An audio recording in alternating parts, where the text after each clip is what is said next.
So, this dude Subaru is zoning out, watching his hero Hiyasaka Renji yap about being a gold rank hunter when bam, a glittery 5-star gold gate pops up right next to him. He's totally bug-eyed, about to step in, when his supposed bro, Alex Tiger, all of 13 years old, storms in, totally decks him, and just waltzes right inside. And just like that, Subaru's one shot at not being a total loser gets jacked. After that day, his life went straight into the toilet.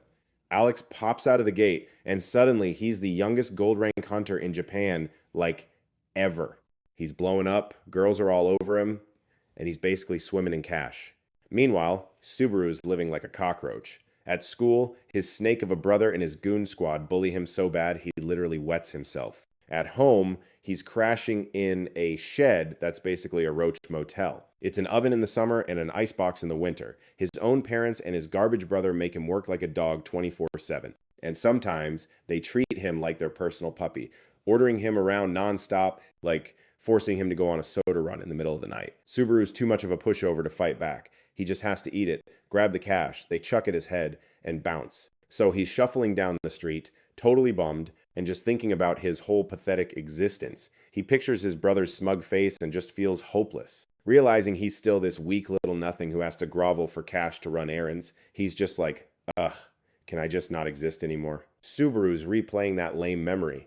If he just yeeted himself into that gold gate, he'd be set for life. What's the point now? And it's like the universe heard him. Right when he's thinking about checking out for good, he bumps into 3 of his trash brother's little minions, fresh from grinding monsters. Their mugs are all scratched up, so they're super ticked off. And look who they find. Perfect timing. Subaru, their favorite punching bag. Now, Subaru might be a wimp, but he's not a total moron. He knows what's coming, so he hauls butt and tries to book it. But, like, how is he going to outrun these guys? They chase him down like it's a game and even slice up one of his arms pretty bad. They're just messing with him. Funny, he was just wishing he was dead. But now that it's a real possibility, he's like, nope, want to live. They boot him into a dead-end alley and he just collapses. Subaru's screaming for help, but they're not done. They just start wailing on him. It's a total mess. He's pretty sure this is it. Right as one of the goons is about to use his lame bronze rank ultimate move to finish the job, a gate just materializes and splits the dude in half. Instant lights out. This new gate in front of Subaru is a 5-star bronze rank 1. But then, weirdly, it starts glitching out and turns silver. But wait, there's more. It glitches again and turns gold. And then, something totally bonkers happens. The gate freaks out and morphs into this rainbow-colored thing. Seeing it, a little bit of hope finally flickers on. He's thinking, no one is jacking this for me this time. He starts dragging his busted body, inch by inch, trying to get in. But the 2 leftover bronze rank chumps are not having it. They start spamming their skills to stop him and manage to chop off one of Subaru's legs. But is he giving up? Hell no. With this crazy new resolve, he uses every last ounce of strength to full-on dive into the gate. He's getting his life back. The rainbow gate shuts, Subaru hits the floor, and some monster starts to form. It's got this sly smirk on its face. The rainbow trial begins. Subaru's just passed out, face planting on the ground. The monster strolls over, pokes him in the head, and zap, a jolt of electricity zings through him. Some system voice is like, update starting, body upgrade in progress. His bad eyesight, gone. His missing leg, it grows right back. His heart and lungs are rebooted to factory settings. Subaru's eyes snap open. He bolts upright, sees the monster, and flinches back like, whoa. The monster just turns and plops back down in its chair, leaving Subaru totally clueless, thinking this has got to be a prank, wondering where the heck he is and who he even is anymore. After his brain finishes rebooting, he finally gets it. He's inside the rainbow gate, and that thing chilling in the chair is the boss. Subaru starts shaking like a leaf, remembering some story about a guy who had to fight a golden knight to level up. Subaru starts sweating bullets, realizing he's supposed to fight Times, that Times thing, which looks 100% like a monster. The monster is just resting its chin on its hand, looking super bored. It sighs, calls out to Subaru, and is like, yo, you all healed up, or did the reboot fry your brain? Getting called out like that, Subaru starts sweating again and stammers out that he's fine. The dude's brain is still lagging, like he can't believe he's having a conversation with a monster. While he's having his little existential crisis, the monster just beckons him over and tells him, all right, let's get the show on the road. Land one single hit on me, kid, and I'll juice you up. Subaru cuts in, asking the monster what its deal is. The monster's just like, seriously? Why are you stalling? Subaru tries to explain, like, There are only 3 kinds of gates: gold, silver, and bronze, and he's never even heard of a rainbow one. The monster dude has zero patience and just cuts him off mid-sentence. I could not care less, it says, then flicks its wrist, sending this insane power surge flying past Subaru as the gate pops up again. Subaru is frozen, solid, hugging his head for dear life. How is he supposed to touch this thing? The monster is clearly over it, tapping its fingers on the chair. It finally snaps, yelling, "Get up and fight already, you waste of space. I want to get this over with so I can go take a nap. Seriously, what a drag." After that verbal beatdown, Subaru meekly squeaks that he wants to stand, but his legs have turned to jelly. "I literally can't get up. Help me?" The monster dude just face palms like he's watching the world's worst sitcom. "Are you for real? How in the world did this loser get picked? Is this some kind of main character, plot armor, BS? Guessing it had no choice, the monster gives its hand a little wave. All of a sudden, a bunch of weapons rain down from the sky around Subaru. Our hero thinks it's game over and screams his head off. It was basically a freebie loot drop. So, the monster points at this pile of weapons and is all, "Use that junk if you're too scared to fight. If you can't even do that, find another gate. Just go through that one and scram." Subaru, of course, just froze, trying to weigh his options. Fight this thing or go back to his loser life. He just stood there, totally stunned, before dragging his feet toward the gate. The monster dude stroked his chin, sneering, "Are you for real?" and then started roasting him to totally crush what was left of Subaru's fragile ego. "Didn't you open this gate because you wanted to be all-powerful? You're no better than a maggot." The monster's insults just kept replaying in our hero's head, especially the part about being an insect. He started flashing back to his past, to all the people who called him a bug, who just stepped on him and made him live a life worse than a farm animal. Seeing that he wasn't going to turn back, the monster let out a huge sigh. "Fine, whatever. I'm going back to sleep. You can keep groveling on the ground for the rest of your life. Go own your choices, dude." Tears started streaming down Subaru's face as he saw some weird reflection of his 70-year-old self in the gate. He gritted his teeth and just started pounding on the gate like a maniac. This actually surprised the monster, who leaned in to see what the heck this kid was trying to pull. Subaru went completely ballistic, hammering the gate and screaming all sorts of stuff. "What is this crap? Seriously? You pack of animals are so full of yourselves." Seeing this little meltdown, the monster's face totally lit up. "Does this mean I can finally go home and get some sleep?" Meanwhile, Subaru clenched his fists and screamed at the sky. "You think having power means you can do whatever the hell you want? That it's cool to call people bugs? You jerks." The monster was finding this more and more hilarious. It totally seized the chance to pour gas on the fire, egging Subaru on with a mocking laugh. Yeah, duh, you moron." His anger was officially off the charts. Subaru screamed out every humiliating thing he'd ever been through. "It hurt when you hit me. You know, you treated me like garbage. Why is everyone such a scumbag?" The monster's laughter just got more and more psycho. It had found Subaru's trigger and just kept pushing it, calling him a bug over and over, pushing Subaru deeper into a rage. He screamed, "Shut up!" He was so overhearing it. Subaru was completely fired up. His courage stat multiplied by like 10 billion as he stared that monster right in the eyes. Subaru charged forward without a second thought and punched the monster square in the face. After his fist landed, he had a moment of, "Whoa, I actually did that." The monster dude stood up, totally satisfied, and clapped Subaru on the shoulder, hyping him up like crazy. "Damn, that was sick. See, you can do it if you actually try, little bro." He was all, I could feel the pure hate in that punch. "I knew I wasn't wrong about you. You've got my stamp of approval." Then the monster leaned in and chomped down hard on Subaru's shoulder, freaking him out. A crazy surge of power washed over him. Subaru screamed, thinking the monster was trying to end him. But this time, Subaru was different. He didn't just lie there and take it. He instantly got his act together and bit the monster right back on the shoulder. The monster dude just laughed, totally delighted. Interesting. For that, I'll hook you up with a few more special favors. A rainbow-colored power surged through him, even crazier than before, so much that Subaru didn't even have the strength to bite anymore. His body just went stiff, and he collapsed. The test was officially a pass. Subaru's body was now set up as a hunter's. The monster smiled, super proud of its handiwork. It introduced itself as Vanquish and said, "See ya," hoping they'd cross paths again. Vanquish slowly faded out, looking genuinely happy for once. Our main character, Eric Subaru, was now a hunter. His current level was 1, and he'd just inherited all the power of Vanquish, the original demon vampire. Subaru Grogali came to, and a bunch of skill updates popped up in front of him. Blood Mold level 1, plus a bonus ultimate skill, Rainbow. A whole list of other ultimate skills got added too. Blood Usurper, Haters of the Halo, and One Beneath the Sunday. Subaru's eyes were wide, his brain still trying to load everything. He mumbled, "Rainbow!"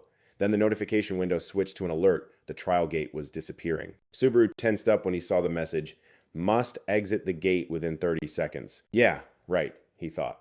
The ground was literally crumbling under him, and he couldn't even lift a finger. He just watched the gate slowly fade away as he started to freefall. Outside, the two thugs watched the rainbow gate just shatter. They figured that loser cockroach Subaru had failed. What a waste. Just as they turned to leave, something moved in the pile of gate rubble behind them. Out walked our main character, Subaru, looking insanely cool and handsome, not even tripping.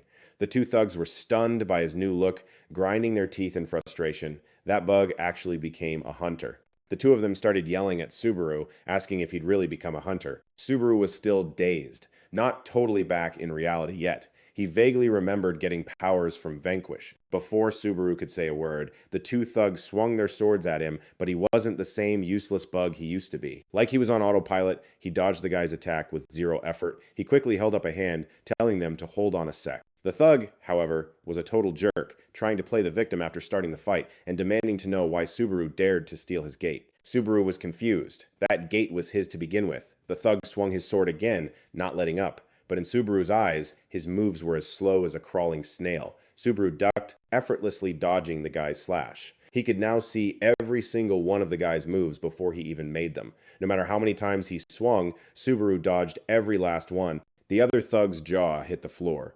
The attacker, getting more and more frustrated that he couldn't land a hit, swung down like a wild man. Subaru saw an opening and grabbed the guy's sword arm, telling him to stop. The thug was surprised at first that his arm was caught, but then he saw Subaru's legs shaking like a leaf, and his confidence came roaring back. He smirked, his face twisting into an ugly glare, and started threatening Subaru. And Subaru, being a total coward, immediately let go and apologized after just one little tap. The guy took the chance to sucker punch him in the back, then raised his fist and landed another one on his face, cursing him out. "You worthless piece of trash. You think you're on my level?" Subaru took a few hits, expecting it to hurt like crazy, but, plot twist, it didn't sting nearly as bad as I thought it would. Then a status window just pops up in my face. The system guide basically said the HP bar is my life juice, and if it hits 0, my cool new powers go poof. So, memo to self, try to avoid getting pummeled. It suddenly clicked that this was the host body's point of view. The punch was nothing because I'd actually become this guy. Seeing his epic punch do jack squat, the dude gritted his teeth, totally triggered. His buddy tried to calm him down, but he wasn't listening, refusing to get owned by some punk who was practically wetting himself this morning. He went full-on rage quit and used his special move, Red Rose, juicing up some energy in his hand and yeeting it at me. I took the whole blast head on. My hand and face were suddenly leaking, and I winced from the gnarly pain. Pretty sure I was about to check out. I looked at my status bar again and started to freak. I'd lost way too much HP. A couple more hits like that, and it was game over. The attacker was shook. "Are you kidding me? My Red Rose can total a car?" That little twerp, Subaru took it straight on and only got that messed up. It was totally unreal. His sidekick was still trying to talk him off the ledge, telling him to back the heck off. The gate I came through was obviously a higher tier than some gold gate, but the attacker wasn't hearing a single word. I was only level 1 right now, so this was their golden opportunity to just ice me. If I leveled up, they probably wouldn't stand a chance. Not even a 1% chance of winning. They had to take this shot to wipe me out. I had no clue what these two clowns were whispering about. I glanced around, planning to use this little break to make a run for it. But before I could bolt, I was suddenly hog-tied by a bunch of ropes. So that was the other guy's special trick. After their little powwow, the two stooges decided to team up. I was trussed up and couldn't move an inch. The first psycho charged forward to hit me again. My brain was a total mess. I had, zero clue how to use my skills, but I knew I had to do times something asterisk. Just as I squeezed my eyes shut, bracing for impact, some other force just took over and activated my special skill. A freaking storm of red spears shot out of my body, skewering the attacker, who coughed up a lungful of blood and collapsed. The one who pulled the strings was Vanquish. It had just used its blood control skill. I guess it felt some kind of responsibility as the master of this power. It even had to hold its new owner's hand through the whole thing. Despite its major attitude and constant complaining, Vanquish still gave me the world's shortest tutorial. The blood control skill lets you mess with the state of blood for 10 seconds. Just a second ago, it had turned blood into a sword. That was the entire lesson. I guess I had to figure out the rest on my own. After 10 seconds, the sword melted back into a puddle of blood. Vanquish told me to fan the flames of my anger, and then it just vanished. Before I could even process any of that, the attacker, even though he was seriously messed up, managed to get his sword up and charge again. I dodged and scrambled back, not believing how tough this psycho was, still trying to fight. The guy was hacking up blood, just screaming curses at me, telling me to drop dead, calling me a murderer who took out his own friend. The attacker just got more vicious with his words. He was taunting me, asking why I wasn't dead yet. He sneered that even if I did die, nobody would give a crap or even notice I was gone. I was already used to hearing that kind of garbage. I just went silent, remembering what Vanquish said. I had to fan the flames of my anger. Yeah, no. This time, I wasn't just going to stand here and take it. A crazy rainbow-colored aura flared up around me as I decided to fight back. With a single punch, I easily shattered the guy's sword into a million pieces. Then, I planted my fist right in his face, sending him flying 8 meters, smashing into a wall, and then launching straight into the sky. The other dude just watched his buddy get launched and then crashed down like a bag of trash and started trembling. Seeing me stalking toward him, he used his ultimate escape move and bailed with his friend. I couldn't believe my eyes. That coward actually ran away. The guy was running for his life, totally terrified. I was right behind him. He couldn't process what was happening. That punch was terrifyingly strong. What the hell was that? He's only level 1. What kind of monster did that useless loser Subaru get his power from? I dropped to my knees, throwing my hands up in the air. I had won the first real fight of my entire life. I turned back to look at the trashed alley, including Kunasaki's body, which was now in 2 separate pieces. So, what was I supposed to do with all this? The next morning, the cops found Kunasaki's situation. A body split in 2, like that was definitely not a human's handiwork. They figured it was probably some underworld monster. And just then, my idol, Hiyasaka Renji, showed up. He said he'd already scoped out the area, and there were 0 signs of any underworld creatures. They found Kunisaki Sutaru's host registration card. Hiyasaka Renji figured it was probably a host-on-host crime. The bad guy had to be at least as strong as a silver host. Hiyasaka Renji felt this weird drama stirring in his heart, but it wasn't his. It was coming from his host. Lame. Hiyasaka Renji handed the card back to the cop. Now, wasn't the time for hosts to be fighting each other. Their job was to destroy as many gates as possible. Hiyasaka Renji looked up at the sky. A giant clock was counting down, basically screaming that something awful was about to happen. It was obnoxiously bright and early, and I still wasn't home. My self-centered childhood friend, Aryek Taiga, stormed into my dump of a room. He cursed under his breath. I hadn't even read his text yet. Taiga pulled out his phone. He suddenly saw a news update from 2 hours ago. A host had been taken out by another host. Taiga scrolled down for more info and saw a familiar face. This guy was one of the 3 idiots who bullied me. Aryek Taiga suddenly got a really bad feeling. He thought back to that time a golden gate just appeared in front of me. If he hadn't snatched it first, maybe my life would be different now. Taiga gritted his teeth. No freaking way. He balled up his fist and started smashing my stuff. Could that insect have actually become a host? Over at the headquarters of the Japan Host Federation, a place for all the awakened hosts and the official geeks who control the gates, I was just timidly looking around. Whoa, so everyone here is a host. I walked up to the registration support desk. I wanted to register as a host. In Japan, so get this, it's totally against the rules for randoms to waltz into gates. To get buff, you gotta join the club. The whole case was a straight-up homicide, no question. And guess whose job it is to look into a dead host? Other hosts. With an enemy this OP, there's a solid chance some gold tier tryhard will show up. And if that's Taiga, I am so boned. I've gotta just wreck as many gates as I can. It's the only way I'm going to level up and get ready for this. The guide started droning on about the rules, but Subaru was totally zoning out. He'd already done the research at some sketchy internet cafe. There were like 3 main things. First, if you want to clear gates, you got to grind levels. Second, the more stars a gate has, the bigger the headache. Third, after you clear a gate, you can cash in the stars for money. Then it clicked for Subaru. He pulled out that star Watari dropped yesterday and asked the guide if he could trade it for cash. I mean, he was flat broke at the moment. And yeah, he felt kind of shady about it, but what was he supposed to do? The clerk, who was all smiles a second ago, suddenly got this super dark look. She stared at the star and basically demanded to know where Subaru swiped it. Subaru totally panicked, fumbling around and spitting out some lame excuse. He was all like, yesterday, right after I became a host, this spirit gate just popped up, and when I cleared it, I got this thing. The clerk laid it on him that a non-member crashing a gate without permission gets 5 years in the slammer or a fine up to 1 million yen. Subaru's jaw hit the floor when he heard prison sentence. He'd been so reckless, with no clue the penalty was that insane. His brain just blue-screened.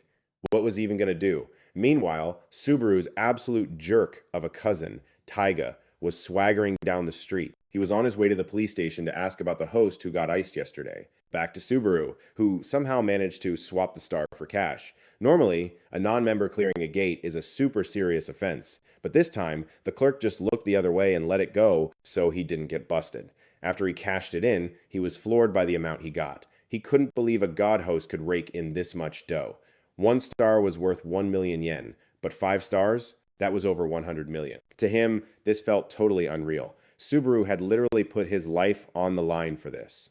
Okay, first he needed a gate, but then his eyes landed on a barber shop and a clothing store. Subaru glanced at his own raggedy self and figured a glow-up was in order. Guess the old saying is true. Money can seriously get you anything. With a little cash, Subaru looked like a whole new person. He wasn't that pathetic loser from before. Juggling a ton of shopping bags, Subaru plopped down at a cafe to wait for his drink. He had never, ever felt like this. It was a total rush. He'd bought his own clothes, got his own haircut. This was the first time he'd ever done any of this stuff. The first time he'd ever just sat in a cafe. Subaru took a sip of his coffee, so this times was a caramel macchiato. It had been forever since he'd tasted anything sweet. Suddenly, Subaru got all emotional. Tears started welling up as he thought about his past, living like some bug people step on. But he was different now. For the first time in his life, he was actually tasting freedom. Subaru gripped the cup, making a promise to himself that after this drink, he was absolutely going to find a gate. And after he crushed it, he'd come right back here for another one. He was a god host now, not the insect he used to be. He'd barely gotten comfortable when a shadow just fell over him. That jerk, Taiga, had found him. The psycho crashed through the cafe's glass window, grabbed Subaru by the collar, and just yeeted him out into the street. Before Subaru could even process what happened, his head was bleeding. Realizing he was about to plow into a mom and her kid, he quickly used his void control skill to slam on the brakes. Subaru screamed at them to get the heck out of there. He was already seriously messed up from just one hit. Subaru cursed him like 10,000 times in his head. Blood was just pouring out. This was a nightmare. That jerk Taiga stalked toward him, giving off major "I'm gonna end you" vibes as he growled, "I can't believe a loser like you became a god host too." Subaru gritted his teeth, trying to stop the bleeding. Even though he was facing a golden god host at level 1, there was no way he was giving up. Their showdown brought traffic to a dead stop. His opponent was the golden god host Ariak Taiga, a guy who had absolutely zero chill about anything. Subaru asked how the creep found him, but the psycho just scoffed, not even bothering to answer as he threw a punch straight at his face, telling him to just die already. Subaru barely dodged it, stumbling back. It hit him. He was an idiot for turning on his phone to check the bank transfer. It had GPS. Duh. Taiga thought it was just kid stuff. Finding the whole thing hilarious, he unleashed his ultimate skill, Golden Arm. His right arm was instantly decked out in this insane layer of gold armor. Even Subaru wasn't dense enough to miss that the real party was just getting started. He closed his eyes, feeling the vanquish inside him. It gave him another little tidbit about his blood control skill. It was a power that turned his HP into blood he could control, but if he spammed it, his health bar would drain super fast. Subaru knew he didn't have to win this. He just had to not die. That was the only thing on his mind. The power gap between Subaru and Taiga was a ridiculous 22 levels. Fighting him head-on was basically suicide. Taiga used his ultimate move, Golden Impact, firing a huge blast of energy right at Subaru. But Subaru used his blood to whip up a wire, shooting it into the sky to bail. Taiga, however, wasn't an idiot. He knew right away Subaru was ripping off his lackey's move and reacted instantly. Taiga rocketed into the air and threw a punch down at Subaru from above. This time, though, Subaru was fast enough to swerve, making Taiga's insane punch slam right into the pavement. Subaru let out a breath he didn't know he was holding. That was way too close. This guy was on another level. One hit would have been an instant game over. Meanwhile, Taiga was sizing up Subaru's skills. From what he could tell, Subaru had some skill that let him shoot wires out of his hands. Then he could use them to zip around and grab stuff. Seriously, how lame is that? Taiga charged at Subaru again, ready to finish this. Subaru coolly burned some HP to create a smokescreen, completely hiding himself. He used the cover to slip behind Taiga, throwing the same punch that wrecked Satari, but it had literally zero effect on him. Yeah, That didn't work. Subaru's own fist started bleeding and he yelped like a wimp. Seeing his chance, Chicken Hand totally slashed him across the chest, sending blood everywhere. His HP bar took another nosedive. Subaru was clutching his bleeding chest while Chicken Hand let out this creepy laugh. Just as the freak reached for Subaru's head to finish the job, a bunch of sharp spikes shot up from the ground, right at him. Oh, but Subaru wasn't done yet. He started controlling all that blood, he just splattered and aimed it right back at Chicken Hand. He morphed it into a mist, and then into hardened spikes, using every last bit of his power to make them solid. Surprise? Surprise. It did absolutely nothing to that feathered jerk. Subaru just froze, completely hopeless. Speed, power, defense. Chicken Hand was on a whole other planet in every single way. Chicken Hand just casually crushed the blood spikes and started walking toward him. Subaru's mind went blank. He could only stare.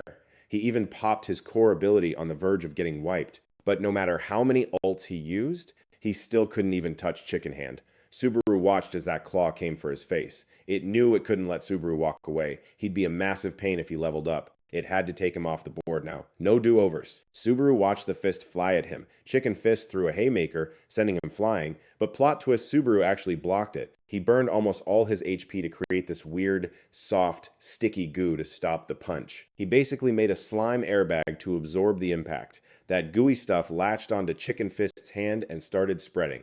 The bird brain tried to shake it off, but he couldn't get free. Subaru had imagined it as like unbreakable rubber. He watched his MP bar drain like crazy. This was it. Subaru raised his hand and summoned a bunch of other colored blobs. His blood control only lasted 10 seconds. He had to stop Chicken Fist, even if it meant blowing all his MP.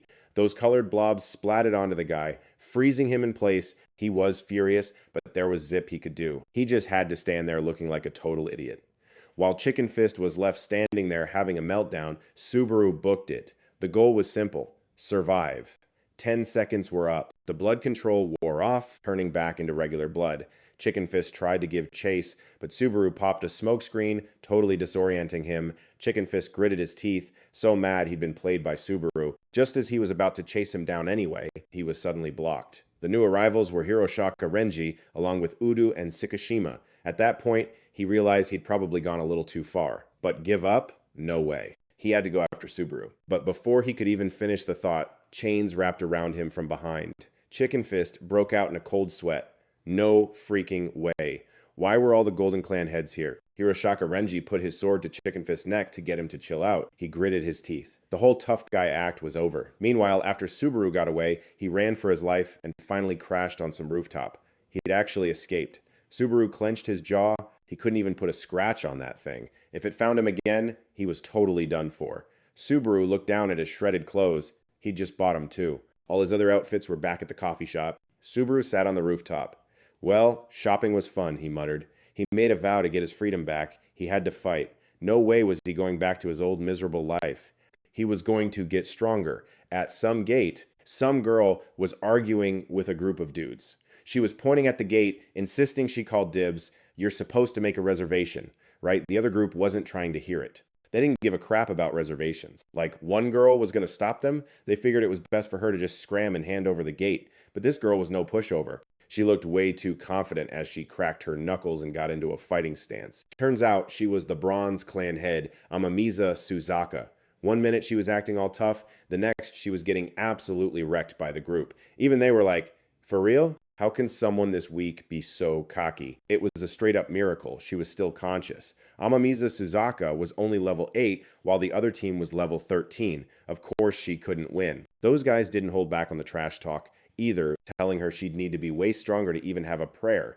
Amamiza Suzaka was fuming but couldn't say a word. Their skills totally countered hers, so she was powerless. They just kept provoking her, hiding behind their numbers, telling her to just give up the gate. Someone as useless as you shouldn't even exist. Hearing that, Amamiza Suzaka's heart sank. In the past, she'd been kicked off her team for having no talent. That's why she would never give up against these guys. She would not admit she lost. The blonde-haired dude clicked his tongue, so stubborn, and raised his hand to end it. Amamiza Suzaka thought she was a goner. Just then, Subaru appeared out of thin air. He politely asked the group, "So, are you guys deciding who gets the gate based on who's the most qualified?" All eyes snapped to Subaru. He calmly raised his hand to nominate himself. asking, "Mind if I join?" The group was getting edgy, all thinking the same thing. Who the hell is this guy? A cocky blonde dude got right in Subaru's face, demanding to know where he came from. He grabbed Subaru's collar to drag him off, but Subaru instantly used his signature move, making the guy eat pavement. Subaru growled, "I don't have time for this. I have to get stronger, no matter what." The others who saw it were stunned. They started shouting at Subaru, asking what level he was, and he just replied that he was only level 1.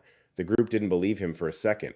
Thinking he was lying, they started guessing he had some kind of long-range attack skill. If he was really level 1, they could just crush him with the level difference. They immediately all rushed in to attack him at once, but Subaru, with his totally overpowered technique, easily made them all look like fools. After fighting that speed freak, this bunch of amateurs seemed slower than snails to him. It took him no time at all to take down the whole group. The blonde guy who got knocked out first had woken up. He was hiding in a corner, getting ready to use his skill. So this dude whips out a piece and just starts blasting away at Subaru. He seriously thought he could take him down, but it was a total joke. Subaru's blood power just straight up canceled it. The guy didn't even flinch. He clocks the guy in the face again, making him spit out a bloody tooth smoothie as he hits the deck. Watching from the side, Amamiza Suzaka's jaw just dropped. In her mind, Subaru was one-shotting every single one of these losers. What kind of freak was this guy? If he was really level 1, then his skill was completely broken. Amamiza Suzaka started wondering if Subaru was secretly a top-tier golden rank hunter. Anyway, Subaru, seeing his own clothes were trashed, just yoinked the outfits off the unconscious guys and threw them on. After his little wardrobe change, he strolled toward the gate, leaving Amamiza Suzaka totally stunned. Subaru just gave her a little smirk and a nod, and then walked right in. Suzaka got a bad feeling, but by the time she put it together, it was too late. Subaru had straight up jacked her gate. As Subaru stepped through, a screen popped up showing him the stats for the Karakan volcano stage. Difficulty, 2 stars. Subaru was like, oh. He looked around, thinking, so this is what a gate looks like on the inside. Even for a super dangerous place where monsters could jump you at any second, the scenery was actually pretty sick. As he was admiring the lava-laced landscape, the gate behind him flew open and smacked him right in the head. Subaru just stared, totally confused, at the person who just barged in, Ama Suzaka. What the heck? Amamiza Suzaka walked in like she owned the place and locked the gate. A notification flashed. Gate locked. No leaving until the boss is toast. Amamiza Suzaka let out a sly little laugh. Now, even if that crew of clowns woke up, they weren't getting in. Subaru was still completely clueless. Hadn't he called dibs, fair and square? Where did this girl even pop up from? Amamiza Suzaka was like, no. She explained she'd already called this gate, but those goons outside tried to swipe it from her. Apparently, you have to register gates on a website to reserve your spot to clear them. Subaru had a light bulb moment, like, oh. So he couldn't just crash any gate he stumbled upon. He quickly apologized to Amamiza Suzaka, told her it was his first time, and asked if he could, party up with her. He needed to level up, yesterday. Seeing how desperate he was, Amamiza Suzaka actually believed he was level 1 and agreed to let him tag along. She knew exactly what it felt like to want to get stronger, no matter what. So Subaru got the green light to go with Suzaka, but on one condition. For loot, she'd get 70% and he'd get 30%. Subaru didn't even blink and said deal. When it was time to introduce themselves, Amamiza Suzaka told him her name. Just as Subaru was about to say his, he had an oh crap moment, remembering he was a wanted dude for allegedly icing his client. In a total panic, he just blurted out the name Vanquish. As they were getting ready to move out, a boulder suddenly came flying at Ama Suzaka from behind. Subaru yelled out a warning, about to use his skill to help. But Suzaka just turned around and casually shattered the rock with a single punch. While they were distracted, a whole mob of goblins and kobolds appeared. Amamiza Suzaka, totally pumped, charged ahead to deal with them. She cracked her knuckles and just bolted toward the swarm of little monsters. To beat these underworld freaks, you need insane physical stats, reflexes that are literally superhuman, and on top of all that, a special skill. Subaru just stood off to the side, watching with his mouth wide open as Suzaka gracefully used her skill to demolish the mobs. In 2 seconds, the entire horde was wiped out. Subaru was in total awe. She took them all down with one punch each. She was so OP. Meanwhile, Amamiya Suzaka's confidence was through the roof after trashing those small fry. Her skill was basically a 1-2 punch. Stun 'em, then deck 'em. Ranged attacks could be a problem, but in a close-up fight, she was unbeatable. Just as she was getting cocky, a different, way bigger horde of monsters spawned. Amamiza Suzaka's stun skill was great and all, but it only lasted for 3 seconds after it landed. In other words, she had 3 seconds to either finish the job or get out of there. Otherwise, well, Amamiza Suzaka was about to cry. She was completely surrounded and had to scream for Subaru to save her. But Subaru was just standing there, frozen. He'd taken her, leave it to me comment literally, and hadn't moved an inch. It took a second for Subaru to process what was happening. He finally realized her skill had a time limit, just like his blood control. Right now, Suzaka was too far away and swarmed for him to use his flying blood blades. He had no choice but to try something new. Subaru activated his blood control, shooting out threads of blood that wrapped tight around the monster's necks. He clenched his abs and tensed his glutes. Right in front of a shocked Suzaka, he dug his heels in and yanked the threads back with all his strength, making the monsters drop dead on the spot. A pillar of light surrounded Subaru as the system announced a level up. He jumped 4 levels instantly, and his blood control skill hit level 2. The time limit shot up to 15 seconds, and its power got a major boost. Subaru looked himself over. The injuries he got from that chicken mask guy were completely gone, and he felt way stronger. His HP and MP were totally refilled. This was awesome. So, this is what leveling up feels like. It's an insane rush. Amamiza Suzaka finally ran over, shocked to see that every single monster around them was gone. She couldn't believe Subaru had soloed the entire horde in one move. What kind of monster was this dude? When Subaru saw Suzaka, his eyes lit up and he started gushing about how amazing her skill was. Amamiza Suzaka was just confused. She was pretty sure she was supposed to be the one saying that to him. Subaru was confused, saying, "But Suzaka's skill stuns enemies no matter what, right?"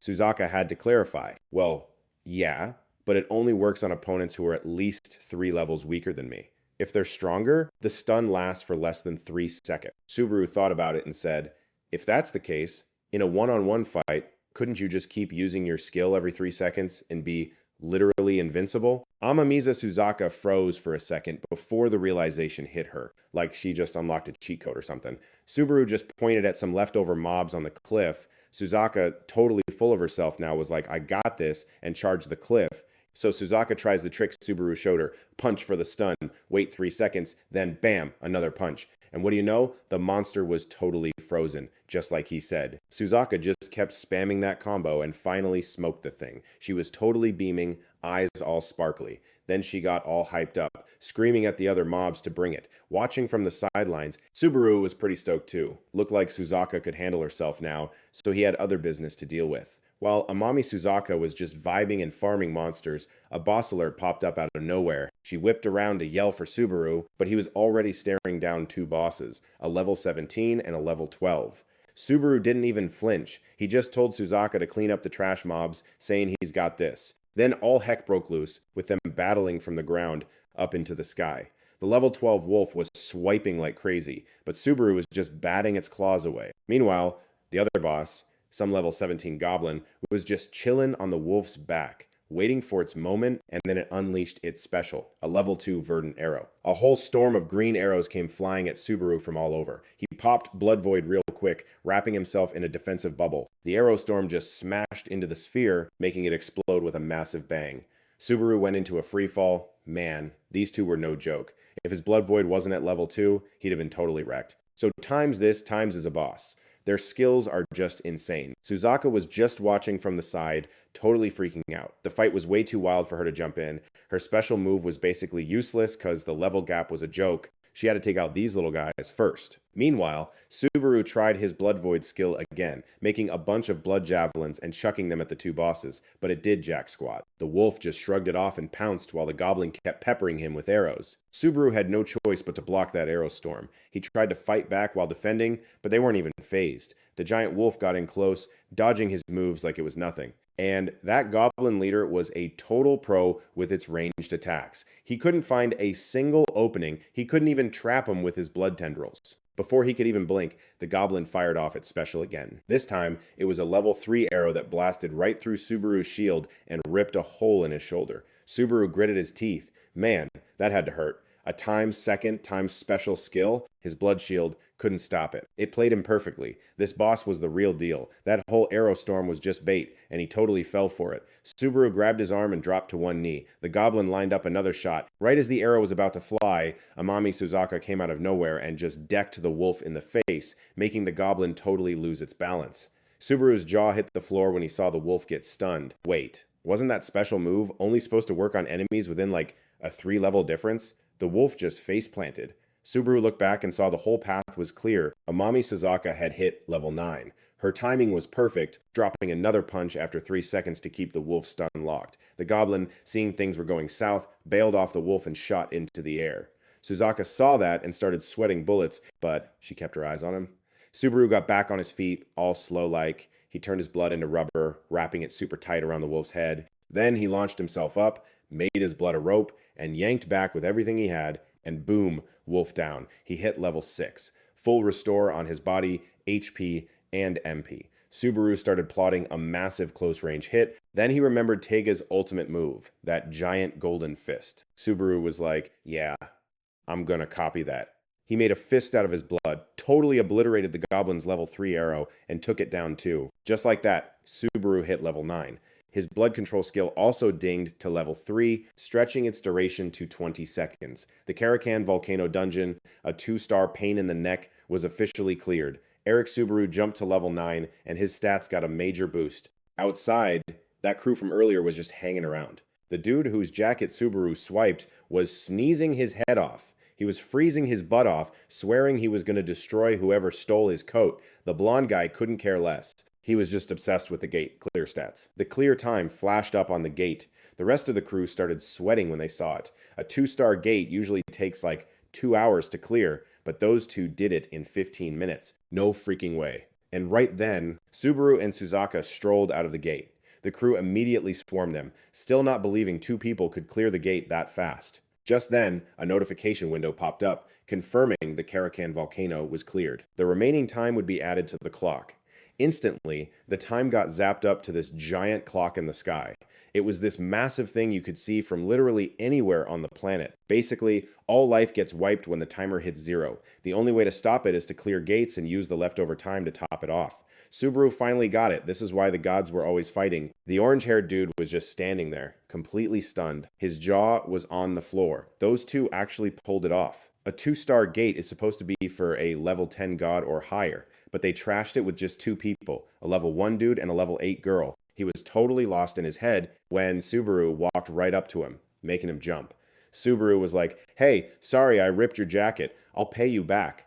The orange-haired guy's face went white looking at Subaru. He started waving his hands like a maniac, telling him not to sweat it and to just keep the jacket. Then the blonde dude popped up and totally called him out. He's like, "Weren't you just saying you were going to mess Subaru up?" Yeah, no way the orange-haired guy was going to try that now. He immediately backpedaled, saying he was totally joking. "Don't listen to me," he said, then tried to change the subject by telling everyone to bounce. That whole noisy crew from before now lined up, gave Subaru a respectful bow, and took off. Subaru was still, a little confused, wondering why their moods flipped faster than my ex. The gate behind them just, exploded. 2 star thingies dropped out. Suzaka snatched him up and was all right, let's go get paid. Subaru was, hesitating, totally wanting to say something. So they hit up a coffee shop to chill. He wanted the cash to go through Suzaka's name. She just gave him this confused head tilt. The split was supposed to be 70-30, but if they did that, what about Subaru's cut? Unlike Suzaka, Subaru couldn't care less about the money. He was just zoned out, staring into his coffee like it held the secrets of the universe. Dude was tearing up. After finally beating that gate, he was finally back at this coffee shop. Thank freaking God. Suzaka, noticing Subaru was totally spacing, snapped at him, asking what his deal was with the money. Subaru just mumbled something about splitting it with her later. Then Suzaka just drops this bomb that makes Subaru do a full-on spit take with his coffee. She's like, "Vanquish isn't your real name, is it?" And seeing Subaru's face, she knew she totally nailed it. Dude was using a fake name. Plus, he was trying to keep the whole "I cleared a gate" thing on the down low. On top of that, his power, even at level 1, was stupidly strong. Subaru was totally busted, but Suzaka wasn't about to call him out, not after they'd been through that fight together. She knew he was a good dude. He'd saved her life, big time. And she still wanted to keep clearing gates with him. She wanted to be his teammate. After her whole big speech, Suzaka got kind of awkward after all that. She was down to help him, even if she had no clue how. Subaru's eyes went wide. Teammates. Nobody had ever said that to him before.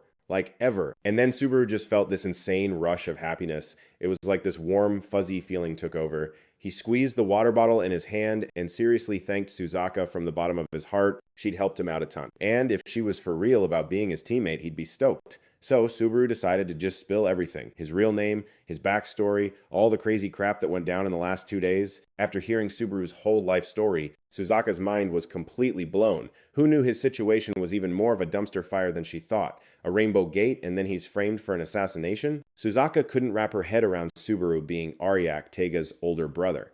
On top of that jerk totally jacked his gate and became a gold host.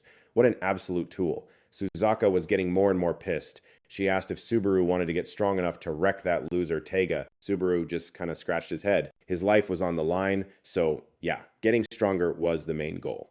Then Suzaka spilled her own tea. Her family had 3 daughters, all of them hosts. Her older and younger sisters both had silver gates, while she got stuck with bronze. At first, the 3 of them were a team, but they ended up kicking her out for supposedly holding them back. So now her whole mission is to get stronger and shove it in their faces. Suzaka totally blushed, because this was the first time she'd ever dumped all her drama on someone. She figured her goal was kind of like Subaru's, so she wanted them to level up together. Suzaka flashed a huge smile and stuck out her hand. She wanted to be his teammate, promising a no betrayal, no ghosting pact. Subaru was just floored. Seriously, no one had ever said anything like that to him. He shook her hand, sealing the deal. And just like that, they were officially a team. Meanwhile, at the Host Federation HQ, top floor conference room, a bunch of male gold hosts were sitting around a table, probably complaining.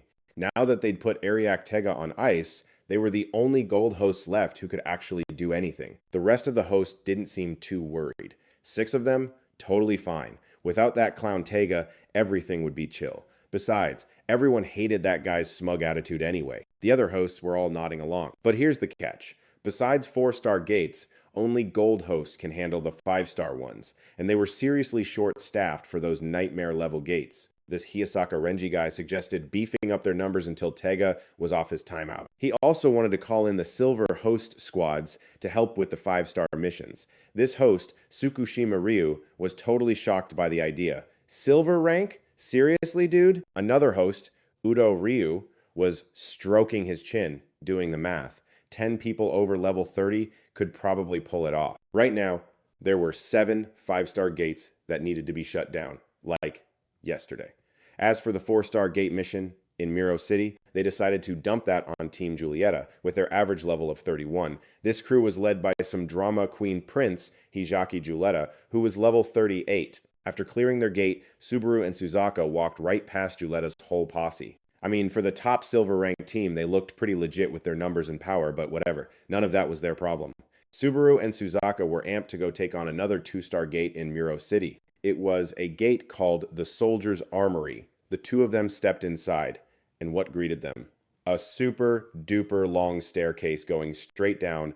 As they slowly trudged down, Subaru asked Suzaka, all confused, if she already knew what was in here. Suzaka explained that you can basically come and go as you please as long as the gate isn't locked down. So, the guildmaster who's on recon duty brings back intel, like this never-ending spiral staircase from hell they were on. Subaru got it. Suzaka was checking out the long, cramped staircase, probably thinking it was the perfect spot to show off her moves. She told Subaru to go ahead and lock the gate, which would kick off the mission and bring out the bad guys. Subaru did what she said and locked it up. The system voice was all, "Mission has begun." Suzaka was getting hyped for another fight when this loud clattering noise started echoing from way down below. Suddenly, Subaru got a really bad vibe. The hairs on the back of his neck stood up. He leaned over to peek down the stairs and see what was making the racket. It was a whole freaking army of skeleton soldiers marching straight up at them.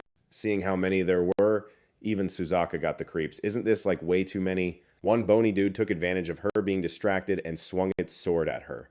But luckily, Subaru was on it. He used his blood control thing to block the hit for her. Suzaka snapped out of it and punched the skeleton right in its stupid face, sending it flying and basically turning it to dust.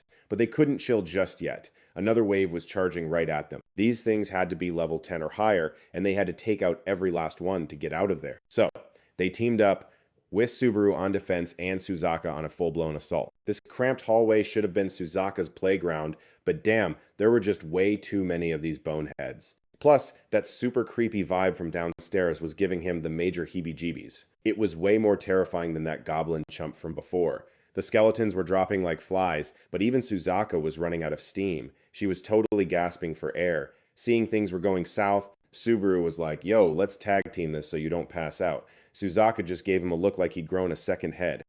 You got that backward genius, right?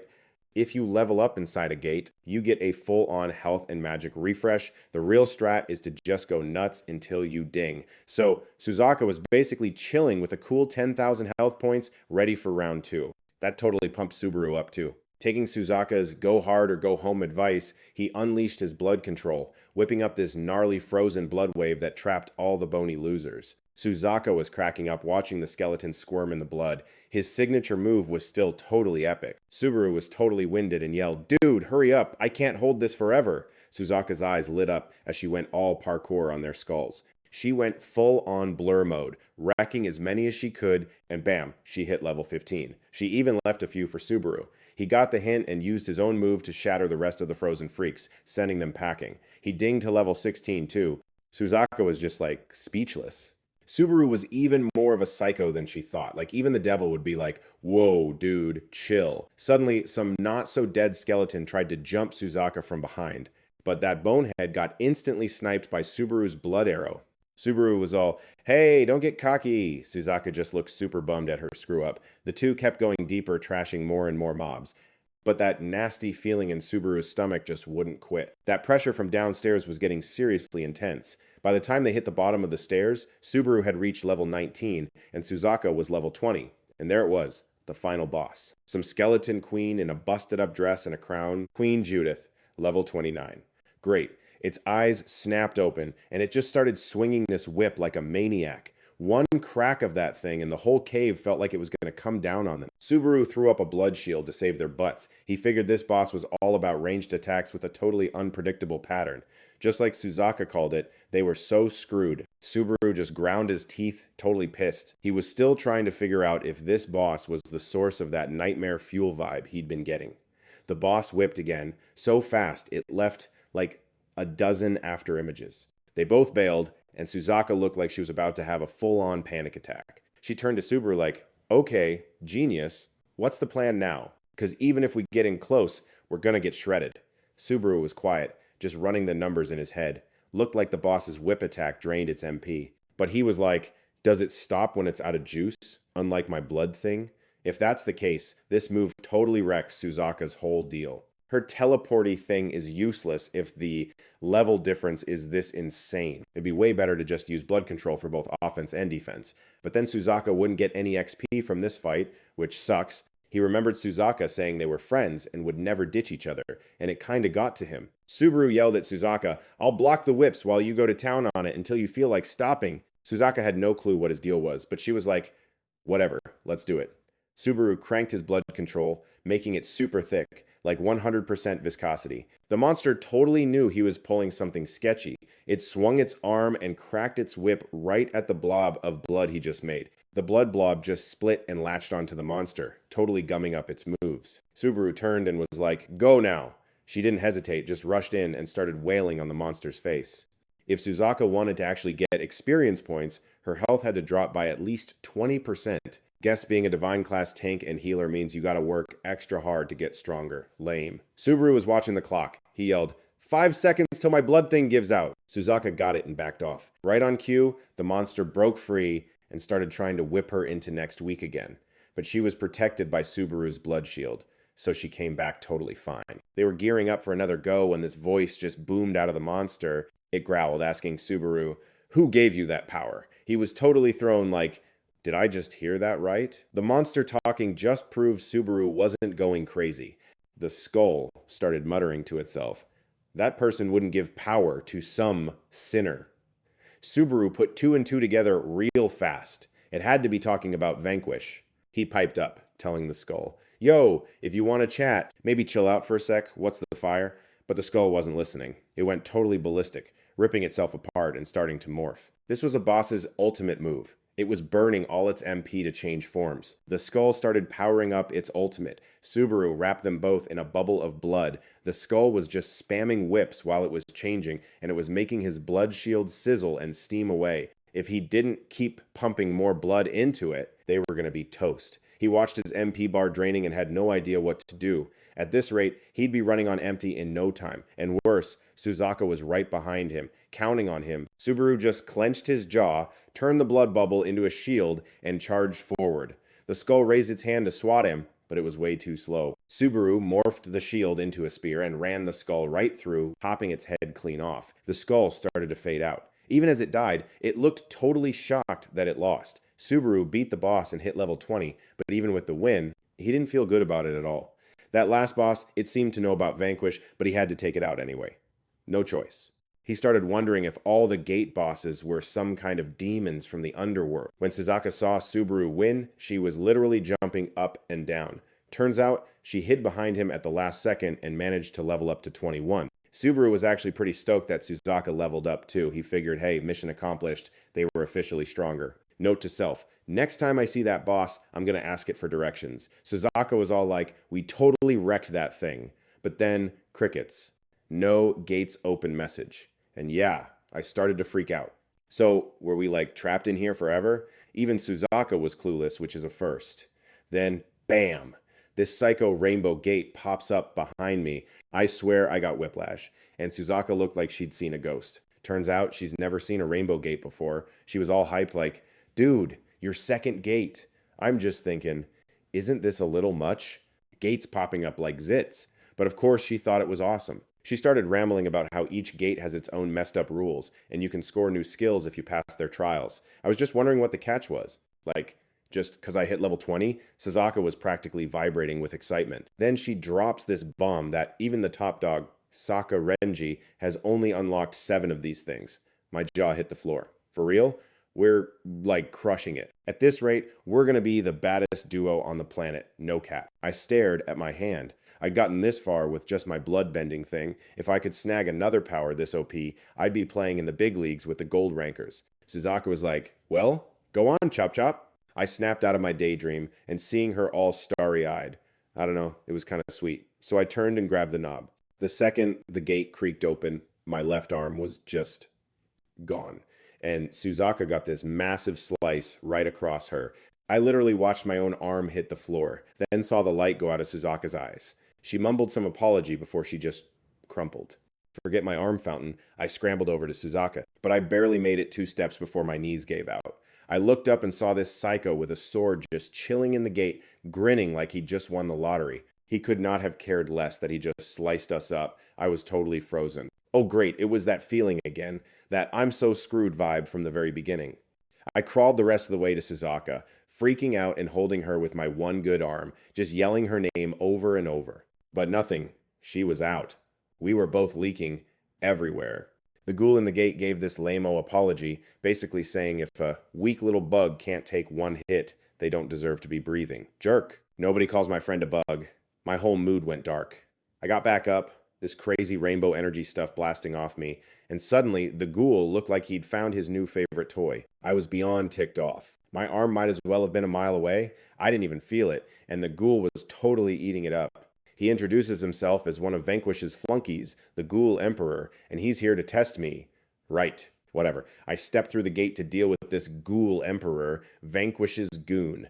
I closed my eyes, found that Vanquish thing in my head, and screamed at it like, yo, why is your boy trying to kill me? What is even happening? I was raging, but Vanquish was giving me the silent treatment. The ghoul freak just laughed, saying the Vanquish in my head wasn't even the real deal. Just some glorified instruction manual for my blood power. And apparently, that's all I'm getting out of him. The demon clone licked his lips like a creep. All he cared about was the fight. He said all I had to do to pass this stupid trial was to land one scratch on him. Yeah, politely. He wanted to see how much stronger I'd gotten. I didn't let him finish his monologue. I just charged and went for him. But, surprise, the creep just batted my attack away with his sword like it was nothing. He made that annoying tesk sound, calling me impatient and telling me to listen when grown-ups are talking. Police. Then this demon clone started showing off, twirling his sword around. He's yapping about how if I win, I get one of Vanquish's treasures, the shiny sword he's holding. But I wasn't listening. I was seeing red. And the more this guy ran his mouth, the more I wanted to rip him apart. I fired up my blood control, and a bunch of tendrils shot out of my back, trying to skewer the guy, but he just hopped out of the way like it was a game of jump rope. The clone actually complimented my blood control, then followed it up with, "Too bad you're slow as dirt." He barely finished the sentence before I sent another wave of tentacles right at his stupid face. He dodged again, then just started cracking up. He figured it out. The blood whip was a move I totally stole from the last boss. Apparently, he'd been watching my fight with Vanquish the whole time. Total stalker. And he saw that I can, absorb my enemy's fighting styles. I was getting so frustrated that nothing was hitting. I finally just yelled at him to stop being a coward and actually fight me. I screamed that I didn't have time for this game because Suzaka needed me. The demon clone just laughed his head off. Guess playtime was over. I'd officially ticked him off. He jumped up and shredded all my blood whips like they were spaghetti. I was just stunned. How did he even manage to hurt me? I touched my face and felt a cut. That last hit, it was all from that divine plunderer sword. The one the clone was waving around. Apparently, Vanquish had souped it up. It was the ultimate blood sword, strong enough to pierce the heavens or whatever. My shield might as well have been a wet paper towel. So while this demon clone is hopping around like a lunatic, the ground starts shaking. He got all giddy, like, "Ooh, the fun's starting!" Then a whole new batch of blood whips erupted from the floor. The clone twisted and dodged through all of them. He actually gasped, like, "How clever! Attacking from below!" Then he started chuckling, which turned into this full-on maniacal laugh. Totally brilliant. This kid's got so many tricks up his sleeve. He might actually be good someday. The demon clone just kept showboating, dancing between all the spikes I made. I was grinding my teeth. I couldn't believe he was dodging everything. Then, in a blink, the demon clone was right in my face.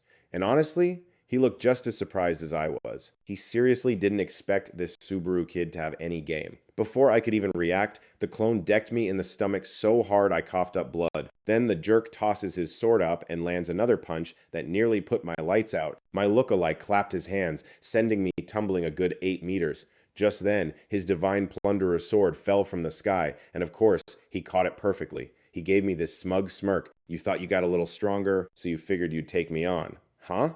You clueless moron. My trial isn't some walk in the park." The clone stared at me, just lying there in the sand. He was basically telling me to get up and fight, saying I couldn't win by playing possum. He barely finished his little speech before he just froze. On the other side of the field, I was already getting my butt back on my feet. Who cares if I was bleeding all over the place? I just fired up my blood control again. I tuned out every single word that Demon Emperor wannabe was spewing. Suzaka's life was on the line, and I was done messing around. I activated my blood control one more time, but this time, I molded it into blood armor all over my body. I took Vanquish's advice to heart. I had to let my anger just totally explode. I charged the fake Demon Emperor, but again, he dodged me like it was nothing. I wasn't about to waste a single second. I shot out some blood whips from my back, but the copy dodged them with a freaking split. I took that chance to rush in for the attack. There was no way I was letting this monster get away. The substitute Demon Emperor just laughed again, raising his fist to block my attack, and for once, I actually stopped his punch. The fake Emperor looked pleased. Nice armor. But let's see if you can take this next hit, kid. With that, the substitute swung his sword, getting ready to slice me up. But right then, I threw a punch of my own, and his magic sword cut right through my arm, chopping it clean off. The joke was on him, though, because my arm snapped right back on, and I socked him right in the face. The copycat spun around and lopped off my other arm, but I reattached it in a flash and nailed him with another punch. He went nuts, slashing me again and again, severing all my limbs, but I just kept sticking them back on and fighting back. In a flash, the clone finally got it. No matter how many times he diced me up, I just used my blood to put myself back together. At this rate, once my MP bottoms out, my body's just going to crumble and I'll bite the dust. This is insane. The copycat felt a jolt of excitement. He'd actually run into a genuine lunatic. He thought back to his little chat with Vanquish. Vanquish had called me an interesting kid who even fought back while getting a power-up, and Vanquish had promised the clone that he'd like me. He didn't believe it then, but he sure as heck did now. The fake Demon Emperor let out a crazy laugh. He was starting to get a kick out of me, but my pathetically weak attacks just weren't cutting it for him. As the clone was laughing his head off, he finally realized I was done playing around. I roared as a rainbow-colored aura exploded around me. "What the hell are you even rambling about?" I grabbed my own arm and started to morph it again, twisting my left arm into a spear made of my own blood. He was the one who was underestimating me. I ran the clone through with the spear, and he started coughing up blue blood. I was screaming like a maniac. Hurry up and use your freaking second form, you rotting piece of trash! Then I sliced the clone in two, his top and bottom half went flying, and he screamed, Are you for real? This Subaru punk doesn't just want to hurt me, he wants to absorb me. Trying to level up, are you? You little son of a gun. I was so done listening to his crap. I yelled at him to just hurry up and transform, and the clone finally snapped. I get it. For real. I knew perfectly well that if this guy didn't die, the gate wouldn't open, and I had to get Suzaka to a hospital as soon as possible. The fake demon emperor explained that time outside was totally frozen while we were in the gate. Then he asked me how I planned on surviving. You've been burning your ultimate skill just to heal your wounds. Once your MP runs out, your body is just going to fall apart and you'll kick the bucket. But I honestly couldn't care less about myself. I couldn't think of any other way to beat this guy. Even though this was my trial, Suzaka got dragged into it. That's why, at the very least, before I cashed in my chips, I had to get her to a hospital. I screamed at the clone again to just hurry up and die. Even though time was frozen, my MP was still dropping like a rock. The clone's body started to pull itself back together. Suzaka this, Suzaka that. Kid, you got a crush on her or something? My face was a mess of tears. It's not love! I promised her we would never abandon each other. She's the first friend I've ever had in my entire life. The clone froze. He remembered his own past, back when he was at rock bottom. Vanquish had reached out and saved him, and Vanquish had sworn on the honor of the demon dragon that he'd never betray or abandon him. The fake demon emperor pulled back his terrifying aura. He realized he might have taken things a little too far. The clone pointed at the sword lying over there. As an apology, I'll give you this divine artifact and its skills as a reward for clearing the trial. I was so confused. I'm gonna die anyway. What's the point of giving it to me? The clone started to fade away, insisting that I wasn't going to die. This rainbow gate is inside the main gate, so when you level up, all your wounds will be restored. After I beat the fake demon emperor, I shot up to level 26. I got the divine artifact and the ultimate skill, Tremor, and my blood control skill hit level 6. I suddenly remembered something and quickly yelled at the fading clone, Are all the masters of the gates monsters from the underworld? The Spectre said that they were all the same, and Vanquish was one of them. The Spectre knew he didn't have much time left. He raised his hand, telling me that if the day ever came when my friend was about to die, I should use Bloodsteel to save them. Before he vanished, the Spectre looked totally satisfied. My fighting spirit just now was identical to Vanquish's. The system announced the quest was over and told me to exit the gate. I frantically carried Suzaka out of there. I didn't care about the quest or the clock, I just immediately called 911. At another gate, the lair of Mobetic, Julietta's team, led by Captain Hijaki Julieta, was getting absolutely wrecked. Julieta stood frozen in his tracks as he faced the ginormous whale. So this whale starts blasting water jets like totally yeeting Julietta's crew into the afterlife. And get this oversized goldfish isn't even the final boss. Some clueless sidekick yanks on Julietta's sleeve, begging for a plan to take down the big bad. Apparently, the exit's locked until most of them get wiped. Julietta's vibe goes dark as he asks his dude for a head count, but the guy's totally clueless, like not getting the memo at all. Then, bam, Julieta whips around, giving him the psycho eyes and growls. So, how many more bodies do we need to drop to bounce? The dude is like, shook. He can't process that their leader is about to ditch them all to save his own skin, especially since Julieta was the genius who signed them up for this mess. Before the guy can even finish his, but you're our leader speech, Julieta shish kebabs him through the skull. His whole face just shifts. Yeah, because his life is times much more precious than his worthless as minions. Like, these useless bugs don't even deserve to breathe. Then, a bright red alert pops up. Ding! Majority of players have been unalived, which means the exit is officially open for business. Julieta just cackles and boots the guy's body away as the rest of the squad runs up. They got the memo too. If that gate opens now, all the freaks inside are going to spill out into the real world. But does Julieta care? Nope. He just spins around and barks at his crew. What are you losers doing here? Telling them to get back in there and be monster fodder. His crew is totally freaked by his psycho screaming. Like, how are times supposed to stop that thing? Julieta could not be more over it. He throws a fit, turns on his heel, and starts to bail, while his team finally gets that their captain is a total scumbag. But they're players, not cowards, and they can't just let this thing out to munch on civilians. So they keep fighting. Meanwhile, outside, Julieta is shoving his way out of the gate like his life depends on it. and he finally gets both feet through. But before he can do a victory dance, another notification pops up. Surprise! Everyone inside is dead, and the monster's about to make its grand exit. Julietta's eyes go wide with panic. Dude, it hasn't even been a minute. An insane blast of energy explodes from the gate, launching Julieta a good 8 meters. He hits the deck, a blubbering mess of tears and snot, fists clenched while he whines about his useless freaking subordinates. Like, they couldn't even buy him 60 seconds? The giant whale starts oozing out of the gate, and Julieta gets a new alert. The monster is now targeting anyone who is inside. So Julieta starts screaming for help like a total baby and runs for it. Meanwhile, the rescue squad finally gets to Subaru and is patching up Suzaka. Subaru's just standing there, totally stressed, hoping she'll be okay. Then, out of nowhere, a red alert screen flashes up. Quest failed. The 5-star gate, Mobitic's crib, has been ditched. Time left, 5,837 hours. Penalty, that time's getting yanked straight from the great clock. So, yeah, the time on the giant clock instantly loses 240 days, leaving just 49. Subaru is just standing there, mind blown, with no idea who screwed up this badly. Suddenly, Julieta comes sprinting in, looking like he's seen a ghost, and Subaru knows that face. He's screaming his head off, demanding they hand over the ambulance. Subaru's like, what is this dude even talking about? Julieta grabs Subaru's shirt, shrieking that the whale is on his tail. He tells Subaru to go play hero and hold it off, to buy him time to hijack their ride and get out of there. With that, Julieta stomps over to the paramedics and demands the keys. The medics are all flustered, trying to explain that, hello, injured people come first. But Julieta is not having it. He shoves one of them out of the way to get in, screaming that his life is way more important. Screw the injured girl. She's just some lame bronze master. He's a silver master, and obviously, he gets dibs. Julieta keeps harassing them, still got his hand on the paramedic's collar. Subaru's expression gets real dark. He grabs Julieta's shoulder and tells him to chill, but Julieta just snaps, what the hell do you want? The whale is now fully out of the gate and beelining it for downtown. The Masters Federation starts blasting out warnings. Uh-oh, an underworld monster just dropped into Miro City.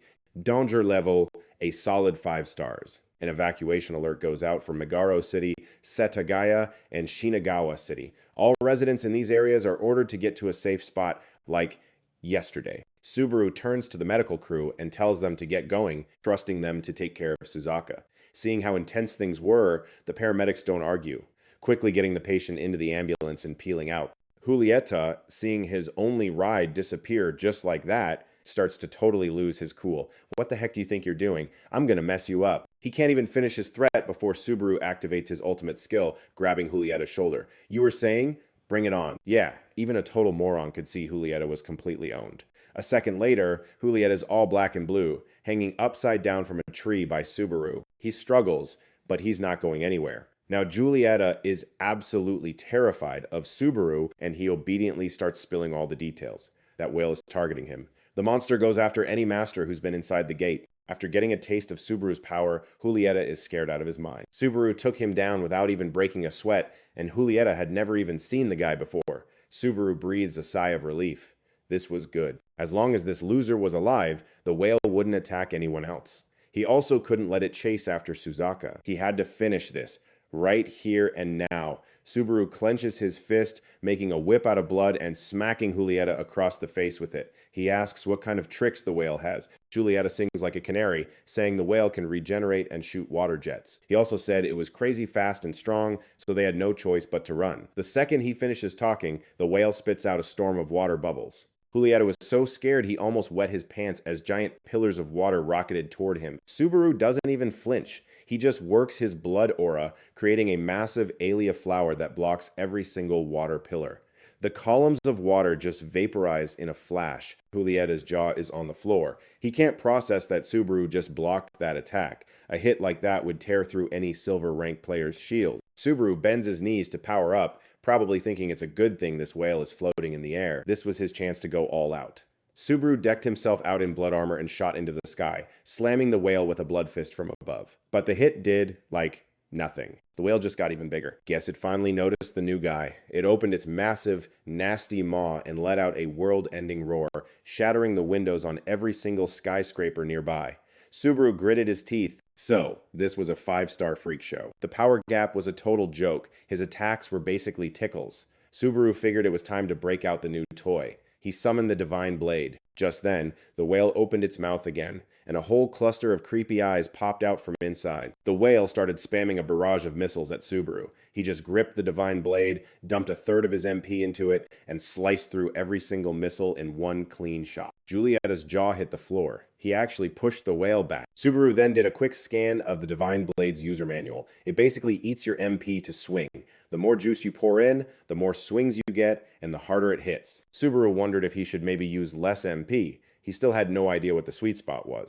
And of course, that first love tap wasn't enough. The whale came back, and this time it was seriously ticked off. The whale started charging up another massive water bomb in its mouth, getting ready to launch. Subaru could feel the insane power coming off that thing. He had to shut that down, like, yesterday. He raised his sword, deciding to burn another 1/3 of his MP for the next attack. The whale got totally wrecked, exploding into a million pieces. The giant water ball just collapsed, turning into a massive downpour.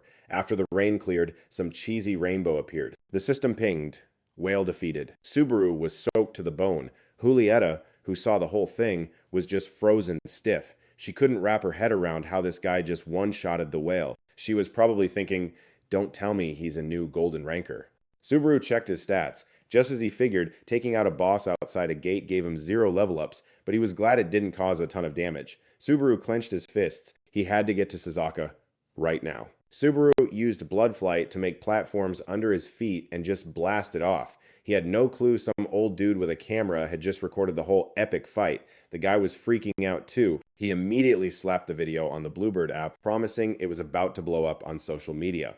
Over at Shinagawa Hospital, Suzaka was in critical condition. By the time Subaru got there, Suzaka had already been wheeled down to the morgue. He lifted the sheet and saw her just lying there. Subaru's world fell apart. He collapsed to his knees, his mind screaming that it was all his fault. He was the one who dragged Suzaka into this mess. Subaru got pissed just thinking about that other guy again, but then he remembered what the dead prophet said right before he kicked the bucket. If one day your friend, checks out, just use Bloodsteel. Subaru snapped back to reality. He pulled up his skill window, scrolled like a madman, and slammed his finger on a skill that was now unlocked. Resurrect a close host by turning them into a bloodkin, effective within 1 hour of death. Current target, Amamamea Suzaka. 17 seconds remaining. Subaru froze. This meant he could actually bring Suzaka back. The countdown was dropping like a rock. With only 15 seconds left, Subaru didn't even think. He just activated his Bloodsteel skill, praying he wasn't too late. A red aura wrapped around Suzaka as the clock ticked down, second by agonizing second. When the last second vanished, the red light around Suzaka fizzled out. Subaru's face went pale, and at that exact moment, 2 other people burst in, screaming Suzaka's name. It was her older sisters. Their faces were a mess of tears as they shoved Subaru aside to get to their little sister. The oldest one bitterly yelled that this was exactly why she told Suzaka to stop taking clients. The second sister was just a sobbing wreck, completely unable to accept that her little sister was gone. Subaru was just stunned, silent, not a single word coming out. The oldest sister finally noticed him and turned, demanding to know who he was. Subaru hesitated. The thought of Suzaka was a knife in his chest, and with tears welling up, he told them he was Suzaka's friend. Hearing that, the oldest sister absolutely lost it and lunged at Subaru. He didn't even try to stop her as she screamed through her tears, blaming him for dragging Suzaka into all this dangerous crap. They never wanted to leave Suzaka alone. They were just waiting until they got strong enough to come back and keep her safe. They were so close, but then some guy like Subaru had to show up and get their sister killed. The oldest sister was about to swing at Subaru again when something moved behind them. Suzaka, who was a cold body just a second ago, suddenly started floating into the air as a freaky red seal appeared on the back of her neck. Suzaka started to morph into a totally different form, landing back on the ground and blowing everyone's minds. Suzaka looked at her fuming sisters, gave them a death glare, and told them to get their filthy hands off Subaru. And with that, Suzaka shot forward to attack her oldest sister, who just stood there, completely baffled. Luckily, Subaru's reflexes are insane, and he jumped in to block Suzaka's attack. Otherwise, her big sister would have been totally smoked. As Subaru blocked the hit, his hands were shaking. How in the world did she get so strong? Suzaka immediately backed off and knelt in front of Subaru, looking sorry, a sight that seriously creeped out her 2 sisters. Subaru, pale as a ghost, wondered what in the hell was going on. He asked Suzaka if it was really her. Suzaka confirmed she'd been resurrected as Subaru's special follower. She said she had no memory of her past life, but she would obey Subaru without question. Subaru was just frozen in pure terror. Hearing this, Suzaka's sisters' faces went dark, and without saying anything, they both activated their ultimate skills. They called Subaru a sicko, demanding to know what he did to their sister. Subaru was sweating bullets, totally flustered. Suzaka then made things a million times worse by asking if he was, in fact, a sicko. Subaru shook his head frantically. Of course not! Suzaka, now basically Subaru's minion, drew her sword, ready to attack the two sisters for him. Subaru quickly stopped her, yelling out, "Whoa! Chill!" He had no choice but to use his own skill to pin Suzaka's sisters against the wall, and then he grabbed Suzaka and got the heck out of there as fast as he could. Subaru cursed while he ran. That damn prophet. What kind of messed up skill is this? This isn't Suzaka anymore. This is... As Suzaka gets dragged away, he's looking totally clueless and asks if Subaru isn't just gonna waste those two. Subaru straight up ignores him. His brain was completely fried. He needed to grill Suzaka about this busted follower part of the Bloodsteel skill, like yesterday. The second they hit the main hall, Subaru just freezes solid. He sees his own face blown up on some massive screen, and he goes completely pale. For real? Someone filmed his whole throwdown with that whale? While he's still basically rebooting, some rando walks up and is all like, "Looks like Subaru's about to level up to Sylve." The guys who rolled up were Tsukishima, Ryu, and Udo Ryushi, the number 2 and number 3 big shots of the Golden Clients. Tsukishima's totally grinding his teeth, all ticked off. I knew that scumbag Taiga had a brother. Subaru starts to seriously freak out seeing them, and great, they brought friends.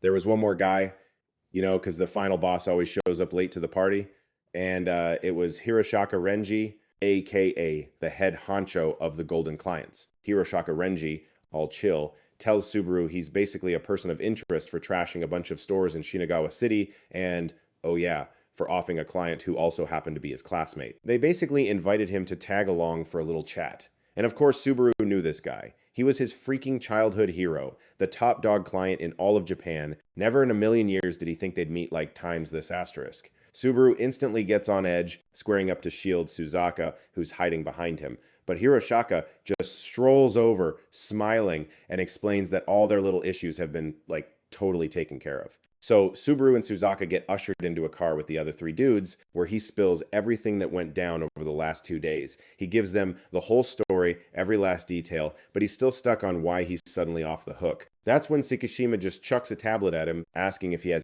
any clue how many surveillance cameras are watching every move in Tokyo. First off, the whole mess at the shopping district, caught on tape, start to finish. Turns out Subaru was the one Taiga was gunning for. And about Kunijaki getting taken out, the client gate popped up and literally sliced Kunijaki in 2, and get this, 2 other witnesses backed up his story. Subaru's mind was blown that the 2 jerks who used to mess with him actually vouched for him, which, meant he was totally in the clear. Even better, the news that Subaru single-handedly wrecked a 5-star monster with 0 casualties went viral, so now he's basically a hero. Ugh. The word hero felt super weird to Subaru. He'd never ever pictured himself as one. After hearing Subaru's side of things, it all clicked for Tsukishima, and the whole mystery around Taiga finally made sense. Turns out, Taiga only has one ultimate skill, the Golden Arm. See, when a client jacks a gate from someone else, no matter their rank, they can never get a second one. That's how they knew something was up with Subaru. And it's probably why Taiga was so obsessed with keeping Subaru on a leash. It was also when another gate showed up, he could swipe that one too. It all finally hit Subaru. No wonder Taiga wouldn't let him out of his sight. That was the creep's game plan the whole time. So the Golden Clients take Subaru down to the 6th basement level of their HQ. It's basically a supermax prison for rogue clients. The moment Taiga spots them, his eyes practically catch fire, and he calls out to Subaru in this super fake, sweetie pie voice. That dirtbag Taiga was all tied up in golden chains, making him totally useless. Tsukishima slams a foot into the iron cell door. He could never stand this chained-up loser. Now, with Subaru's statement, he could move forward with the investigation. Taiga completely loses it, slamming against the bars of his cell. He starts screaming the worst things imaginable about Subaru's family, swearing he was going to rip a social parasite like Subaru to pieces. He's screaming that all of Subaru's gates are his. Taiga's insults just bounced right off Subaru, who didn't even flinch. Meanwhile, Suzaka, standing next to him, looked like he was about to explode. Subaru was weirdly chill, like ice cold, which even he thought was strange. Even standing in front of this totally psycho Taiga, his pulse didn't even jump, and seeing Subaru so unfazed just made Taiga even more furious. The idea that some worthless insect like Subaru would dare to look at him like that, he just couldn't handle it. Subaru was so over Taiga's toxic rambling, so he just turned and bounced, leaving Taiga still screaming like a lunatic behind him. Udu watches Subaru walk off and asks if they're really just gonna let him leave. Risaka, totally zoned in on his computer, says he was already planning on hooking Subaru up with some special perks anyway. They needed him to power up fast, because word on the street was a 6-star gate just popped up. Meanwhile, Subaru takes 2 stars to the front desk to cash out, and the guide confirms he's trading them for 300,000 yen. In addition, he also scored a cool 20 million yen for taking down that 5-star monster. Subaru literally got chills when the receptionist handed him a black card. Apparently, he'd been given some VIP perks from the Federation. When he presented this black card, he could use places like hotels and convenience stores connected to the Federation for free, like completely on the house. Subaru was still trying to process all this when he heard the crowd behind him start whispering. They were all hyping him up for taking down the blue whale all by himself and getting VIP status right away. Subaru couldn't wrap his head around being famous. Turns out the guide had been running his mouth to everyone.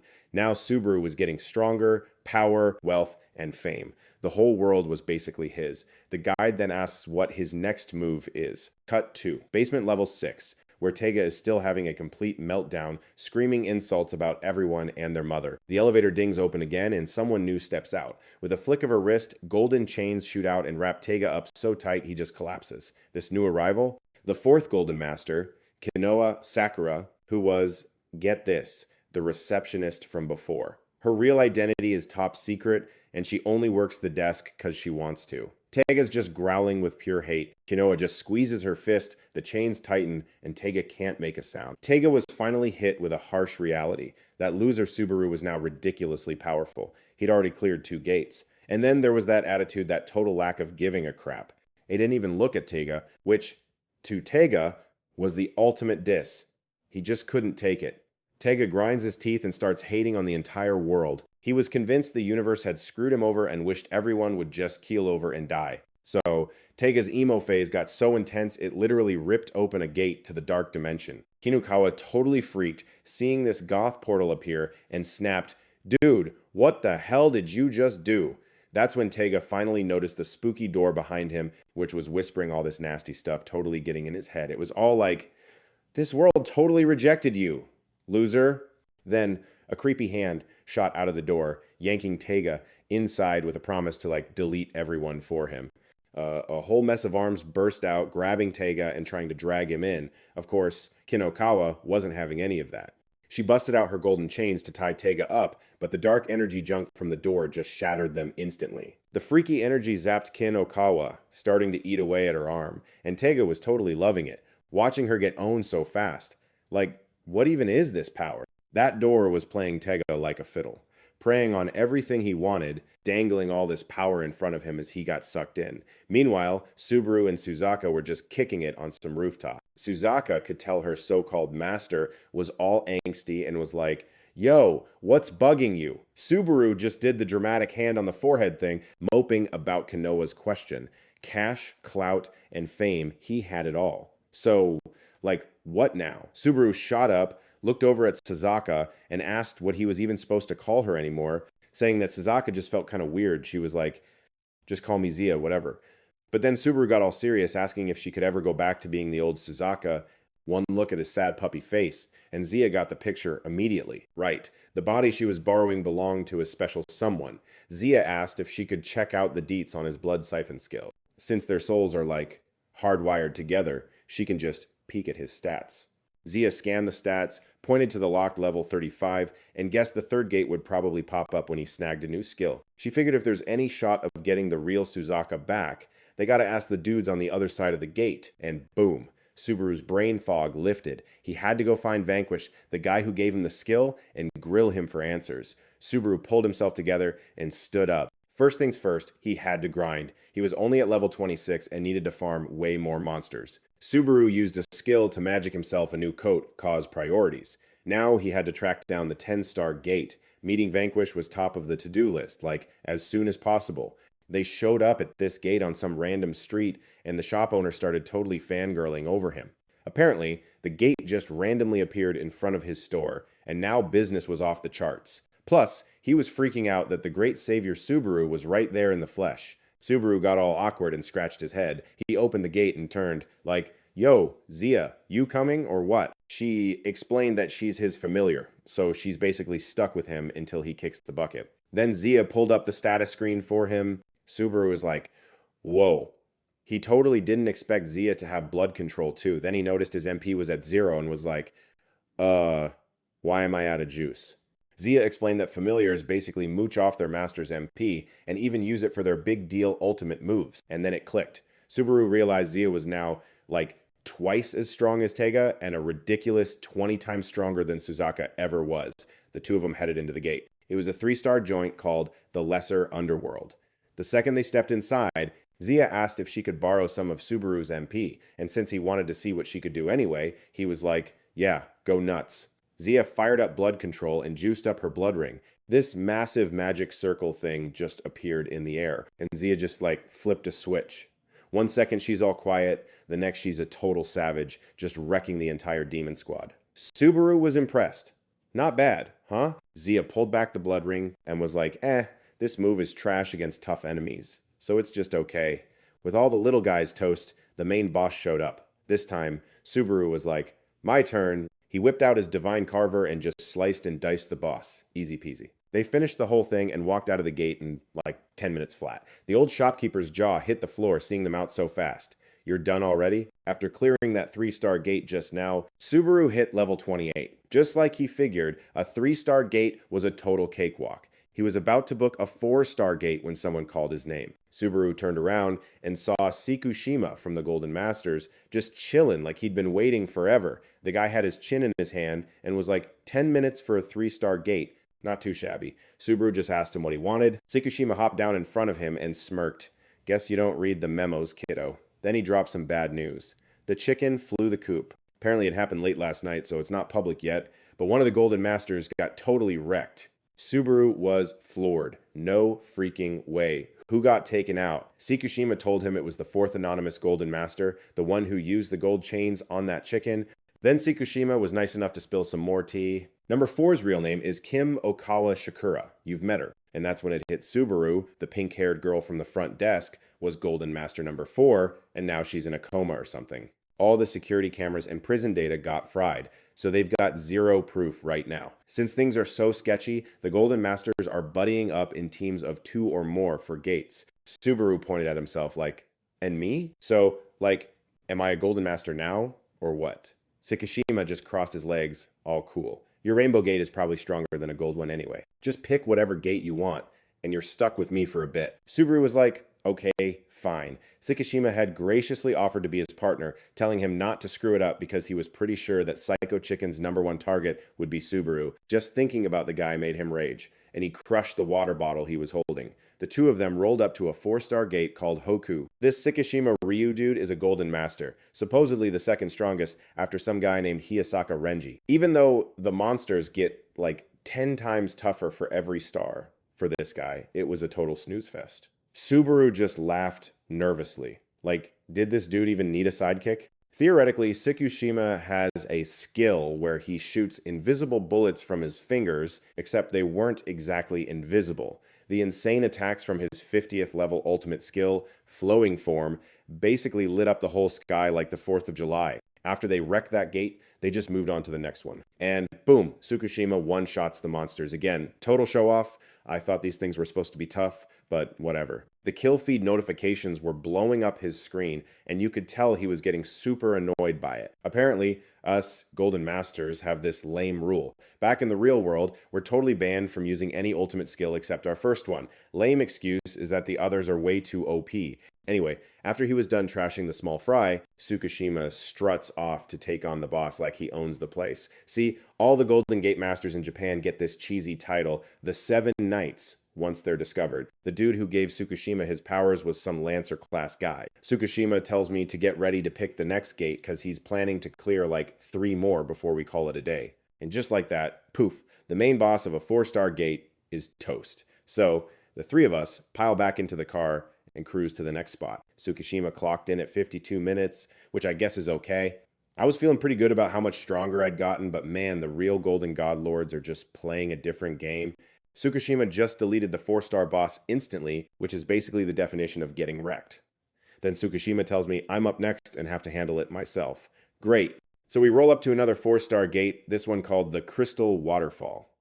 Apparently, the terrain here is all special and weird. Tsukishima walks in looking ticked off, as usual, and tells me to watch it. He says low-level godlords can't even walk straight on this map, and to top it off, it's just the boss in here. Right as he says that, this cat made of pure crystal jumps out. Okay, I was already on edge. The cat tries to gank me from above, aiming right for my head, but I whip out my divine blade and slice off one of its legs. Tsukishima's like, whoa! Hey, that's the sword from the video, so you can actually use it on 4-star bosses. Not bad, kid. Yeah. Not bad. Except I was already getting wrecked after one hit. Blood everywhere. My face went totally white. This boss was way tougher than the zombie, like maybe a few times stronger. Seriously, without this divine blade, I'd be toast. I was about to swing again when I saw the leg I just chopped off was slowly growing back. I totally froze. What the hell? It's regenerating? The cat takes another swing at me, but this time I managed to jump out of the way. I had to think fast. The divine blade was basically useless now. It sucked up way too much MP and wasn't even doing permanent damage to this thing. Seiya could see I was in trouble and was about to jump in, but Tsukishima stopped her. He just propped his chin on his hand and watched the show. Seiya shot him a death glare and asked if he was just going to let me die. Tsukishima just clicked his tongue. Chill. I'll step in if the kid's about to get wiped. He was probably thinking it was a good thing. I was only fighting a sub-boss, even if the Violet Gate is supposedly stronger than the Golden Gate. But if the God Lord is just some stat stick who can't think, it's all pointless. He wanted to see what I was really made of. Meanwhile, I was totally stuck. This stupid terrain completely nerfed my blood control. My threads had nothing to grab onto. If I tried my mist, the crazy wind from the waterfall just blew it away. The wall was a bust too. This thing was way too big, so trying to block it would just drain my MP. I leaped up and tried to blind the cat with my blood control. Didn't work. It still nailed me perfectly. This thing's aim was way too good. It wasn't using its eyes. The cat smacked me so hard that I went flying. Tsukishima was starting to look annoyed again. What the hell? This isn't looking good. This kid's way too new at this. This is what you get when you run into a weirdo boss for the first time. Maybe I expected too much. But Seiya still had my back, 100%. She told Tsukishima not to count me out, that I'd already figured out a comeback. And just like that, over on my side, things started to change. I latched my threads right onto the cat's body. If the terrain was a no-go, I'd just used the cat itself. Turns out, this thing didn't have a nose or any senses. It was basically a blue jellyfish shaped like a cat. That meant normal physical hits, even without my special sword, should actually work. So I used that skill. The zombie gave me the ultimate skill, Fist of Death. It's designed to wreck a target from the inside out. Time to get creative. I mixed my blood control with the Fist of Death to attack the cat. It started getting messed up from the inside. Then I formed a blood whip and wrapped it around the thing's neck and used the tension like a slingshot to land a massive punch that just shattered its face. You think regeneration is your thing? I said, trying to look super cool. I've put my own body back together. You're burning MP to heal, aren't you? Yeah, sorry, not gonna happen. I'm just gonna keep interrupting you over and over. Even Tsukishima looks surprised.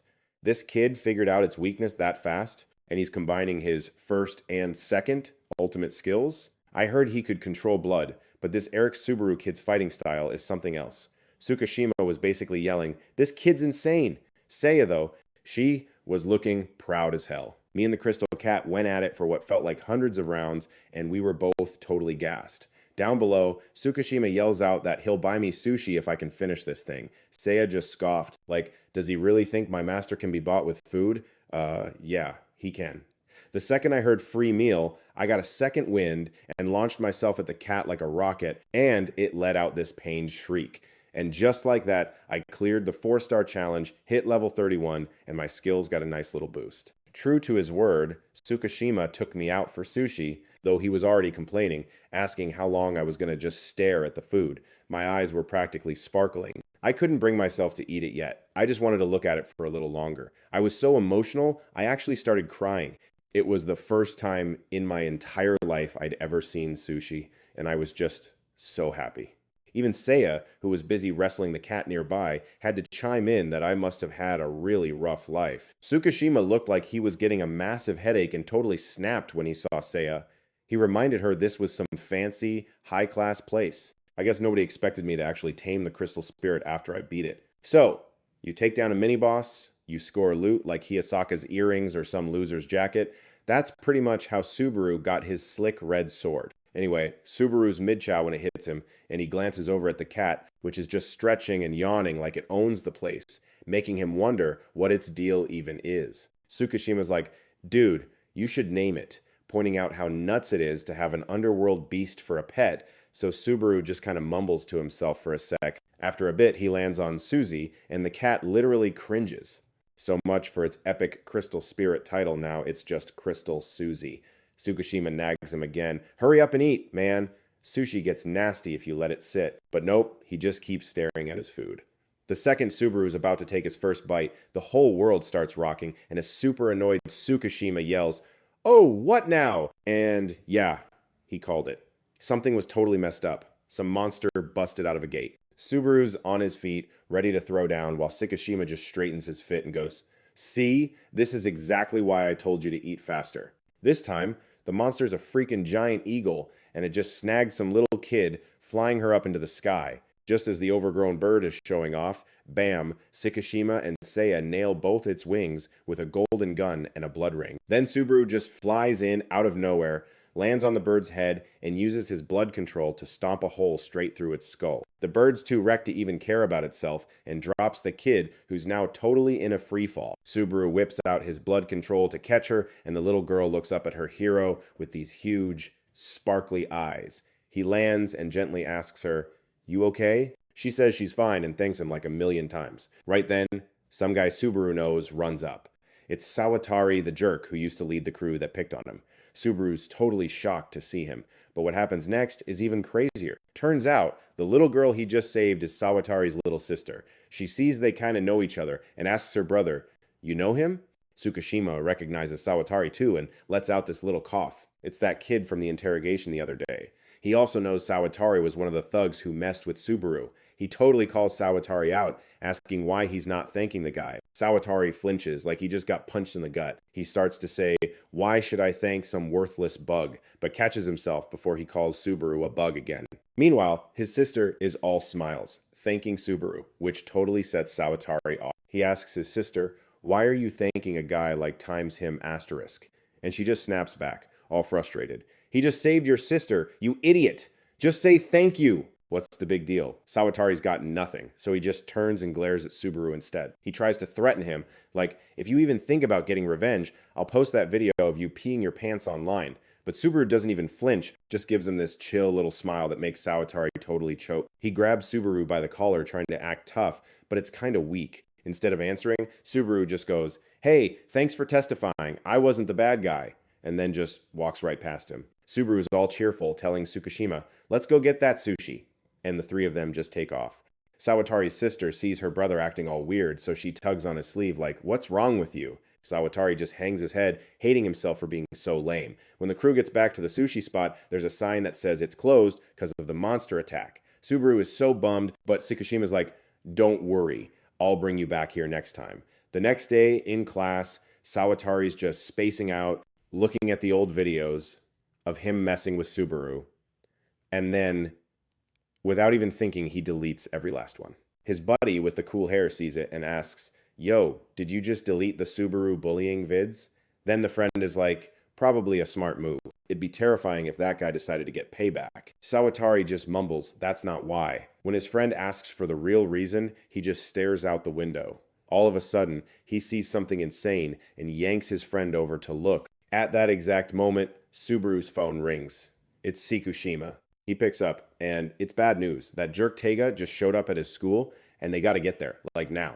Meanwhile, Sawatari's smiling at a text from his sister about pork chops when his spiky-haired friend drags him to the window. He sticks his head out and sees a familiar face, Eric's Tega. Instantly, a bunch of dark gates just appeared next to them. Tega starts yelling to all the hosts at school that these gates will grant them some new, crazy power, a power so huge it could go toe-to-toe with a golden host. He's trying to get everyone to jump into the gates, promising they'll get juiced up and join his crew. Back over to Subaru, Tsukushima is angrily holding up a super smug-looking picture of Tega. He says he just got the school alert 3 minutes ago, but Tega showing up is only half the problem. The Times Real Times issue is that the loser dared to mess up his hair. Subaru asks what's up with the black gates behind Tega. Tsukushima scowls, saying he knows exactly what they are, but he's got a super bad feeling about it.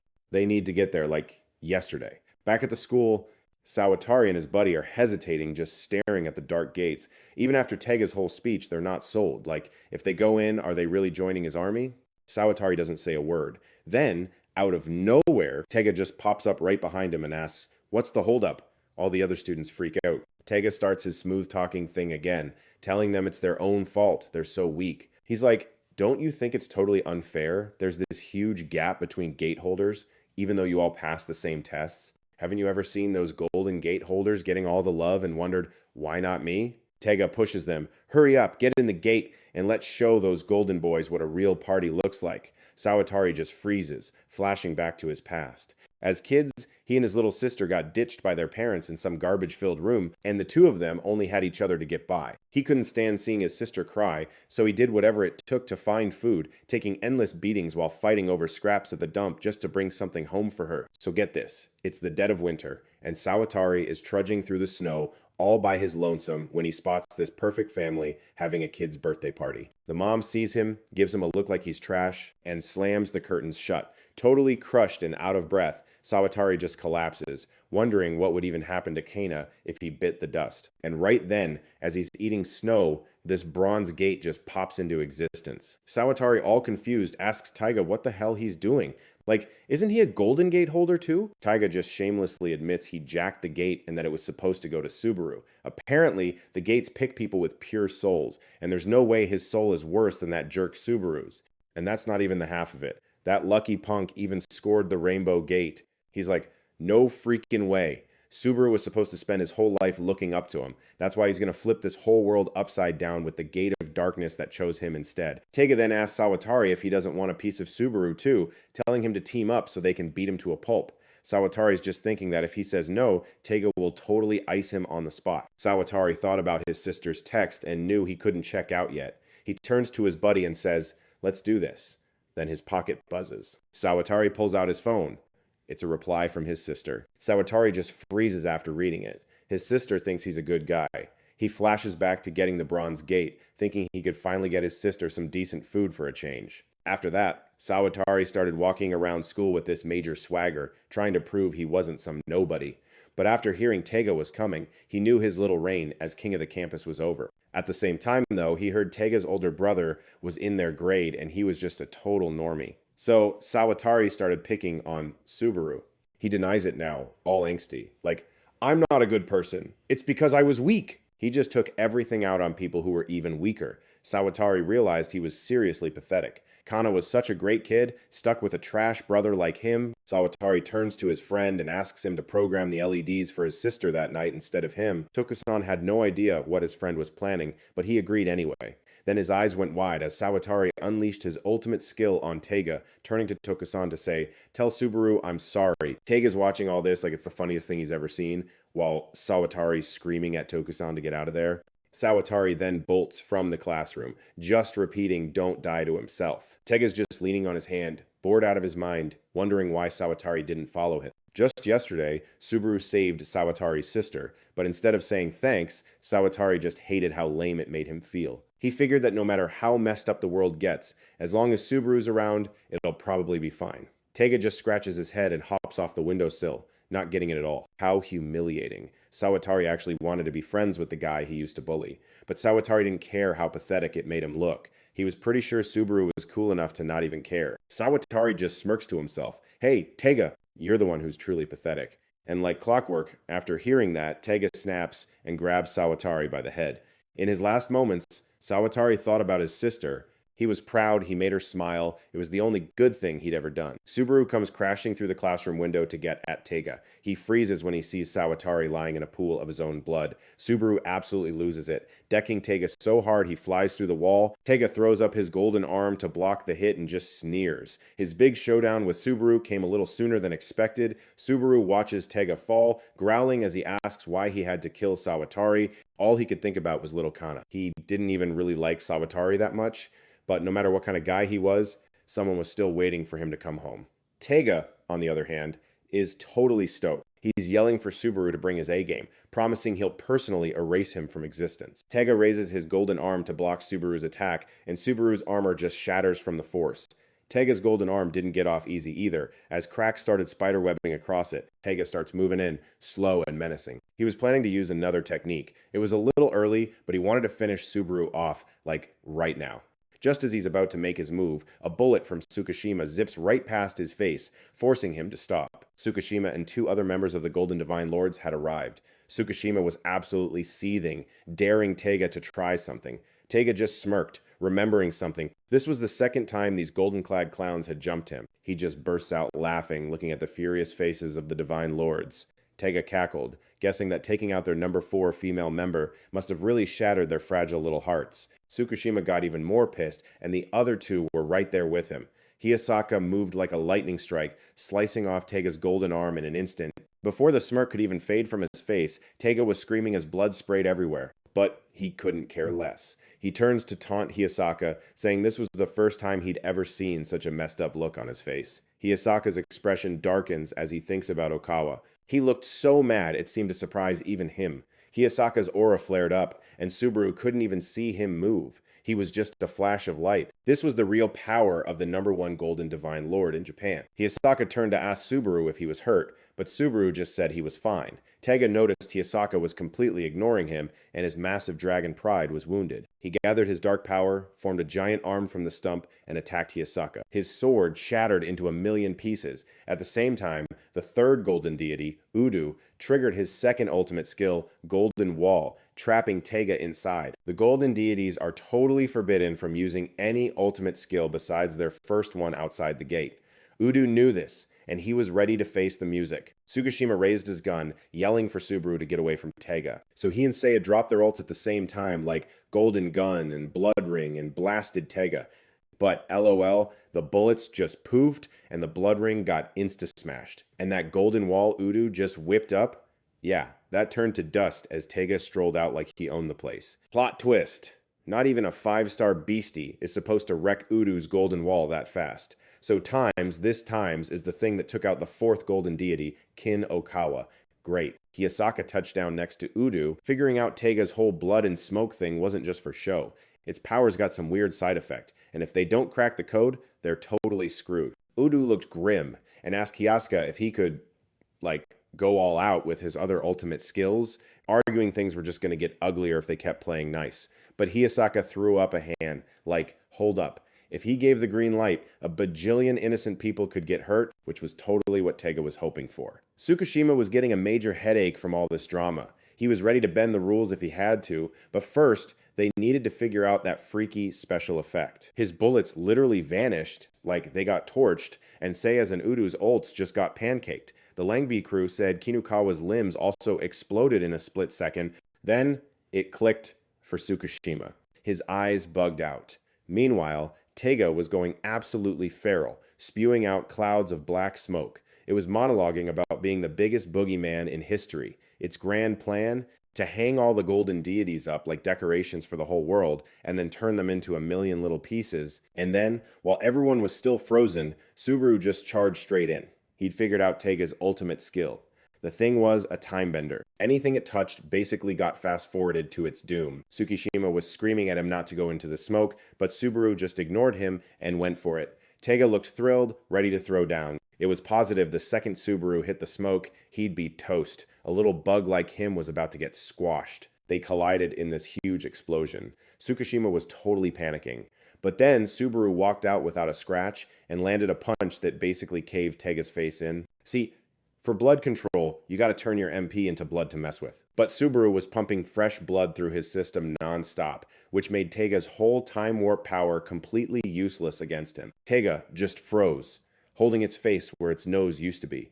Blood just pouring out. It couldn't process getting rocked that hard. Subaru was on a whole other level now. Yeah, the days of him being scared of Tega were long gone, and he was about to give it exactly what it asked for, a front row seat to his full power. Subaru's whole body got covered in this new, sick-looking suit of armor he called Blood Control version 2 Immortal. Tega, totally ticked off, popped open a bunch of dark gates all around the golden deities. 10 of them started pouring out that black smoke that could smash anything it touched. None of them had ever seen a power that could just summon gates before. Tega was laughing like a total psycho. Since it couldn't beat Subaru, it changed the game plan. Like, what's the point if only Subaru can block the smoke? Might as well just dust everyone else first. Subaru glanced at Seiya, and you could just see the flashback of Suzaka dying, hitting him hard. He shut his eyes for a sec, then opened them, and this insane rainbow-colored aura just exploded off him. Subaru stared Tega down like it was already dead. You got the nerve? Try and touch a single one of my friends while I'm here. I dare you, you mutt. A fire just lit up inside him. He popped his ultimate skill, Limited Halo. Yeah, that's one of the 3 craziest ults Vanquish gave him. It jacks up all his stats by 30% when he's mad. The first time he fought Tega, it was useless because the level gap was just massive. But now that Subaru's leveled up, it was finally kicking in. They both charged, throwing a storm of punches, but Tega was clearly getting wrecked. Subaru was just hammering him nonstop, forcing him to backpedal. Tega was totally winded with a completely busted arm. It was screaming its head off, totally confused why it couldn't block any of Subaru's hits. Subaru used his blood whips to tie Tega's arms up good. Tega was freaking out, trying to break free and blasting dark energy everywhere. Tega couldn't believe this pipsqueak Subaru was totally owning him. Subaru face planted him into the dirt before sending him flying with an insane uppercut. After popping his Blood Armor version 2, Subaru's power was just on another plane of existence. He used a skill to juice up his own nervous system. It let his tentacles move way more naturally than when he was puppet mastering them with his fingers. Tega just got wailed on by the tentacles, hitting the ground like a bag of garbage. Then some voice started talking from the dark portals, whining that the person using the Blood Void wasn't Carrion or Judith. Like, of all the people, why'd it have to be some dude from Vanquish? The Tega they were fighting stood zero chance. Tsukishima realized things were going sideways and yelled at Subaru to chill out and just capture Tega, since they needed to grill him for info. Subaru finally snapped out of it, stopping the beatdown and wondering what to do about all that black smoke. Tsukishima told him to use his Blood Void, just like he did, to clear the air, which let them finally break out of the dark portal trap. In like a second, Tsukishima figured it all out. To get rid of the black smoke, you had to trigger something like a chemical reaction. As soon as the bone particles and the smoke mixed, they'd both just go poof. The dark portal let out this creepy laugh as a giant eye peeked out. Apparently, its whole goal was to wreck that massive, silent clock thing hanging in the sky. Tsukishima demanded to know what was up, asking how it was planning on breaking it. The portal just laughed, saying it wasn't spilling its secrets, and that this all would have been way easier if Tega wasn't such a moron. Then the dark portal dropped some prophecy. Hiyasaka, Renji, Tsukishima, Ryu, and Udo Ryu were all going to get wrecked by Tega soon. Whatever. For now, Tega was knocked out cold on the ground. Tsukishima was still acting all tough, saying he wasn't spooked. Subaru shot back that the prophecy was total BS because he'd never let that happen. The portal laughed again, creeping closer to check Subaru out. It knew he was an incarnation of Vanquish, and those guys are a real pain to deal with. Subaru was like, all right, who even are you? It answered that it was Kokugaiji, the desolate emperor of darkness from the amniotic fluid or whatever. Kokugaiji's whole deal was that it wanted to change the world. So the big bad decided to just, delete the whole world and everyone in it. Subaru was so over this dude's monologue. Kokugaiji was just yapping like a chihuahua. He went to shut him up, but poof, the portal vanished. All that creepy black smoke swarmed Tega, basically swallowing him whole. And that's when Subaru was like, oh, crap, total trap. The other golden gods tried to blast Tega, but yeah, way too slow. And just like that, Kokugaiji and Tega ghosted. Sei was totally losing it. Like, how did 3 of you golden boys let them bounce? Tsukishima got super ticked, yelling that it wasn't like he was frozen. He was being held back. Duh. Turns out, he was busy side-eyeing 2 new baddies who popped up on the roof while Subaru and Tega were brawling. They came out of the shadow gate, and he could feel some serious vibes from them, like even stronger than Taiga. So after Kokugaiji busted Taiga out, it started messing with his head big time. It was all up in Taiga's ear, whispering, "You're pathetic, weak, stupid. What a joke. Classic villain move." Apparently, Kokugaiji was a total mind reader. Taiga was just sitting there, wishing for a glow up. Stronger, smarter, hotter. Kokugaiji's words were like a toxic ex, totally tearing down Taiga's self-esteem 1 second and then being all sweet the next. It was promising to give him a total makeover, power-wise, into the version of himself Taiga fantasized about. With Taiga basically brainwashed, Kokugaiji floated off to meet its new crew. They all had one goal: get buff. Kokugaiji was cackling while a bunch of arms reached out, which is not creepy at all. It promised them a next-level evolution to basically wreck everything. Meanwhile, Sawatari was gone, and his funeral was dead silent. His sister was just a zombie, numbly holding his picture. Atoma tried to pass on Sawatari's last apology to Subaru, but he started blubbering after like 2 words. He felt super bad for Sawatari's sister, Gana, and the waterworks just wouldn't stop. Ever since Taiga showed up, the Shadow Gates have been on pause. The bad news?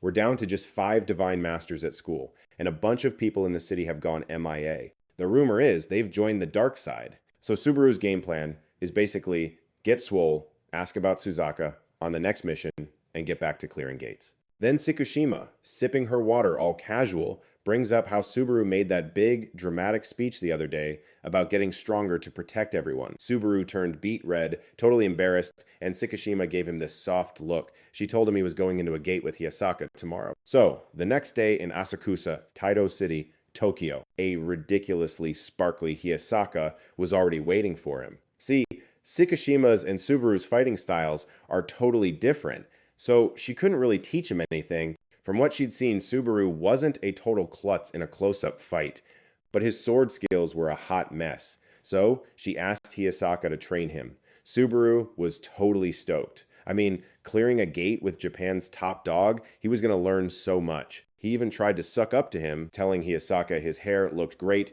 but Hiyasaka just deadpanned that he literally just rolled out of bed.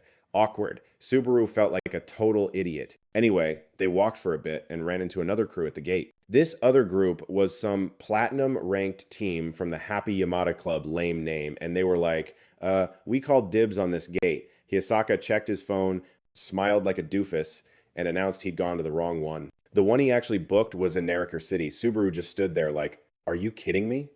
That's a whole hour by train.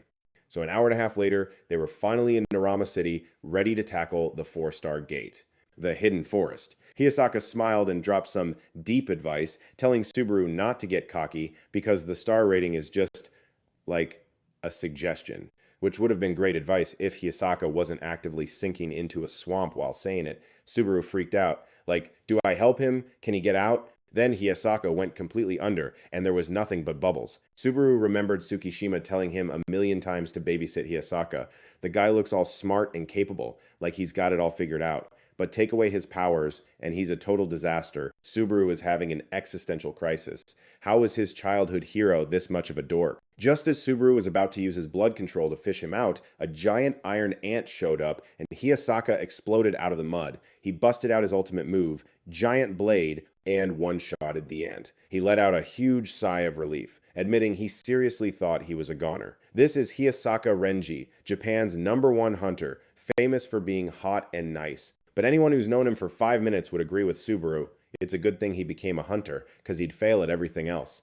Growing up, Hiyasaka had 0 special talents. His parents wanted a genius, but he couldn't deliver. Instead of being bummed, they just kept loving the heck out of him. Then, one day, in the 4th grade, Hiyasaka stood up for some kid getting bullied. The kid cried and thanked him, and Hiyasaka felt all warm and fuzzy. But the next day, plot twist, he was the new punching bag. And get this, the kid he saved? Yeah, he joined the bullies. Ouch, people are snakes, and they're only like that because they're weak. So from that day on, Hiyasaka swore he'd never be a backstabber. He figured that was the secret to being a real friend. So they walked a little more, and surprise, Hiyasaka sank into the mud times again asterisk. Subaru had to use his blood control to yank him out. Hiyasaka just laughed it off, claiming the enemy's senses were too good, so he was just using himself as bait. Riite. Subaru pulled Hyasaka up, and a giant monster came up with him, and Subaru started to get it. Hyasaka always jumps in first, taking the heat to protect his team. It looks like he's a walking disaster, but that's not the whole story. He's not just spacing out, he's super adaptable and open to anything. Subaru, kind of getting it now, handed him a towel. The towel was from the Hyasaka survival kit that Tsukushima forced on him, packed with towels, drinking water, and other random stuff. A total pro gamer move from Tsukushima. Turns out, among Hyasaka's friends, Tsukishima was totally getting screwed over by him. The guy was probably drowning in work right now. And yeah, big surprise, that was the case. Tsukishima was working like he'd sprouted 3 heads and 6 arms just to handle everything. He was totally fuming. That useless Hyasaka, I swear. I just hope Okawa gets better and gets back here to pull some of this weight. The Golden Guild Masters were all pretty tight, especially Hyasaka, Tsukishima, Udo, and Okawa. They were the OGs, been there since the guild started, like a solid 8 years ago. Which is why there was only one thing really eating at Hyasaka. The chicken-masked weirdo who put Okawa in the hospital, yeah, he was never going to forgive that guy. He flat out told Subaru, even if that dude was my brother, I'd still have to take him down. Subaru got all serious, thinking about Sawatari and Little Kana. Yeah, he had his own reasons for wanting to wreck the chicken mask guy. No matter what happened, he was so ready. They pushed deeper into the gate before finally stopping. Standing on a cliff, Hyasaka used his Hawkeye skill, spotting the boss 20 kilometers away at their 6 o'clock. The big bad for this map was a level 81 gun trunk tree spirit. It was a giant tree with creepy eyes growing on it, and the second it saw someone coming, it popped out a bunch of defensive thorns. Hyasaka summoned a giant mirror shield to block the tree spirit's attack. His sword shattered as the attack blew past him, tearing up a huge chunk of the landscape. Luckily, Subaru was quick enough to use blood control and yank Hyasaka into the air to dodge. Hyasaka, of course, was still acting like a tour guide. Like I said, the difficulty rating on a gate is just a suggestion. Subaru's face got dark. What the heck? This tree's attacks were as strong as Tsukishima's, maybe even stronger. This thing was on a whole other level compared to other 4-star bosses. Hyasaka just raised his golden sword. The mobs in this gate are 4-star, but it looks like this boss is a low-tier 5-star. Hyasaka didn't even flinch, just sighed. Guess this is the challenge you get for fighting a bunch of nobodies all the time, huh? Then he actually started critiquing Subaru's flying skills. Didn't expect you to get this high up. Subaru's nerves were shot. If Hyasaka hadn't blocked that hit, he'd be a puddle right now. He was almost out of MP and could barely even float anymore. Hyasaka swung his sword in a flash, and the gun trunk tree spirit was just split in 2. That's my 6th ultimate technique. 7 sword paths. I can send 7 slashes anywhere I want inside my range. Big chance I lose the blade after using it though. And it costs a ridiculous amount of MP. But if you use it right, it's pretty much game over for them. Subaru was super bummed. He didn't even get to lift a finger before the boss was dead. The two of them just walked out of the gate. It was late afternoon. They said their goodbyes, ready to split. Hyasaka told Subaru, hey, don't tell Tsukishima about this, but it was way too late. Subaru had already sent him the full play-by-play. Tsukishima showed up looking like an angry debt collector and dragged Hyasaka away without a second thought. As he was getting hauled off, Hyasaka still managed to shout that he'd see Subaru tomorrow, saying he'd book a 5-star gate. Subaru went home, washed up, and crashed in bed, replaying the fight with that tree spirit in his head. Subaru closed his eyes, visualizing Hyasaka's whole fighting style. He had to figure out how to make that his own. Meanwhile, Kokugai's crew was on a recruiting spree. So far, they had 20 people of all different skill levels, and they were always splitting up to find more people. They tried to get Team Grex at the park and some girl named Joletta in a residential area, but both turned them down, saying they'd fight to the end. But Kokugai's group didn't back down. They just kept expanding their search. Tsukishima answered his phone, already annoyed to see it was that idiot, Hizaki. That guy should have been locked up until his trial, and the whole he might have killed his teammate thing was still hanging over his head. Hizaki just laughed it off, saying he was the one who got jumped and had to defend himself. The attacker was some bronze rank user named Kishikawa Sawe, who was clearly tied to the Shadow faction. Hizaki said something felt off about the guy's insect control skill. Tsukishima looked at the intel on his screen. The skill was totally different from what was on file. Just as he thought, the Shadow Gate could give its users brand new skills. A bunch of people got attacked last night, but that idiot Hizaki was the only one who actually won. He knew this wasn't going to be over soon, and told Hizaki to watch his back. That clown Hizaki obediently agreed and hung up, but the second the call ended, his face soured as he bitched about the annoying four-eyed government stooge. Elsewhere, the members of the Shadow faction were touching base to report in. The blonde dude said everything on his end was going great. They took down the six-person Grex team but lost to Julieta. The other team reported back that they'd already mopped the floor with the Platinum team. The two sides planned their next move, deciding to hunt gold rank users next. In Marunouchi, Chiyoda City, Tokyo, right in front of the new Marunouchi building, Kiyosaka and Subaru met up with the recon team before jumping into the 5-star gate. The recon department was basically Sakishima's personal intelligence unit, full of people with movement and analysis skills. Their job was to scope out the gates and raise the survival odds for the poor saps assigned to clear them.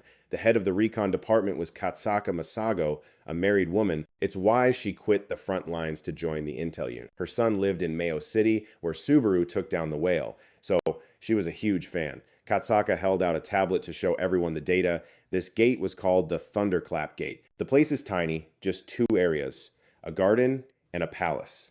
There are two thrones on the top floor of the palace, and that's where the boss is. It's possible one of them is the boss, or they're both bosses. Subaru got a knot in his stomach. He'd been in a 2-star gate with two bosses once, but he couldn't believe he was about to face the same setup in a freaking 5-star gate. Hyaka gave him a wave to get his attention. He flashed a megawatt smile, asked if he was good, and then led the way in. Subaru instantly felt way more chill. So, it wasn't exactly what he'd pictured, but Hirosaka was still a total legend. Right as Subaru and the other dudes stepped through, the gate slammed shut. Right away, these Shadow faction losers rushed in, slicing up one of Katsaka's crew. The new arrivals were just some bronze-rank fanboys who were obsessed with the Shadowgate, and they had a serious attitude problem.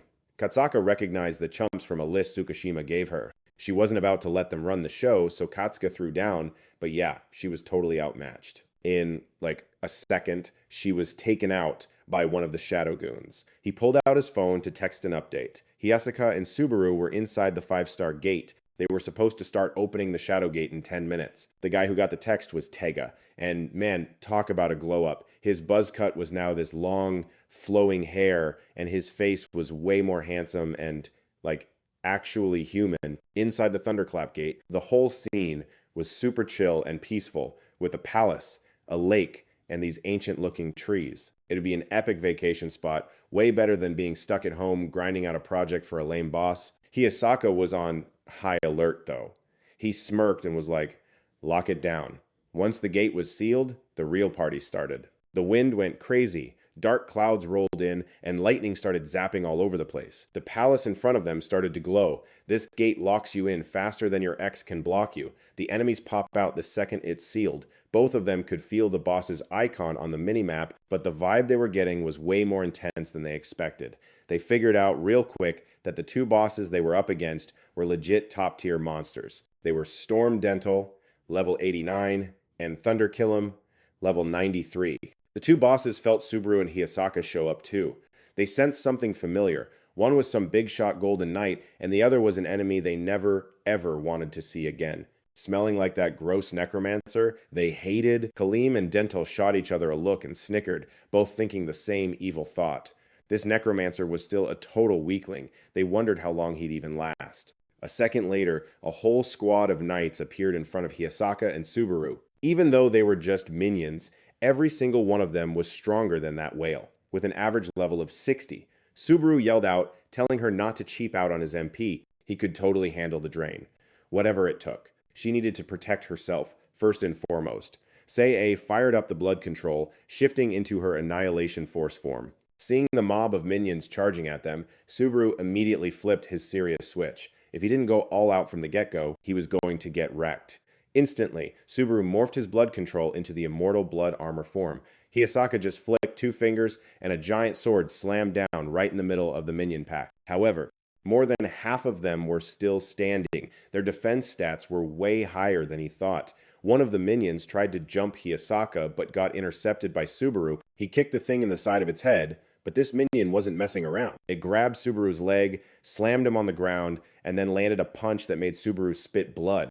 Are you kidding me? A freaking minion was already as strong as Suzy and Carrion. The minion started attacking even harder. Subaru clenched his abs and shot his leg up for a kick. He didn't come here to be a liability for Hiyasaka, he came to fight with him. Subaru used his blood control to wrap up the minion and then just crushed it. The system announced he'd successfully beaten a Storm Thunder Knight, level 54. But after taking down just one, Subaru was already totally gassed and panting like crazy. He didn't even get a single level. Plus, it took way too much juice just to beat one of them. 4 more minions closed in on him. Subaru summoned the Divine Sculpture. He couldn't use normal slashes. It would burn through his MP too fast. His only real option was to get in their faces. The minions also raised their hands to use the Diamond Sword ultimate skill. I can't even believe this. These jerks have basically leveled up their whole game. They can use ultimate skills on their weapons. So, this is what a top-tier dungeon is like. Even though Subaru was exhausted, his expression was dead serious. He gave Hiyasaka a look that said, "Don't worry, this is nothing." Yesterday, Subaru had been up all night thinking and realized that no matter how much he idolized Hiyasaka, he could never be a carbon copy of him. Kaseki Shima wanted Hiyasaka to train him, but not to copy the man himself, just his fighting style. It wasn't just about leveling up, it was about always being ready for a fight, how to stay totally calm, and that feeling that you're just never going to lose. Subaru closed his eyes. He wanted to get stronger. He didn't care how tough or humiliating it got. He had been waiting for a battle just like this. Subaru started glowing with this rainbow aura that was even more intense than before. He charged straight at all 4 of them. Getting into a brutal fight was what made him stronger. Subaru threw up the Divine Sculpture to block a minion's sword. Another one used the opening to slash him from behind. Subaru gritted his teeth and took the hit. He didn't stop. He just kept charging forward. He used his blood control to lock down a minion's arm and then sliced it into a million pieces. Subaru leveled up from 31 to 32. His health and MP were maxed out again. Subaru dove right back into the fray. He swung the Divine Sculpture downwards, taking out 2 more minions at once. Leveled up again to 33. With his fighting spirit totally lit, Subaru kept the battle going. Hirashaka, just standing over on the other side, didn't step in. He remembered Tsukushima's orders. Don't help Subaru or teach him anything until the very last second. Just let him struggle. In the near future, Subaru would be fighting right there with them. So all he really needed was experience, and a make-or-break fight like this could push him to his absolute limit. Tsukushima had also figured a dude like Hiroshaka would be a terrible teacher anyway, so he just told him to show off how much of a badass he was for the new guy. Hirasaka gave a small smile, then effortlessly diced 2 charging minions with his sword and wondered if Subaru could actually be the hope that would fix their dark and totally depressing future. 8 years had passed since the first gate appeared, and total despair had started to creep into the hearts of even the strongest divine masters, since the toughest gate back then was only a pathetic 3-star. But 3 years later, 4-star gates just popped up. And 3 years after that, 5 of them showed up, with the difficulty getting 10 times crazier for every new star. Hirashaka had been whining to Tsukushima about this. If things kept getting harder every 3 years, it meant that after the 5-star gates, 6-star gates would appear, and then 4 years after that, 7-star gates. But looking back 2 years ago, there's no way the Golden Divine Masters suddenly got 10 times stronger. Once the 6-star gates drop, all the Golden Divine Masters will have to team up and just pray they can beat them. If things keep going this way, the number of masters who are totally helpless and can't keep up is going to skyrocket. This was a seriously messed up problem. Who could possibly deal with a gate 10 times harder than a 5-star one? Since a 6-star gate is 10 times stronger than a 5-star one, if they failed to clear it, the clock would just instantly shatter. On top of that, they couldn't just ignore the lower level gates, but they were always short on divine masters. Was humanity seriously just fated to take the L? No matter how many times Hiroshaka tried to figure a way out, one problem after another just kept popping up. He was terrified the day would come when he'd lose the actual friends he'd finally managed to make. At their lowest point, they suddenly got a call from Kinukawa, who was with Udu grilling suspects in the murder of some divine master. She'd heard that a rainbow gate had appeared. Hayaraka just quietly watched Subaru seriously going to town on the minions, realizing the kid could only rely on straight-up swordsmanship to fight his enemies. On the other side, Subaru was dropping minions one by one, slowly figuring out he just needed to focus power into the blade's edge the second his shaku/hit the enemy. This way, he could even take down enemies with high defense while also using way less MP. Hiroshaka was pleased and kinda impressed. Subaru didn't learn because someone taught him. He learned from his own screw-ups in the middle of a battle. After taking out all the minions around him, Subaru turned to check on C's situation. She was using her Annihilation Force skill to fight the mob. It was some special technique that gave a simple command to blood cells from big scattered puddles of blood. The command she gave was explode on contact. Lame. Anyway, at C's current level, her attacks weren't super effective, but it was still better than nothing. Even if it was just by a little, C was thinning the herd of enemies around Subaru and Hirosaka, with her number one job being to protect Hayashaka. C flew around trying to dodge, but she ran right into another minion. It raised its sword to slice down, but Subaru showed up in the nick of time, ending the minion's life with a single strike from his Shintaku. Subaru was so relieved he could have cried, thanking C for being safe. C blushed as she felt her heart pound in her chest, and the two split up again to finish off the rest of the minions. Subaru ran over to Hiroshaka, telling him that it felt really hard to level up here, which is when Hiroshaka finally noticed it too. He had thought it was just because his own level was way too high, but if Subaru felt the same way, then it probably meant this was some kind of special stage. These minions were basically just puppets created by the boss's special skill, which was definitely why they were giving out so little experience points. That means from the very beginning, this stage only had those two bosses sitting on the thrones. Subaru was shocked. As long as he could still level up, he was fine. But the longer Hirosaka fought, the more wiped out he would get. He raised his sword and cut down another minion, saying it wasn't a total waste, since killing them would reduce the boss's MP. However, the enemy definitely wasn't just going to chill and do nothing. What they were planning was still a total mystery. Kylum and Denta realized that Hiroaka and Subaru had figured out their trick. They grinned, finally getting off their butts to fight. The moment he saw the enemies, Hiyasaka hesitated for a second, wondering if he should use Sword Path Break right now. Sword Path Break eats up 80% of the user's max HP to instantly get to the enemy and slice them up. But would it be enough to take down these two? Hiyasaka made his choice. Whether it worked or not, this was his only chance to use it. He decided to use his 6th ultimate skill, but just as he was about to unleash it, the rain suddenly stopped and the sky cleared up again. The two bosses had appeared behind Hiyasaka at some point.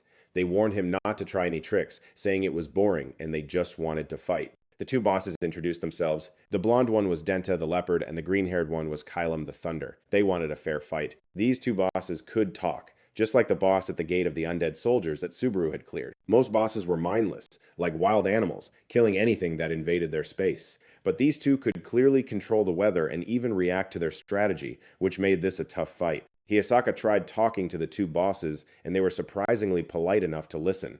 Hiyasaka clenched his fists. He had a billion questions for them. What exactly were these gates and doors?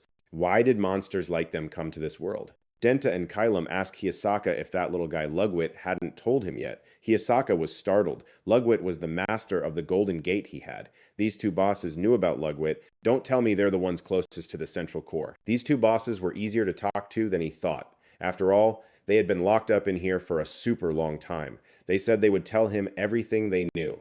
Subaru's jaw dropped. Was finding out the secrets of the universe really this easy? Holy crap.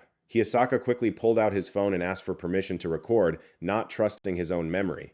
Kylum readily agreed. He cleared his throat and said, basically, the gate is. But right at the important part, the sound cut out. This must be a security issue, so it can't be revealed.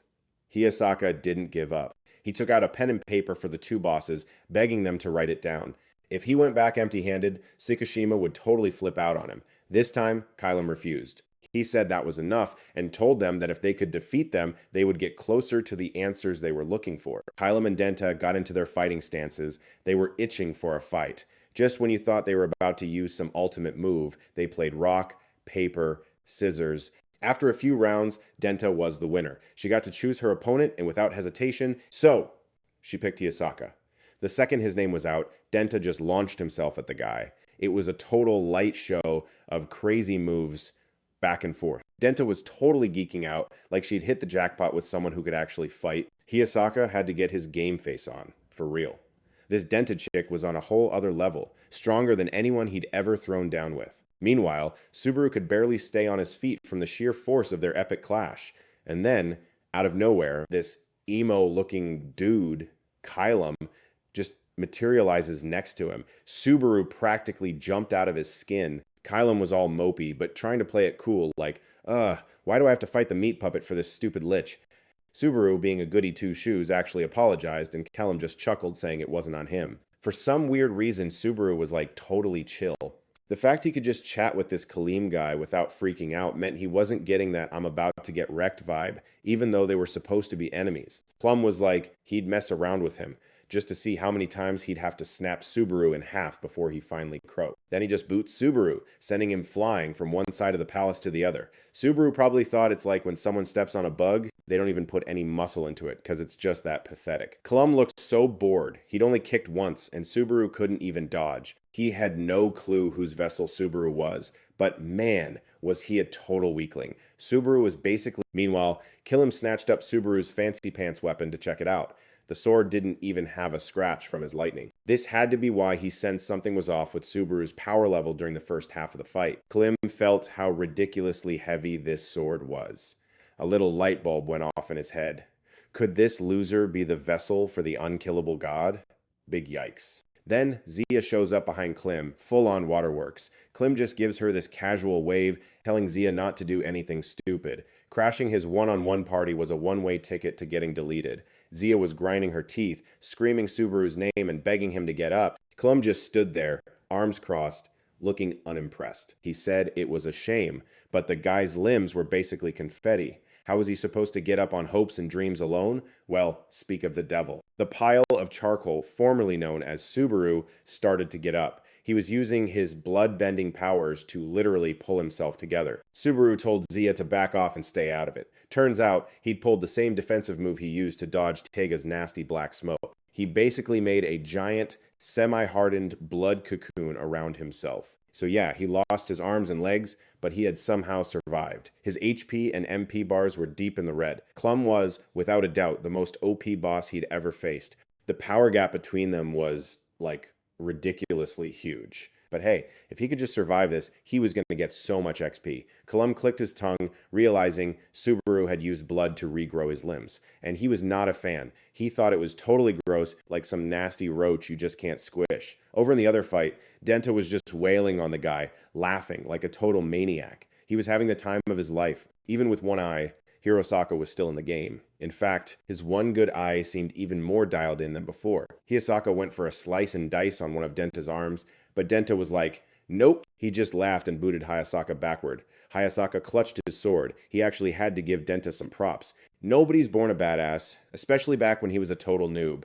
He'd almost gotten wrecked like this a bunch of times, so this was just another Tuesday. If he could just take down Denta, he knew he'd get a major power-up. Hayasaka popped his fifth skill, Royal Aura, which jacks up all his abilities and skill effects by 130%, but it's a real mana guzzler. Denta decided playtime was over too. He charged in again, and Hayasaka met him sword first. Elsewhere, Subaru was getting his butt absolutely handed to him by Kellum, who was just spamming lightning to chase him down. The bolts were moving at 100 kilometers per second, which is like 1/3 the speed of light. Not exactly easy to sidestep. Subaru had to basically predict the future to dodge the bolts, all while running for his life, because one hit and he'd be vaporized. Klum was just chilling, arms crossed, remote controlling the lightning like it was nothing. Things were looking real bad. If this kept up, the random soldiers were all going to get wiped. With Subaru's current HP and MP, a single bolt would be an instant game over. It was a total Hail Mary, but Subaru still had to try and gank some soldiers to level up. He zipped past some grunt and, yoink, took its head. Ding! He hit level 34. His stats got a boost, HP and MP refilled, and his missing body parts grew back. Again, Plume noticed, but he could not have cared less. Plume barely had to lift a finger to block Subaru's attack, and then just casually smacked him down. And welcome back to the Limbless Club, Subaru. Klum looked totally bored, picking his ear like, why is this kid trying so hard when he knows it's hopeless? Subaru tried his blood control trick again, shooting spikes at Klum. But Klum didn't even bother to move. It's no wonder. He finally got why that cursed immortal picked this kid as a host. He absolutely refused to give up. He was desperately clinging to life, and because of that, Subaru always tried these futile stunts. Klim just casually lifted his leg and gave a little kick, and the incoming spikes just shattered like glass. Subaru had to brace himself with his hands just to take the pressure from the kick. If this kept up, he'd be crushed by the guy's power before he could even get close. Klum kindly informed him that his cheap tricks were a joke against his overwhelming power, and if he actually planned on hitting him, his current strength was seriously not going to cut it. While Klum was busy monologuing, Subaru's cat Susie had planted the divine statue at some point. Klum saw it and zapped Susie, poof, gone. Subaru was about to charge in to save her when a system notification popped up. Crystal Susie was using MP to resurrect. Subaru suddenly remembered that Susie had a respawn ability. She knew his strategy and was trying to help him out. Susie chucked the divine statue over to Subaru, and he managed to catch it. But before he could even celebrate for 3 seconds, Klum was all up in his personal space. Except this time, Subaru wasn't just playing defense. Behind him, Susie went full-on kaiju mode and swiped her claws at Kelm. Kem just turned, kicked once, and Susie exploded into a million tiny bits. But while Klum was busy dealing with Susie, Subaru had finished his own prep. He took a nosedive straight for the ground, yeeting a whole-ass divine statue to take out the soldiers. His MP was officially maxed. The cannon fodder, all gone. Subaru dinged level 35, and his leg even grew back. But then Klum dive bombs from above for a cheap shot, jamming his hand straight through Subaru's chest. Aight, playtime's over. Klum was totally ready for this, and man, was he ticked off. He was fuming that Subaru ditched the opening Susie died for just to run off and heal. Why are you clinging to life so hard, bro? Didn't you come here to throw down? Acting like such a chicken, you couldn't beat me in your next 10 lives. Subaru's vision started getting all blurry. He had 0 fight left in him. He flashed back to all the haters who'd ever dissed him, calling him an insect, talentless garbage, a complete nobody. But then he remembered the real ones, like Suzaka and Kino Kagawa, who wanted to grind levels with him, who actually cared what he was fighting for. Subaru really wanted to see Suzaka again. The little time they adventured together was legit the best. And cue the waterworks. Tears just started streaming down his face. He didn't care if it was for the last time or if Suzaka would tell him to get lost. He just needed to see her again, to say thanks and sorry for dragging her into his mess. And if she actually forgave him, he wanted them to get stronger together. One more time. Subaru went full-on emo, and Klum had no idea what the hell this kid was even crying about. But then, plot twist, Subaru hit level 35 and cleared the gate. A third door appears, slicing Klum's arm clean off. Out walks a handsome, ridiculously cool version of Vanquish, talking with a super punchable, smug voice. Well, hello there, kiddo. I've been watching from the cheap seats and hurting my host? That's a major party foul. All this time, Subaru's just a puddle on the ground, his eyes barely open, watching Vanquish show up. Vanquish uses some blood skill, a freaky tendril yoinks Subaru up, and he slings him over his shoulder before casually strolling into the gate. But before he leaves, he doesn't forget to give Klum a snarky little farewell, saying they'd meet again, and that Subaru would be back, totally jacked. But no way was Klum just going to let them leave. He'd never forget the day Vanquish offed him and Denta. His #1 enemy was right there. How could he just stand there and do nothing? Klum went absolutely ballistic, charging into the gate after them. Inside was just a gross sea of thick ash and dust. On the other side, Vanquish was patching up Subaru's wrecked body. Vanquish is like, why is it that every single time this kid shows up, he's basically half dead? Subaru was still barely there, not believing Vanquish was actually in front of him. After a minute, the heal was complete. Meanwhile, Klum was crackling with electricity, looking completely enraged. Vanquish tries to shoo him away, telling him to stay out of family business and to just get lost. Klum just roars back, totally losing his cool, screaming that Vanquish was the one who crashed its duel with Subaru. It promised that after it was done with Subaru, they'd both get a turn, absolutely wrecking Vanquish. Vanquish just sighed. He tells him not to push his whole warrior code thing on a sorcerer. Vanquish thought, you invade the human world and then try to guilt me into a duel? Seriously? Have you no shame? Then it hit him. So, Klum wants to beat both of us, huh? Suddenly, a genius idea. Vanquish puts his hand on Subaru. He's gonna body jack the kid for a few minutes to show him the ropes of blood control. Vanquish starts merging with Subaru, thinking, hey, this kid's body is actually pretty decent now. Level 35 was more than enough to work with, especially to take down a guy like Klum, whose power was nerfed from being sealed.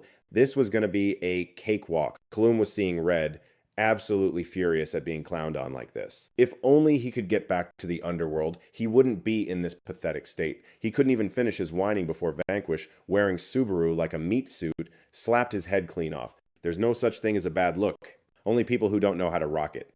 And for real, Vanquish in Subaru's body was a total glow-up, looking so freaking cool all the ladies would be swooning.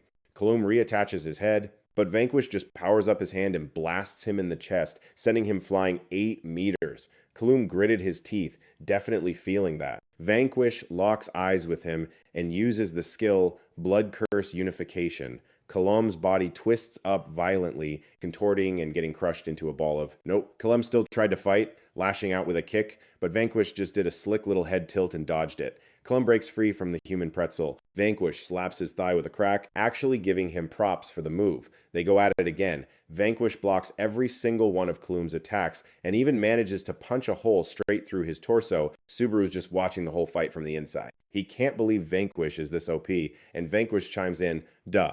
Don't judge a book by its cover. I mean, look at yourself. Glasses with a jersey? Tacky as hell. Subaru was completely speechless. He wondered why Kalam was still taking damage when he was so powerful. He'd fought guys with regeneration before, and they never took real damage until their MP hit 0. Vanquish cheerfully explained that it was all because of the curse. He'd basically infused it into his blood. The curse deals deep damage directly to an opponent's soul. It's the ultimate cheat code against enemies that regenerate and formless spirits. It's exactly the kind of move a villain would pull. Kalam furiously clenched his fists, screaming, "Don't you underestimate me, you damn corpse!" Subaru was lost. Why did this Kalam guy hate Vanquish with such a burning passion? Turns out, back in the underworld, Vanquish had killed Kalam and sealed him in the gate. So now, Kalam was finally getting serious. He poured a ridiculous amount of power into his fist and charged. Vanquish met his punch with one of his own. Chunks of Kalam's body were just blown away. He couldn't accept it. If he only had his full strength, things would have gone differently. Vanquish helpfully pointed out that none of this would be happening if Kalam had just finished off Subaru earlier, whether you call it a one-on-one duel or a fair fight. The moment Vanquish's gate was summoned, Kalam's defeat was a done deal. It was a solid win for Subaru, who had pushed himself past his limits and then some. Kalam roared, "Don't you dare screw with me," as he slowly started to evaporate. Vanquish calmly advised him to try harder next time, just as the system announced that the boss had been defeated. Kalam slowly poofed out of existence. So he was too weak to even keep his ghost bod together, just spitting curses at Vanquish the whole time. Subaru was totally floored. Vanquish had just wiped the floor with Kalam like it was nothing. He was just on another level. Subaru had never really given a crap about underworld freaks before, but what in the hell was Vanquish? Just as the system flashed the boss defeated message, another one popped up. The boss has been resurrected. Subaru whipped his head around to Vanquish, totally panicking, but the guy was completely unbothered.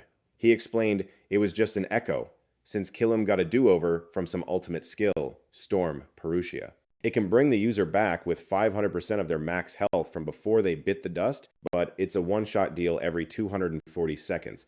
Kalam was about to charge back in, but Vanquish just pointed a finger and pinned him down flat, with the guy struggling like a total chump. Turns out, Kalam's soul was some high-tier stuff, which let him pop that respawn skill. The downside, he came back a mindless zombie. Subaru was stressing, thinking that while Vanquish could smoke this guy easy, he'd have to risk his own neck to take down this 500% stronger version. Suddenly, a thought hit Subaru like a truck. If Kalam had this cheap respawn skill, could Hiyasaka's opponent have it too? Vanquish also had a sudden, oh crap moment and pieced out of Subaru's body. He'd been wondering what to do for the stupid trial, and lucky him, an opportunity just fell right into his lap. He pointed at the 500% Kalam and ordered Subaru to take it out. As Subaru started to protest, Vanquish laid into him with a harsh lecture, saying that if he couldn't beat Kalam, he was totally useless to him, and if anything went wrong, he was on his own. Vanquish told him to channel his inner rage, but Subaru had zero reason to hate the guy. But that wasn't Vanquish's point, genius. He meant that anyone with a real goal always hates their own weakness. Maybe that's why everyone always treated Subaru like some bug, making him believe deep down he was a complete nobody. And that's also why he never put his life on the line for other people. He always blamed himself for being too pathetic and weak to protect them. But Subaru had it all wrong. He shouldn't blame himself for being weak. He should hate the weakness itself. That hate isn't there to keep you stuck in your lame past. It's supposed to forge you into something better and let you move on. That's the real power that'll help you advance. Vanquish's whole speech was like a light bulb moment for him. With tears welling up, Subaru gripped his sword and moved forward. Vanquish watched him go, seeing the shadow of his own son, and pushed him to get stronger so he could one day stop hating himself and find some actual happiness. The fight between Subaru and the 500% Kalam was absolutely brutal. Meanwhile, Hiyasaka's battle was just as much of a grind. Both sides were totally deadlocked, and even Denta was shocked that Hiyasaka could actually dish out enough power to overwhelm it. Hiyasaka fired off his second ultimate skill, Binding Chains, snagging one of Denta's hands and yanking it toward him. Gripping his sword, he did some quick mental math. His royal aura was burning through a crazy amount of MP, and he only had about 48 seconds left before he was running on fumes. The enemy's HP was probably around 300 to 400,000. Hayasaka decided to go for it. His seventh ultimate skill, straight up copying Demon Swordsman Yura's Flying Dragon Slash. Denta got sliced into ribbons. It couldn't figure out how that slash just phased right through its body. Denta crashed to the ground, wheezing. It realized that Hayasaka's aim was getting scary accurate way too fast. This wasn't some OP skill, it was all pure technique. Hayasaka landed several more hits, just cycling through a bunch of copied skills. Monster Gaze, Two-Headed Slash, and Leopard's Gaze. After that non-stop beatdown, Denta's healing couldn't keep up, and it started to just fall apart. Hayasaka's seventh ultimate skill, Itoi, lets the user jack the techniques of famous warriors who trained under the captain of the Golden Knights, some dude named Lujic. The higher the ultimate skills level, the more famous people's moves you unlock. The boss defeated notification finally showed up, and Hayasaka collapsed. His HP and MP were basically at zero, and his busted eye started to ache, making him wonder if leveling up would fix it. He looked over at the Rainbow Gate, worried about Subaru and the others, when the whole thing suddenly shattered. A notification announced the boss was back. A 5% health Denta stood over him, looking ticked off, and lunged. Hayasaka was struggling to get up when a tear in space opened. Subaru flew out and, with one punch, completely vaporized the 5% Denta. This time, the boss was toast for good, and Subaru finally hit level 45. The two of them had cleared the early warning gate. Hayasaka leveled up to 85. His eye was fixed, and he thanked Subaru for saving his skin. Hayasaka thought it was weird that Subaru didn't level up. The rule inside the gate is that if you deal less than 20% of the total damage to an enemy, you don't get any experience points. Total scam. Subaru only took out 5%, so he got nothing. Hayasaka was stunned. It was the first time he'd ever heard of that mechanic. After being a host for 8 years, and even with Tsukushima explaining it to him 10 times, he'd completely spaced on it. Subaru called for Sai and Sushi to get ready to head back. The two of them walked out of the gate to find people already waiting. It was Udo and Japan's #1 hero, Hizaki Ryugi, who's the younger brother of the investigation department's chief, Kosaka. They were there to clean up that scumbag from Team Night Shadow from earlier. The guy's name is Kei. He was a washed-up, bronze-ranked host. Udo got an anonymous tip and booked it over immediately. Apparently, he got jumped by this brain-dead idiot, so the guy was in cuffs now. They were going to grill him about Team Night Shadow later tonight. Udo turned and asked Subaru what was up with the old guy. Hayasaka answered like he was on death's door. Udo threw him over his shoulder like a sack of dirt, telling Subaru to fill out the detailed report and get some sleep. Hayasaka thought he was off the hook and was about to happily bounce home when Udo dragged him back to go see Tsukushima. Subaru said goodbye to them and told Saiya he'd found a way to see Suzaka again. They went up to a building's roof and pulled out the guide to read it. Subaru's Bloodsteel skill had unlocked a new level. This skill lets you swap the host's soul with a soul you get from the kin skill. The kin can be used whenever, but if the body is already dead, the skill is locked until it's recovered. So get this, Suzaka's soul is basically just chilling inside Saya's body right now. Yeah, the body's a total wreck, but it's slowly patching itself up. Once it's not a complete disaster, they can do the old switcheroo. Subaru was like freaking out with joy. Suzaka's comeback was pretty much a done deal. He was literally jumping for joy. My bad, Thema Setui. Turns out he was right from the jump. I feel like a total tool for doubting him. But then he was like, wait, where the heck did Sia's soul even come from? Seiya, completely over it, just asked what awesome prize she got for beating the gate. Subaru pulled two things out of his bag. The Thunder Earrings, which could zap every attack with some weak lightning, and the Leopard Earrings, which could add a little whoosh of wind to every move. He just handed both of them over to Saya. After that whole mess of a battle, he realized there'd be times he couldn't play bodyguard for Saya. He was going to get stronger and fast. But until then, he wanted Saya to use these two earrings to keep herself from getting wrecked. Seiya nervously took the two earrings. She shyly mumbled thanks, and Subaru was all, well, try 'em on already. Saya happily put them on, her face turning beet red before she just launched herself into the sky out of pure embarrassment.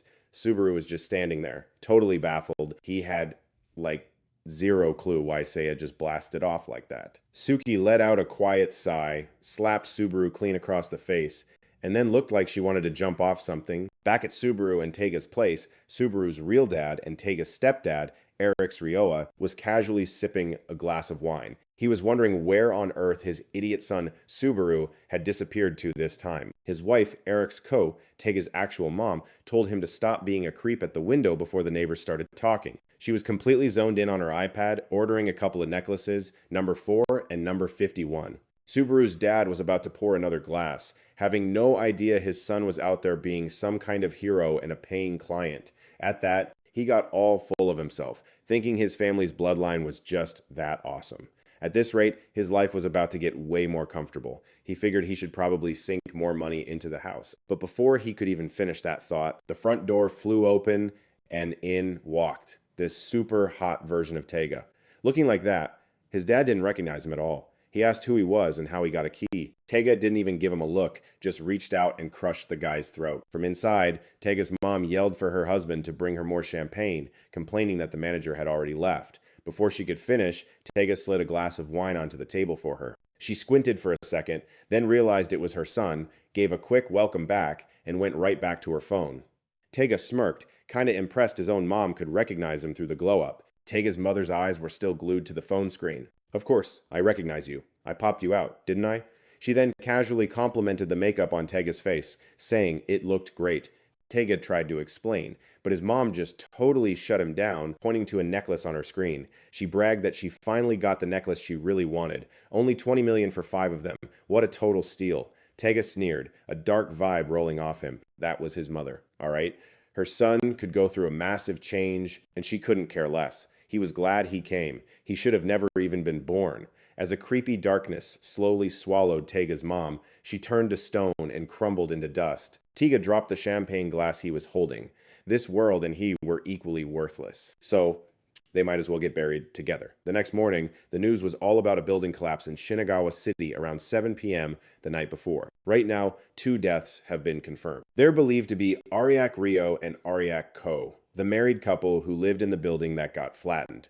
Their bodies were seriously messed up. Subaru saw the news and was just completely shell-shocked. Subaru went back to Donut's house, where Udo and Hirashaka were also hanging out. According to Udo's analysis, the mess looked just like the Kinokawa case. There was no doubt the chicken punk was the culprit. But what he didn't see coming was that the psycho would actually take out his own mother. Seeing Subaru just standing there silently, Shikushima tried to comfort him, saying he didn't have to tag along with them to investigate if he wasn't up for it. Subaru just stood there looking at the ruins, not feeling sad at all. He was sad because no matter how hard he tried to think of a single good memory of his dad, he came up with absolutely nothing. Subaru sat down and stared at the family's nameplate, wondering what the hell that chicken punk was thinking and where he was. Meanwhile, the chicken punk was standing right in front of the Federal Godmaster headquarters, and he just casually walked inside, ignoring all the gossip about him offing his own parents. The chicken punk went straight to the reception desk, not saying a single word as he let loose a huge wave of black energy.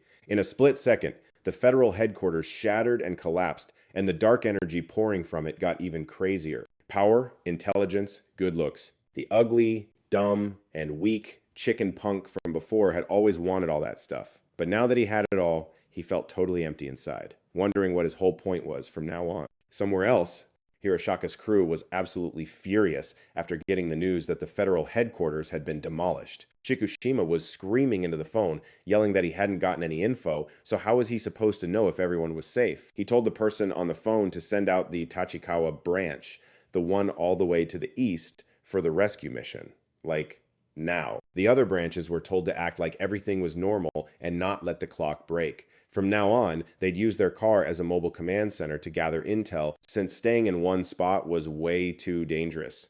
Udo had to admit, the chicken punk was one sneaky dude. If they found any trace of him, they would have to split off from the headquarters to check it out. It was impossible to guess his next target, so he murdered his own mother as a diversion to go and destroy the headquarters. Right now, at least 100 Godmasters have been killed, and it's insane to think how many total victims there are, including regular people. Shikushima cursed.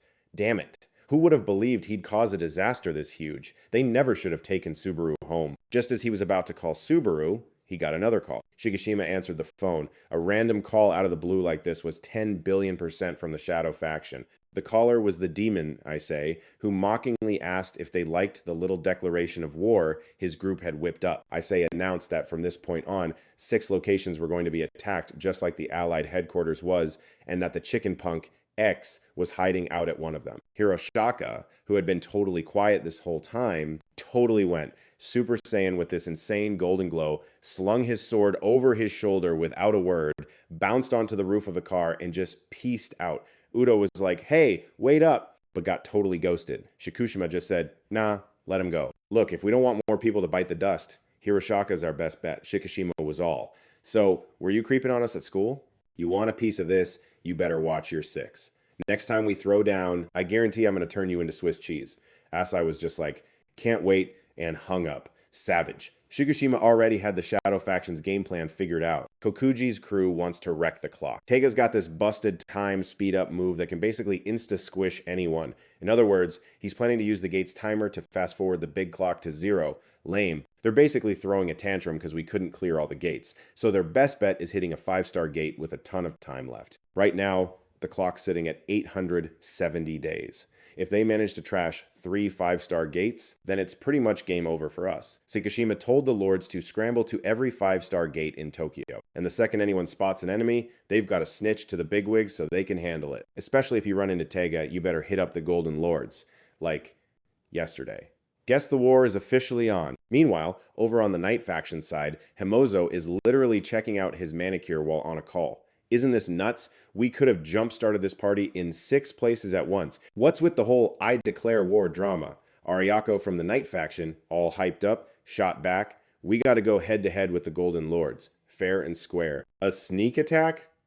That's just cheese in the game. So they're gossiping, and apparently the tree dude who got his face rearranged earlier managed to bounce, and word on the street is his new assignment is to go after Subaru. Elsewhere, Subaru, just chilling on a roof, suddenly gets boxed in by a whole crew. The welcoming committee was Kuzuki, Tachi, Kagashinjo, and, oh yeah, Mr. Treeface from the other day. Tree Guy's face was a total mess, like he'd kissed a freight train.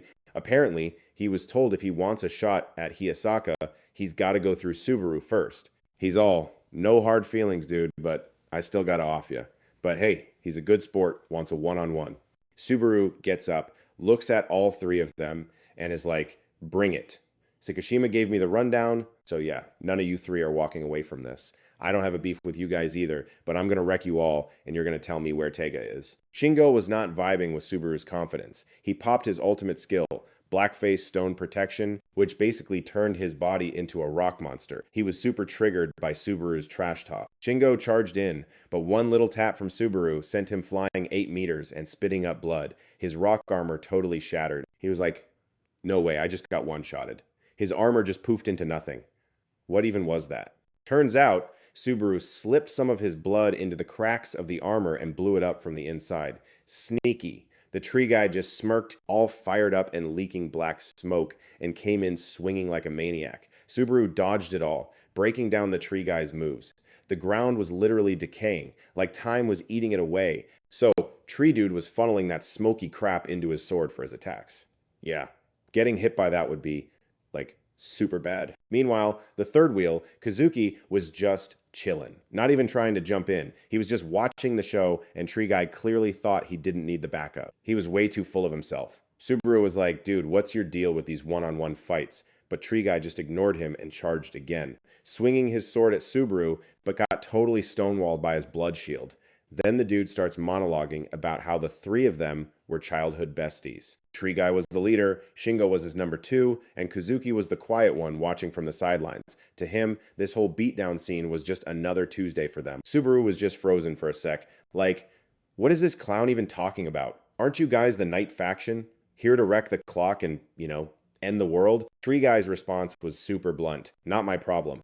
I only joined Kukugi's crew to be a top dog to get stronger. I'm dead set on proving I can take down Japan's top lord, Hiyasaka Renji, and then the 3 of us will rule. That's my whole dream. Subaru just looked dead inside. He was so not raised to have fun that he had 0 clue how to deal with this. But this key guy, total manga protagonist wannabe, Subaru started thinking the Night Faction wasn't exactly a well-oiled machine. These 3 clowns in front of him were definitely a different breed. Subaru kinda got Key's whole dream thing, so he asked him why he went after Kotaka. Key remembered them as the 3 dudes from the gate and, like a total idiot, said, well, isn't it their fault for ditching the front lines for some girl before Subaru clocked him right in the face? Key went flying into the railing, blood just spraying from his face like a sprinkler, thinking, what the heck was that? That was way faster than before. Subaru was seeing red. Those three guys were from the subjugation unit. They had families, kids, and they were still out here as lords, protecting the world. And this loser Key had the nerve to jump them. Subaru screamed that they weren't just some randoms Key could throw away for his stupid, selfish dream. Subaru popped a conditional ultimate Hero's Aura, which juiced all his stats by an extra 45% when he's ticked off. Shaking, Key still tried to raise his sword, yelling, "Stay out of my dream." Just as Subaru was about to drop a blood void on him, Kazuki teleported in and kicked Key, sending him flying, telling him to just stop. "It's over, dude. Give up. The three of us will just have to try again next time." And with that, Key just passed out cold. Kazuki wasn't looking for a fight and explained that, yeah, they were childhood friends, but he was living a double life. He showed Subaru his DMs with Sekishima, proving he was actually one of Sekishima's guys, a mole for the Lord faction, planted deep inside the Knight faction. He used to be on the subjugation squad and was there to give Subaru the deets on the 6 gates the Knight faction was planning to hit. Taiga rolled up to a gate right as Tsukishima showed up. Honestly, he was hoping to fight the Four Eyes, but nope, he drew the short straw and got Taiga instead. So, yeah, today was going to be a total throwdown. So, Tsukishima totally knew Kuji put him on the first to die list with Hiroaka and Udu, but was he scared? Nah. He's like, "You really want to try me, you losers?" And then busts out his 5th ultimate skill, Meteor Shower, dropping a ton of fiery rocks from the sky right at Tega, who just like casually sidesteps everything. And get this, Tsukishima was the OG hater, the very first dude to get suspicious. Tega's having a flashback to like 3 years ago, when Sekishima was all up in his business, asking why he was leveling up so freaking slow. Okay, so here's the tea. The gate Taiga jacked from Subaru, its master was this city-wrecking psycho, Gala, who totally refused to play nice. And even when Taiga finally hit level 20, which is when a second gate is supposed times to pop up, a big fat nothing happened. 0. Zilch. Back in the day, Hiyasaka had Taiga's back, trying to smooth things over, like, chill out. Some people don't get their second gate till level 25 or 30. Taiga's probably just a late bloomer. He was basically telling Sekishima to stop being so paranoid. And Sekishima didn't want to be a party pooper, but facts are facts. Taiga's gate was MIA and his leveling speed was a joke. The whole he stole a gate theory wasn't exactly coming out of nowhere. Meanwhile, Taiga's eavesdropping outside the door and totally freaks. He's thinking, how the heck did this dude nail it so perfectly? But then he's like, whatever, they've got no proof, I'll just act clueless. Classic move. Sekishima brought up some guy in Osaka with a human lie detector skill, suggesting they get him involved at the next meeting. Taiga was absolutely raging, probably cursing Sekishima's entire family tree. Like, why did that jerk always have to make his life difficult? He literally swore he'd dice Sekishima into a million pieces someday. And that totally psycho kid-level death threat from back then? Yeah, he's about to make it happen for real. He'd already sucked out all of Gala's power, using a skill from Kuji to basically turn Gala into dust, and now death itself was taking over. Taiga puffs out some black smoke and sneaks up behind Sekishima, who freezes up for a sec. He'd used his clairvoyant skill, so he knew exactly where Taiga was. So there's no way he should have lost him, which means this Taiga dude must have some kind of instant teleportation hack. Sekishima doesn't even flinch, basically telling Taiga, don't be an idiot and think this is going to be easy. He pops his 3rd skill, Ephemeral Flame, and Taiga's fist gets torched right before it connects.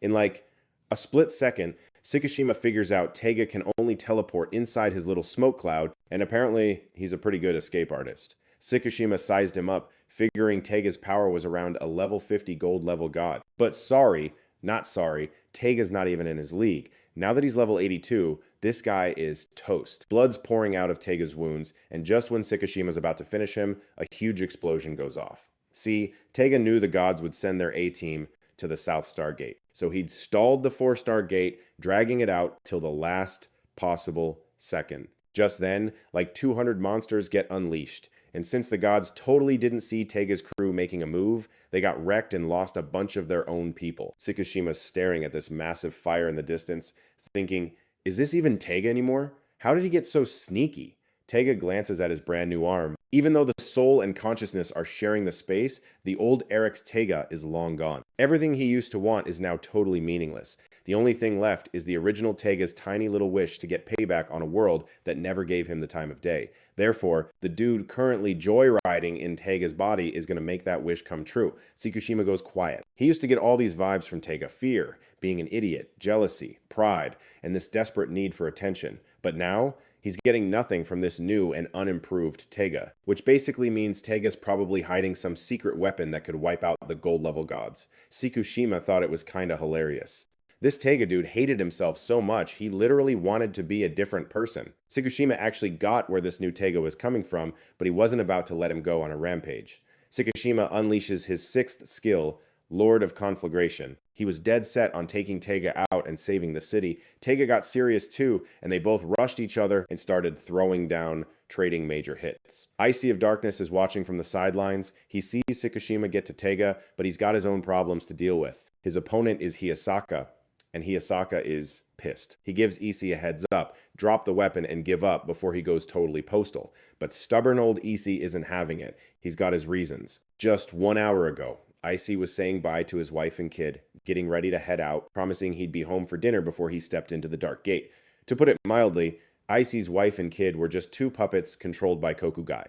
So, Issei faces Hiyasaka. At the moment, only 3 gold level gods, Hiyasaka included, are in the game and the rest are benched for whatever reason.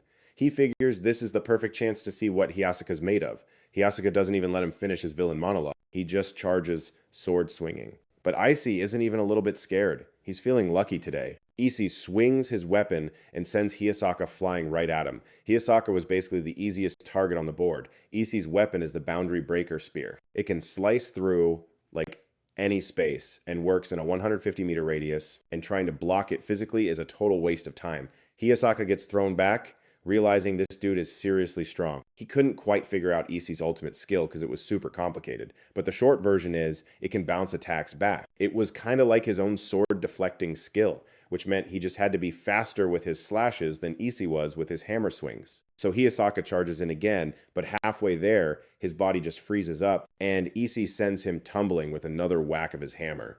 Hiyasaka gets up what the heck was that? It was some kind of symbol that froze him the second the hammer hit, but the catch was he only saw it at the very last second. Ichi seemed to know his little secret was out. He'd used another ultimate skill called Defensive Symbol. It's like a trap card skill that freezes anything it touches for 1 second, no questions asked. And nobody but the user can see the symbol before it hits. The whole area where Issei was standing was basically a minefield of these things. Every single time Hiyasaka charged, he'd get frozen in place and then get a hammer to the face and eat dirt. It was just like Issei predicted. Hiyasaka was way too overconfident and would just keep trying to bum rush him. The amount of HP he was losing from each hit was pretty small though, but whatever. The game plan was just to keep Hiyasaka busy until the other gates got trashed, and that was good enough. If he got lucky and actually took Hiyasaka down, that'd be a total bonus. A perfect 10. Hiyasaka started chucking his sword from way back, yeeting his sword at IC, but it was a total fail. Those symbols were basically a cheat code, blocking even his ultimate skills and sending them right back. Hiyasaka got even more triggered and started screaming about why all these god-tier beings weren't using their powers to, protect the world. IC was totally confused. He's like, that's a question for you, my guy. What the heck was Hiyasaka even protecting this world for? And why was he so freaking mad? Was it because a bunch of people died? Or was this just his day job? Was his rage really just for them? The so-called forces of darkness? If Hiyasaka was ticked off, IC was 10 times more furious. He seriously couldn't get why Hiyasaka was so worked up as he slammed his hammer down from the sky. Those people who are all about sacrificing themselves to protect this world, like those divine masters, are just so righteous, aren't they? So noble. But in the end, he lost everything that mattered to him. IC had completely forgotten what made this world special, which is why he was wondering who the Times Crazy one was.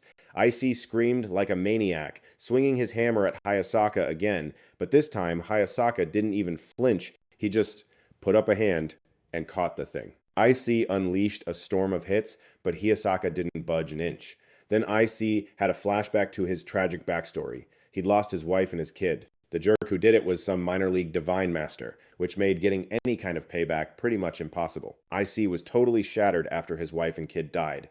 That's when the Gate of Darkness showed up. It was all sympathetic to his pain, promising to bring his family back to life if IC would just help it out. After just wailing on Hiyasaka for a while and getting nothing back, IC suddenly got bored. He clicked his tongue, asking if Hiyasaka was just going to stand there, take a beating, and die. IC then screamed that he was going to off Hiyasaka and send his buddies to hell right along with him. Hiyasaka closed his eyes, probably thinking about his crew.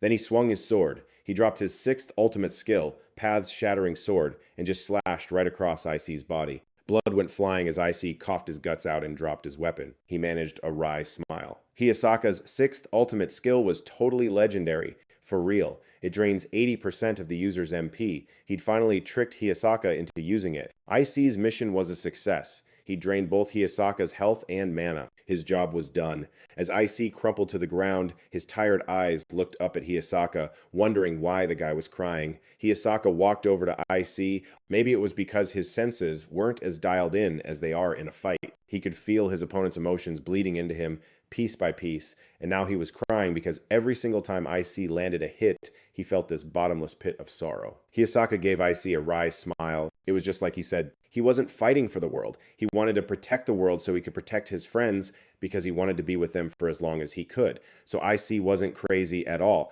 He was positive that everyone had their own reason for fighting. But that was the exact reason Hiyasaka couldn't back down. IC just laughed out loud. He closed his eyes and told Hiyasaka to just get out of there. He'd lost. Watching Hiyasaka fly off in his last moments, IC thought about how he just couldn't say no to Kokuji's tempting offer. He just wanted to do anything and everything to get his family back. Hiyasaka was absolutely raging. He roared at Kokuji. How dare that disgusting pig prey on people's weak spots and mess with their heads. Floating in his goop, Kokuji got the message that IC had been beaten, but honestly couldn't care less. Hiyasaka was almost out of MP, so he was locked out of using the 7 sword paths. But if he just played the long game, he'd win eventually. Kokuji reached out and grabbed the 2 puppets of IC's wife and kid, laughing like a total maniac and not stopping. Subaru got a ping from Kazuki. You're in Oda City going up against a member of the Night Faction. 19 members of the Night Faction, including their leader, have been sent out all over the place. They've all gotten power-ups and new skills from Kokuji. Their powers have to do with space and time. Kazuki gave him a heads up that the enemy was about to use a skill. Subaru's opponent was some lady. She bent down and activated her ultimate skill, Beast Combination, morphing into a cat that blew up to a gigantic size and roared right in Subaru's face. The cat was just about to pounce on Subaru when it got slapped to the ground by Suzy, the glass slime. Subaru gave Suzy a pat and a thank you, then pulled out his phone to call Seiya and see if she was all right. On the other line, Seiya had just finished off a monster. She had already cleared out the entire southern sector of CBR. She was responsible for wiping out the underworld monsters in the city. The 2 of them agreed to meet up later and hung up. Then suddenly, Seiya felt her heart do a weird lurch. She froze, getting a vibe that something was seriously wrong. In another part of town, Suzaka's 2 older sisters were squaring off against a member of the Night Faction, a woman named Jimeo Zumino, who used to be a silver rank. Suzaka's oldest sister tapped into the power of the Bronze King and slammed down a massive strike from the heavens. This was a skill that could channel the Bronze King's power through the gate at a target, temporarily jacking up attack power by 500%. But the attack didn't even scratch Heimo. Suzaka's second sister charged in, swinging her scythe and popping her ultimate skill, Reaper, which was supposed to cut an opponent's HP in half on impact. Bummer for her, the scythe totally missed. She dodged to the side and planted a kick square in the second sister's chest. The second sister, Mizuo, coughed up blood. She couldn't believe that woman just disappeared and reappeared in the blink of an eye. What the heck was that? Heimo's ultimate skill is Vanishing Act, which can literally wipe the user's presence from the world for a few seconds, and she can even make moves while she's hidden if she burns through 5 times the normal amount of MP. The oldest sister, Hazuki, attacked from above, but Himino vanished again. She reappeared right behind Hazuki and landed a kick that sent her flying. Himino then landed another kick to Hazuki's face, making her spit blood. Hazuki didn't even have a second to react. This woman doesn't just disappear over and over, but she also reappears the second after she attacks. She can even move around while she's vanished. This ultimate skill is basically a mix of teleporting and invisibility. Hazuki tried to kick the charging Himen, but she missed and got a face full of fists instead. Hazuki's face was all swollen as she got pounded into the ground. Himo laughed like a total psycho, super excited when she realized these two were the Amamura sisters. The older sister is way more stylish than her, and the other sister is like way cuter. They're both total powerhouses and have like 10 times her follower count. Himino was practically bouncing off the walls. She was always super jelly of those two, but now she's got this insane power and is totally planning to make them her personal punching bags. Himino couldn't care less how many people had to get wrecked for her to get her way. Honestly, she's stoked she ditched the whole humanity thing. Hazuki and Mizuo were grinding their teeth, totally ticked off. This chick was just bad news, straight up. Like, zero chance of a comeback for her. Just a sec ago, they got a ping from Subaru. He was all, yo, I figured out how to get Suzaka back. He told them to chill, said it'd take a little longer, but he swore he'd bring Suzaka home. That got Hazuki and Mizuho fired up. They just had to hold out for their little sis. So, until Suzaka's back, there was no way they were letting these dark side losers trash the planet. Himino had totally stalked Suzaka's profile before, and honestly, she thought the girl was a total train wreck. Never in a million years did she guess these two were Suzaka's sisters. To her, Suzaka was a complete non-entity. So while she's yapping away, C just pops up behind her. She's like, Suzaka, you've got 3 minutes, don't blow it. And then kicks off the soul swap thing, dumping all the Immortals XP into her so she can exist and giving her soul's ultimate skills a major glow up. And boom, Suzaka's back. She winds up this lightning charged fist of death and just plants it right in Himino's face. Her sisters are like ugly crying with happiness. Suzaka just tells them, I got this, guys. Even with the clock ticking, she'd been grinding hard. Suzaka was on a whole other plane of existence now. She hit level 40, rocking a legendary skill called Fist of Death. And for a little extra spice, she scored some killer leopard print earrings. Suzaka just stretched a bit. Man, just breathing real air again, feeling the ground, and being able to throw down for her people. It felt legit amazing. But then she saw her sisters all banged up, and Suzaka just saw red. How dare that witch touch them? Meanwhile, Himino's face was a total disaster from that punch. She was missing a few teeth, too. She absolutely lost it, screaming, "You big oaf!" But before she could even finish her tantrum, Suzaka clocked her with another one that sent her flying like 8 meters. It was time to show Himino what all that training montage was for. And of course, Subaru could feel Suzaka was back because they had that whole Soul Link Wi-Fi thing going on. Suzaka was just wailing on Himino. The other girl couldn't even get a hit in. Her face was basically hamburger meat. Himino was thinking, what kind of freak am I dealing with? These weren't just regular punches. She was feeling these electric zaps and this weird shockwave rattling her bones. If she didn't bail, like right now, she was toast. Himino flinched back, trying to use her disappearing act ultimate to dip, but the system just gave her an error message. Too much gunk in the air. Please try again somewhere less polluted. Himino was raging, screaming about her useless skill, right as Suzaka zapped her with another lightning fist. Yeah, the skill failed, because of all that red smoky crud floating around her now. Suzaka used her blood control to whip up that creepy mist, and totally shut down her annoying little disappearing trick. Himino swung at her, but Suzaka just weaved out of the way and nailed her with another punch to the chest. Her two big sisters watching from the cheap seats were floored. They couldn't believe their little sis had a move like that, and her fighting skills were even slicker than the oldest's. It's funny because way back when, her sisters had basically told Suzaka to sit on the bench for a bit. Suzaka's skills just weren't up to snuff for their missions, and since they always went all out, they couldn't promise she wouldn't get squashed. Suzaka was super ticked off back then. She was dead set on leveling up on her own, so she stormed out, swearing she'd show her sisters she wasn't just dead weight. A while later, Hazuki asked Mizuo if she'd heard anything about Suzaka. Mizuo was like, yeah, I heard she got wrecked by some bosses with a de-leveling skill, and it knocked her all the way down to level 8. She was actually even weaker than when she left. But it looked like Suzaka still hadn't quit the grind. Mizuho just knew that Suzaka would be back once she got her power up, and, well, look what happened. She totally called it. So the two sisters were going wild on the sidelines, hyping up Suzaka, who got a second wind and started fighting Himino even harder. Turns out, Suzaka and her sisters were cool now, which, is way different from Himino's messed up family, where everyone drooled over her little sister and treated her like she was invisible. Her sister could post good morning and get thousands of likes, but Himino's selfies would totally bomb. Even when they wore the exact same outfit and said the same caption, why was everyone always hating on Himino? People were always like, stop trying to be your sister, be yourself. But that's not what she wanted to hear. Her sister was awesome. So why couldn't anyone just tell her how to like herself? Himino was so bitter she chewed her nails down to nothing. And right then, this creepy dark door shows up and gives her the advice she was looking for. If someone's better than you, just drag them down to your level. So Himino used her claws and took out her own sister. Everything was finally supposed to be about her. So why was this Suzaka chick totally owning her right now? She just couldn't deal. Himino tried to fight back, but it was a total fail, and Suzaka just slammed her face first into the dirt. Himino was struggling to even push herself up. She finally got out of that mist and used her sneaky teleport skill to poof away, promising to go after what Suzaka loved most. Himino warped right next to the other sister, Mizuho. She totally hated Mizuho's cute face and was about to redecorate it with her claws. But her attack got blocked by a shield Suzaka made with her blood control thing. Himino threw a total fit, screaming about why the world wasn't playing by her rules. Everyone else was just so useless. Then, Suzaka popped up right in front of her. She summoned this crazy huge fist, absolutely not about to let this psycho lay a hand on her family. The giant fist connected right with Himino's face, and kaboom, this massive, ground-shaking explosion. Himino was just a crispy critter on the pavement, not even twitching.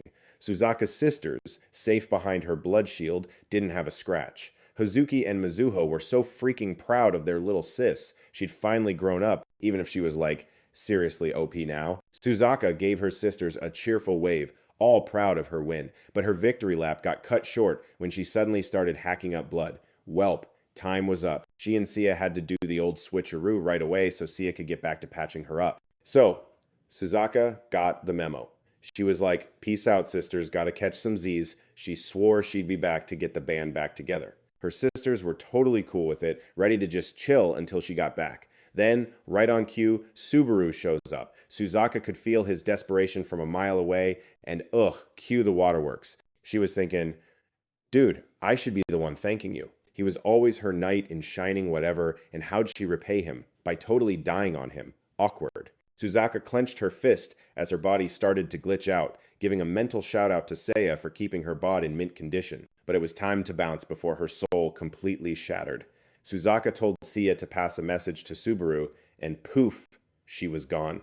When Sia came to, Subaru was right there, all like, was Suzaka here? But yeah, she'd already dipped to keep her whole situation from getting any worse. To keep her fam out of the drama, Suzaka had to make it a super short visit. Subaru let out this huge sigh of relief. Sia passed along Suzaka's message. She'd be waiting for him at Hongban. Suzaka zipped back to her spot, diving through a portal to some dimension where she could go totally ham. In this same place, Sia had apparently decided to get an internship with the Demon Emperor. He immediately started roasting Suzaka's fighting skills, giving her a pathetic 13 points. Dante was like, whoa, harsh much? A 30 would have been fine. Hiram, on the other hand, was beyond annoyed. Are you kidding me? 4 points? It took her a whole 3 minutes using my power? That is just sad. Suzaka was totally bummed. Why are you guys such hard asses? She mumbled before dragging herself back to training. While Subaru was still trying to figure out what a Hongban was, his big sister Hazuki came running over. She got all emotional, grabbing his hands and gushing about how he helped them see Suzaka again. They apologized for ever doubting him, promising they'd never forget it. And of course, Subaru's eyes started leaking, too. Suzaka's 2 older sisters took off again, saying something about having more monsters to hunt. Subaru just stared at his hands like a weirdo. Vanquist had told him to find a way to be truly happy, but he had, like, 0 clue what that even meant, especially when the world was basically turning into a giant dumpster fire. Subaru wiped his emo tears. If he could be happy, he figured just hanging with his crew would be awesome. No matter how far away they were, he'd always be there for them as long as he was, not dead. Meanwhile, Suzaka's body leveled up to 40, partly because her soul remembered all the cheat codes. Her original skills were back online, and Suzaka could now just burn her own MP to do stuff. Elsewhere, Tsukishima was unleashing his killer butterflies on Taiga. Taiga was doing this whole teleporting in the smoke thing to ambush him, but it was useless against Tsukishima's 6th ultimate move, Hellfire Incarnation, which is a fancy name for fire moths that have a heat-seeking missile fetish. It's not as powerful as Meteor Shower, but it's way more energy efficient and never, ever loses its target. Taiga found Tsukishima's whole moth thing incredibly annoying. Every time one of the butterflies exploded, his smokescreen would just vanish. As a result, his teleport range was seriously nerfed. And Tsukishima, with his combo of brains, brawn, and 8 years of combat experience, was a total nightmare to fight. Tega wondered if it was time to play his trump card. Then, from behind him, Hiroshaka appeared, activating his fifth ultimate technique, Royal Aura. Over 15 minutes had passed since the Tsukishima Taiga throwdown started. Hiroshaka had finally shown up. Time to say bye-bye. Flashback to 8 years ago, when he and Hiroshaka were only 18, he became a Golden Lord for the first time. He tried to talk to Tsukishima, who was just a little 14-year-old brat at the time. The super arrogant Tsukishima didn't even reply, just told Hiroshaka not to bother him unless it was actually important. But the totally shameless Hiroshaka kept following Tsukishima around like a lost puppy, trying to give him advice. That brand new computer he'd just gotten, he barely touched it before it fried, started smoking, and set off the fire alarm. Tsukishima was completely speechless. He basically told Hiroshaka to never touch a computer again.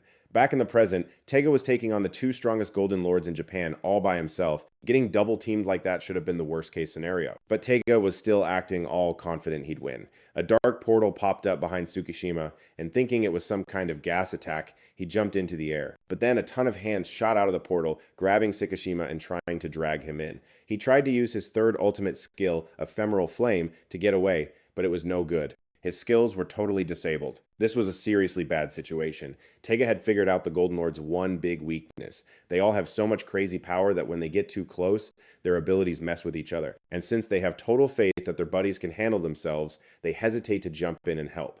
Tega had put Hiyasaka in a super tough spot. He was betting that if Hiyasaka's instincts were any good, he'd get that this one choice would decide everyone's fate. So, does Hiyasaka kill Tega and end it? Or does he ditch that chance to save Tsukishima right in front of him? Hiyasaka chose to pop his seventh ultimate skill. Weaving through the mess, he sliced off the arms holding Tsukishima. Hiyasaka knew what was coming next and didn't even bother to dodge.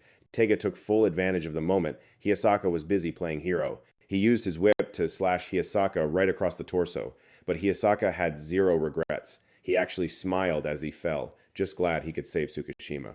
Then he got sliced in too, and Tsukishima started screaming his head off. And now for another flashback. They had once partied up to clear a 3-star gate, which was like a super big deal back then. They made a cheesy promise to get stronger together.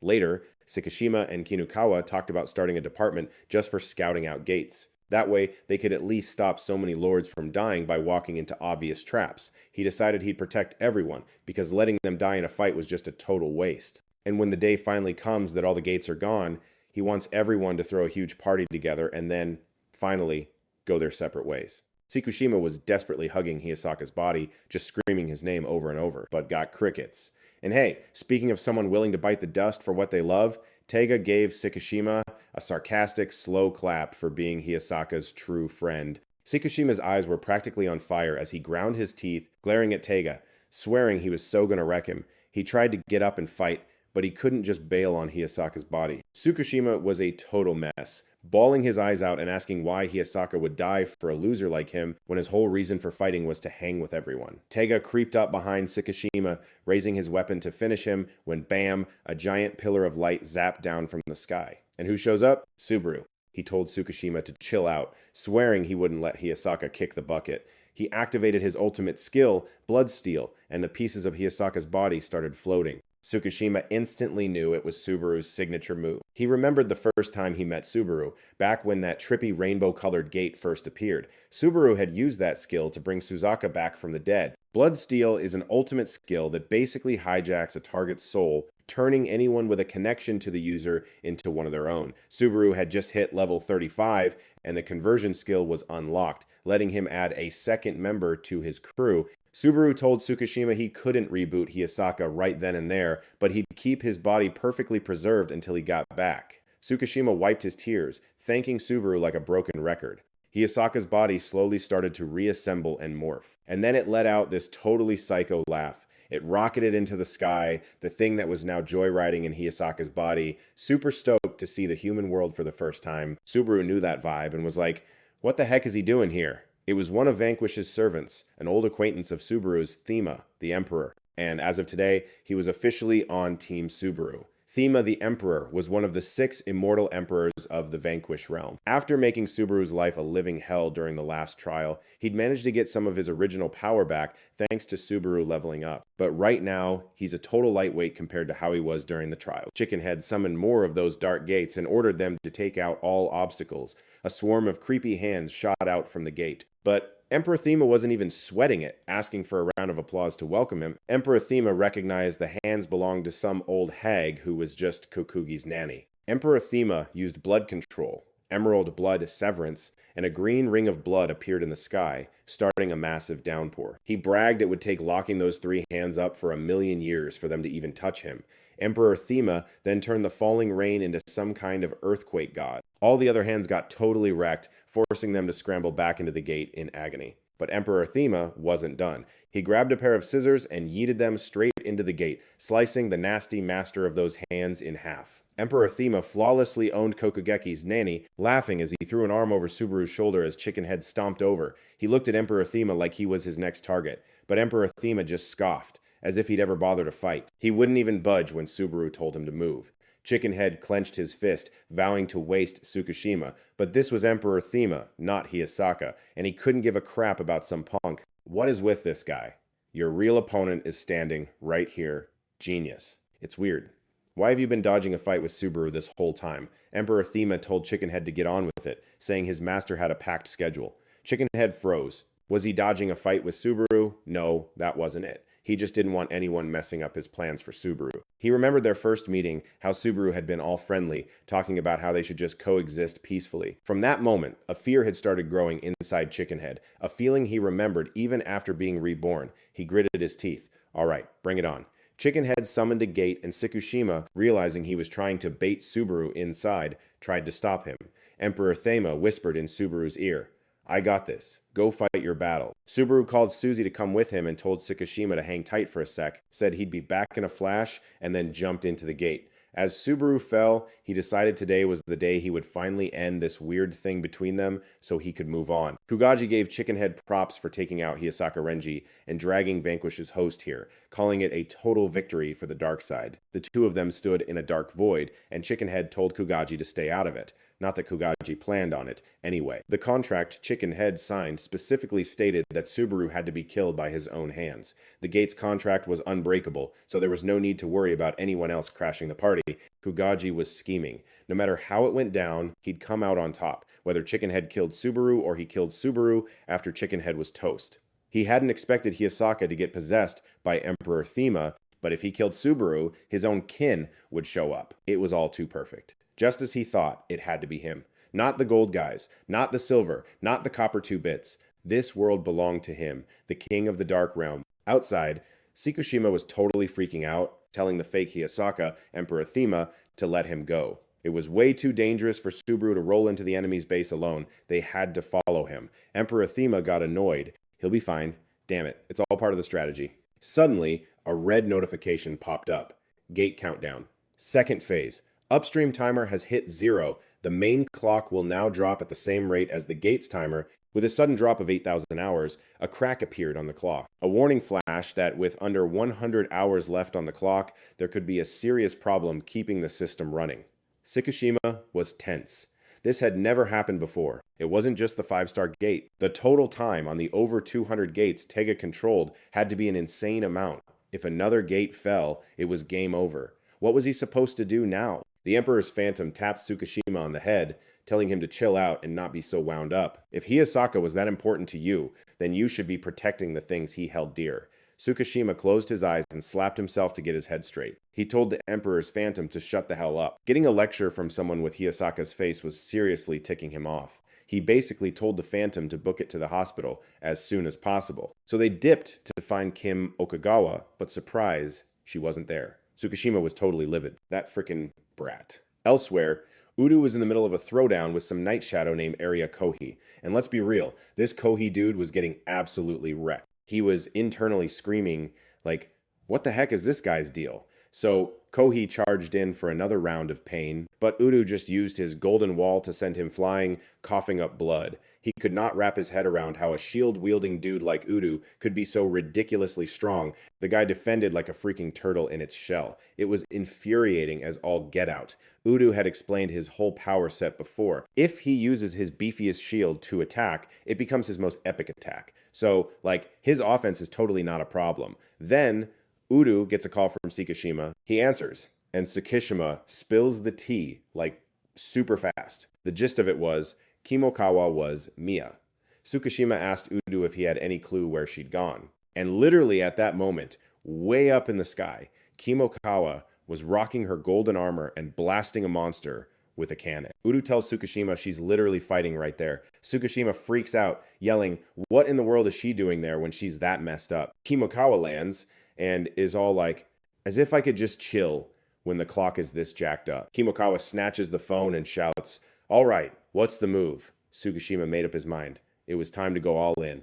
They were the Godmasters, and their job was to clear gates and, save the world.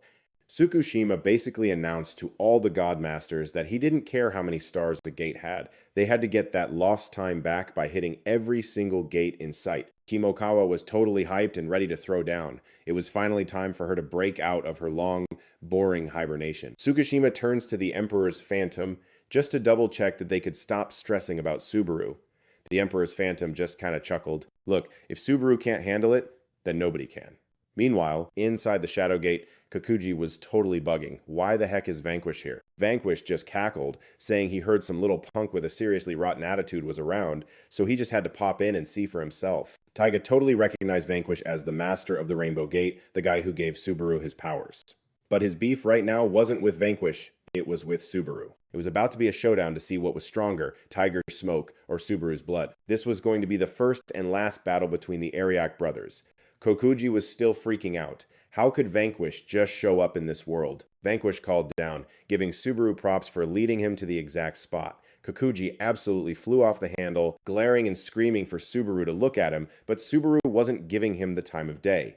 Vanquish used Blood Origin to tie up Kokuji, telling him to think bigger and calling him a hopeless idiot. That was literally the first time anyone had ever clowned on Kokuji like that. He was not having it with being called an idiot. He went ballistic, declaring that even an immortal god like Vanquish couldn't touch him in this world. Then Kokuji just wrapped Vanquish up in his spooky dark aura. Taiga was just watching the whole chaotic scene, with Kokuji losing his cool and basically shaking in his boots. He couldn't process that Subaru was the one making all this happen. To think that Subaru, the guy he used to be scared of, could actually orchestrate something this huge. Subaru had called this a fight between brothers, but Taiga was wondering how in the world he actually planned to win. Subaru gritted his teeth and balled his fists. It didn't matter how insane this whole situation had gotten. Taiga was his little brother. He knew he should have done this a long time ago, way before he even became a Godmaster. When he first met Taiga, Subaru was super reserved. And after Taiga leveled up to Godmaster, he'd been straight up scared. But now he realized how wrong that was. When a little brother messes up, it's the big brother's job to smack some sense into him. Taiga just scoffed. He'd already said it a million times, stop trying to play the big brother. They weren't even related by blood, and he could not care less about what Subaru wanted. Taiga swung his umbrella, slashing at Subaru, who ducked out of the way and landed a punch right on Taiga's face. Taiga stumbled back and then just unleashed his dark energy, and Subaru fought back with his blood manipulation. Subaru was completely unfazed. Taiga's ultimate move had zero effect on him. Subaru used his hands to launch himself into a spin, landing a few solid kicks on Taiga's face. Taiga got knocked back a little, then he swung his own fist back at Subaru. The two of them rushed each other, trading hundreds of blows. Subaru decked Taiga, and Taiga decked him right back. They only paused for a second when both of their faces were completely bruised and busted up. Subaru wiped the blood from his mouth, giving Taiga a death stare. "So, looks like you're finally ready to take this seriously, huh, Taiga?" Taiga let out a breath, and they both charged in to trade punches again.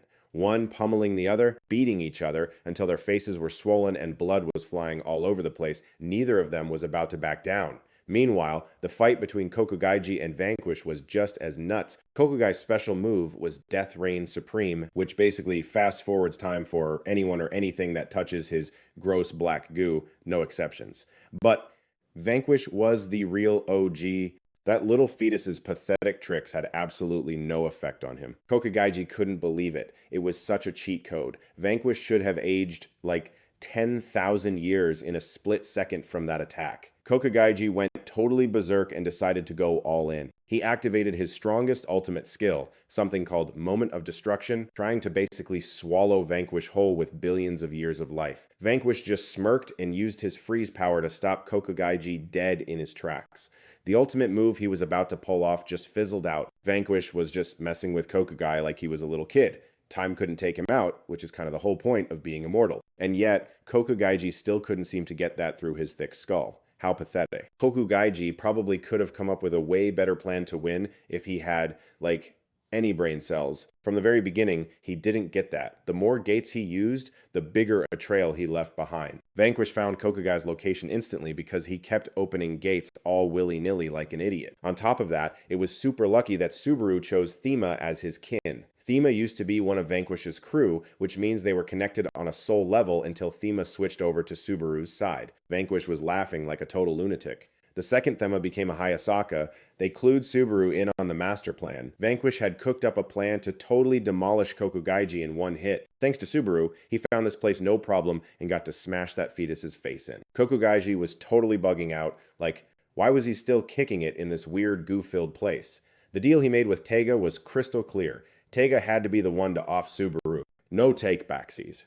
Kokugaiji was seriously ticked, cursing out Subaru. You little snake, you knew you couldn't take me, so you totally sicked Vanquish on me? He was screaming his head off, but like, what's that gonna do? Now he's basically a popsicle, thanks to Vanquish, couldn't even twitch. Vanquish strolls up to Kokugaiji, all like, seriously, where did you hear that dumb idea? Who fed you that line about ruling the world if you wrecked the watch? Get real, girl, that's not happening. You mess with my host, you're toast. And bam, Vanquish just carves this massive gash across Kokugaiji's body. The thing starts shrieking, purple goo spraying all over the place. Vanquish is just like, ew, you're hideous, but not gonna lie, your screaming is kinda on point. Kokugaiji is squeezing its eyes shut, wailing for some chick named Safina to come save its butt. Then this gold bell pops up overhead, and a lady's face appears on it. Vanquish is like, oh, it's you. Safina, the golden bell, the puppet master pulling all the strings. Seeing Safina probably feels like a miracle to Kokugaiji. But nope,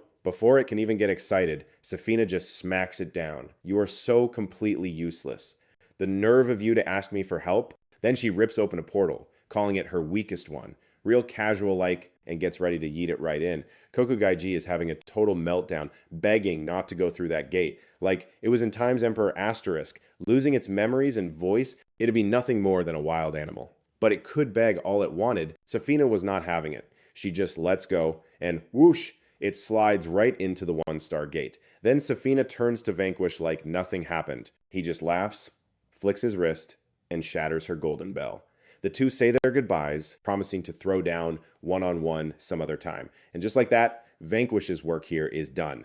It's main character time now. He's just going to chill and watch from the cheap seats, no interruptions. He figures this is Subaru's final exam, and he's pretty sure the kid's going to ace it. Meanwhile, Tega and Subaru are still going at it, just beating the crap out of each other. They're both a bloody mess, but nobody's down for the count. Then Tega looks into Subaru's eyes, sees that I'm not quitting, and suddenly gets a major case of the spook. It throws him back 10 years to when his mom went totally psycho on him, all because he ate some pudding from the fridge. I mean, she left him alone for 3 whole days.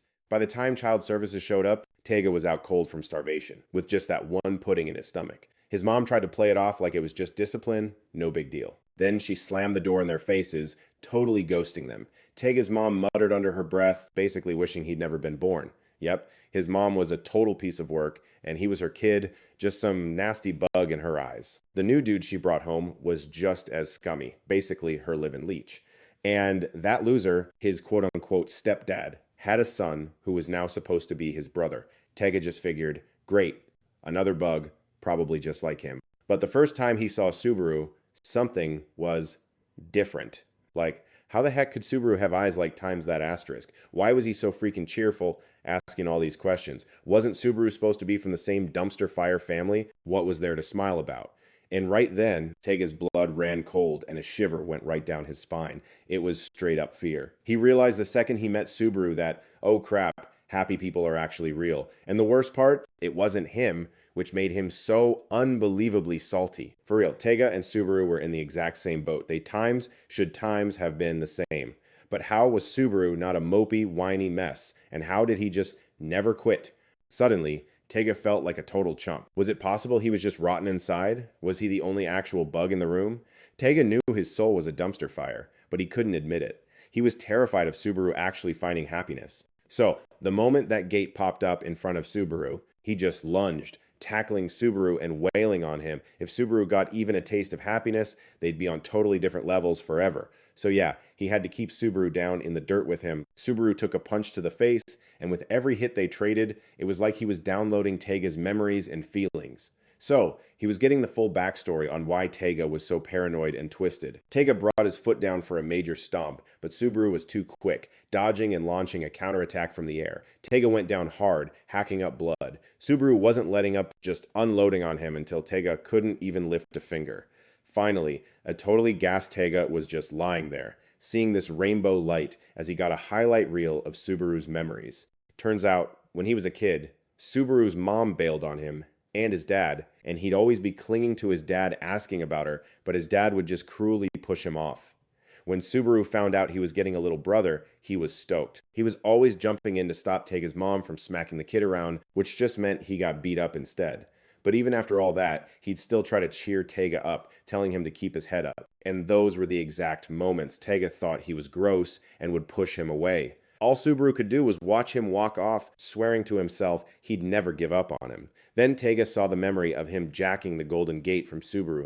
If having a pure soul was really the key to opening it, well, back then Subaru just wanted the power to protect the one person who mattered most to him. And that person, it was Tega. Tega gets back to his feet, real slow. The truth is, he'd known it for a while. In this whole messed up world, Subaru was the only person who actually gave a crap about him. He remembered when their dad was laying into Subaru, and Tega just stood on the balcony, not even flinching. He had no clue why Subaru was being so stupidly stubborn, or what secret he was keeping. After their dad got bored and left, Subaru stumbled back up, walked onto the balcony, and with this big, goofy smile, handed Tega a pencil case. Back then, Tega just thought Subaru was a complete lunatic. He was so bitter because no matter what, he could never get one up on him. Tega just thought, man, it'd be awesome to just live my life my own way. From way up high, Vanquish could tell the show was over. Tega's body wasn't even human anymore. Once he hit his breaking point, his soul was going to shatter, and poof, just like any other monster from down below. That power-up he got from Kokagaiji was gone too. So, his soul was basically doomed to just float around in nothingness forever. Bummer. So Tega was just staring at Subaru, who was having a total meltdown. He knew Subaru wasn't the one to blame. He was scared of him. He looked up to him. He couldn't just ghost the guy or pretend he didn't exist. So his only brilliant idea was to hate him.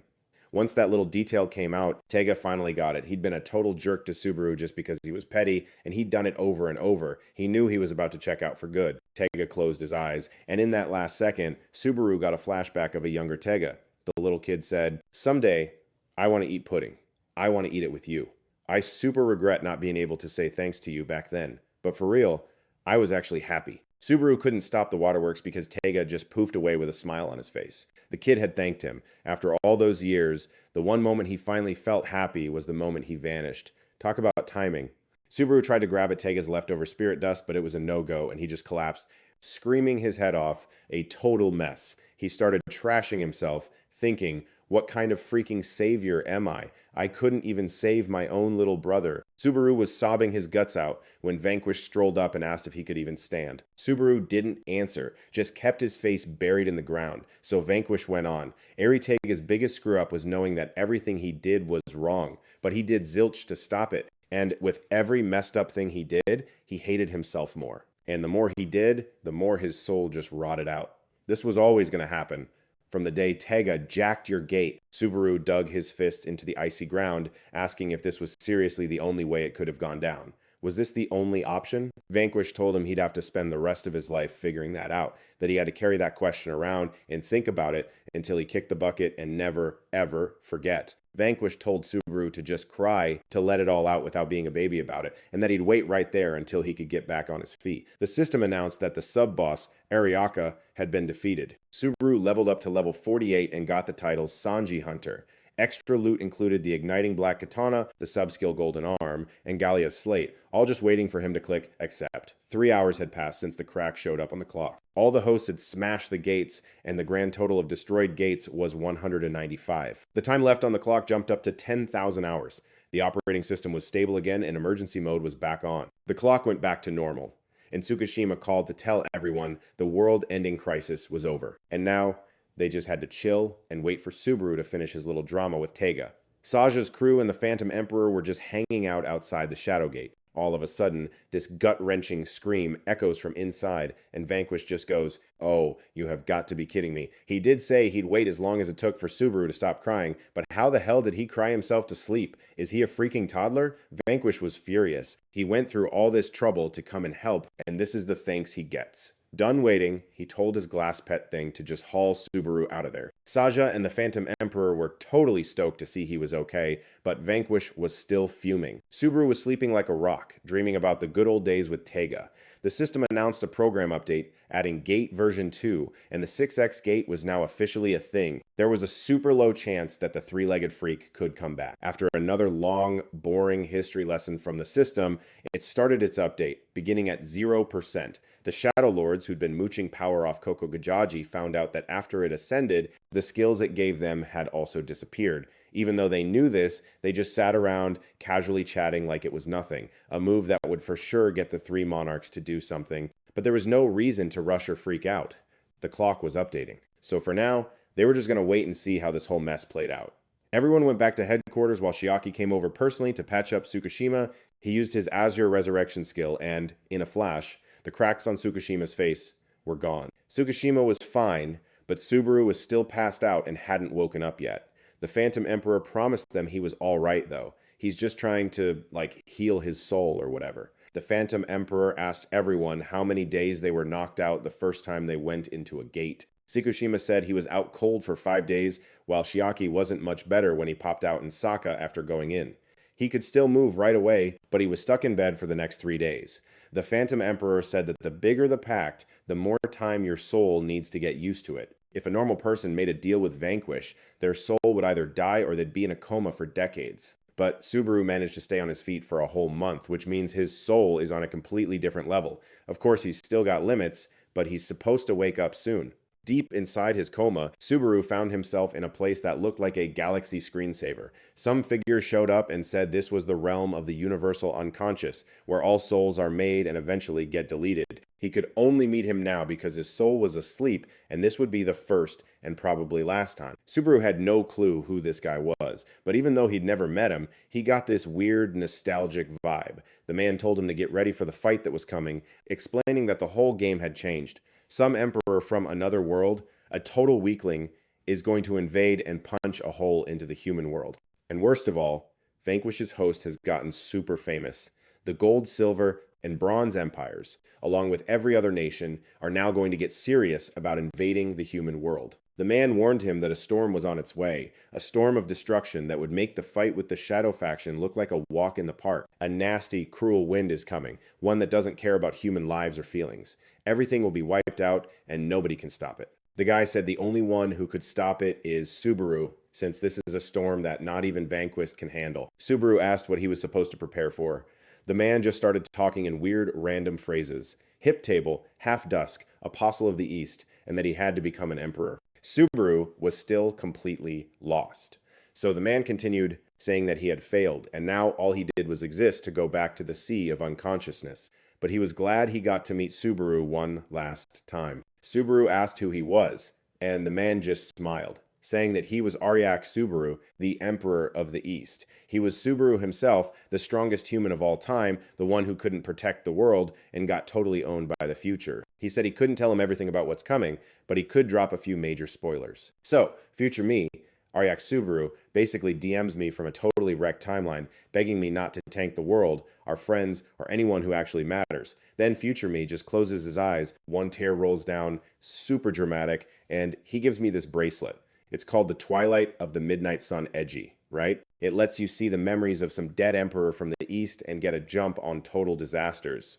As future me starts to glitch out of existence, he yells at me to wake up, because the first catastrophe is literally on its way.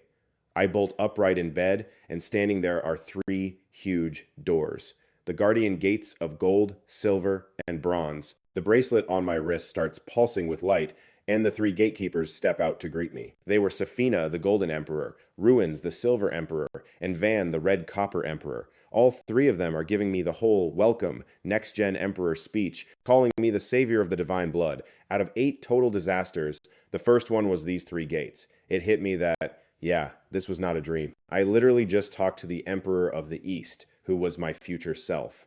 The Twilight Ring was on my hand now, and it was feeding me these super detailed memories of the future. I knew who these people were and why they were here. And if these memories played out exactly as I saw them, then I was going to lose all my friends in the next 3 months. In his last moments, Sikishima, missing an arm, called out to me, telling me not to die and to look after Hiroshaka. Sada and Thema, the emperor, sacrificed themselves to save me. So did Udo and Kinokawa. One after another, they all bit the dust, and in the end, even Vanquish was gone. Everyone died, leaving the entire future on my shoulders. And then the Emperor of the East lost, and the apocalypse kicked in. The sky turned red, celestial stones died, and I couldn't save a single person, losing everything for good. The Emperor of the East was just crying, totally broken.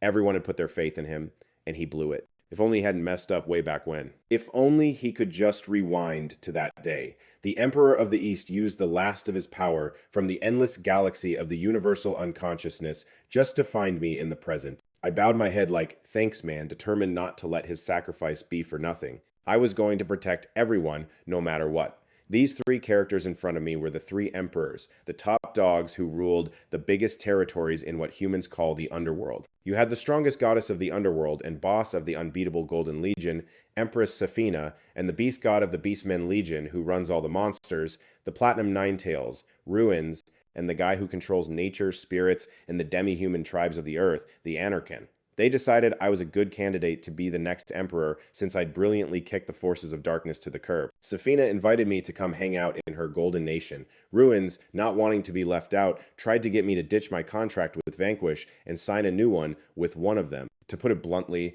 my soul is apparently, super unique. As long as I team up with the right master, I'll become the strongest. Ruins made a point to say that suitable meant the strongest. The 3 of them were the top players in the underworld, which meant they were way stronger than Vanquish. The Emperor heard that and got totally ticked off, but he couldn't really argue. Ruins then tried to play to my goal of protecting the world from the Void threat, lying that it was their goal too. So me switching masters would just make more sense and let me save more people. Thema, the Emperor, couldn't take it anymore and just exploded. Ruins did not like being interrupted. His whole vibe changed, and he straight up tried to crush Thema, the Emperor's soul, with pressure. He threatened Thema, the Emperor, to stop meddling before turning back to me.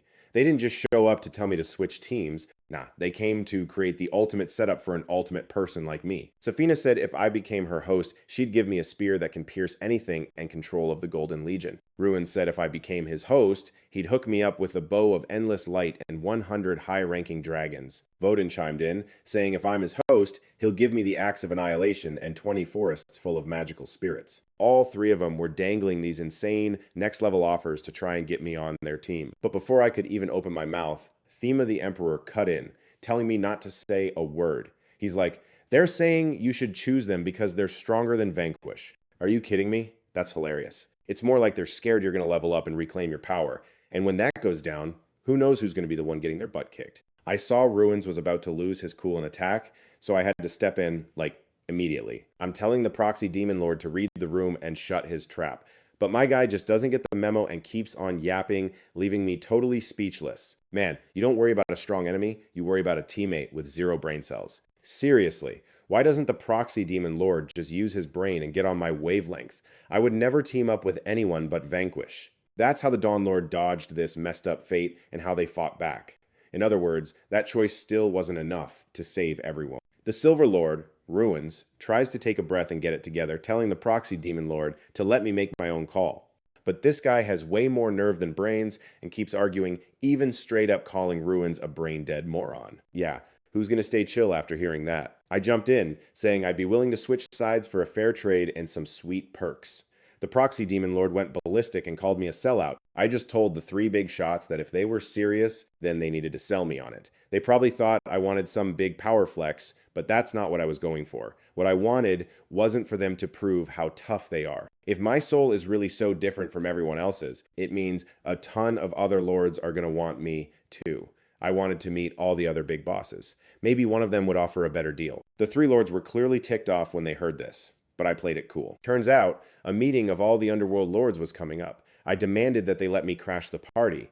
This was the first step to changing my destiny. Ruins shot a death glare at the Proxy Demon Lord. Like, how in the world does a human know about that meeting? And yet, the Proxy Demon Lord just plays dumb. He's all, I didn't say a thing, I swear. I was dead set on changing our fate of just rolling over. Meanwhile, as I'm getting the sales pitch from the three lords right in Vanquish's own turf, in the so-called Seat of Souls and Sea of Divine Power, whatever, Vanquish was just kicking back at a table, watching the whole mess unfold. Those three lords made their move way sooner than he figured. But the real headache was whatever stunt Subaru was pulling. Intel in the underworld is supposed to be super locked down, which means there's no way he should have known about the meeting. So how the heck did he find out? Vanquish glanced at the twilight half-day sun ring and was like, oh, that's how.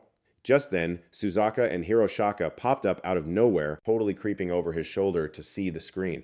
They were all hyped that Subaru was awake. They were on break, so obviously they had to come be nosy. They fired off so many questions that Vanquish had to give them the quick and dirty summary. The gold, silver, and bronze crew showed up to tell Subaru to tear up his contract with Vanquish and sign with them instead. Suzaka and Hiroshaka were like, that is completely nuts. Vanquish just gave them the old throat-slitting gesture. If Subaru actually bailed, his whole connection to Vanquish would get zapped. He'd also lose everyone he cared about. And at that point, Hiroshaka and Suzaka would be totally screwed too. And you bet those two went ghost white hearing that, begging Subaru not to be an idiot and fall for the trap. But he was stuck between a rock and a hard place, because if Subaru tells them no, those three are 100% going to get their revenge. The core emperors have zero chill with anyone who rejects them. Vanquish had heard that some flashy old witch even swiped some gnarly items from the treasure vault. The thing is called the Calamity, and if used on land, it'll just delete everything within a 70-kilometer radius. It could probably take out at least 10 million people. Suzaka was just completely speechless, thinking, what even is this garbage? Aren't the Gate Masters supposed to be our allies? If Subaru picks their lives over the core emperors, they're going to get hit with some major payback. Hiroshaka and Suzaka were totally bugging out, asking if Subaru was going to be okay. Vanquish stayed cool, because even he didn't know, but he figured the kid would manage. Looks like someone already bailed you out. Hiroshaka and Suzaka calmed down a little and asked him if he was for real. Vanquish just gave a non-answer, I guess. First calamity, the three gates. Difficulties locked in. The situation. The underworld's top dogs have taken a liking to you and are demanding you dump Vanquish and sign on with one of them. If you refuse, some messed up revenge is coming your way. But if you agree, the future is a total crapshoot. You gotta protect your deal with Vanquish and somehow not tick off the core emperors. Success. You get to face the second calamity while keeping your current stats. Failure. Case A. You accept their offer and break the contract with Vanquish. All those ultimate skills you got from him will just vanish. You'll lose the people you care about. Amamizazaka and Hiyasaka Renji will die. You'll become Vanquish's enemy. Failure. Case B. You refuse the offer and get the core emperor's revenge. 50% of the Kanto region will be wiped off the map. Over 10 million people will die. A bunch of powerful sponsors will die. You'll become an enemy of the core emperors. The one idiot who'd been quiet this whole time finally snapped at the summit of the Supreme Emperors, of all places. Some mere mortal like Subaru thinks he can just show up. Subaru stayed totally calm. Isn't this supposed to be fair? Anyone who wants me can make their pitch there. Some punk from the core Emperor's squad sneered.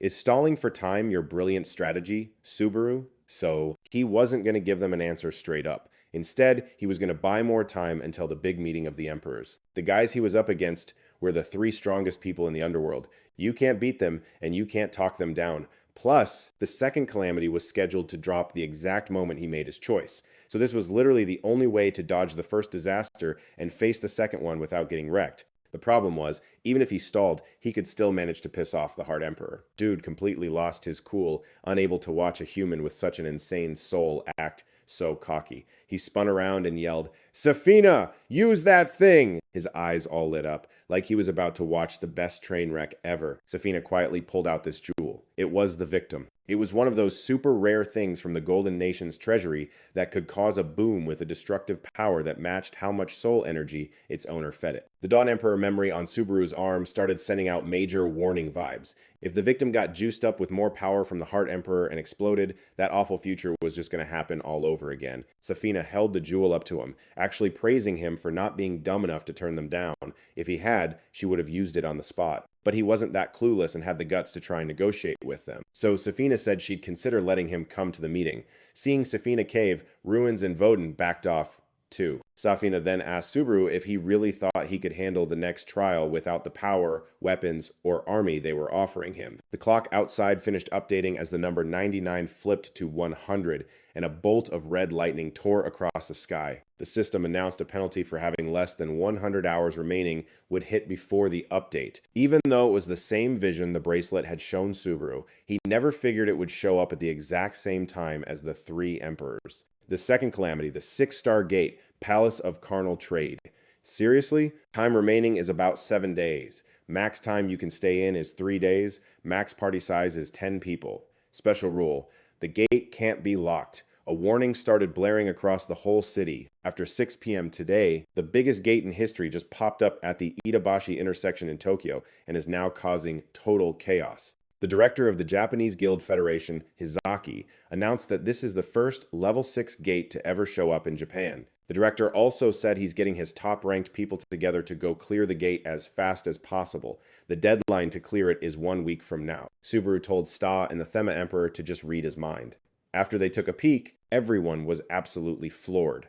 The Thema Emperor started dropping F-bombs. He couldn't handle the idea that in the future, Quiz would die again. It finally clicked why Subaru knew about the Heart Emperor and the Emperor's meeting. Subaru asked the Thema Emperor if he knew a place where he could meet his future self. The Thema Emperor said it was in the Universal Aeosic Galaxy, the place where all broken egos and souls go to reform. It's the final stop for every soul from every possible reality. It looked like Subaru was sinking into it, like his soul was about to crack into a million pieces, but then he just snapped back to normal. Super bizarre. Subaru then asked who the Dawn Emperor was. Emperor Thema said he was the ruler of some teeny tiny nation, and to vanquish he was literally about to spill more. But some lame security protocol totally gagged Emperor Thema. So, if Subaru can score the Dawn Emperor's powers later, I guess we can chalk the Dawn Emperor up as one of the good guys, for now. Subaru wanted to crash the Emperor's meeting for basically 2 reasons. 1, stop the 3 big shots from treating people like disposable pawns.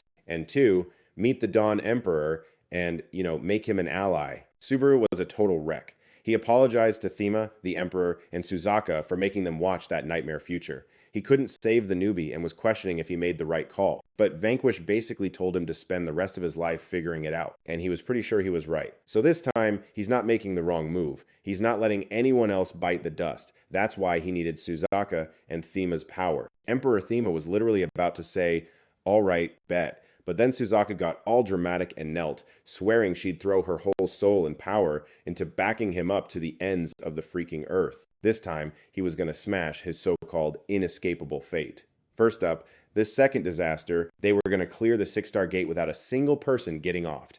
Subaru whipped out his phone to update Tsukishima, but then he saw a ton of missed calls. Before he could do anything, Emperor Thema snatched his phone, saying, "In this fight, the Golden Patrons are not on our side."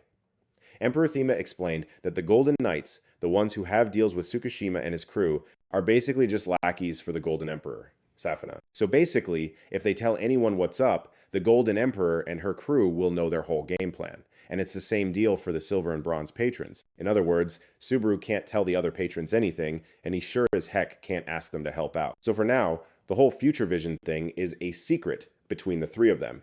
And, oh yeah, Vanquish, Suzaka, and Hiyasaka know too, since they can apparently see it from the other side. Subaru just started yelling for Vanquish, basically challenging him to a showdown when his next gate shows up. He swore he'd level up and shut down the disaster, and after that, if Vanquish could break out, he could do whatever he wanted. After his little tantrum, Subaru felt way better, but Emperor Thema was not feeling it. He was ticked off because Subaru's yelling was basically torturing Hiyasaka's eardrums. So, Suzaka and Emperor Thema just grabbed Subaru and took to the skies. They're out scouting for patrons strong enough to clear the 6-star gate, but so far, all they could see was mountains and then more mountains. Subaru, full of totally unearned confidence, just pointed them out to sea. Meanwhile, in the underworld, Suzaka was getting trained by Denta and Kilim. These two gods were super proud of how much she was leveling up. After Suzaka wiped out all the soldiers, Kilim told her to take a breather because after her break, they were going to fight to the death. Hiyasaka and Vanquish went to a prison where Hiyasaka was on his knees, begging some dude to be his master and train him, but the person was like, hell no, and called him a traitor. So Hiyasaka knelt down in front of Lugat again. He begged her to train him, saying he wanted to actually be useful to his friend in the next big battle. This Lugat chick is the commander of the Golden Legion and the master of Hiyasaka's Guardian Gate. So, the second calamity, the 6-star Zargate, the flesh trafficker. Difficulty is a B+ situation. The penalty for running out of time is a higher level gate showing up ahead of schedule. Please clear the gate within 1 week without any sacrifices. Success means a new teammate, getting closer to the truth of the world, and a bigger story. Failure scenario A. If the 6-star Zargate isn't cleared, all participating users are toast. All the underworld monsters from the 6-star Zargate will invade the human world. The Heart Emperor will use the victims. Then there's failure scenario B. The 6-star Zargate gets cleared, but with sacrifices, meaning a lot of strong users will die, and the Heart Emperor will use the victims. So, in Hitachi City, Ibaraki Prefecture, Subaru went to meet Tsunemori Jinga, a silver rank user at level 67. The guy wore a paper bag over his head with a single eye hole, just standing there with his arms crossed, facing the sea to test his skills. Subaru walked up and introduced himself, making Jinga jump a mile. Subaru asked what he was up to. Jinga said he was just checking to see if his skills were working right. Apparently, this kind of power can just go haywire at the worst moments. And all these gates and skills feel like something out of a storybook. Jinga's been a user for 5 years, but he still feels like this whole thing is just a dream. Subaru thought about his own future dreams, looking bummed out for a second. Jinga asked why Subaru came looking for him. Subaru didn't beat around the bush. He said he wanted to borrow his power to clear the 6-star Zargate. Jinga figured Subaru wanted him for a support role, like on a recon team or something. Subaru corrected him, saying he wanted Jinga to be a main attacker and take down one of the 3 bosses in the 6-star gate. Jinga totally freaked out, saying there was no way he could pull that off. The main heavy hitter for a 6-star gate is supposed to be a gold rank user. He was just a mediocre silver rank who'd never even taken down a single 5-star boss. Subaru told Jinga to take a chill pill, promising him that he was totally sure he could do it. It might seem impossible right now, but once Jinga hits level 70, his next threshold will appear right before his eyes, and the ultimate skill you get will be super effective against a 6-star boss. Hearing this, Jinga was still giving him the side eye. How could Subaru possibly know that? Just rolling up out of nowhere and spewing such insane stuff. Subaru, getting desperate, put on his most intimidating face and told Jinga that a 5-star gate would appear in 1 minute. Once you level up and hit level 70, you'll know right away if I'm right or wrong. Jinga was actually trembling at how intense Subaru was. He was so not convinced, since the appearance rate of 5-star gates is tied to population density, so there was no way one would show up this far from the city. As soon as the words left his mouth, a notification for a 5-star gate appearing in Hitachi City, Ibaraki Prefecture, popped up. Jinga just froze on the spot. Now, he kind of had to believe it, whether he wanted to or not. Subaru was way too sus, knowing not only the timing, but the exact difficulty. Jinga was still trying to wrap his head around it. He demanded to see Subaru's user registration and ID, needing to confirm if he was part of the Federation. Subaru sighed, totally exasperated. You still don't believe me? Jinga promised that after he ran the check, he'd go with him to clear the 5-star gate. Subaru literally jumped for joy. Jinga thought the guy was a complete weirdo and couldn't figure out why he just agreed to go along with him. Okay, so Subaru was playing it cool, but Jinga could totally smell the desperation on him. Like, whatever this dude's deal was, he was clearly freaking out on the inside. Jinga was still tripping on the fact that he was supposedly useful for some 6-star gate. So he straight up told Subaru, look, I've got major trust issues, dude. And Subaru was just like, totally cool, man, because I trust you 100%. That just weirded Jinga out even more. Who trusts someone that hard right off the bat? For real, they just met.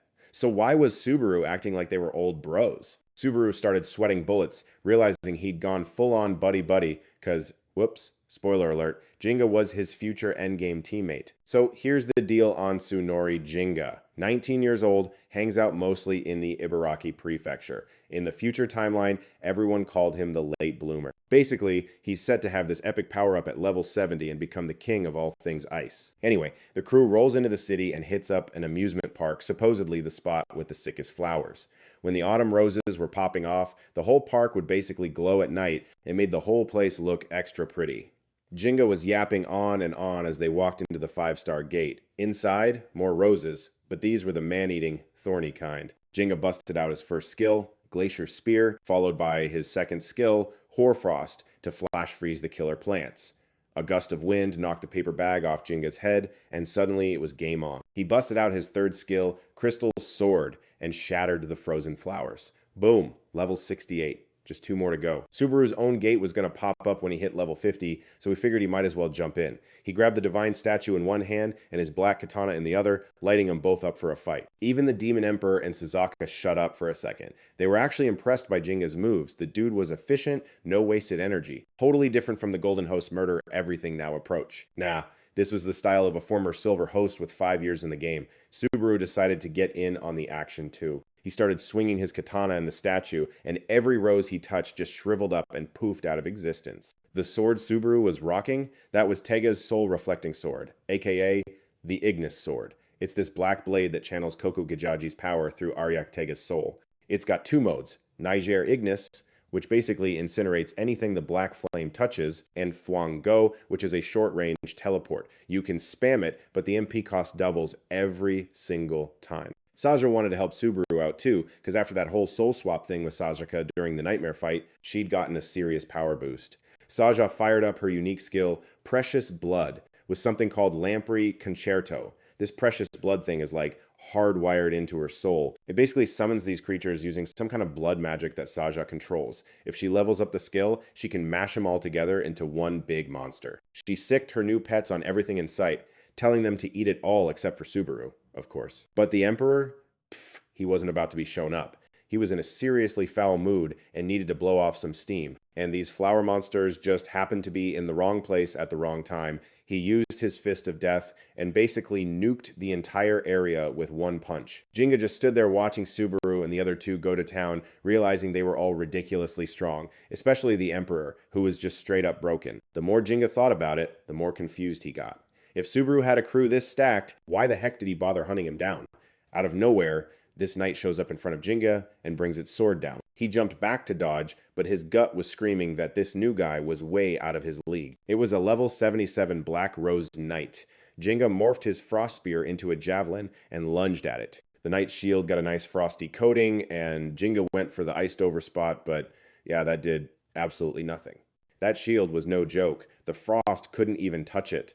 The Black Rose Knight just shield bashed Jinga, sending him flying. He hit the ground hard, coughing up blood. Then the knight leaped into the air for a death from above attack. But Jinga just barely managed to roll out of the way.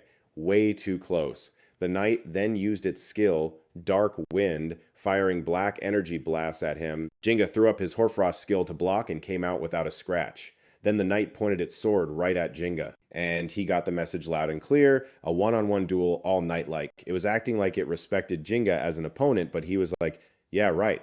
It was obviously just a distraction for a cheap shot from behind. With a flick of his wrist, Jinga iced some loser minion that was trying to sneak up on him. He wasn't born yesterday. This whole Knight's Code of Honor thing, total garbage. Believing that crap is how you get yourself unalived. This was a fight to survive, end of story. Jinga gave the knight a come at me, bro look, baiting it. And of course, it charged right in. But this time, Jinga flipped the script. He wasn't about to play fair. He made it a 2-on-1, with Subaru jumping into the fray. The knight was fast, throwing up its shield to block. Jinga screamed a warning to Subaru about that stupid shield. Subaru didn't even flinch. He gripped his black sword, Efret, and slammed it with his first skill, Rapid Destruction, right on the shield. The knight swung back with Dark Wind, but Subaru was just as quick. He brought down the divine weapon in his other hand. This time, Subaru totally copied Jinga's move, pretended it was a duel, then made it a 2-on-1. Jinga's skill froze the knight solid. Subaru put his hands together like, sorry, not sorry, to the Night Sickle. Hey, what can you do? Fair fights were so not on the menu. A super annoyed Jinga stomped over and told Subaru to stop stealing his moves. Subaru was all like, dude, that was awesome. But Jinga was still salty about it. The two of them teamed up to finish the night off. Jinga used his fourth skill, Ice Bullet, and Subaru hit it with a Divine Strike. Together, they shattered the thing. And maybe, just maybe, Jinga started to trust Subaru a little. Then, ding! Jinga hit level 70, and Subaru hit level 51, which made both of their trial gates pop up. It was at that moment Jinga finally bought what Subaru was selling. He also put two and two together, realizing Subaru was the legendary Rainbow Lord, and asked him, dude, how much do you know? Subaru just stayed quiet. He knew literally everything about Jinga, even why he bounced. But obviously, he wasn't about to spill the beans right then. Besides, the boss of Jinga's gate was from the Platinum Empire, which meant they could go snitch to their emperor. On the flip side, a totally world-ending explosion went off. Saja and the Emperor of Thema had already handled their business over there. Even so, Emperor Thema was still looking seriously ticked off. That whole hazy dream state thing was a total snooze fest and completely useless. Saja saw the door behind Ginga, just like in Subaru's memories, which pretty much meant the world's fate was riding on whatever OP skill Ginga was about to get. For some reason, Subaru was 100% sure Ginga would get the ultimate skill to demolish the Shimmering Gate. Ginga himself had no clue where that confidence came from. He just told him to hang tight and then dipped into the gate. Subaru was kinda on edge. He knew what the gate's trial was going to be like, thanks to his future vision thing. So he stepped inside. Blue skies, fluffy clouds, and Saja was just waiting for him. Subaru totally started bawling. It felt like forever since he'd last seen her. Saja got caught up in his trial and, well, kicked the bucket. She was his first real partner. He'd always wanted to see her again, to be like, my bad for dragging you into this, and thanks for being my ride or die. But now that she was standing right in front of him, he totally choked. Subaru asked where Vanquish went. Saja said he took off somewhere and told them to have their moment. He also said he'd be back after the trial was over. At that point, it clicked for everyone. This time, the trial Subaru had to beat was Saja herself. Saja focused her power, flipped on her lightning steps, and was all up in Subaru's business in a split second. She threw her divine thunder fists, but completely whiffed on Subaru. He'd already popped up in a different spot. That was the Ignis Sword's trick, letting him do short-range teleports. Saja tried zapping Subaru with a lightning strike, but he blocked it like it was nothing with his blood essence. Now it was Subaru's turn to hit back. He blinked right next to Saja, and a single hit from the Ignis Sword shattered the gauntlet made from Saja's own blood essence. Subaru was about to swing his epic blade, but Saja reacted. She busted out her ultimate skill, Giant Cloud, making a charged-up gold cloud from her arm to keep him from getting any closer. Subaru just smirked. He was actually happy that Saja had gotten so much stronger. The two of them were really going at it. Vanquish and Kaleem were just watching from the side. Youth, or whatever. Vanquish was shocked Kaleem was so into training Saja. Kaleem just snorted, saying that wasn't it. When he peeked into Subaru's mind, all he saw was Subaru wanting to get stronger times with times someone. Back then, Kaleem was just curious who it would be. And now that he'd met Saja, he was super hyped. He couldn't stop gassing her up. Saja had a ton of potential to grow, and her willpower was insane. Even Vanquish was surprised Kaleem was so obsessed with his students. But hey, it was good for both Subaru and Saja. Their wish totally came true. No matter where they were, they'd get stronger together. Anyway, after a super long fight, both of them were totally gassed and just collapsed. Saja raised her hand and made a super serious oath. She would absolutely help Subaru stop the big bad calamity. She promised she'd never ditch or backstab him, just like he never gave up on her. They would always be partners until their souls literally burned out. Subaru started tearing up again. He was just so relieved. As for Ginga, he went in and met the master of the Silver Gate, some character known as the Mystery of the White Wings. After a ridiculously hard test, he got a new ultimate skill. This skill was named Nine Bangs Vanquish. Seeing the two of them just lying there yapping for way too long, Vanquish jumped out to eavesdrop. After beating the trial, Subaru had leveled up again. His and Vanquish's powers were starting to sync up. The day Vanquish would get his real power back was getting close. But Vanquish totally died in the future, Subaru saw. So now they had to actually sit down and make a plan. After Subaru got out of the Rainbow Gate, he found the entire world outside was frozen, solid. He looked around, completely dazed, but saw the others were safe. He felt a little better. While Subaru was clearing the gate, Ginga had already taken down the gate's boss. The ultimate skill Ginga got is called the Nine Strikes. With this new skill, as long as the conditions are right, it can even affect a 5-star gate. This thing is terrifying. The Black Rose Melon, the boss of that 5-star gate, died instantly after being turned into a popsicle. The two of them cleared the 5-star gate, and Ginga leveled up to 74. Over in Tokyo, at the Yodobashi intersection, a 5-star gate called the Royal Palace of Carnage showed up, and Sikushima's crew was all there. Among them was Hishaki Joji, a silver rank hunter from the Happy Jamada Guild, level 6. The leader of the Happy Jamada Guild, a silver rank hunter named Jamada Rikuru, level 74. And another silver rank hunter, Jamaada Kanan, a member of the same guild, level 79. Kalos Chosu Hamada, level 71. Gold rank hunter Udo, level 80. On top of that, 2 people came all the way from out of town. Gold rank hunter Natsus Akira, who's in charge of Japan's western boonies, level 82. And Fujigami Mei, a gold rank hunter in charge of Japan's eastern boonies, level 70.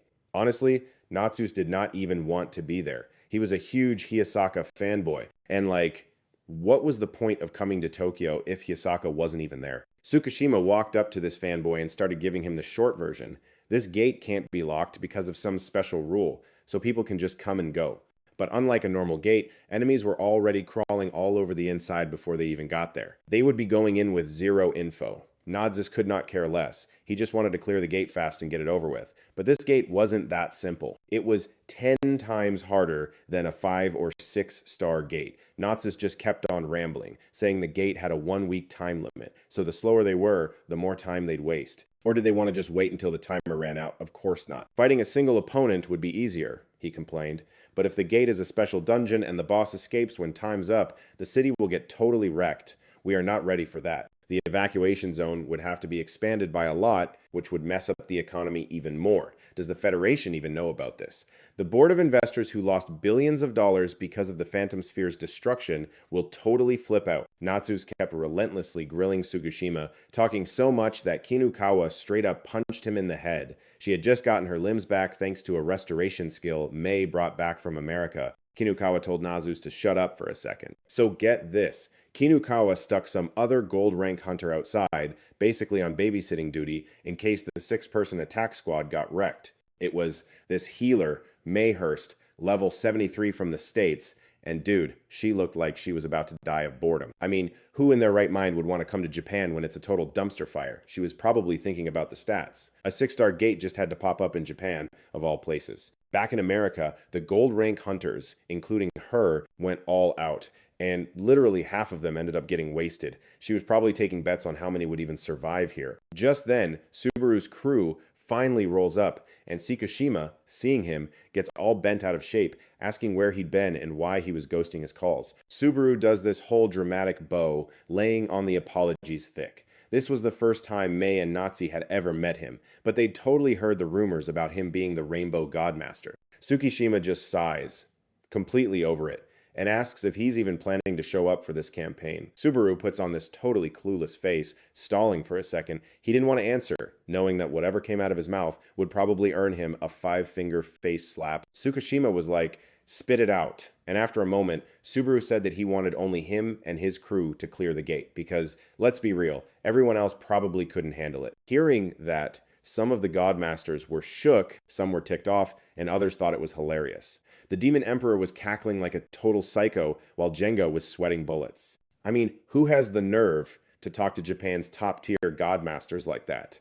Tsukishima literally couldn't believe what he was hearing. He grabbed Subaru, wanting him to repeat what he just said. Natsus, who has zero chill, completely loses it when he figures it out. Subaru was basically saying that the Golden Godmasters were weaker than him and that he could do a way better job. As Subaru tried to backpedal, saying that's not what he meant, the Demon Emperor decided to chime in. Using Hiyasaka's face, he started trolling them, totally pouring gas on the fire.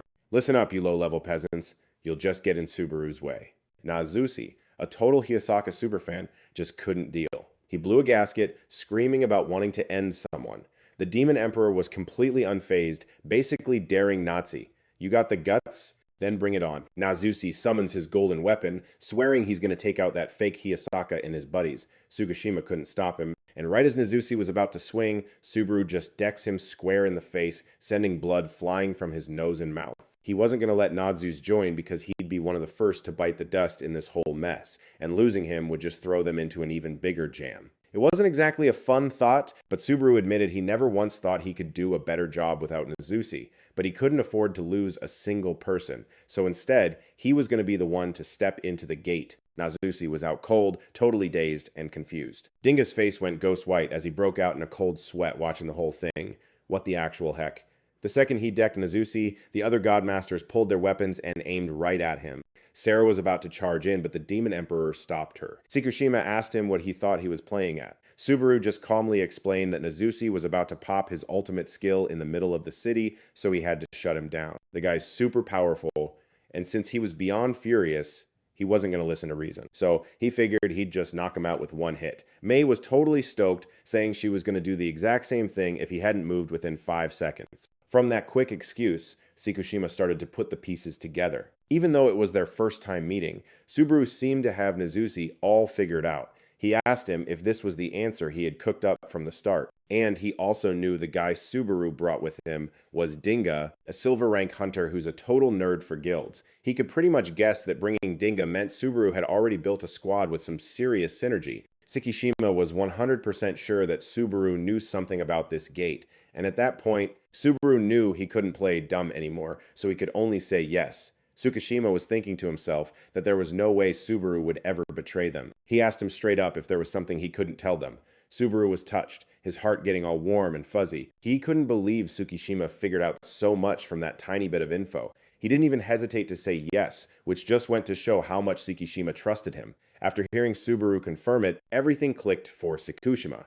That was also why Subaru had been ghosting his calls. He must have known something was up and was already making moves. Of course, they weren't about to ditch Subaru either. So the reason he was being so secretive was probably because this whole thing involved the underworld. Tsukishima glanced at the fuming Nazusi, who was grinding his teeth, and suddenly found the whole scene incredibly annoying. Tsukishima asked Subaru one last question: "Is there really nothing we can do to help you?" Subaru shut him down, saying they'd have to beat this gate 3 times, so this would be the only time he'd go in solo. Tsukishima told everyone to chill out and lower their weapons. He had decided to leave this gate to Subaru.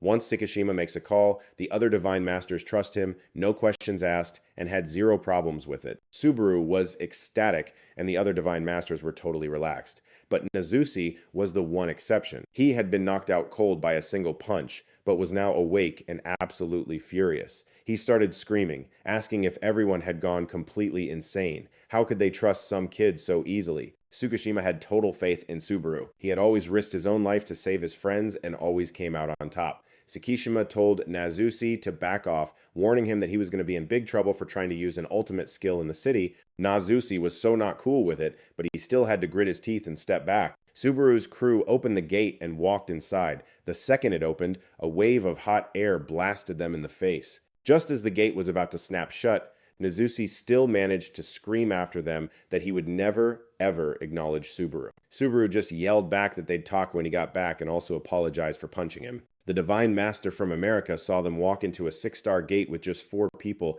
and basically thought, yeah, they're so dead. 30 golden Divine Masters and 15 of them got wiped. How in the world could they possibly go in with just 4 people? It was nothing but a stupid sacrifice. That place was a literal hell. The 6-star gate, the Palace of Flesh Trade, was split into 3 zones. The third zone was inside the palace in the People's Chamber. The second zone was in a huge open space, the Grand Memorial of Fallen Heroes. And the first zone was in a garden called the Flame of Glory. Alright, so Subaru's crew just rolled into Zone 1. We're talking a brisk 290 degrees. And the border to Zone 2? Yeah, that's basically the gateway to a giant barbecue pit. Zone 1's big bad is this thing called the Flaming Lambda. Zone 2's got some hero wipe, whatever that shoots sinus radiation light shows. Basically, no other monsters hang out here because the 2 bosses are a walking furnace and a disco ball of death. Subaru's getting this major deja vu, courtesy of the Eastern Emperor's Future Vision download. It's all about this epic fail in the 6-star gate's first zone that totally shouldn't have gone down. So in this future flashback, Tsukishima Squad 1 at the Bunyuk Imperial Palace gets hit with a 290-degree Celsius welcome party.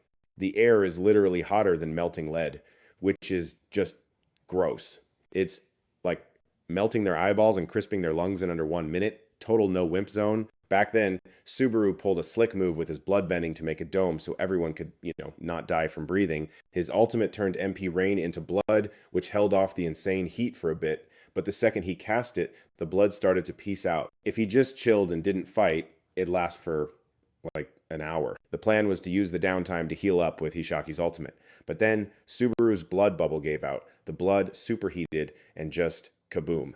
And yeah, the place was already a freaking oven. Nusi just kept getting back on her feet. What a tryhard. It's been a whole minute since they walked in, and surprise, the Zone 1 boss, Blazing Linda, shows up. And when it gets here, the temp cranks up even more. This heat isn't just the room either. Nope, it's coming straight off Linda's body. Its personal BO is literally turning the place into hell. A 6-star gate is so not a 5-star, it's not even funny. If it weren't for Subaru's ultimate, they'd have been toast. For real. Right now, they're hitting like wet noodles and their defense is a joke. So Tsukushima makes the smart guy call, instantly. He blasts the monster with his ultimate, Mystic Flow Strike. And then he screams for everyone to bail. They only get 3 shots at this gate. This run was a big deal, but they were totally screwed. So they start backing away with Subaru playing rearguard because he's holding up the bubble. Carlos tries to make a run for it, but before he even gets going, Linda's flame zaps him and pops his head clean off. Linda's just holding it like some creepy toy, and then poof, it's nothing but a skull. Watching their buddy get offed, Mei and Yamakananen totally lose it and charge in, completely ignoring Tsukushima yelling at them. So, Kanan gets his arm torched and Mei gets turned into a shish kebab. Yeah, Linda is way out of their league. Udo tries to slice Linda in two with his golden wall, but it does, nothing. Physical hits are totally useless. Kinukawa sees an opening and unloads her ultimate, the 30-kilogram cannon, just blasting away at Linda. Then she tries to tie it up with her golden chains. Tsukushima is just screaming his head off for them to fall back and stop being idiots. If they all bite it, he's the last one standing. Nuzis uses his ultimate to yank Udo and Kinoa right out of the gate. No way he's letting them get smoked. They're, way too important for the next big fight. Natsus uses a golden arm to drag Subaru out too, leaving himself to deal with Linda solo. Nuzi's clutching a picture of Hiyasaka, probably thinking WWHD. What would Hiyasaka do? He pops his 5th ultimate, Divine Reckoning. For every 10% of his MP, he can summon one of the Master's arms. The juice it costs depends on the skill level. At level 10, it's only a 1% MP drain per arm, meaning he can call up 100 arms max. With his own gear, he can get up to 8. Then Nazus fires up his first ultimate, Golden Armament. So Nazusi stays to throw down with Linda by himself as the gate slams shut. So, round 1 at the Palace of Carnage. 3 people dead, 1 totally wrecked. Round 2, they actually beat Blazing Linda, but the body count went up to 5. Anyway, back to now. They're already suited up with these special masks. A minute's gone by since they stepped in, just like in Subaru's flashback. And here comes Blazing Linda, all excited to say hi to the new meat. But, psych, it's not going to be the same this time. The plan is to one-shot this thing with 0 friendly fire. Blazing Linda is some kind of spirit, level unknown. Inside this 6-star gate, just being near it is like getting hit with a permanent fire spell. It's also got a ton of resistances, like fire, ice, explosions, getting punched, and even God mode stuff. And since it's super boring in the gate, its whole day is just messing with the light stream thingy. They basically just fight all day to kill time. So a minute ago, while these two were playing tag or whatever, they spotted the party crashers. Linda wasn't even going to bother coming out, but then it saw someone actually lasted more than 10 seconds in its turf.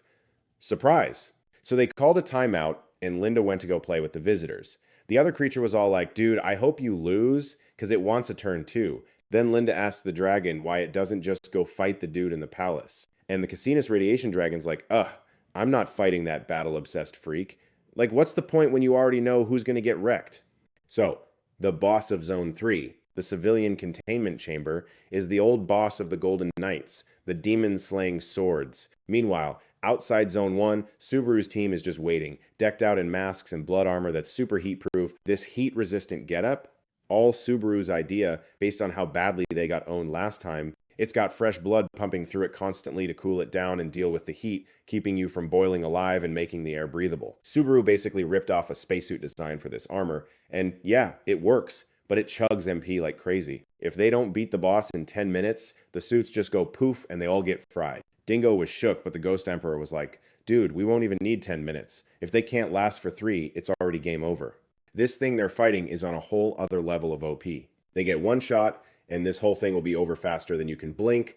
Dingo gets it in that split second. It's all on him. Subaru tells Dingo to chill on the MP until he gets the signal that Linda's here, bringing up pressure so intense it was like actually terrifying.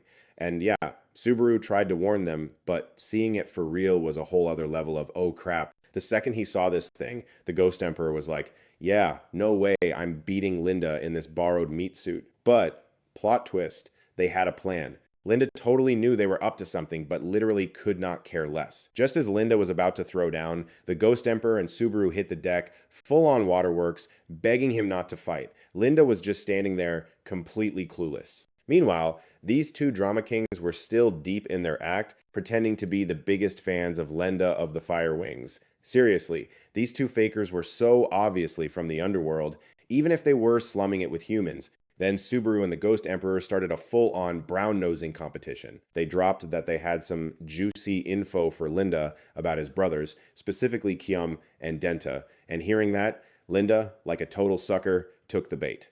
So, rewind 12 hours earlier, Subaru's crew was hashing out this exact plan. Based on the Eastern Emperor's flashbacks of the 6-star gate beatdown, the enemy could one-shot even a Golden Master. Suddenly, the Ghost Emperor noticed something and yanked Subaru up by his collar. He put 2 and 2 together. In that fight, Subaru ditched Saza and the ghosts.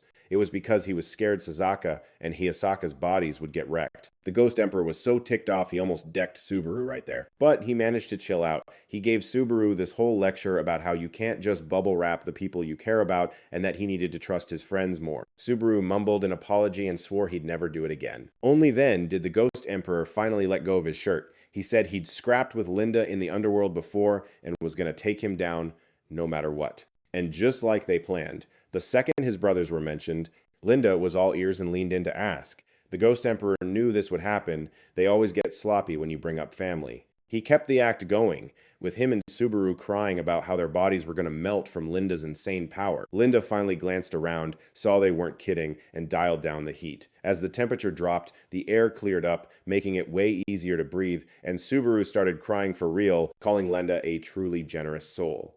The performance was a little extra, but hey, they got past the whole surface of the sun barrier. Linda immediately asked where Kylam and Denta were, and the Ghost Emperor just pointed at Zynga, saying he was their delivery boy. The Ghost Emperor kept laying it on thick, claiming Zynga was a total weakling. But he had this one special trick where anyone he touched could see someone else's memories. So if Linda wanted the 411, he'd have to let Zynga get handsy. This special move Zynga had, Ice Curse, came with some serious fine print, like a 5cm range and a 100% MP cost. These were, like, non-negotiable rules to make sure the enemy was totally deleted on contact. Back when Zynga aced the Guardian Gate trial, the Gate's boss, Icewing Accent, had spilled the tea, but to get it past security, he disguised it as an explanation of Zynga's special move. See, the Emperor of the Land of Steel used to be a big deal, but some rebel took him out. He rounded up the leftovers from all the small nations crushed by the big dogs and became the emperor that made the major powers shake in their boots. That guy was none other than Vanquish, the dude who could cheat death, the Rainbow Emperor. The power of Vanquish and the 6 emperors rolling with him was so off the charts that it made the rulers of the big nations totally freak out. 9 Freezes is the ultimate move Icewing Accent cooked up on the Silver Emperor's orders just to wreck Vanquish. This is the top tier technique that can completely erase the Conqueror who's supposed to be unkillable, and Zynga is absolutely forbidden from using it outside the gate. If he tries, he's toast. Zynga lifted his hand, getting ready to tap Lambda, while everyone else's hearts were about to pound out of their chests. Just as his fingers were about to make contact, Lambda screamed, "Stop!" He was getting sus, asking why they couldn't just use their words instead of some weird technique. Emperor Thma jumped in, explaining that the map was like in his head, so you had to see it directly instead of him just describing it. As he finished, Lambda shoved his scorching hot finger right up in Thea's face. He could tell Thma was hesitating, and then it clicked. The Maw looked just like the guy who immersed them in the underworld. At first, they were weaker than Lambda, but they leveled up with moves that let them fight way out of their league. Lambda totally remembered Emperor Thema. He was absolutely seething. Last time, he'd underestimated Thema, got played by some scheme, and ended up dead right alongside that loser Vanquish. Lambda gritted his teeth as flames started to just pour off him. Emperor Thema thought it was hilarious that Lambda was still salty about how he died, but whatever. Buying this much time was good enough. Emperor Thyma turned to Zynga and was like, "We only get one shot at this, so don't screw it up." Rocking two swords, Subaru zipped behind Lambda like a flash of lightning. Lambda couldn't even track him. He never thought Subaru's crew would charge in for a close-up fight instead of bailing. That warrior instinct to just end the enemy as soon as possible made Leda mess up. He needed to spin around and finish Emperor Thamon in one hit. But then Lambda realized Subaru was behind him, trying to take them both out in one swing. He accidentally stepped back twice. From that exact second, no matter what Lambda did, Subaru's attack would land 10 milliseconds faster than his. And on top of that, he made another bad calculation. The random appearance of someone who had no business being there. The arrival of a legit powerhouse who'd already killed him once in the underworld,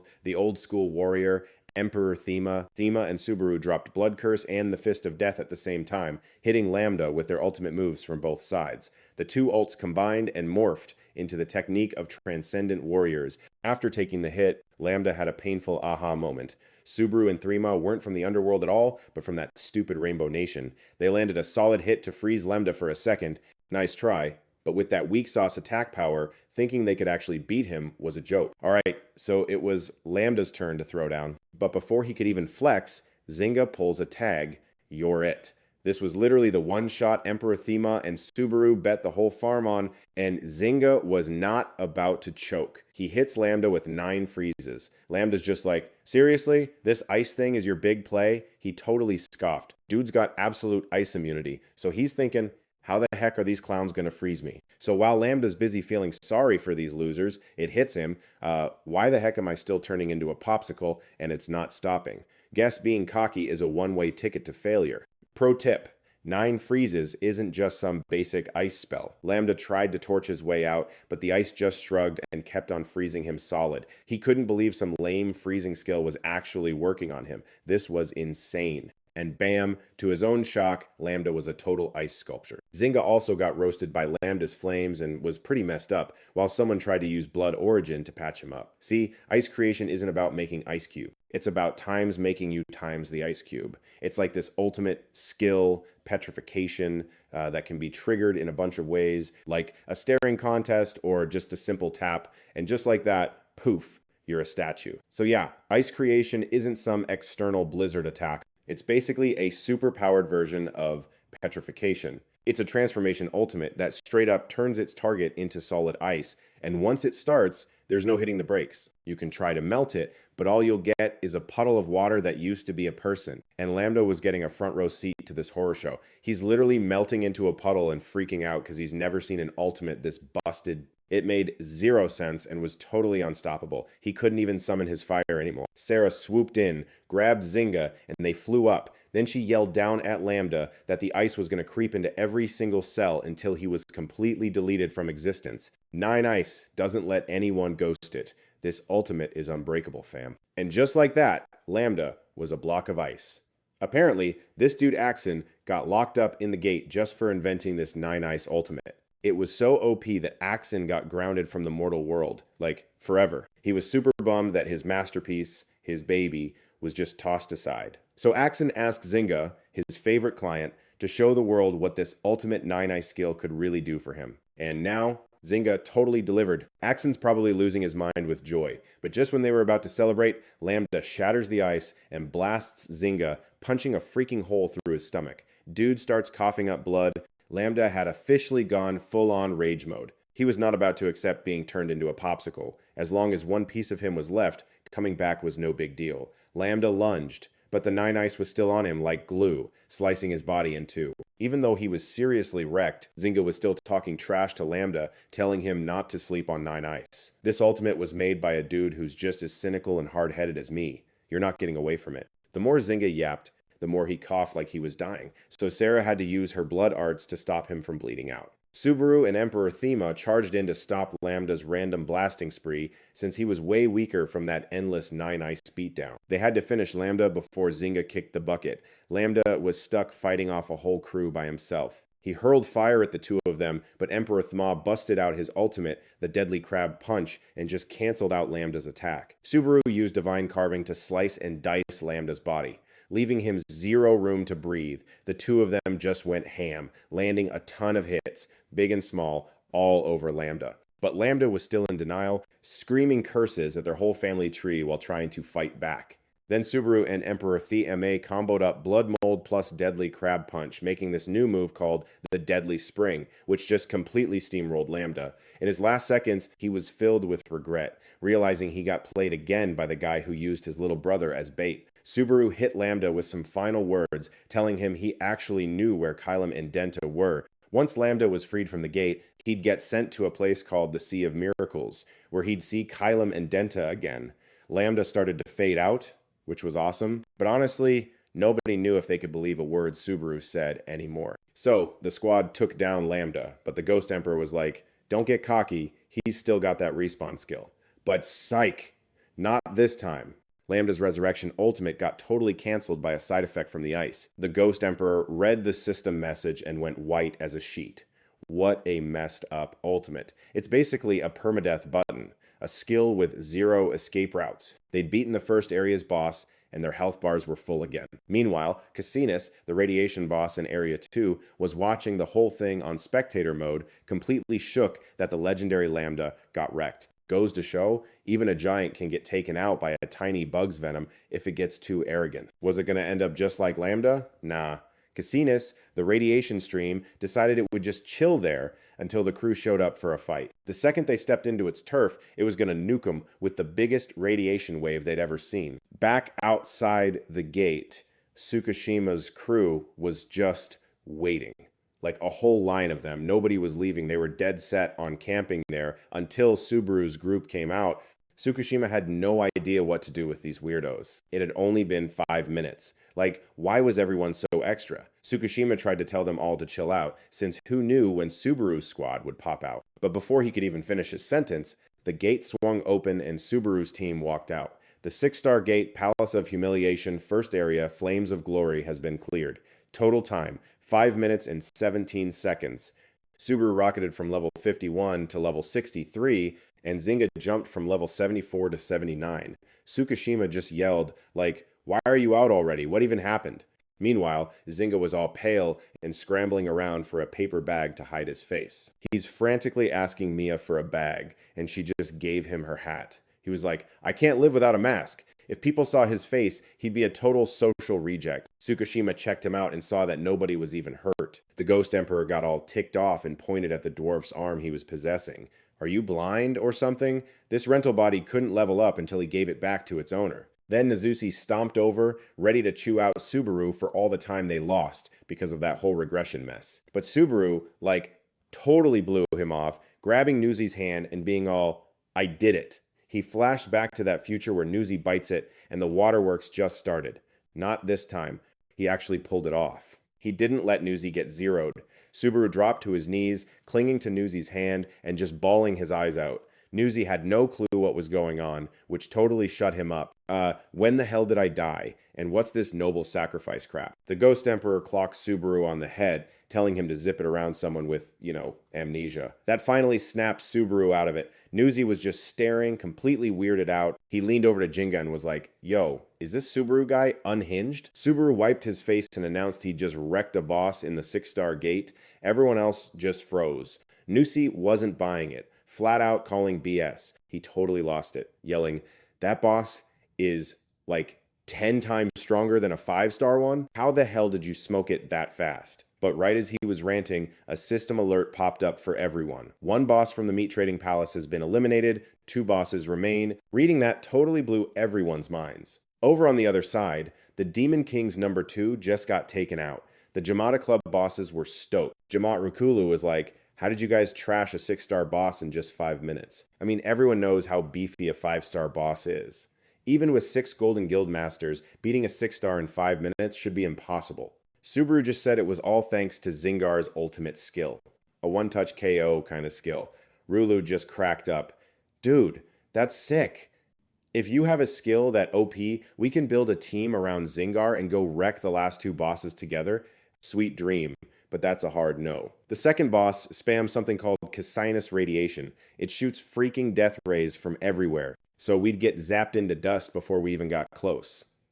The Jamada Club guys heard that and were like, well, this sucks. The next fight was going to be a total marathon against a monster at least 10 times stronger than a 5-star gate boss. At that point, Udo and Kinawawa just stared at Tsukushima, basically begging him to do something. Tsukushima totally snapped at them. Seriously? What kind of friends are you? Some backup. Subaru was zoning out, thinking the radiation wasn't the real problem, it was the boss after that. They needed a game plan for the third area's boss. Tsukushima cut in, asking Subaru, do we even have a shot at winning this? Subaru was straight up. The odds are basically 0. Hearing that, Tsukushima made a call. All right, I'm handing over full command of this whole op to you, Subaru. You pick the squad. You need something, you just say it. We'll back your play, no matter what. Everyone else was shook when they heard Tsukushima's order. They couldn't believe he'd trust some guy he's only known for, like, 1 month. But Subaru didn't even flinch. He just accepted command like it was nothing. Kinukawa was tripping, too. First time I met Subaru, I knew he had a vibe, but I never thought Tsukushima would pass him the torch this fast. We've been a team for at least 8 years. We get each other. They were all waiting for someone to be the next big thing. So Subaru laid down his first command. The 6-star gate showed up for the first time yesterday, Wednesday, at 6:15 p.m. 15 hours have gone by, and it's now 59:23 in the morning. The deadline to clear this gate is in 6 days and 9 hours. We're going to temporarily disband until 6 a.m. next Tuesday. After hearing that, all the other lords just had these massive question marks floating over their heads. The Emperor, on the other hand, totally lost it, laughing his head off at their super confused faces after Subaru told them to split. Subaru quickly jumped in to explain that disband didn't mean, like, go home and chill. It meant they needed to go grind mobs and level up until Tuesday. Subaru had a cringe moment, realizing he really needed to work on his delivery. While he sent everyone else off to grind, his squad made a beeline for Panopticon. That's the high security slammer for lords. The place was designed by a bunch of lords, so it's decked out with tons of traps and gadgets. It can completely shut down a lord's skills, which is why they use it to lock up the powered-up troublemakers. It can hold about 300 people, tops. The warden, K, rolled up to the cell of Kiru A, the second in command of the Shadow Alliance. The warden told Ray to get out, saying the Rainbow Lord wanted a word. After doing some time in the clink, Kiru A was looking totally wrecked and pasty. Back at the main gate, Warden Quay, who already got a heads up from Tsukushima, introduced himself to Subaru's crew. He admitted his name, Quay, was kind of goofy, but in his line of work, you gotta use a fake ID or you literally risk getting your head chopped off. Quay led them inside, explaining that the name Panopticon was chosen cause of what it means, to see everything. Apparently, some super smart dude came up with it way back in the 18th century so a few guards could watch a ton of prisoners, and since people who can actually catch other lords are super rare. This prison was the answer, and they've kept it running ever since. Even while he was giving the tour, Warden Quay was constantly using a skill to keep Kiryu's powers on lockdown. His ultimate is called Violin Seal. This ultimate lets him slap all sorts of crowd control debuffs on his target, and you can tell what they do by the color. Basically, they didn't have to sweat it, because Warden Quay could easily shut down any prisoner who tried to act up. Like, the Crimson Seal completely locks down a target's powers, making them as useless as a regular person. The skill is pretty OP. But there's a catch, unfortunately. Warden Quay can't juice up his stats anymore because his sponsor is this super old alchemist named Zola. The trial for her gate was to give her 10,000 neck and shoulder rubs. Sounds easy, right? Except Zola is a senile old lady who can't even remember if she's had lunch. So yeah, Quay's skills are pretty useless for clearing gates, but as a warden, he can totally flex his abilities. Quay led Subaru's crew over to the visitation room. He laid down the law. Visits are 30 minutes, max, and no passing stuff to the prisoner. After Quay finished his spiel, Subaru walked into the room where Ray was already waiting. This Ri guy was the second in command of the Shadow Alliance. So, this dude got his arm lopped off by Hirawaka, but I guess jail comes with a killer health plan because it just grew back. Subaru bumped into Issei during the 6th calamity, right after some gnarly earthquake. Subaru spots Issei, totally losing it in the rain and clutching some kid's shoes. Talk about a drama king. Subaru couldn't handle the cringe, I guess. The guy was just a hollowed out shell. Anyway, at the southern gate on the ghost ship Denzul, Tsukushima's crew was going absolutely ham. Tsukushima was still seriously ticked off. What was that crap about not coming back till they hit level 90? Just hearing it made him want to punch something. So, Tsukushima channeled all that rage into wrecking monsters with his first ultimate skill, Golden Bullets, to just mow down waves of loser mobs. This monster, Captain Nemo, tried to attack Tsukushima. He just dodged it like it was nothing and then blasted the captain back with his third ultimate, Ephemeral Flame. The more Tsukushima stewed on it, the more salty he got. Do they have any clue how hard the grind is after level 80 and they want them to grind all the way to level 90? Pfft. Even if they farm monsters at the southern gate, it's still a massive pain to level up unless the gate is packed with the strongest mobs. And even if it was, taking down a high-level monster is super risky. You could totally get yourself smoked, for crying out loud. The monster levels in the southern gate are all split up, whatever. Some are weak sauce, some are a real pain. The gate with the actual heavy hitters is the new Apex gate.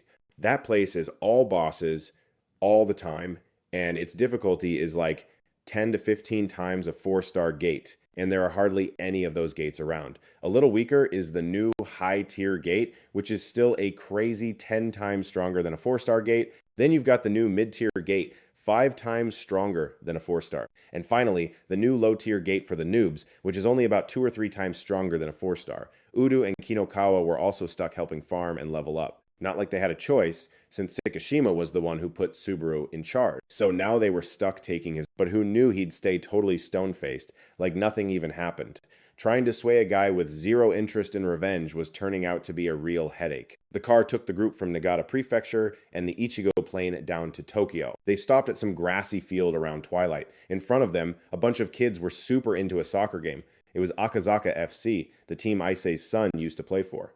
Issei just stared blankly, lost in some flashback. He could almost see his son's bright, hyper smile on the field and pictured his wife next to him, pouring him tea. Issei just froze solid, shaking and mumbling to himself like a total psycho. Zinga couldn't stand watching anymore and immediately started yelling at Subaru, demanding to know why he brought Issei to this place. To his surprise, Subaru just said, "It's not time yet," leaving Zinga completely clueless. While Issei was sobbing, his son's friends saw him and immediately ran over to say hi, all cheerful. Looking at their cutesy little faces only made Issei miss his own son with a gut-wrenching pain. It had been so long since his son was gone.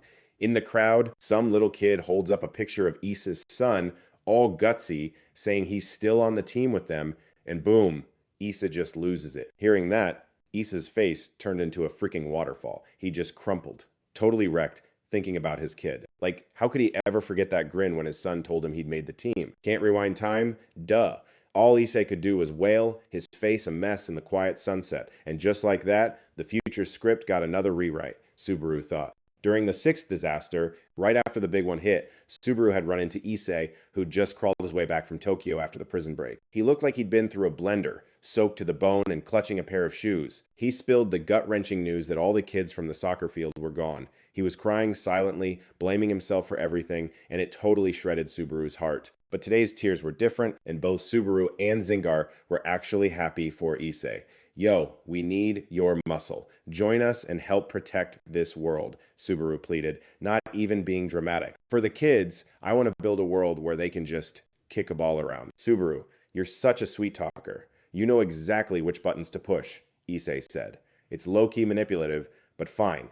I'm in on one condition. Before he even finished, Subaru was like, "Deal," promising to be at the kids' match next month to cheer them on. And just like that, the Let's Wreck This Gate squad was officially formed. We're going to have to grind like crazy right before we go in. Karen and Saz's XP is going to get funneled over to Hiroasaka and Sazaka, so it's not a total waste. Zinga and Mr. Issei, you guys need to pop open at least one more door because those ulti skills will be clutch in the next fight. Let's go all out and wreck this pain in the neck boss. Subaru dished out the homework to the team. After they wrapped up, they all bounced. 6 days later, on Tuesday, October 31st, it was time for the big showdown. At 12 noon, Tsukushima was on the balcony, scoping things out, thinking to himself that there were only 6 hours on the clock. I've done all I can. Now I just gotta bet it all on Subaru. Right then, a call from Hizaki sent a majorly bad vibe his way. Meanwhile, the Phantom Emperor and his crew were just chilling, munching on snacks and sipping tea like it's a spa day. Suddenly, he gets a call from Tsukushima telling him they're about to be on TV, which made the Phantom Emperor freak out. Like, what is going on? I mean, what else could I do? The news about Hirosaka's death is still on the down low. I'm on my way. Get your butt in the car and change your clothes, Tsukishima yelled into the phone, causing the Phantom Emperor to go into full-blown panic mode. Click. The phone barely hung up when Tsukishima, who was already there like some kind of ninja, pulled up and straight up yoinked the Phantom Emperor. This is a code red, dude. The Phantom Emperor got yeeted into the car and couldn't even fight back. He was left screaming about being abducted, though literally no one batted an eye. Suzaka's group stayed cool, sipping tea and eating snacks, totally unbothered by the chaos. Najiga was all antsy, asking about Subaru, and Suzaka just said he was still stuck in the gate, so today they'd have to run the meeting with the gold rank apostles all on their own. Subaru. After hanging with him for a few days, I figured one thing out. He's a total glitch in the system. Apostles like us get patched up by leveling, but that's just for physical stuff. The mental scars stick around, so no matter what, as long as you're fighting, your stamina and focus just drain away. You're basically guaranteed to bite the dust. But him, he just spits in the face of that rule. For the past 6 days, while we were taking turns grinding, he was locked in the training hall without a single break. He's still at it, and now I get why he, some noob godlord, can throw down with even the top dogs. Subaru. He's an absolute beast, Zingar said, like he was stating a fact. Meanwhile, on the outside, Subaru had just wrecked the boss and hit level 90, setting a new world record for speed leveling. Subaru had nailed the timing perfectly to set up a little one-on-one dance with Vanquish. Suzaka's crew had just hit the roof when they saw Hiyasaka chilling there. Next to him, Kinukawa had Nazusi in a chokehold, who was going totally feral. Even pinned down, he was still running his mouth like a punk. The TV station had so helpfully sent a helicopter to film them from above because a 6-star gate popped up right after the whole Vanquish drama. The entire planet was losing its mind over it. Lord Hiyasaka, Lord Tsukushima, a huge thank you to you both. After all the recent losses, we're now going to spill the tea on the new top dog of the Japanese Godlord Association, the savior Subaru Aryak. The female reporter chirped. Zingar's jaw hit the floor when he heard new leader of the Japanese Godlord Association.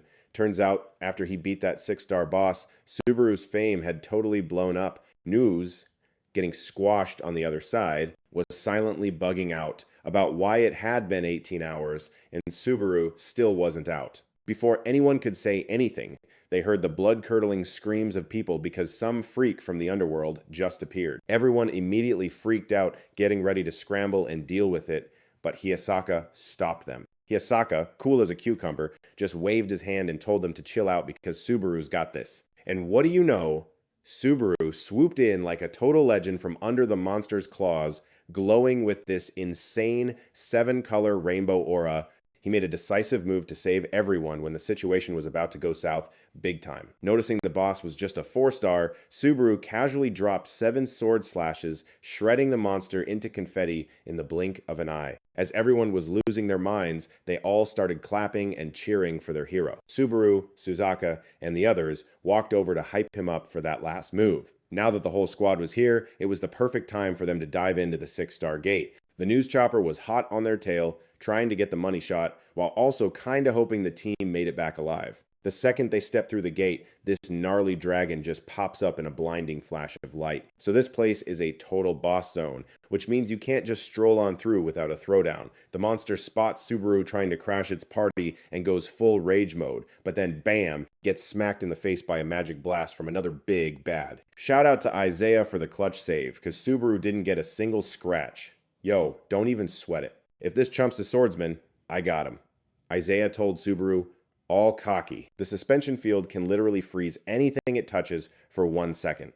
Problem is, judging by Ulak's moves, he's fast enough to just peace out within that 1 second. So yeah, Arius's brilliant strategy was basically just to turtle up. Tsukishima knew Subaru was a beast, but turning the entire freaking landscape into giant cubes with a single ultimate, dude's a straight up monster. Over on the side, ICA was already locked and loaded, ready to back up Tsukishima. They were just waiting for the perfect moment to jump that knight. He wasn't sure if Subaru was playing 4D chess and knew they'd use the knight since that suspension field is totally useless against lighter gas. If they were up against a Dragon Lord, Isaiah probably wouldn't be coming home. It's like the guy's got a cheat sheet for the future or something. What does he know? And what's his angle? ICA thought, getting super suspicious. Then, out of nowhere, Subaru pipes up, telling Tsukishima it was go time.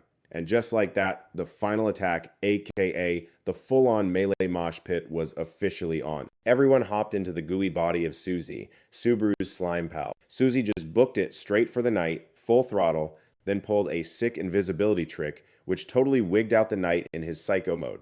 Meanwhile, Sakushima, Isaiah, Hiyasaka, Kinakawa, and Nazus all got into position, hunkered down in their close combat defense stances. The second Tsukishima gave the nod, they were going to drop their first, fifth, and sixth ultimates on the knight all at once. Then, with a massive kaboom, a blinding flash of light shot toward the knight, but at the same time, the dude's slashes made it feel like the sky was falling. The crew was seriously lucky. Udo was there for the save, otherwise they'd have been totally buried. Now, the whole area was just one giant smoke cloud. Ace was stressing, thinking it'd be game over if they lost him, since he could pop out from anywhere. Tsukishima immediately fired up his clairvoyant skill and pretty much jumped out of his skin when he saw the guy zipping toward them at insane speeds. Slashes were just flying everywhere in his wake. Udo and Ace finally pulled off a sweet combo sword attack, unleashing their fourth ultimate, the solid golden wall barrier, to block that nonsense. A crazy light slammed down, and the whole battlefield went into total chaos. Suzy was desperately trying not to get flattened by the force hitting her back. Subaru was grinding his teeth, totally ticked off because Ulak was moving even faster than he remembered. A non-stop storm of slashes filled the air, so many that it was making Tsukishima dizzy just trying to keep up. A terrifying explosion went off as he charged right at Isaiah with a world-ending roar, turning everything around them into a wasteland. Thank God, Udo and Ace were still breathing, though they were a bloody mess, which made everyone's heart skip a beat. What are you just standing there for, Tsukishima? Get over there and help Subaru's crew. We gotta make sure they can reach the boss. I believe in Subaru, and the reason I've always wanted to know his deal is because he gave me a damn good reason to keep going, Ace said with total conviction. Chill out, I can see it right now. Subaru and the others made it to the boss. Ace, you did your part, Tsukishima replied softly. For Subaru's squad, though, this was just the opening act. The moment they went head-to-head with this night boss, Suzaka and Karin were already starting their power-up transformation. Hiroshaka smoothly nailed the boss with a flying dragon slash, using his own freaky reverse flow power. Pleasure to meet you, Grandpa. Hiroshaka taunted with a smirk as he attacked. The name's Hiroshaka Renji, wielder of the Golden Knight, Lugwit. Hiroshaka said it with a massive grin, which sent the boss into a screaming rage. Seizing the moment he was distracted, Suzaka unleashed a massive lightning strike, turning the whole scene into a crazy sea of raw energy. Popping out of the thick dust cloud, Suzaka let out a quiet sigh of relief, seeing Hiroshaka was fine. Just like the intel said, seems like lightning attacks only slow him down, Suzaka observed, sizing up the situation. Seeing the boss power back up to his insane level, Suzaka immediately told Hiroshaka to tag her in. In the middle of all this madness, Subaru quietly signaled Zinga and Meiyao to come over and provide backup for Suzaka and Hiroshaka. The two sides were clashing hard now, their blows sending out earth-shattering shockwaves and dust clouds.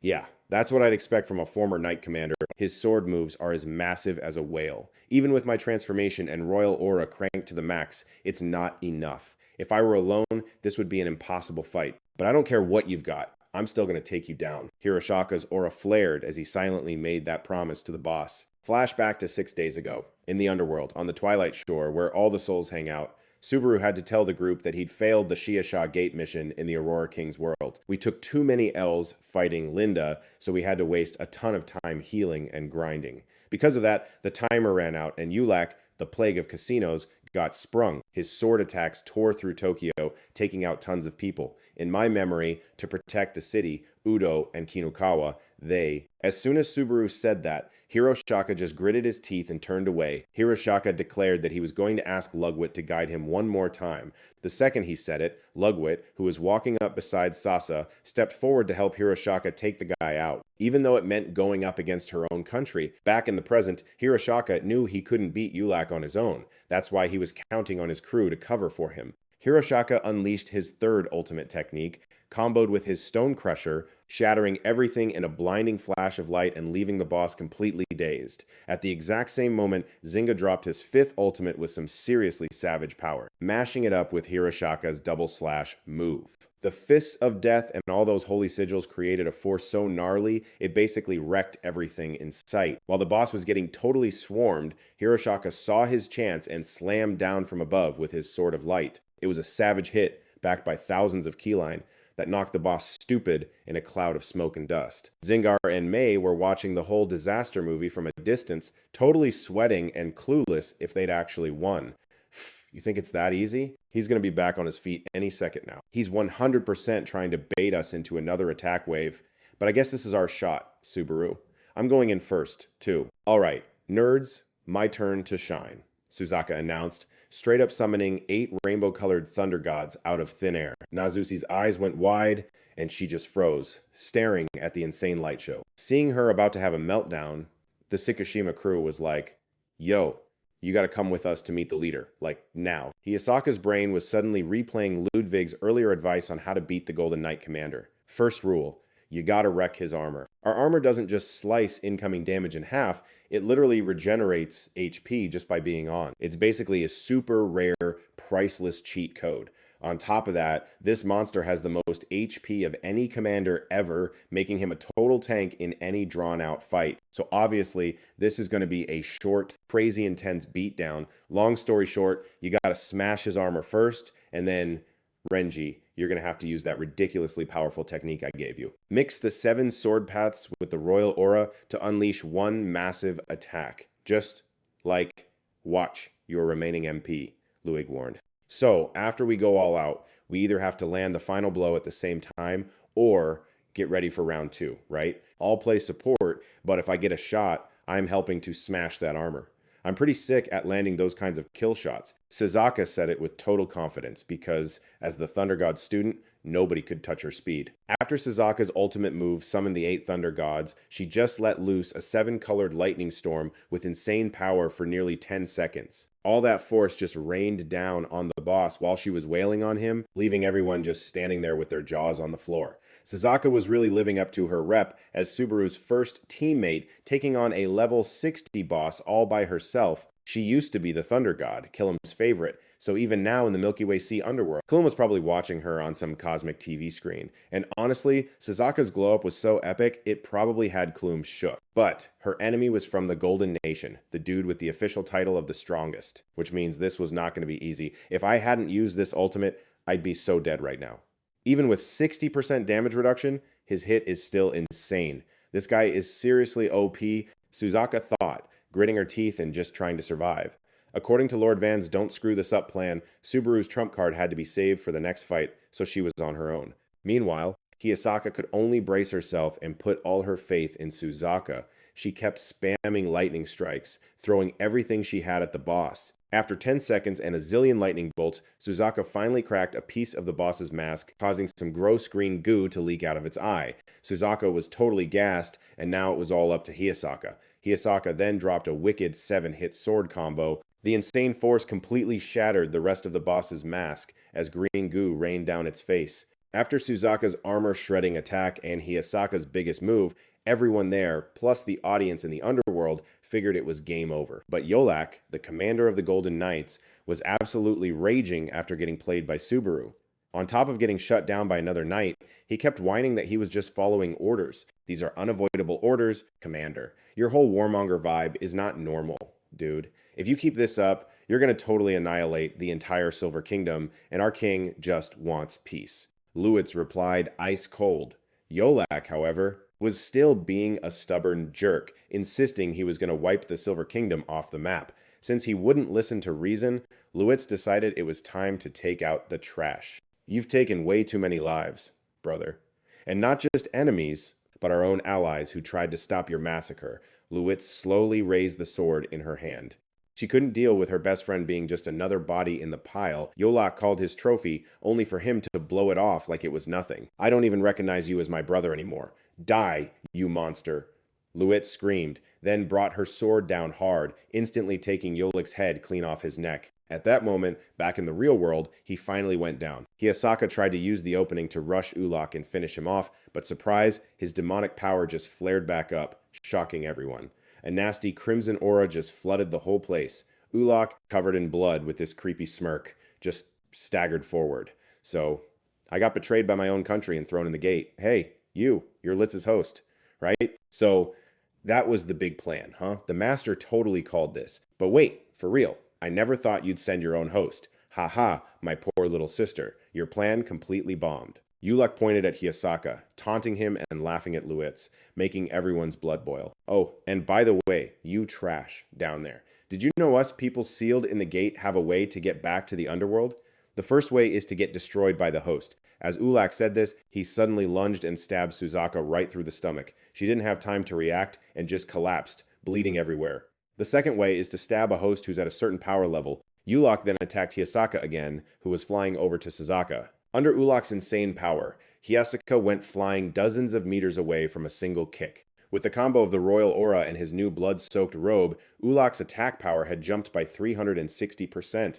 On top of that, his 12th ultimate skill, Kill in Every Beat, was about to boost his next attack to 1,800%. Seeing Ulak overflowing with this ridiculous power, Suzaka and Hiyasaka could only watch.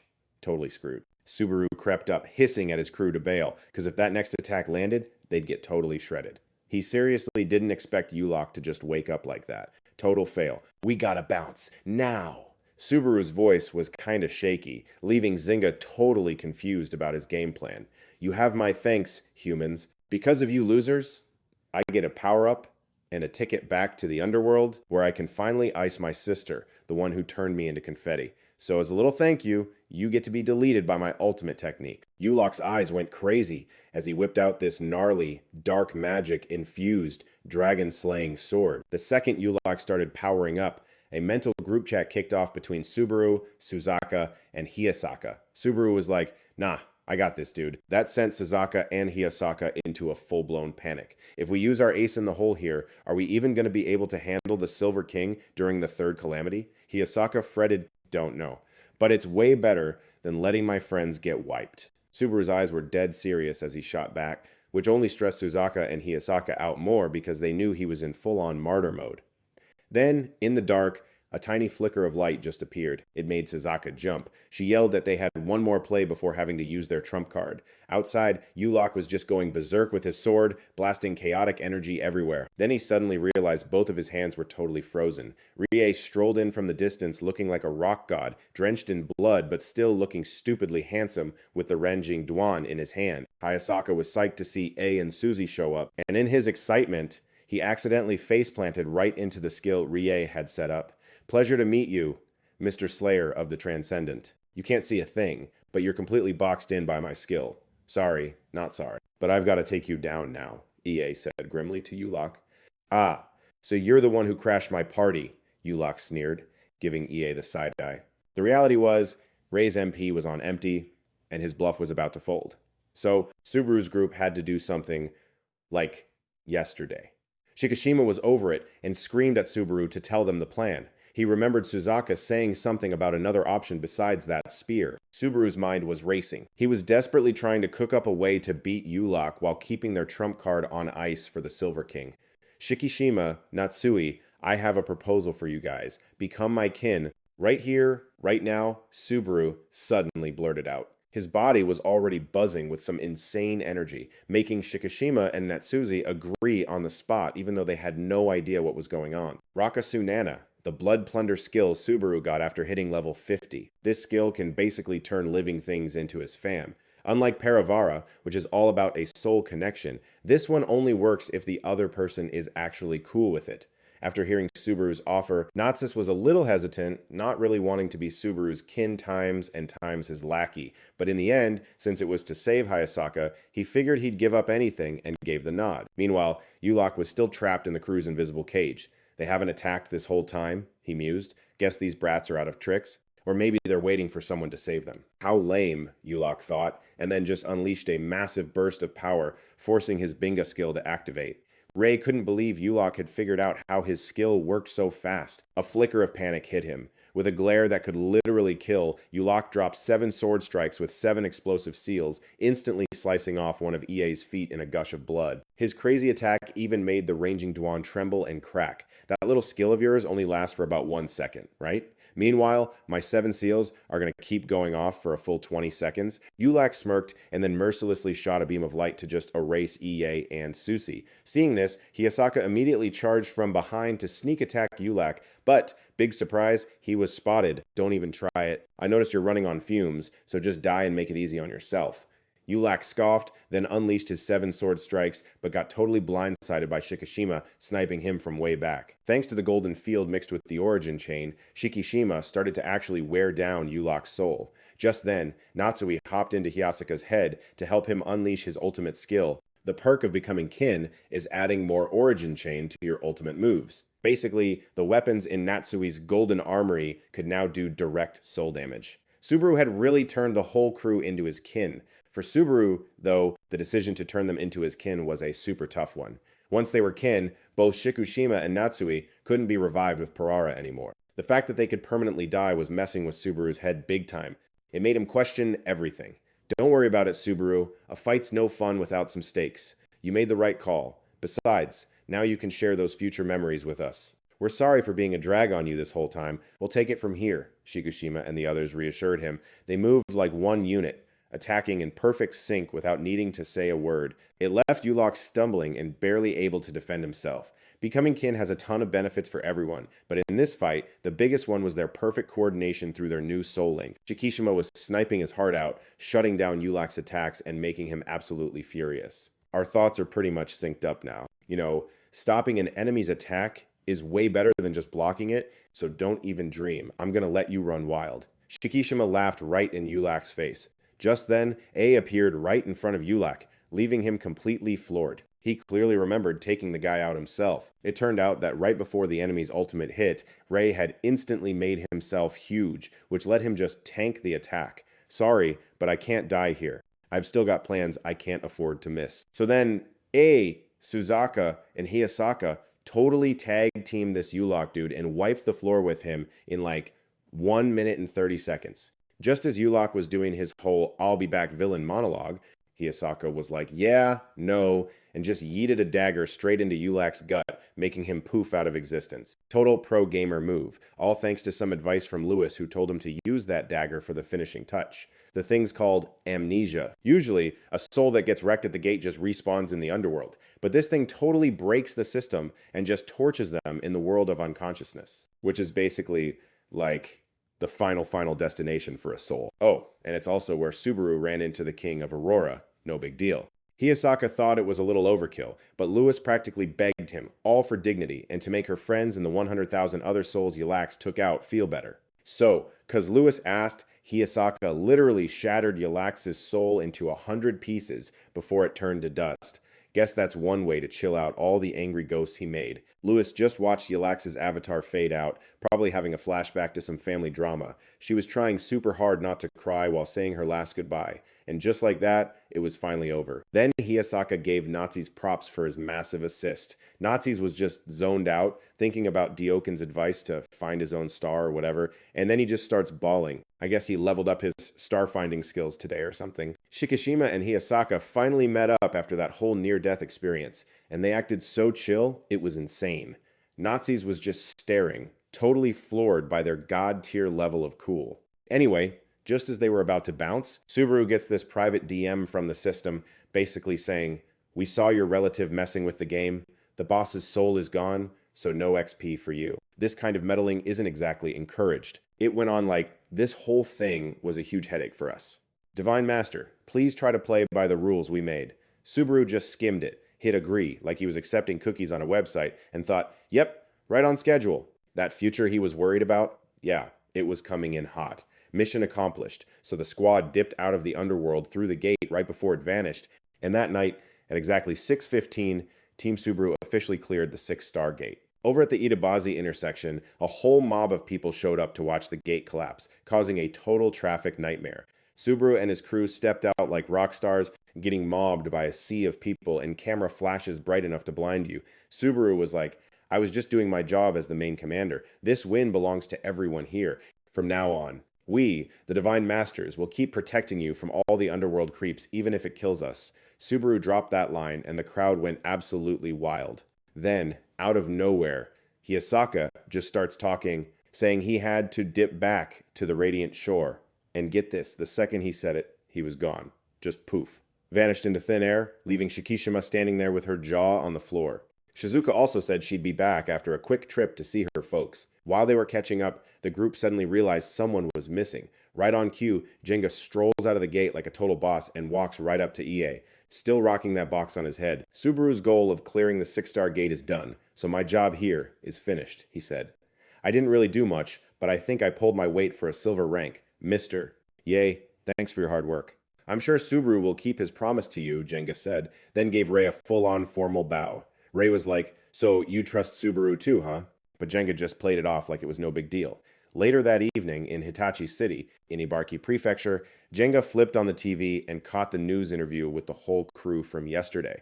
It had been a long, but honestly, pretty interesting week for Jenga. As he was staring at Subaru's face on the screen, a super bright portal just popped open right behind him. The second it opened, Jenga was totally paralyzed. Couldn't move a muscle. Then this crazy evil laugh echoes out from inside the portal, revealing this shimmering, nine-tailed silver king dude. He had this wicked grin and was like, hey Jenga, do me a favor. Cut to the next day, November 1st, and there's this massive fancy party at the Hunter Federation headquarters to celebrate clearing the 6-star gate. Jenga obviously RSVP'd no, using the classic I live too far away excuse. Ray was back in prison but got permission to watch his son's friends match. Everyone else was just chowing down, drinking, and just hanging out. Suzaka was totally geeking out, telling everyone about her trip home the day before. Her whole family apparently had a group cry, but they were super stoked that she helped take down the 6-star gate. Subaru told Shikishima he had to meet Jenga at 6 o'clock. Shikishima nodded, all happy, then her eyes went wide. She leaned in and seriously told Subaru he needed to buy a house.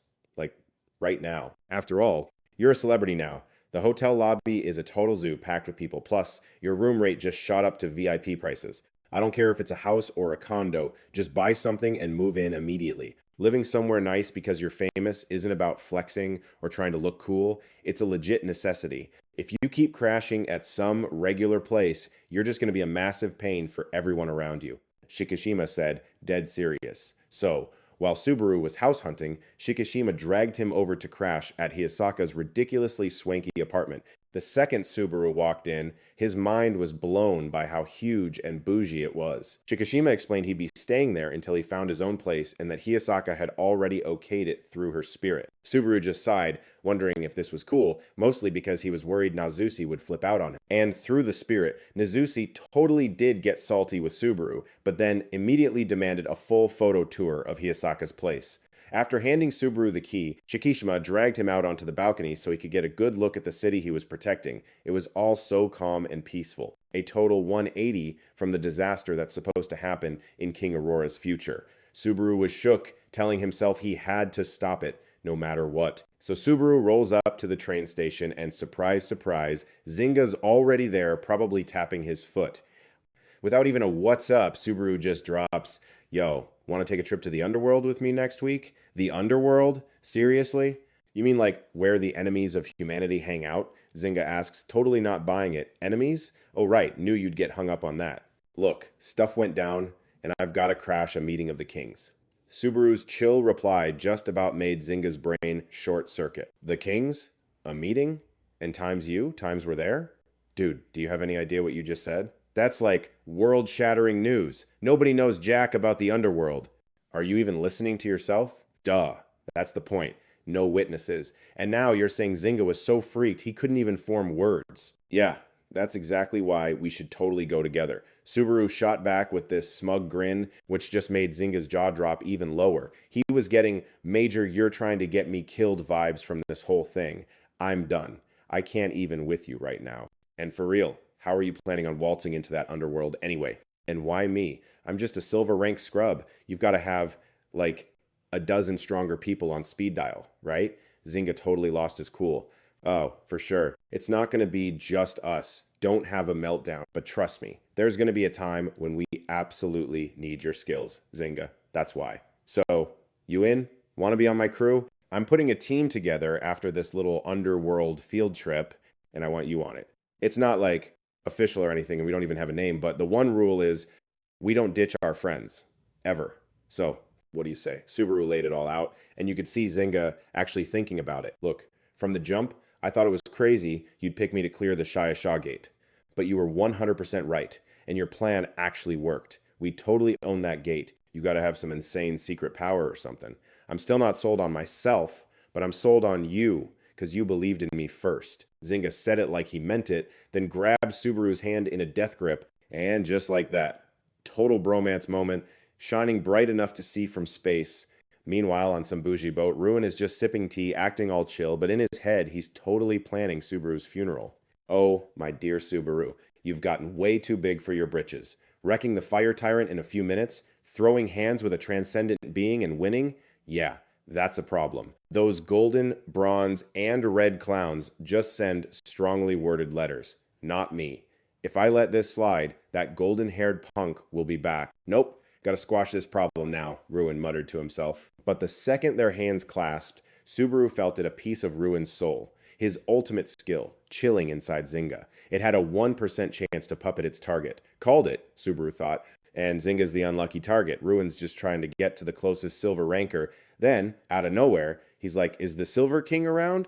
Which probably gave Ruin a freaking heart attack. He couldn't process how Subaru sniffed him out that fast. You messed up 3 times. First, Zynga times always times wears a paper bag in public. Second, he calls me Ariad, not Subaru. And third, the real Zynga would never say, I'll trust you. Not in a million years. Subaru let out a yell and ripped his shirt open, showing off a prosthetic arm that made Ruin just stop. So, wait, Subaru already chopped off his own arm, slapped on a fake one, and was controlling it like it was nothing. This dude had a plan for the Silver King from day one. You don't pull off a move that hardcore without some serious guts. Shirt gone, Subaru immediately nails Zynga in the chest with a blood fist move, dropping him instantly. Just like that, he'd yeeted the parasite right out of Zynga's body. Ruin's face went from smug to beet red. He realized Subaru had to have seen this coming to shut it down so flawlessly. Then, as Zynga was laid down, Subaru's bag explodes open and a freaking bloody arm flies out. The arm zips through the air and slaps right back onto Subaru's shoulder. Ruin's mind is just blown. Okay, he's not just the vanquished guy, he can see the future. This kid is way, way too dangerous. Screw it, I don't care who sees. He dies, here and now. Ruin was sweating bullets watching Subaru, who was glowing with this insane power, just slowly walking right at him. The future I saw? Yeah, we're way off script now. In a world this messed up, there's only one thing I know for sure. You're going down. Subaru's aura just exploded as he laid down the law to Ruin. So, the mission was simple. Wreck Ruin's whole plan and beat him face to face. Win, and he gets a new buddy, gets closer to the world's secrets, and basically starts a war with the Red faction. But if he chokes, Subaru and Zynga are getting a game over, which would pretty much fast forward the Underworld's apocalypse. Meanwhile, Sakashima, Suzaka, and Karin are watching the whole thing via Soul Link, looking bored, like they're just waiting for the credits to roll. They were totally sure Subaru had this in the bag. Across the way, Ruin, who's absolutely livid, unleashes his power and climbs onto the shore. The instant his head pops up, bam, he gets blasted by Subaru's attack. A massive wave of water just smashes into him, trapping him completely. Ruin couldn't even move, but Subaru wasn't done. He hit him with a sick chain attack that wrapped around Ruin while he was stuck drowning in pathetic sauce. The second Ruin's soul touched Subaru's aura, it was game over. All he could do was scream curses about Subaru and his entire family tree. This is the last of the 3 ultimate skills I got from Vanquish when we first met. Travelers Under the Sunday. It blocks sunlight, the one thing that wrecks the Makazong, but it nerfs my stats to rock bottom, and I just activated it. This is the true form of the Makazong. Subaru style. Subaru's voice was ice cold, and all the color just vanished from Ruin's face. He couldn't believe it. This whole time, Subaru's been fighting with a self-imposed handicap, but Ruin, being the ridiculously tough cockroach he is, dude wasn't about to tap out using like every last bit of his power to launch this insane attack right at Subaru.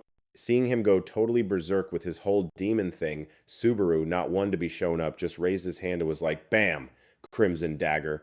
He was basically like, nobody's getting ghosted in this fight, and that included himself. For real, it was impossible to call a winner between Subaru and Ruin. They were both just that OP. A legit 50-50 shot. Meanwhile, back in the human world, Sakashima, Suzaka, and Carrion had totally conked out at some point watching Subaru. At the same time, down in the underworld on the coast of Dike, Thunder God Klume, Panther God Denta, Fire God Lambda, Luhui, and Hyasaka were all huddled up, totally losing their minds over Subaru's last move. They were all praying Subaru would pull it off, because if he didn't, Ruin was going to literally delete the whole place. Vanquish, who was just vibing from a distance and watching the whole thing go down, suddenly got his chill interrupted by Ekra, the queen of Mctitum, just popping up. She was like 100% sure Subaru was going to deliver the goods for all of them. On the flip side, after yeeting a dagger attack loaded with that 7-colored rainbow kill power, Subaru totally managed to piss off the Silver King, Ruin. The fire arrows Subaru made got absolutely shredded and smashed into each other mid-air, which set off this chain reaction of endless explosions. That night, it was literally raining ocean all over Hitachi City in Ibaraki Prefecture. The Silver King just totally froze for a few seconds, then got right back to throwing hands before the rain even stopped. My sacred silver threads, they're in 1,000 pieces. And not just that, they got sliced up across every single dimension. Did he seriously inherit that insane ultimate skill from Vanquish? So, you've been hiding your Makazong power this whole time, haven't you? Ruin's eyes were practically shooting flames. The one who hid it was Vanquish. He told me to keep it on the down low. That old timer also said that if you knew what I could really do, a punk like you would never have the guts to set foot in the human world. Subaru's cocky comeback totally set Ruin off, making him blast a heavenly fire attack right at Subaru. Subaru just dodged to the side and, like a total boss, redirected the blast straight into the sea, which instantly just evaporated. So, if that thing hits Subaru, he's toast. Keeping up an ultimate skill that strong has got to be super draining. This is definitely going to take a massive toll on him. Subaru was thinking to himself, whatever. Ruin's only ever had, like, 1/9 of his main soul here. The bigwigs upstairs are super strict about main souls from the underworld just waltzing into the human world. But Ruin has this ultimate skill that lets him split his soul into 9 pieces. With that cheat code, he can totally bypass the system. Even though he only brought 1 piece with him, that single part is enough for him to go full-on beast mode like his main body was right here. That's because the gate doesn't have any rules about it. But if this little fragment gets wrecked, the main soul loses 1/9 of its power. That would seriously nerf Ruin's main body back in the underworld. That's why you gotta completely shut him down right here so we can cut a deal later, Vanfist thought, watching Subaru keep dipping out, which was totally gassing Ruin out from the chase. He was getting so mad thinking Subaru was just some punk who only knew how to run, but Ruin was totally clueless that Subaru was playing him the whole time. Mid-run, Subaru just slammed on the brakes and hit him with a surprise attack Ruin never saw coming, trapping him inside a thick blood barrier. Ruin totally lost it and tried to blast Subaru, but kept missing because of his insane speed. Zooming in like a rocket, Subaru swung his fist and rocked Ruin right in the face, stunning him on the spot and knocking a few teeth loose. Subaru's punches were just relentless, not even slowing down as Ruin's face turned into a total mess. Until Ruin was completely wrecked, Subaru was just going to keep using him as a punching bag until he won. Ruin got beat down so bad by Subaru you couldn't even tell it was him anymore. His totally gassed body finally collapsed after one last punch. He was coughing up mouthfuls of blood, just completely wrecked, feeling like his soul was about to check out and he needed to bail through the gate. Man, you're tough to put down. If this was that chump Lambda, he'd be dead like 5 times over by now, just like I thought.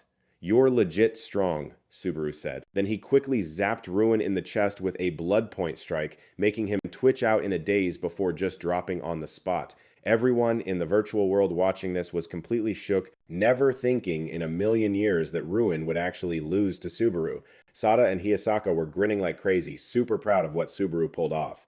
Nice one, kid. It's time, Subaru. Start talking and get that Silver King to join our crew, Vam suggested, all hyped up, which left everyone totally floored. Like, was it really necessary to do him like that when he was already so messed up? On November 1st, 1 hour before the match with the chump, Vanfist had asked Subaru to get Ruin on his side. If you want to show up at the meeting of the kings, you gotta set yourself up for the future. Make a deal with him and flip him to our side. First things first, just beat him to a pulp.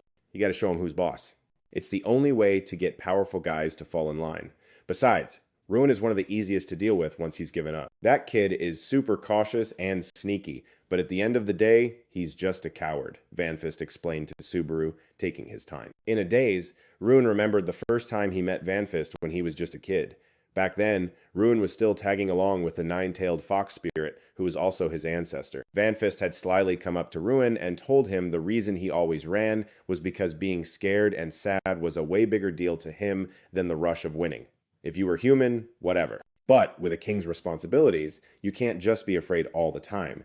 get a good look at yourself, you coward. Every single word from Vanfist hit Ruin right in the pride, making him just freeze on the spot. But then Vanfist gently patted Ruin's head. If you can handle that stuff, you'll be a good king, which left Ruin totally confused, not even sure what face to make. Watching Vanfist's back as he just cheerfully vanished into the crowd in the virtual world, Ruin hoped that one day he could be a king just like him. Waking up all groggy, Ruin saw Subaru sitting right in front of him, and all that anger just came rushing back. Just give it up, dude. Since you're just a separated soul fragment, it's going to be a little tricky to get back. This fight is over, Subaru said, pretty chill about it. He just straight up proposed that Ruin become his ally, to team up and push his agenda at the king's meeting. To do that, you gotta be my vassal. What Subaru just said didn't just freak out Ruin, it totally blew the gods' minds. It was like a clap of thunder went off right next to their ears. Only Von Fist looked like he saw it coming, crossing his legs and chuckling, totally ready for whatever drama was about to go down. After hearing Subaru's totally shameless offer, Ruin of course flipped out. I'll let you walk away from this. Even though you're just a piece of a soul, you're still part of the main guy. If you get wrecked, his power and rep are going to take a major hit. The whole balance between gold and bronze will be all messed up. Wouldn't that be a huge pain for you? Don't think for a second that's enough to make me your little sidekick. The crisis we're actually worried about is Vanfist getting his old power back. Anything that helps that dude is a hard pass. Got it? Ruin yelled back. Not giving up, Subaru promised that if Ruin was in, he'd feed him intel about the future through a soul link. Hearing that, Ruin started to hesitate, not as fired up as before, and actually started to think it over. Subaru then brought up two futures that got completely twisted, all thanks to the very same teammates whose reactions he'd already called for today's whole mess. Meanwhile, inside his soul, Subaru's crew was having a total meltdown about the situation, giving him a massive headache. What are you even talking about? Like, a second ago, you said the future, or whatever, is totally unreliable now.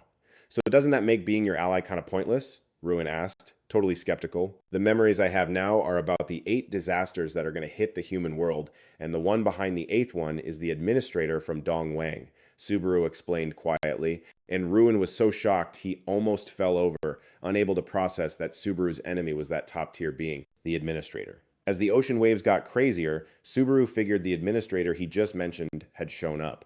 Looks like the real talk was just getting started. Tinga groggily opened his eyes and sat up, totally weirded out to find himself on a sandy beach, holding his head, which felt like it was about to split open. Dingo was about to go look for the Silver King when he saw a pair of giant, bloodshot eyes staring at him from over the sea. It scared him so bad he almost had a heart attack. Those freaky eyes belonged to the administrator, or in other words, the supreme being that created Dong Wang. Ruin had only heard stories about it, never seen what it looked like, so now he was freaking out just as hard. Why are you here? We didn't break any rules. We just said your name. Get lost, Subaru commanded, his voice like ice. Hearing that, the administrator poofed away.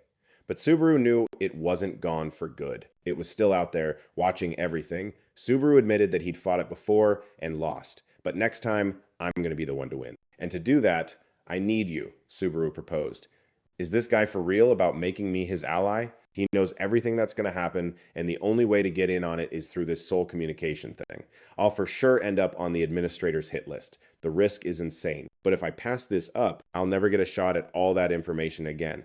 Hold up. What kind of king am I if I can't even make this call? I shouldn't be scared of losing stuff if it means my people can live without fear. After thinking for a sec, Ruin was in. Maybe Vankus' little pep talk actually worked on him. But are you cool with this? I basically used your own crew to strong-arm you, and you're just going to roll with it? Ruin asked. You did that to protect your country, right? You proved it with your soul fragment, swearing you wouldn't show up unless you were about to lose. You did it all for your country so your people wouldn't have to get wrecked. Vanquish thinks that's pretty awesome of you, so don't even sweat it. Me and my crew will use everything we've got to protect you. Subaru's solid promise got Ruin all choked up, and he swore he'd be his ride or die. The two of them shook on it, all pumped up, sealing the deal. Jenga saw Subaru and Ruin coming back, acting all buddy-buddy like they were long-lost brothers, which was kind of weird, but he didn't really think about it. Jenga just wanted to ask Subaru what the heck happened earlier. What was that giant eye thing that showed up over the ocean? That thing is a world-ending crisis, and it's coming in about 2 months, give or take. Subaru silently told Jenga the truth, knowing there was no point in sugarcoating it anymore. Jenga just stayed quiet. It looked like things were happening way sooner than he thought. 3 years ago on that day, Django was on a train heading home after his sister called, telling him to hurry. Back in his hometown, everyone was psyched for him to get back. But out of nowhere, on that day, a gate just popped up over the sea where there wasn't a single divine master around. When it shattered, not even an alarm went off. By the time Jenga got home, it was way too late. Jenga's awesome home had been turned into a total wreck, a pile of rubble with his family buried underneath. Standing there, stunned, in the middle of what used to be his house, Jenga was in so much pain he couldn't even make a sound, just silent tears.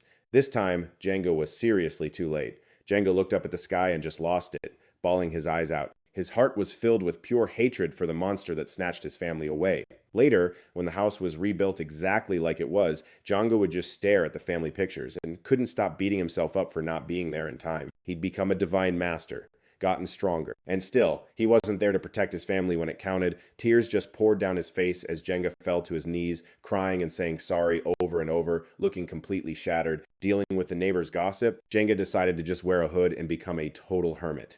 From then on, Jenga stayed in his hometown, watching the sea every single day, waiting for another gate to show up. To me, nothing is trustworthy, not even myself. I will never, ever let those things from the underworld show up on this land again. That regret of not getting back in time, I will never feel that again, Jenga swore to himself. And so today, in front of Subaru, Jenga begged him to let him join the crew so they could fight together and protect everything, right to the very end.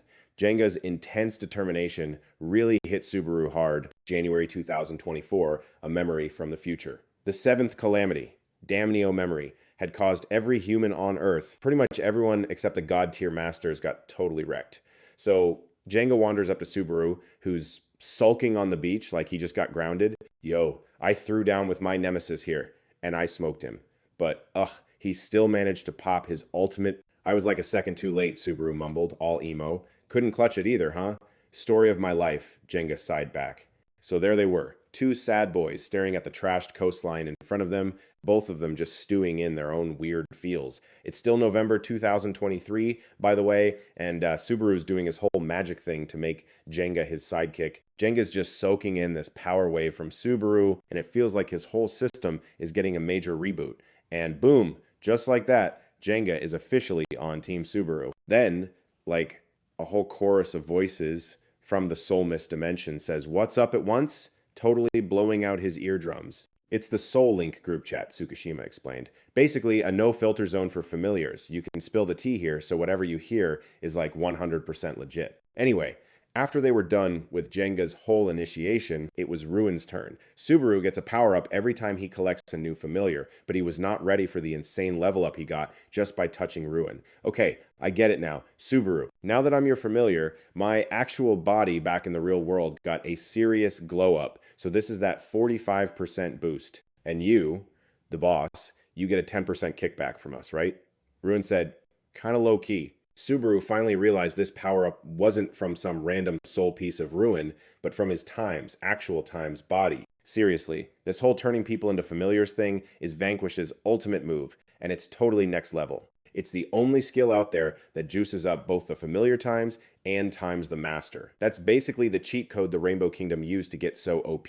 They were completely unbeatable for years after, but now with this new juice, I could totally wreck both Safina and Vodon, but I'm not gonna. I teamed up with you for, like, a much bigger mission.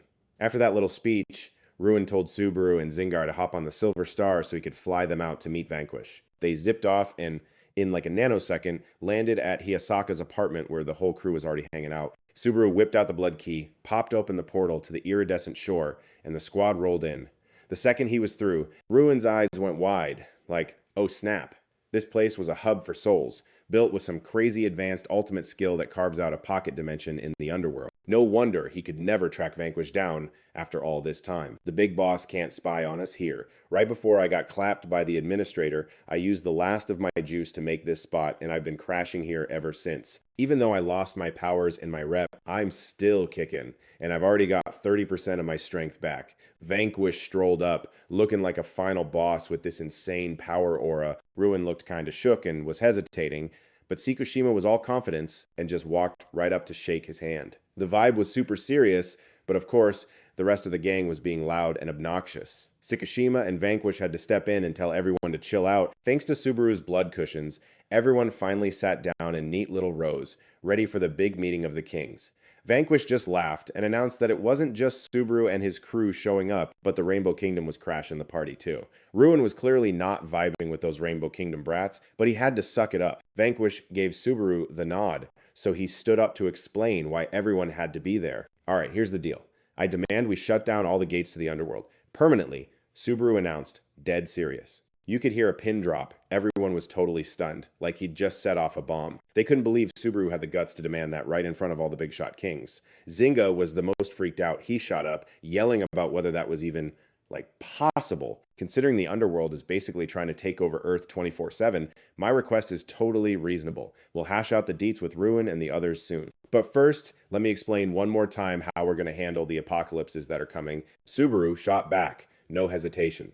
We've already dodged 3 disasters, but there are still 5 more on the way. The good news is, we can stop the 5th and 6th ones. I mean, we can't stop them from starting, but we know where they'll go down and how to beat them, so we're good. Plus, we're way stronger now than our future selves were. So, first up, the 5th calamity. It all kicks off when someone hits level 99. The second Subaru said that Suzaka started crackling with lightning, swearing she'd stop it no matter what. Nazui still looked totally lost, so Subaru, bless his heart, decided to break it down for him. So, the second a host hits level 99, their body gets hijacked by this auto ultimate skill that exploits a loophole.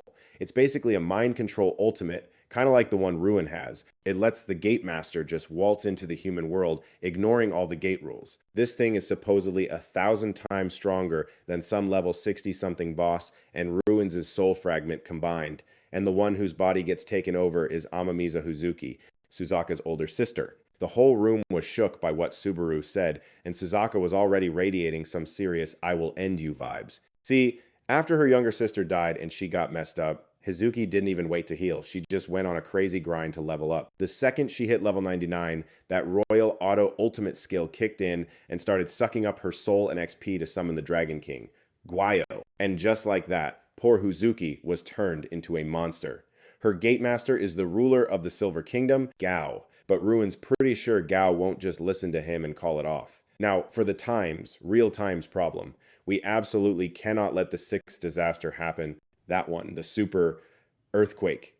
It was supposed to be caused by my little brother, Aryak Taiga, Subaru said, looking down. Back when we fought the Black Faction, when Aurora AX was masterless, our squad couldn't take down Taiga and Kokugaiji. After that fight, Taiga went full-on beast mode and sped up the tectonic plates under Japan, which is what triggered the Megaquake.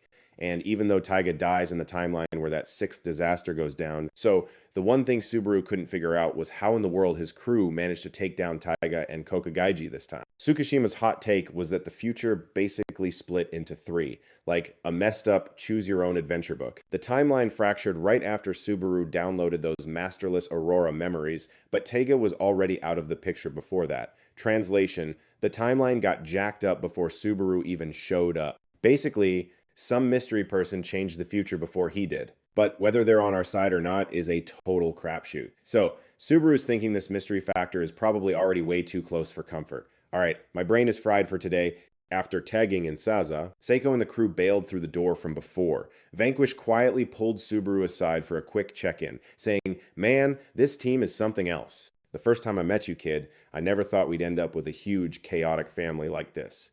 I mean, let's be real. We were both a hot mess back in the day, Vanquish said, getting all nostalgic. You're not wrong. It's actually insane how far we've come so fast. At first, I only opened that door to get back my money, my clout, and my rep that got jacked by that scrub.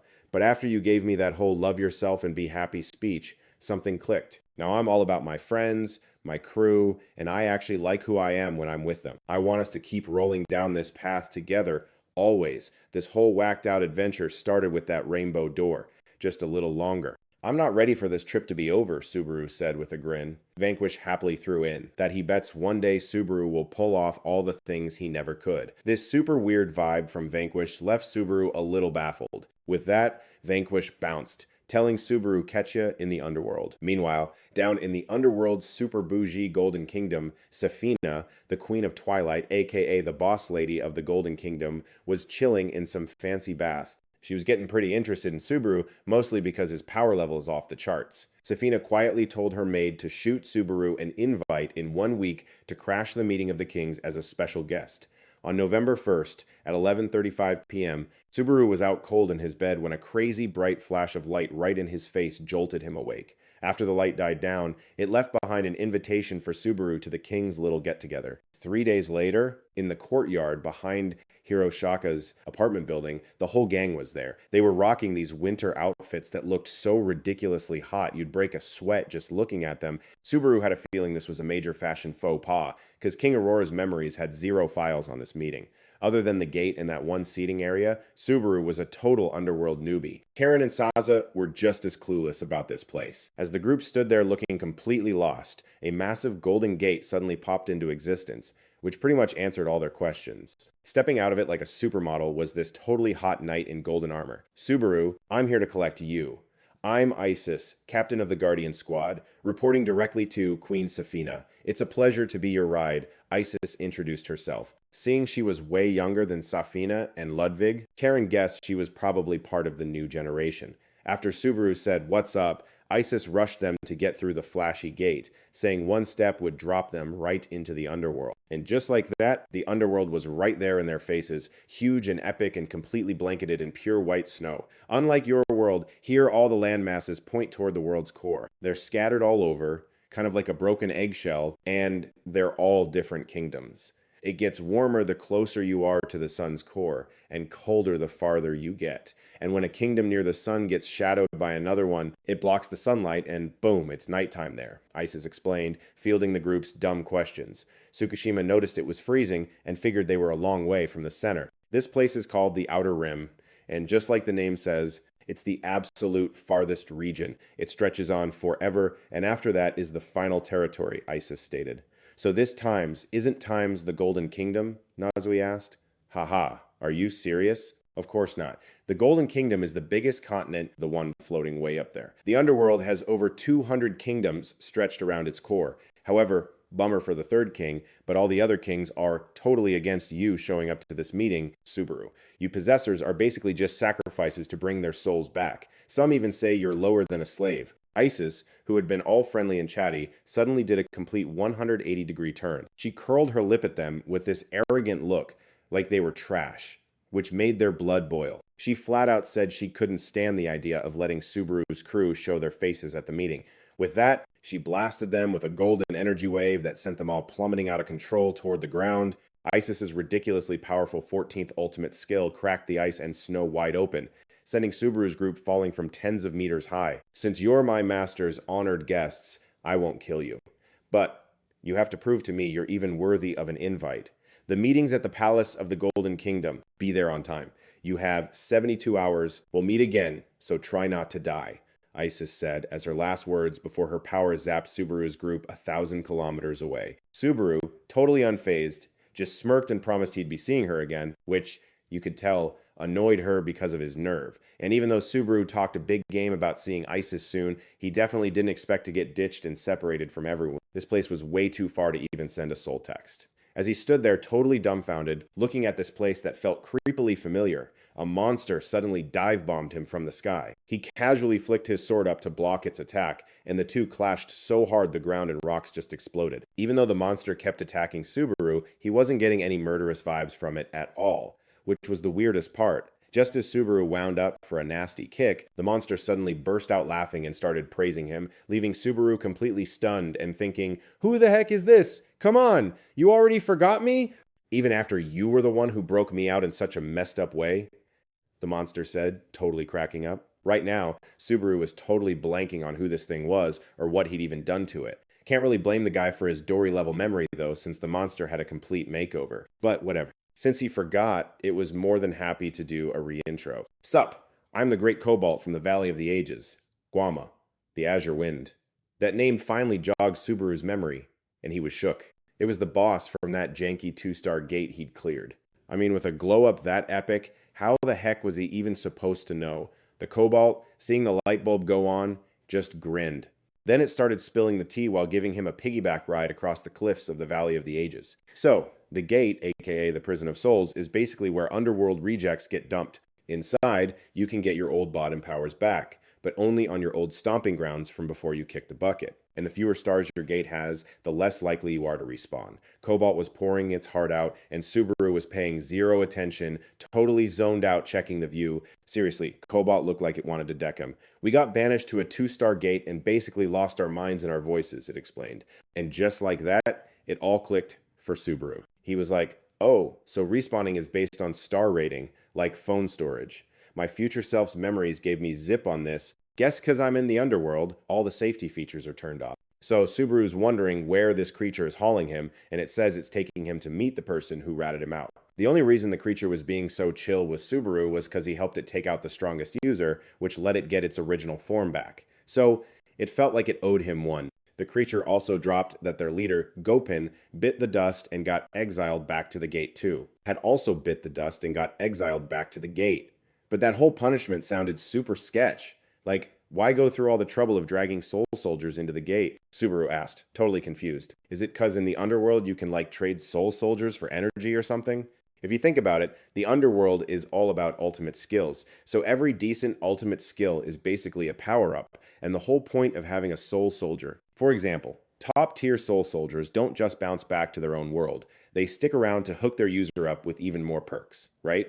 A girl with long snow-white hair chimed in out of nowhere, making Subaru jump. As she hopped off the creature's back, this weird energy zapped through the bracelet on Subaru's arm, totally freaking him out for a second.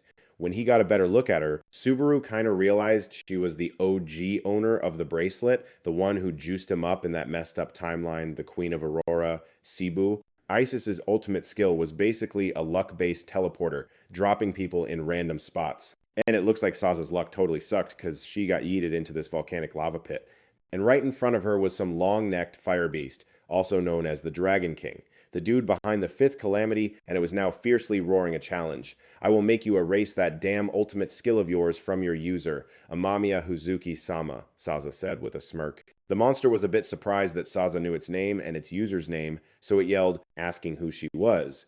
My name is. Well, I suppose I'll have to use this name from now on, Saza replied with a smile, then slightly bent her knees and transformed. In a flash, she was clad in a frilly blood-red outfit.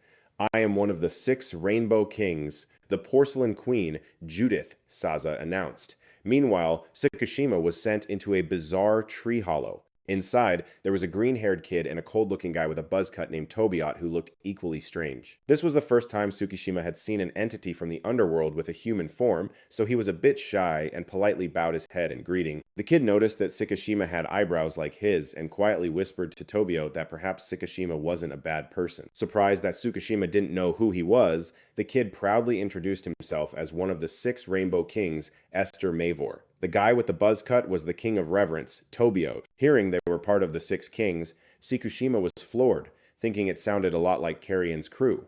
Just then, Bonabad, another one of the 6 Kings, aka the Ghost King, and Maria, who was also one of the 6 Kings, the Zombie King, showed up in the cave, and Tsukishima was completely bugging out. He literally just got to the underworld and was already stumbling into a royal convention. It was all happening way too fast. What Tsukishima didn't know was that he was standing in the Bronze Nation, which is basically the mandatory meeting spot for all the kings, like their official hangout. When Maria found out Tsukishima was connected to Vanquist's user, she just cracked up and straight up called him her junior, which made Tsukishima turn beet red, even though he knew this stuff tasted like total garbage. Hey, Tsukishima, you turned kinsman when you were still breathing, yeah? Because I'm not sensing a counterpart on you. It's like with Judith and Carrion, they soul swapped to fight for you. Seeing Tsukishima's clueless face, Esther was like, dude, you can just pick one of us, 6 kings to be yours. But Tsukishima was already knocked out cold, so he wasn't exactly in a position to choose. Maria told Esther to just let him crash, because if her drink could knock him out, it meant he was totally fried, body and soul. Thinking about Tobiot and Tsukishima's situation, a hyped up, Maria just looked up at the swarms of monsters flying in, getting that crazy look in her eye. Feeling the buzz from the drink, Maria just smirked, powered up, and instantly vaporized the entire monster squad. Meanwhile, Saza was still over in the Silver Kingdom, the Dragon King Gao's turf. taking on the big guy solo. She was spamming her Fire Phoenix move, which burns hotter than an oven, just hammering his body with attacks. Gao is the king of the magma dragons. And get this, he's even stronger than me. For a walking corpse like myself, fire is basically kryptonite. This is so not good. But there's no way I can bail after seeing Suzaka-sama looking so crushed. Saza reassured herself as she unleashed her blazing red king fist. Her bone mother, Vasuki, followed suit with her own fist technique, charging at the monster and causing a sky-shattering explosion to erupt. The monster was completely stunned, never expecting that Vasuki, the king of the poison dragons, was actually Saza's subordinate. Instead of making the monster her subordinate, Saza had the battle-crazed Vasuki fight it. Knowing that dragons are easily provoked, watching the two beasts ferociously trade blows and breathe fire, Saza began to recall her memories, as well as the reason she was so loyal to Sazaka-sama. Saza also remembered the reason she lost her memories upon becoming Suzaka-sama's counterpart. That day, right after clearing the two-star gate, Saza had regained the intellect and body she had lost while trapped in the low-level gate. Just as she was about to return to the underworld, Saza discovered Suzaka lying motionless on the ground, covered in blood and with quite severe injuries. At that moment, the Gate of Vanquish with its blazing aura appeared before Saza's eyes. Saza wondered why the wielder of Vanquish hadn't made Suzaka their kinsman yet. Looking back, I finally get it now, she thought. Deep down, I kinda lost all respect for Suzaka-sama after that battle. She was so naive, so reckless, and way too honest for her own good. That's totally why Subaru's soul vibed with mine. My crazy loyalty to him, my endless thanks for busting me out of that gate prison, and now that loyalty isn't just for Subaru anymore. Honestly, it's a good thing I got my memory wiped before getting shoved in that gate. My old, arrogant self? Pfft, I would have bailed on everyone in like 5 seconds. I've learned a ton these last few days, and now I get what it means to remember stuff. I seriously, from the bottom of my heart, want to help Subaru and the whole squad. With that ironclad resolve, Suzaka immediately told Vasuki to go wreck the monster Gyo. Plot twist, the one who got totally wrecked was actually Vasuki. Yeah, the so-called superpowered Fist King got owned by Gaio's roid rage. Just as it was about to turn its attention to Suzaka with some ultimate death beam, Suzaka whipped out her final trump card and summoned the thunder god Kylum. In less than a second, a massive, crackling thunderbolt with insane power zapped down from the sky, hitting Gyo square in the face and knocking it out cold on the spot, completely fried in that gnarly lightning current. A super pissed Gyo demanded to know why the thunder god was on Team Suzaka. Dude, are you serious? It's 'cause you made my precious student cry. The thunder god, Kylum, shot back with a smirk. A few minutes before, back in the underworld at the radiant sanctuary of coastal souls, the god Kylum had been totally bugging Vanquis to open the gate, like non-stop. But the answer was still a hard hell no, because if Vanquis opened it, the manager would totally be on his case. Kylum wasn't taking no for an answer, though. He swore he'd be back in a flash, because he was desperate to save Suzaka's sister. It's still way too early for her to face the Dragon King. All living things are always challenging something. They're always trying to break through to a new level. So if someone's got to do it, it's going to be me with everything I've got. I've been stuck in this prison for way too long, but maybe I was wrong, Vanquis, about what you expected from Subaru. No, his request is the same thing I want, isn't it? Kylum wondered. But Vanquis, who was getting a major headache from Kylum's endless whining, finally caved and opened the gate just to shut him up. And that's how Kylum managed to teleport in and flawlessly nuke Gao with his supercharged firepower. And, save the day. After the dust settled, Kylum came back but didn't see Vanquis. Instead, there was Suzaka, bowing her head all respectfully and thankfully. Seeing Suzaka bawling her eyes out, Kylum just couldn't deal. With a snap of his fingers, he told her to get up, like right now, saying if she was his student, she needed to act with more dignity. Suzaka trailed after Kylum, grinning like a total dork. Using their brain radio, Suzaka also gave a quiet thanks to Saza for saving her sister. But let's be real, Saza totally got something out of it too, turning Geo into his new minion with a bone core. Just then, the Silver King Ruins shows up from way off, cruising in on some flying monster. Seeing that Guo had already bit the dust before he could even talk to it, he just awkwardly scratched his head. Suzaka then randomly asks Ruins if it's cool that she accidentally sent one of his Silver Kingdom citizens to the Great Beyond. Guio was a total jerk, so he had a ton of haters. He died like super suddenly and out of nowhere. Doesn't sound too shabby, does it? Ruins' slick answer left Suzaka totally speechless. Alright then, according to Subaru's memories, it's about to go down. Saza gets all serious, and he and Ruins get into a ready stance, like they're waiting for the main event to start. Meanwhile, Carrion's made it to the Azam Grand Furnace in the Golden Kingdom. One of the 7 Knights of the Fire Lord, some dude named Bajagi, makes this big dramatic entrance to show Carrion to the waiting room. Just then, some lackey bursts in to report that Safina is MIA from the castle. This leaves literally everyone, including Carrion, just standing there with their jaws on the floor. Crap, this is bad. Even if it kicked off early, Carrion grumbled, leaving everyone around him totally clueless. Over in the Valley of Rotting Iron, Subaru is currently wondering just how far into the future CBO can actually see. My range is, not that great. Right now, for a human like you, I can only see stuff that's connected to you. The light of the Demon Empress I got from my beloved mother is limited to those connected to me. It's this special trick that lets me see their futures. I'm not linked to you, but to vanquish your gate, master the king of the Rainbow Kingdom. He is my father, Cebu says this. And Subaru is so freaked out he feels like his brain is about to short circuit. It's truly beyond his imagination. The person my father expects to make a breakthrough isn't me or my sister, but a human. Kind of wild, right? That soul machine. I want to see it for myself. The very last moment of my life, Cebu says. And then poof, summons Vaudian. This totally lawless and intimidating dude. Subaru knows what this is. The first invasion. It was a total bloodbath caused by a horde of things from the underworld, all set up by the vanguard of the managers. The reason Subaru knows about the Big King meeting and when it was supposed to happen from his future memories is because the meeting totally bombed. Thanks to the third invasion by the managers, the meeting got canceled and the underworld got trashed all over again. That was basically the beginning of the end. But don't let it become the final moment of your life, CBU. I'm going to make them hold this meeting, period. That's literally why we're here. This whole mess was staged by the managers. Their first big move was to basically wipe out everyone in the silver, golden, and bronze kingdoms down below and, thin the herd of gatemasters and their clients. For real though, after her gatemaster, the dragon King Guio, got taken out, Amamiya Hazuki lost all her powers and became a total normie. But what if that one event, the offing of just one gatemaster, ended up screwing over a whole bunch of other clients?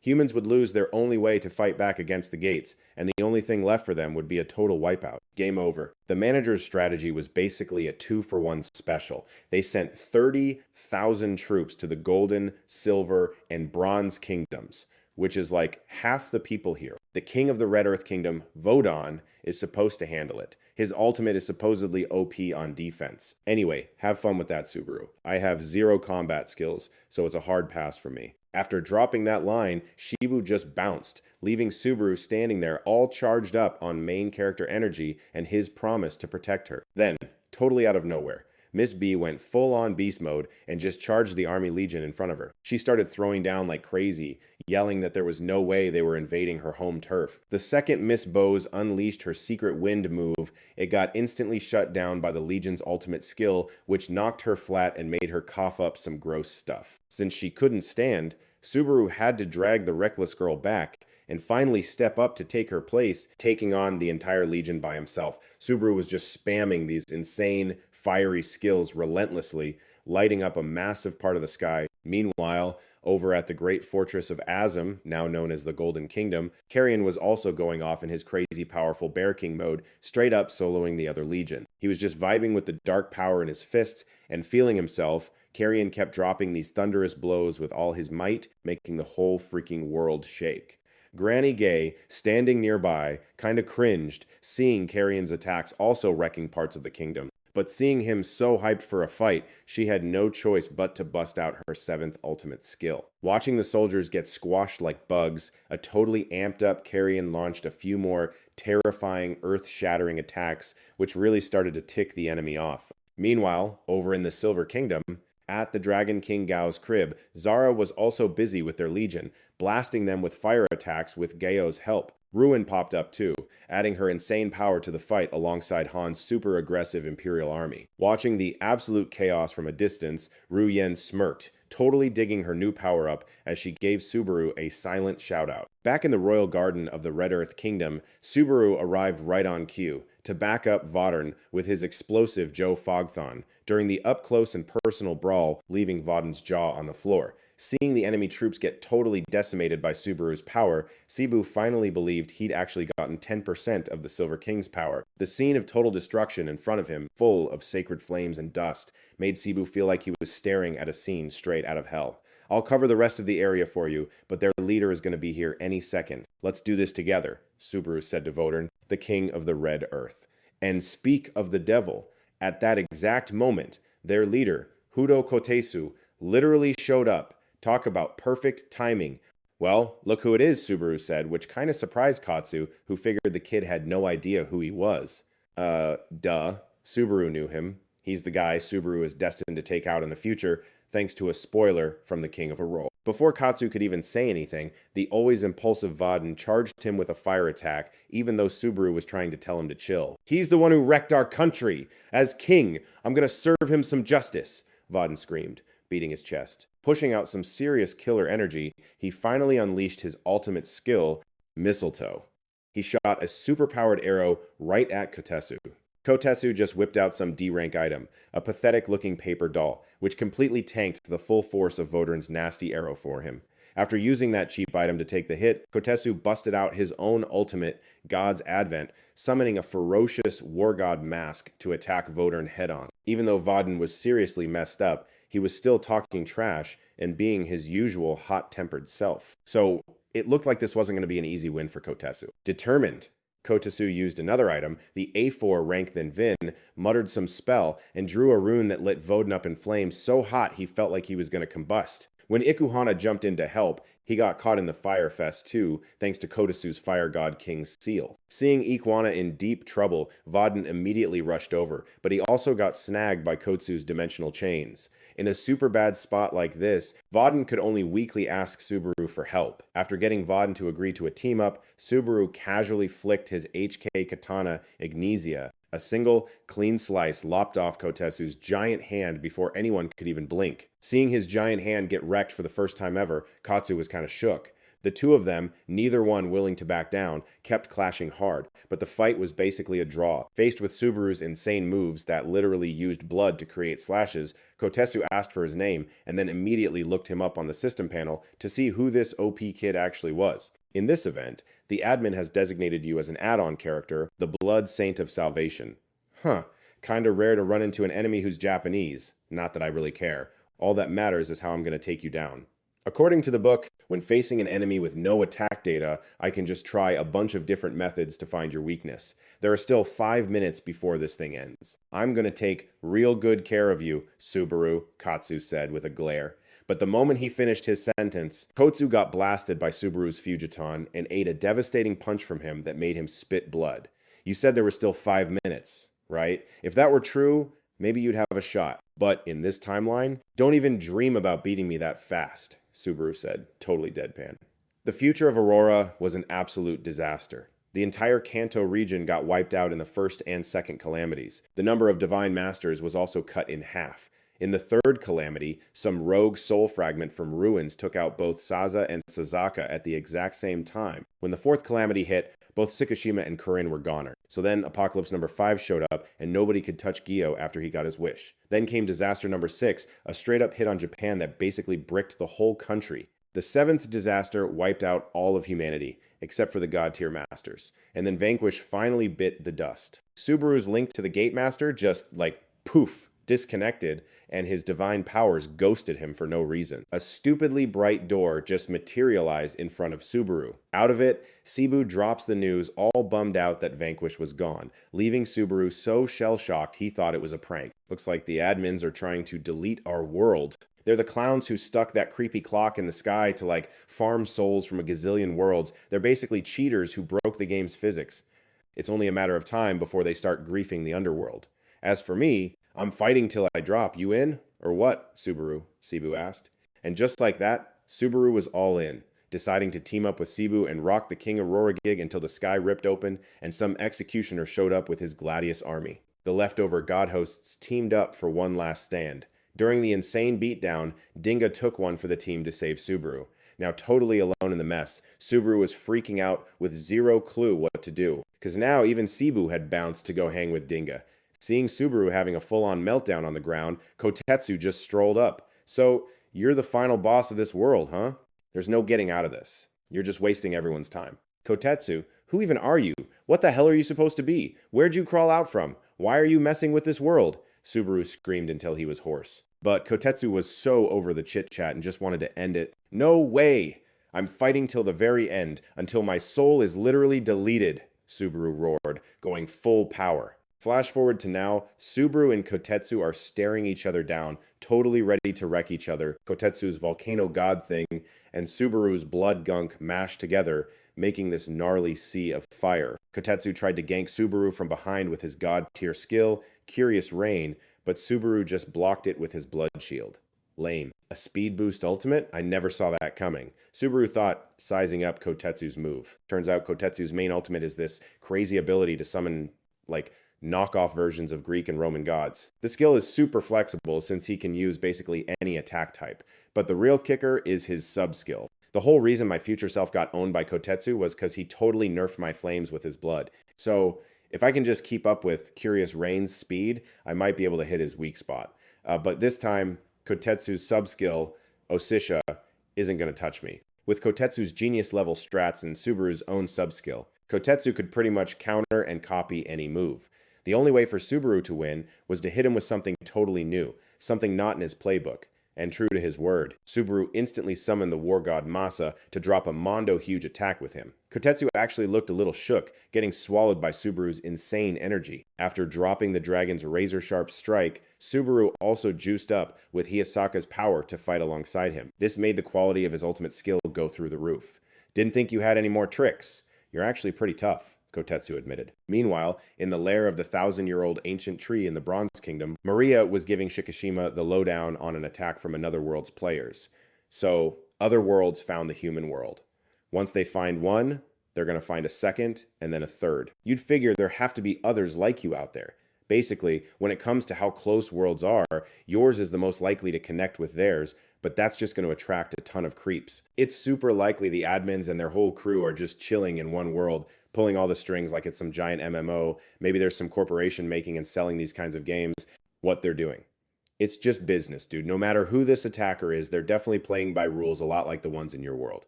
Maria pointed right at Shikushima and laid it all out. Way back when, one day, these gates popped up everywhere, letting Kotetsu jump between dimensions. A countdown timer also appeared in the sky. The game's start time was announced to Kotetsu. He got picked to be the world's designated bodyguard. You're on the punishment squad. You'll go through gates with your team. Then, you conquer other worlds. Succeed, and you get a rare item. Fail, and you get penalized. The system laid out the rules. Kotetsu's team was handpicked by the admins to be agents who take down gate bosses. They just kept fighting and grinding for levels. Sometimes they invaded other worlds, sometimes they got invaded. Some wins, some losses. Kotetsu's been playing this game with his life on the line for 8 years. And after all that grinding, Kotetsu was the last man standing, the top-ranked player in the world, and he got an invite to the Underworld Conquest event. Kotetsu, we've got a question. Why do you even fight? This world's destruction is already locked in, you know? The female game system asked, all curious, like she just makes the game and pieces out. I just want to see how far I can push it in this life, even if I have to risk it all for a rare drop. To me, Conquest is just something I'm good at, and it's fun. Kotetsu shot back. Back in the present-day Red Earth underworld, Subaru, juiced up on his relative Hiyasaka's power, was feeling stronger than ever. Subaru's whole plan was to hit Kotetsu with a move he'd never seen. Meanwhile, all Kotetsu could think about was how to score a flawless victory against Subaru. After a moment, Kotetsu decided to hit him with a cheap shot from behind, using an element that would weaken him. And so, Kotetsu equipped an Ironstone gauntlet, charging straight into that technique Subaru threw out. The two of them smashed into each other, their powers blowing up big time, but it was a total stalemate. If our power levels are the same, then I'll win. I'm the one who's better at adapting to ultimates, Kotetsu thought, like the cocky jerk he is, and quickly busted out his OCA technique. But, surprise, he got totally stonewalled by Subaru, and like a zillion of his textbook moves. Pushed into a corner, Kotetsu had to whip out his 1,000 killing technique. Yeah, the same move that made Subaru glitch for a few seconds against Ulak Banatskir. Knew it. Your sword game is on a whole other level since you got that black sword. Yeah, well, I've already got it downloaded. Kotetsu shot back, just spamming Subaru with attacks. His hits were seriously heavy and sharp, forcing Subaru to grit his teeth and sweat buckets just to play defense. and in the end, he got blasted 10 meters back by a gnarly blow. Luckily, right before he was about to pass out, Subaru managed to summon his second sword, the Black Katana. This thing basically causes stuff to rust and fall apart. And just like that, right then, Subaru unleashed a total storm of attacks, creating a sky full of flying slashes that just swallowed Kutetsu whole. For a hot second, Kutetsu ran through a bunch of ultimate skills to counter, but they all got instantly cancelled. Subaru was the most annoyingly resourceful enemy Kutetsu had ever run into. Kutetsu was definitely going to use that last attack to take things up a notch because he thought Subaru was a worthy opponent or something. And just like you'd expect, even with a missing arm, Kutetsu still went for the counter. A clean horizontal slash had Subaru leaking from his stomach, a complicated and flashy attack. You're the first boss to make this even a little exciting, but it looks like your game's ending early. That last little trick of yours, I saw it once, and I've already got it memorized. Don't even think about pulling that on me a second time. Kutetsu thought to himself before lunging forward to stick another kill shot on Subaru, right in the same spot as the last one. Subaru could only stumble back in a daze as these fuzzy images of the future he messed with flashed in his head. Even though Kutetsu landed a hit, he still couldn't figure out why he had no memory of Subaru holding two swords. Then right at that moment, Subaru suddenly shot up, slamming a Vantian punch straight into Kutetsu's chest with an insane critical hit. This was some unique ultimate skill he could only pull off in his vampire state. It ate up a chunk of his MP, and Subaru could only use it once.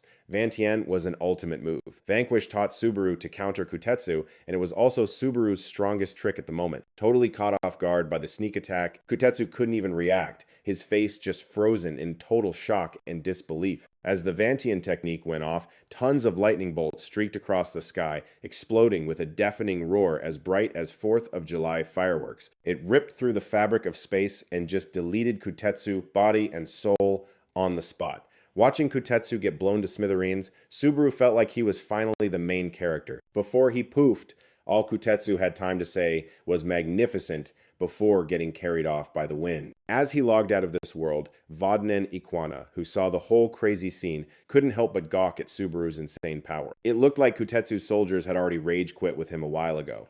After taking care of Kutetsu, Subaru clutched his busted up body. He staggered over to Voden to ask for a healer, looking like he was about to drop dead any second. Luckily, Ikwana was there, and she immediately jumped in to patch Subaru up. Hearing Ikwana mention their past, Subaru suddenly remembered that he once tried to take her head off with his blade, Katan. Running into her again here felt like some major plot convenience. Whoa, I never thought a human could be this OP, Ikwana said with admiration. According to the stats, the third king is way stronger than me. I just came here prepared, that's all. Kutetsu is some godlord from a different world than ours, Subaru explained. So, he's one of those conquerors who just pop in from another world sometimes. All their unidentified items are a total nightmare to deal with. I have to admit, if you hadn't been here, I would have been toast, Voden said grimly, and Subaru just gave this awkward smile because he knew that in the future, the guy really did get wrecked. Just as Ikwana finished healing Subaru, Kutetsu's voice suddenly echoed from behind, making the whole group jump. Whether I have another chance or not, it's time for me to bounce back to my own world now. Kutetsu looked totally unfazed and sharp as ever, like he hadn't just been completely obliterated. He said this while walking straight towards Subaru, making everyone's brains totally short-circuit. Voden furiously unleashed a Ganjin barrage right at Kutetsu, but surprisingly, it did absolutely nothing, because he was basically just a respawn item. Useless. I'm currently in an invincible grace period. Kutetsu stood in the middle of the chaos, answering all cool and collected. Now he had to leave because his time was up, so he was probably going to get a penalty for failing to beat Subaru. Subaru asked Kutetsu about the managers, but he was clueless from the start. I'm seriously looking forward to seeing you again, Subaru. I've got that Zeta movement memorized from that last moment, so I won't lose next time. Kutetsu smirked with a promise and then just vanished like a bubble. On the flip side, because Kutetsu had failed to conquer his target, he was about to face a penalty from the system. But the system suddenly flashed a red alert, basically screaming at Kutetsu to run because a gate from another world was about to open. As it said this, the system screen abruptly blurred and then shattered into a million pieces right in front of Kutetsu's confused face. The sky started to crack and tear open, revealing a terrifying, bloodshot eye staring down at him. Kutetsu now got that he had to fight this thing. They seem strong, but that doesn't change a thing. No matter who my opponent is, all I have to do is conquer them. Kutetsu arrogantly thought to himself, his current life or death status totally unknown. Back with Subaru, Ikwana was asking for permission to pay him back by escorting him to the Golden Kingdom. Though he was grateful for her kindness, Subaru had to say no because the King of Aurora had already sent him the info through this bracelet and someone was coming to pick him up soon. Just as Subaru finished talking, Safina, riding a crimson earth bird, gently floated down from the sky to get him right in front of everyone's shocked faces. Cebu had already warned Subaru to be careful with Safina because she was planning to marry him. Safina was now just giggling as she held out her hand for Subaru to take. And this whole gross but kind of hot show had Subaru totally bugging out. Then, boom, some super flashy golden bird just pops up. And like, duh, he knew who it was. Safina, the old dude's face went totally sour. What the heck are you doing here? So there's Safina chilling by this giant bird's feet looking totally smug. My bad, I guess. Had to like fly all over creation to track down Subaru and his crew. Subaru and Ikwana just stood there, dead silent, while she kept on talking. I came all this way to say I'm sorry. Subaru just laughed. Yeah, you don't times look times very sorry. Safina kind of flinched, but then played it cool. All. Fair point. I did drag you into this whole mess, so whatever. I still gotta say sorry. Hearing that, the old dude totally lost it. Your attitude is unbelievable. She just talked over him. All calm. Chill out. Crimson Earth. We've got, a meeting to get to. Safina just lifted her hand, and you could totally hear her smiling. Besides, having to off some rando like you myself, Sue, boring. And just like that, her magic went nuts. Blasting out on a gust of wind, making Ikwana totally shield her face. Meanwhile, Subaru's just watching with this smirk, while Vodern looks like he's about to blow a fuse. This little brat. Safina perked up. Come on, Subaru. My ride here, Simon, is super comfy. Simon totally got the memo and kneeled down like a personal chauffeur, and you seem all revved up. So, should we pick up that chat about times our times future? Subaru's voice was totally strained. Seriously, give me a break. Safina just laughed. Oh, nope, can't do that. As Simon blasted off into the sky, Safina's voice cut through the air. Subaru, there are two things I need to say sorry for, she said, laying it all out. First off, about Isis. I told her to greet you within 4 days of you showing up, but she went totally rogue. Subaru was quiet, just mulling it over. So, she'd been scheming this whole thing by herself. Safina sounded so over it, but since I can feel when the big gate gets used, I had a pretty good idea of what went down. That girl's got skills. For real. But when she gets all in her feelings, she just goes off the rails. Subaru started thinking back on all the crazy stuff Isis pulled. It finally clicked that none of that was Safina's orders. Isis was just freelancing. Safina then said, all nice. Forgive her, pretty please, for me. She's always trying way too hard to help me out and ends up doing dumb stuff all by herself. Then she laughed and was like, we should get there by tomorrow. But he just looked at her blankly. Wait, you already forgave her? She made some weird noise, then nodded. Thanks to Isis, you managed to save Fordon and take down that Conqueror dude. So now he's getting what he deserves. Safina's voice got low. Honestly, I should be the one giving her props. Subaru nodded too, as she stepped forward all casual-like. This whole world is basically just for kicks. Safina threw her arms out wide, all dramatic. When you're a king, you can't just do whatever you want, or you'll never level up. Then she got all firm. Besides, Destiny is like my best friends forever. He was totally floored, just mumbling to himself, Destiny. But Safina just kept going. So, what's good and what's bad? Who even knows until you see how it all plays out in the future? Her vibe didn't change at all, and she was still all smiles. Unless you can see the future or something. Subaru was completely shook. Safina had this majorly captivating vibe and just kept on talking. So whatever, what's done is done. Let's just go save her and have a blast doing it. Subaru was like, hold up, this king, Safina, if I'm remembering this right, back during that first whole disaster, she let me bounce just because she thought I was interesting. That's what she said when they first met. You seem to be way more than just the special guest we were expecting. She's that kind of king. How interesting. But he couldn't help but think, wait a sec, why is she giving me major vanquished vibes? Then, out of nowhere, Safina just says, by the way, I found the others and brought them back. Subaru's jaw pretty much hit the floor. Apparently, Safina and her ride, Simon, had gone to all the random spots and rescued everyone. Once they were on Simon, it was a straight shot to the Golden Kingdom. Subaru gulped and was like, thanks. So, what was that second thing you needed to apologize for? She answered right away. It's about Kokaji. Hearing that name, he snapped to attention. Like, for real. Safina laid it out.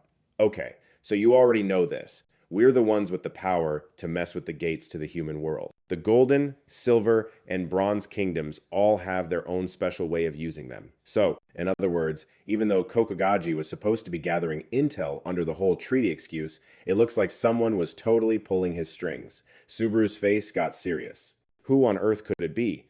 Then a thought hit him. Oh, crap. Don't tell me it's times them asterisk, the one who can change the future before I even get a shot. A little spark lit up in Safina's eyes. Oh, I get it now. It's the one who's the biggest info junkie. Subaru was just frozen, completely mind blown. Then, suddenly, Safina slammed her hands down on the arms of his chair, making him jump. Now she was right up in his personal space, face to face. She had this little smirk going. You are going to trade information with me. Some weird yellow symbol was practically glowing in her eyes. I can tell the info you're sitting on is super valuable. Plus, you're also juggling like a zillion other people's lives. Subaru's eyes went wide. In her crazy bright eyes, a line of actual text just appeared.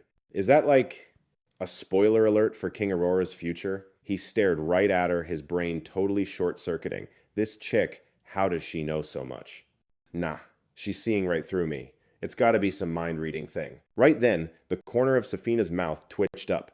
A mind-reading technique? Please, it's written all over your face. He totally freaked and slapped a hand over his face. Safina just totally burst out laughing. Psych! I was just making a wild guess. Subaru leaned back, his jaw on the floor, as Safina waved it off like it was nothing. I don't have a skill like that. She pointed to her head. If I have any special combat move, it's my ability to calculate risks. Or, to put it another way, I just have killer intuition. Subaru was just sitting there, dumbfounded. Intuition? She touched his arm. And right now, that intuition is telling me that if I marry you, things are going to get way more entertaining. Safina narrowed her eyes in this super weird way and dropped an even weirder proposal on him. Be my husband, Subaru. He was just quiet for a second, looking like he was thinking really hard. Then he sighed. I'm going to have to politely decline. She just let out this warm laugh, like I'm ever going to give up.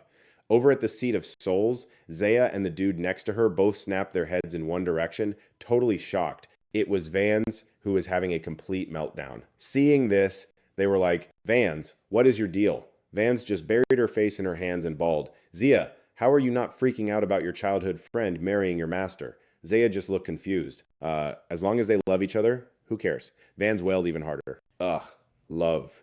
Just then, this massive white space just, filled up with a bazillion different clouds. I refused to accept this reality. Seeing this seriously weird sight, the other two were just stunned, with zero clue what was going on. And then, in a whole other dimension, while Isis was just casually strolling along, she suddenly heard something behind her. It was just Subaru and Safina, acting all friendly and whatever. And when she saw them, Isis just plastered on this super stiff, fake smile. And then this mechanical thingamajig under Safina's control just slams right into her head. Subaru, who saw the whole thing, just let out this super awkward laugh. But then something totally caught his eye, making him look over.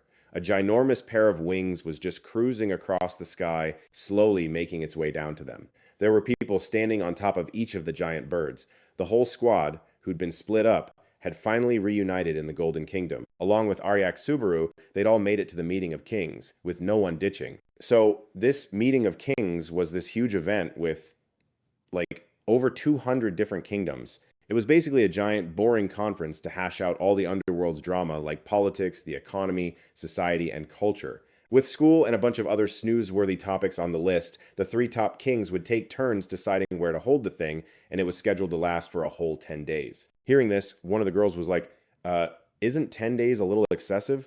The guy immediately shot back, are you kidding? That's short. The annual government session thingy in our world drags on for 2 months, sometimes even longer. Aryak Subaru's main mission for even showing up to this thing is to convince the underworld to ditch all the connecting gates to the human world. Subaru was basically trailing Isis like a lost puppy into the main hall of the Golden Kingdom's palace, the Tower of Eternity. He looked up and said, "You know, this place gives me major deja vu of where I fought that monster." Isis frowned and replied, "It seems it's the same place. After all, the scenery inside a gate is based on where the boss used to live." Looking at her, he figured that Safina had ordered Isis to act as a guard for the session as a form of punishment. Subaru suddenly realized, come to think of it, she did say something like that, didn't she? The only ones permitted to participate in this session are the kings themselves. Aryak Subaru's companions were waiting in a separate area some distance away. One of them pointed to his forehead and said with a bored tone, "Well, since I have a soul connection, I can still hear what's going on." Another one had a helpless look on his face. "It's a good thing you have that, because I don't think Aryak can get through this meeting by himself."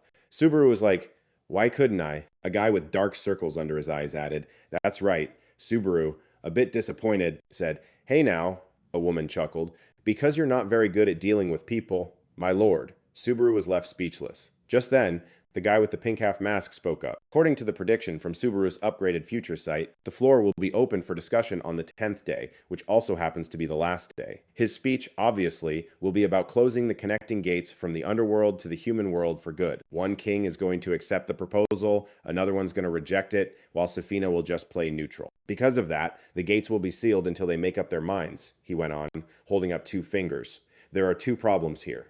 First, there's a super high probability that the admins will notice the gates have been sealed, and that'll just make them change the rules of the game. The other issue is a total wildcard that not even the upgraded Future Vision could predict. Hearing that, Subaru immediately thought, a fight, right? The other guy just gritted his teeth and nodded. I don't know if it's going to happen for sure or not. Subaru replied, "Sikhism." "So, what in the world does that mean?" Subaru paused for a second, then asked, "So, I can basically do whatever I want until after the 9th day, right?" Siki's Masan hesitated. I guess so." Behind his glasses, you could see this bloodshot, crazy glint in his eyes. "Just keep praying. Pray that they'll agree to get rid of the gates to the human world." Subaru was totally psyched and said, "Yes, I got it." Listening to this, another person got a really bad vibe, thinking that Sikhism Masan was just feeding him a bunch of garbage to throw him off. As if he could read his mind, Sikhis Masan shot back, "What, you want me to just tell the kid to go take a nap or something?" Just then, the huge doors from outside swung open, showing 2 figures, Easy and Subaru. He was just standing there silently with a worried look on his face. Suddenly, his eyes went wide with shock at the scene in front of him. Inside the Eternal Tower, there were all these round things floating in the air, engraved with these fan-like flower designs, and Subaru was just amazed. Whoa. So this is where it all goes down. A big round platform came down and Easy gestured all formally. "Please, have a seat here. The height of each seat is based on your kingdom's rank, and Queen Safina already pulled some strings to give you a higher position." Subaru was a little hesitant. "The height?" Suddenly, a voice dripped with attitude. "Hey, get out of the way, human." That definitely got his attention. It was some kid with his hands jammed in his pockets, standing there with a major chip on his shoulder. As soon as Easy saw him, she frowned. King Verde, she raised her voice and totally called him out. "Don't you think it's rude to tell one of the meeting's guests to move aside, King Verde?" Subaru's buddies were speechless. Did Easy really just say that? Easy usually kicked all the other guests out right after meeting them. Verde, the king of green, level 19, heard this and just scowled like he was super annoyed. "My level is way higher, so I should go first. It's that simple." Easy was fuming on the inside. He's right, the little punk. But she had to keep it classy on the outside. "Please, go right ahead." His footsteps were painfully slow as he passed by, and as he walked, Verdi muttered under his breath, "Undisciplined trash." As he hopped on his seat and floated up, she stood below, looking like she wanted to tear him limb from limb. Stupid upstart kingdom. All of a sudden, a voice from behind made Subaru turn around. It was 3 more guests. "So, you're the human everyone's been gossiping about?" he asked, pointing at him. Among them, Rakan, the king of red, level 25, was giving Subaru a seriously skeptical look. "This is the guy who's supposed to be a big deal?" "Hey, Kamina, are you sure?" He looks way wimpier than I expected. Kamina, the king of sky blue, level 23, just threw a major side-eye and totally ghosted the question. Loot, the king of orange, level 22, just smirked and was like, "Yo, chill. Let's just let Kamina handle this, Kay." So the 3 of them hopped on their thrones first. "Later, nerds." Subaru whipped his head around and saw Easy look totally wrecked. Aight then. She was seriously about to go full-on rage mode. You better get to your seat too, Lord Airy. Subaru saw it all and got annoyed, thinking, man, she's got some serious beef with the Big Shot Kingdoms, huh? For real. As the chairs just like whooshed up and started floating in the tower, people started popping in, just hanging out. Subaru's just staring at his own chair, head cocked, thinking, okay, so every throne is for some kingdom's king, and there are a few empty ones too. Guess some people couldn't be bothered to show up. Lame. Then some rando voice made him jump, and another one joined in. Ruin. Yeah, most of the dragon types are way too massive to squeeze in here, Voden included. For the kings who can't show up and take a seat, they just use this gadget to phone it in. It's a comms thingy called the Whispering Light. He just nodded, totally amazed. Gotcha. The other dude was just chillin', chin in hand, not even moving his lips, just talking through the comms. By the way, all those losers by the gate, they're from the wannabe kingdoms. Kokugaji's kingdom is one of them, basically managed by the big three. The new king, Kokugaji, level 176, was sitting there all stiff and proper, like a total square. Next to him was the king of Aurora, Cebu, level 142. Subaru was kinda shocked. Whoa, Cebu's here too? The other guy just smirked and pointed. And the thrones floating above you, that's the major league. The blue, red, sky blue, and orange kingdoms. So he glanced up at all the flashy, floating chairs. Those are the kingdoms that basically run the show right now, including Varirakan looking bored out of his mind, Kamina playing it cool, and Luke looking like he's ready for some drama. There are a bunch of sneaky young bosses, the dude just kept spilling the tea, all cheerful, and then there's us, the three kings, posted up at the very top. Subaru cracked a smile and nodded. Hey, thanks for the rundown. The guy gave this little, knowing smirk. I kinda owe you one, actually. That intel you shared on Aurora's future upgrade path was a total game changer for me. No cap, I'm actually hyped for this meeting. Hearing that, he totally tensed up and faked a smile. Yeah, I'm kind of freaking out actually. Then out of nowhere, someone piped up, making one of the top three jump, Ruins, and he snapped his head around. A level above, there's this chick practically glowing, and the dude literally gasped. Her stare could cut glass. The woman's lip curled just a bit. Someone's having a good time. Ruins thought to himself, oh crap. If she finds out I'm tight with Subaru, I'm toast. He snapped his head back around, plastering on his most sincere smile. Nah, just, feeling the good vibes today. Her death stare scanned right over him. Is that right? And here I thought you and Subaru were having a little kiki. Ruins just had to laugh it off, while Subaru was floored by how she called them out. Ruins laughed his head off. It's just been a minute since I've seen the guy, But inside he was like, dang, this woman's got psychic powers or something. Then he looked at her and a thought hit him. Wait, didn't she try to lock Subaru down too? Can't be sure though. All while Subaru was staring him down, that powerhouse ruler spoke up. All right, it's time. Let's get this show on the road. She was perched on her throne like she owned the place. Glad most of you could make it to the annual KingCon. Meanwhile, Subaru was just trying to hype himself up in his head, repeating the same line over and over. Shut down the gate to the human world. Shut down the gate to the human world, all while she just kept on talking. At the moment, we've got a whopping 217 things on the agenda compiled by the kingdoms. So first, we got to get our stuff together for this meeting. I need everyone to play nice. But then Verde Zelen just shot her hand up, totally cutting her off. Yeah, I've got something to say. The whole room just snapped their heads in one direction. Verde leaned forward and said, I'm calling for an emergency item on the agenda. Those three dudes, Lute, Kamina, and Raken, were all ears. Meanwhile, Subaru was still chanting the same phrase, we gotta shut down the gates to the human world. Ruins, on the other hand, looked like he was about to die of boredom, just propping his head up. The powerful queen spoke calmly. King of Green, I was in the middle of something, but her eyes, Safina's eyes, got this seriously dangerous glint. This better be important enough to cut me off. Subaru was still chanting his mantra, pretty much losing his mind. I request the abolition of the gates connecting to the human world. Verde gave a little nod. Yes, all four kingdoms, green, red, sky, blue, and Cam request that the three kings abolish the gates connecting to the human world. While he was muttering that exact same thing, he heard it and his jaw hit the floor. Safina got this tiny, sly smirk on her face. Ruins and Vodon shot each other a look while Lute just grinned like, well. Verde hopped up on her giant chair and yelled out, is there a problem, Ariad? Subaru. Even from way down there, you must be shook. I mean, you've been making some pretty big moves lately. Verde gave a little smirk. Isn't this exactly what you humans are crying for? Subaru just froze. Crap, she knows my name, and she knows my whole plan. Then his eyes went wide as it clicked.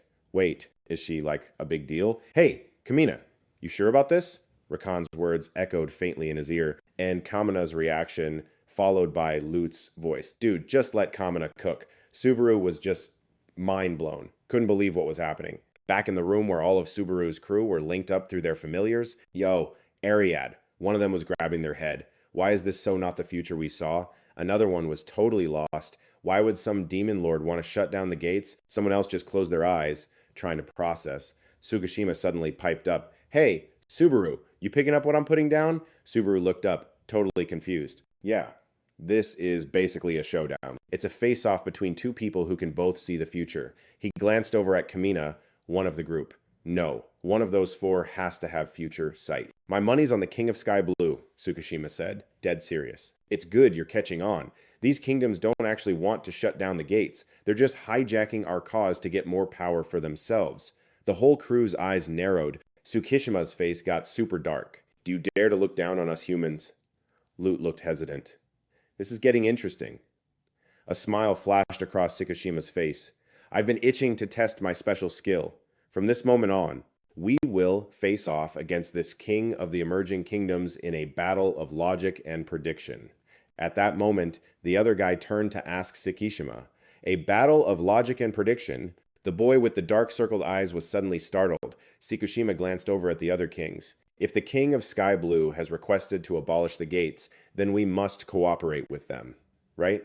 Tsukishima gritted his teeth, thinking, just you wait and see. While Subaru over here was furrowing his brows with a completely serious expression, Verde then spoke up louder. To all the kings who have gathered here today, although you may know of the existence of the gates and doors, I bet none of you know how they are structured. He stood on his floating chair, arms spread wide, and said in a confident voice, we, the leaders of these four kingdoms, will explain it to you. Hearing this, Kamina looked down at his two friends below with a rather grim expression. Rakan, however, was totally hyped, with this smug grin plastered on his face. Luth was over there winking, like he was sending secret signals or something. Ruin and Safina were just quiet, not a peep. Looking over at Luth, Verde said, trying to be careful. All right, first up, the gates. Back in the day, the gold, silver, and bronze kingdoms were like the top dogs. We were basically made to babysit the souls of these underworld things. Souls are like the biggest deal in this whole place. So, obviously, we can't just let the god of death snatch them up. That's why when someone kicks the bucket, their soul gets locked up and put in storage. And get this, they can only bounce back to the underworld if they, complete a side quest or something. The other kings were totally floored. Seeing Rakan's little smirk, Verde kept going, still all cautious. Next up, the doors. Those were made just for the human world. They're basically designed to be human traps, baiting them to come inside. Once a human makes a deal with the door's boss, they get this lame title, Divine Master. Only then can they go after the underworld creature hiding in there. And then he sticks out his hand, all dramatic, and announces that a throwdown between the Divine Master and the underworld thing happens inside the door. A bunch of soul energy gets blasted out, and that juice goes right back to whichever kingdom built the door. Hearing that, everyone's face dropped. Only the kingdom that made the door? They shot back, totally not buying it. The whole room of kings went dead silent, waiting for him to explain that. Verdi nodded right away, getting louder. Yeah, that's right. You get it now? The three big shot kings have been hogging all the tech for the gates and doors. They're just trying to hoard all the soul power from the human world for themselves. He kept talking, really laying it on thick about how messed up it is. This is a straight up diss to the weaker kingdoms. It's basically backstabbing kingdoms like ours. Safina looked like she was deep in thought, and so did Ruin. The whole tower got super quiet for a second, and then, instantly, everyone was on board. He's right. No way are we letting them get away with that. Subaru just stood there, watching it all go down. A finger slowly went up. Therefore, we're telling the three kings to scrap the gates, or else. Right then, Verde yelled, and share the portals and gates with the rest of us. Subaru's crew was totally shocked to hear that. They were chilling in another room when the raccoon-eyed kid flinched. Share them? Tsukishima, what the heck is going on? Tsukishima clenched his jaw, his face getting all dark. That Sky Blue crew has a future-seeing trick. It's like he already saw how this would play out when Subaru asked for the shutdown order on the 10th day. He even saw a future where the three kings would temporarily lock the gates, and they totally planned for it. If this whole thing can get the three kings to listen, why not use the portals and gates to make them notice us? The four bigwigs from the four kingdoms got together, agreed on the plan, and then practiced their little act over and over. And in the end, he saw a future where everyone agreed to share the gates. That whole speech was totally staged. Faced with Verde's little pitch, the other kings thought he made such a good point, they just went along with it. No questions asked. Release them. Release them. Release the portals and gates to the other kingdoms, too. Verde smirked inwardly. These kings are actually being swayed.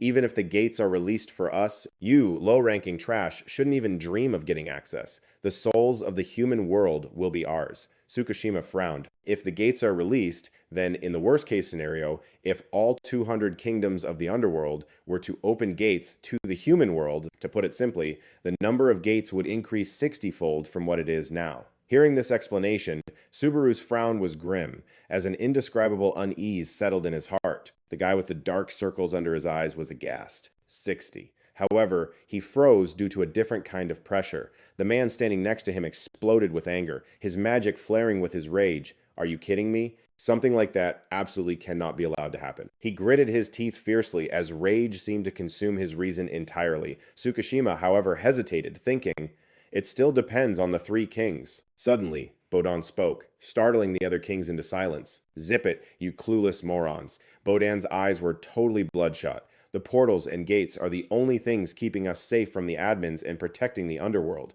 Because of them, our souls don't get yeeted into oblivion and we can, exist, he snapped. We are so not hogging the good stuff like you're saying. Some other kings nearby who were on his side chimed in, yeah, totally. But then Karan just started cracking up, crossing his arms. So, let me get this straight. To save the underworld, you're just going to dump twice the crap on the human world, huh? His eyes were practically shooting lasers across the room. What was that? He smirked, all victorious. And about this whole hogging thing, if you just open the gates for us, I'm sure we'll see what you mean. Hearing that, Verde stumbled a bit and her eyes had this scheming look. Just then, Ruin jumped in. Whoa, hold up. Hang on. You guys make it sound like it's no big deal, but the gates and doors, it's a major pain to get them open, It's not like we just thought the other kings were losers and told them to get lost. Then he let out this super weird laugh. So are we supposed to just share it after all this time? Seriously? The whole crew just froze, because, yeah, he had a point. Then Kamina chimes in, all quiet then just ditch it. You guys talk all fancy like you're some big hero saving the underworld, but for real, what you're doing is just using us. Shouldn't the underworld be dealing with its own drama? Makes more sense, right?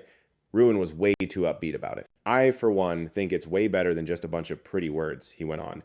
I mean, the underworld is literally made of soul juice, right? If the gates go poof, the suits are going to jack everything and leave us with, dust. Yeah, we feel bad for the humans, whatever. But it's smarter to keep using the gates and yoink souls from the admins. Ruin. The other guy was getting seriously ticked off at that. Ruin just paused, then let out this super awkward laugh. I get how you feel, but you gotta chill. It's gonna be forever before we can spring them. For now, we just gotta hold our ground. He was getting so annoyed. Shikishima, if this keeps up. Shikishima whispered back real low, Subaru. Subaru was just standing there, totally quiet, taking it all in. Shikishima gave him this look that screamed, from now on, just follow my lead. Then, Verde suddenly pipes up, all right, all you kings and lords, this is what all 200 kingdoms want, liberation. Then, out of nowhere, Subaru cuts him off. This meeting is taking way too long. Just cancel it. Everyone's head whipped around to stare. Verde looked genuinely surprised. He's still here? What do you mean cancel it? Not happening. Zip it, you fool. Subaru just stared him down, totally determined. The kings immediately clapped back. Know your place, you little human. Get lost. Watching this go down, the other two were just completely floored. Shikishima, are you seriously trying to start a war by backing this abolition crap? The whole point for these kings is liberation. So if we suddenly flip the script like this, Shikishima said quietly, Sansamore, Naris, listen to me. They both snapped to attention. He said, in a messed up negotiation like this, what do you do when you think you're pushing it too far? The answer is, you push it even harder, Shikishima said, his voice solid, leaving Tsunamori and Naris totally mind-blown. Verde just waved it off all okay, everybody calm down. He's just some human who doesn't get it.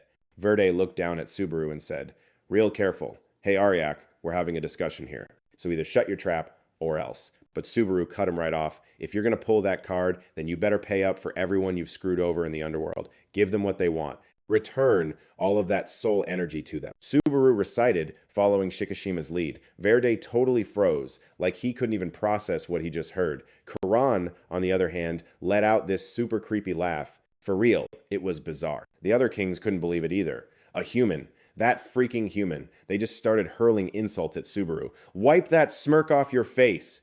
Don't be an idiot. What kind of payback are you even talking about? Apologize. Apologize now. One of them, a king who looked like a total gorilla, just exploded.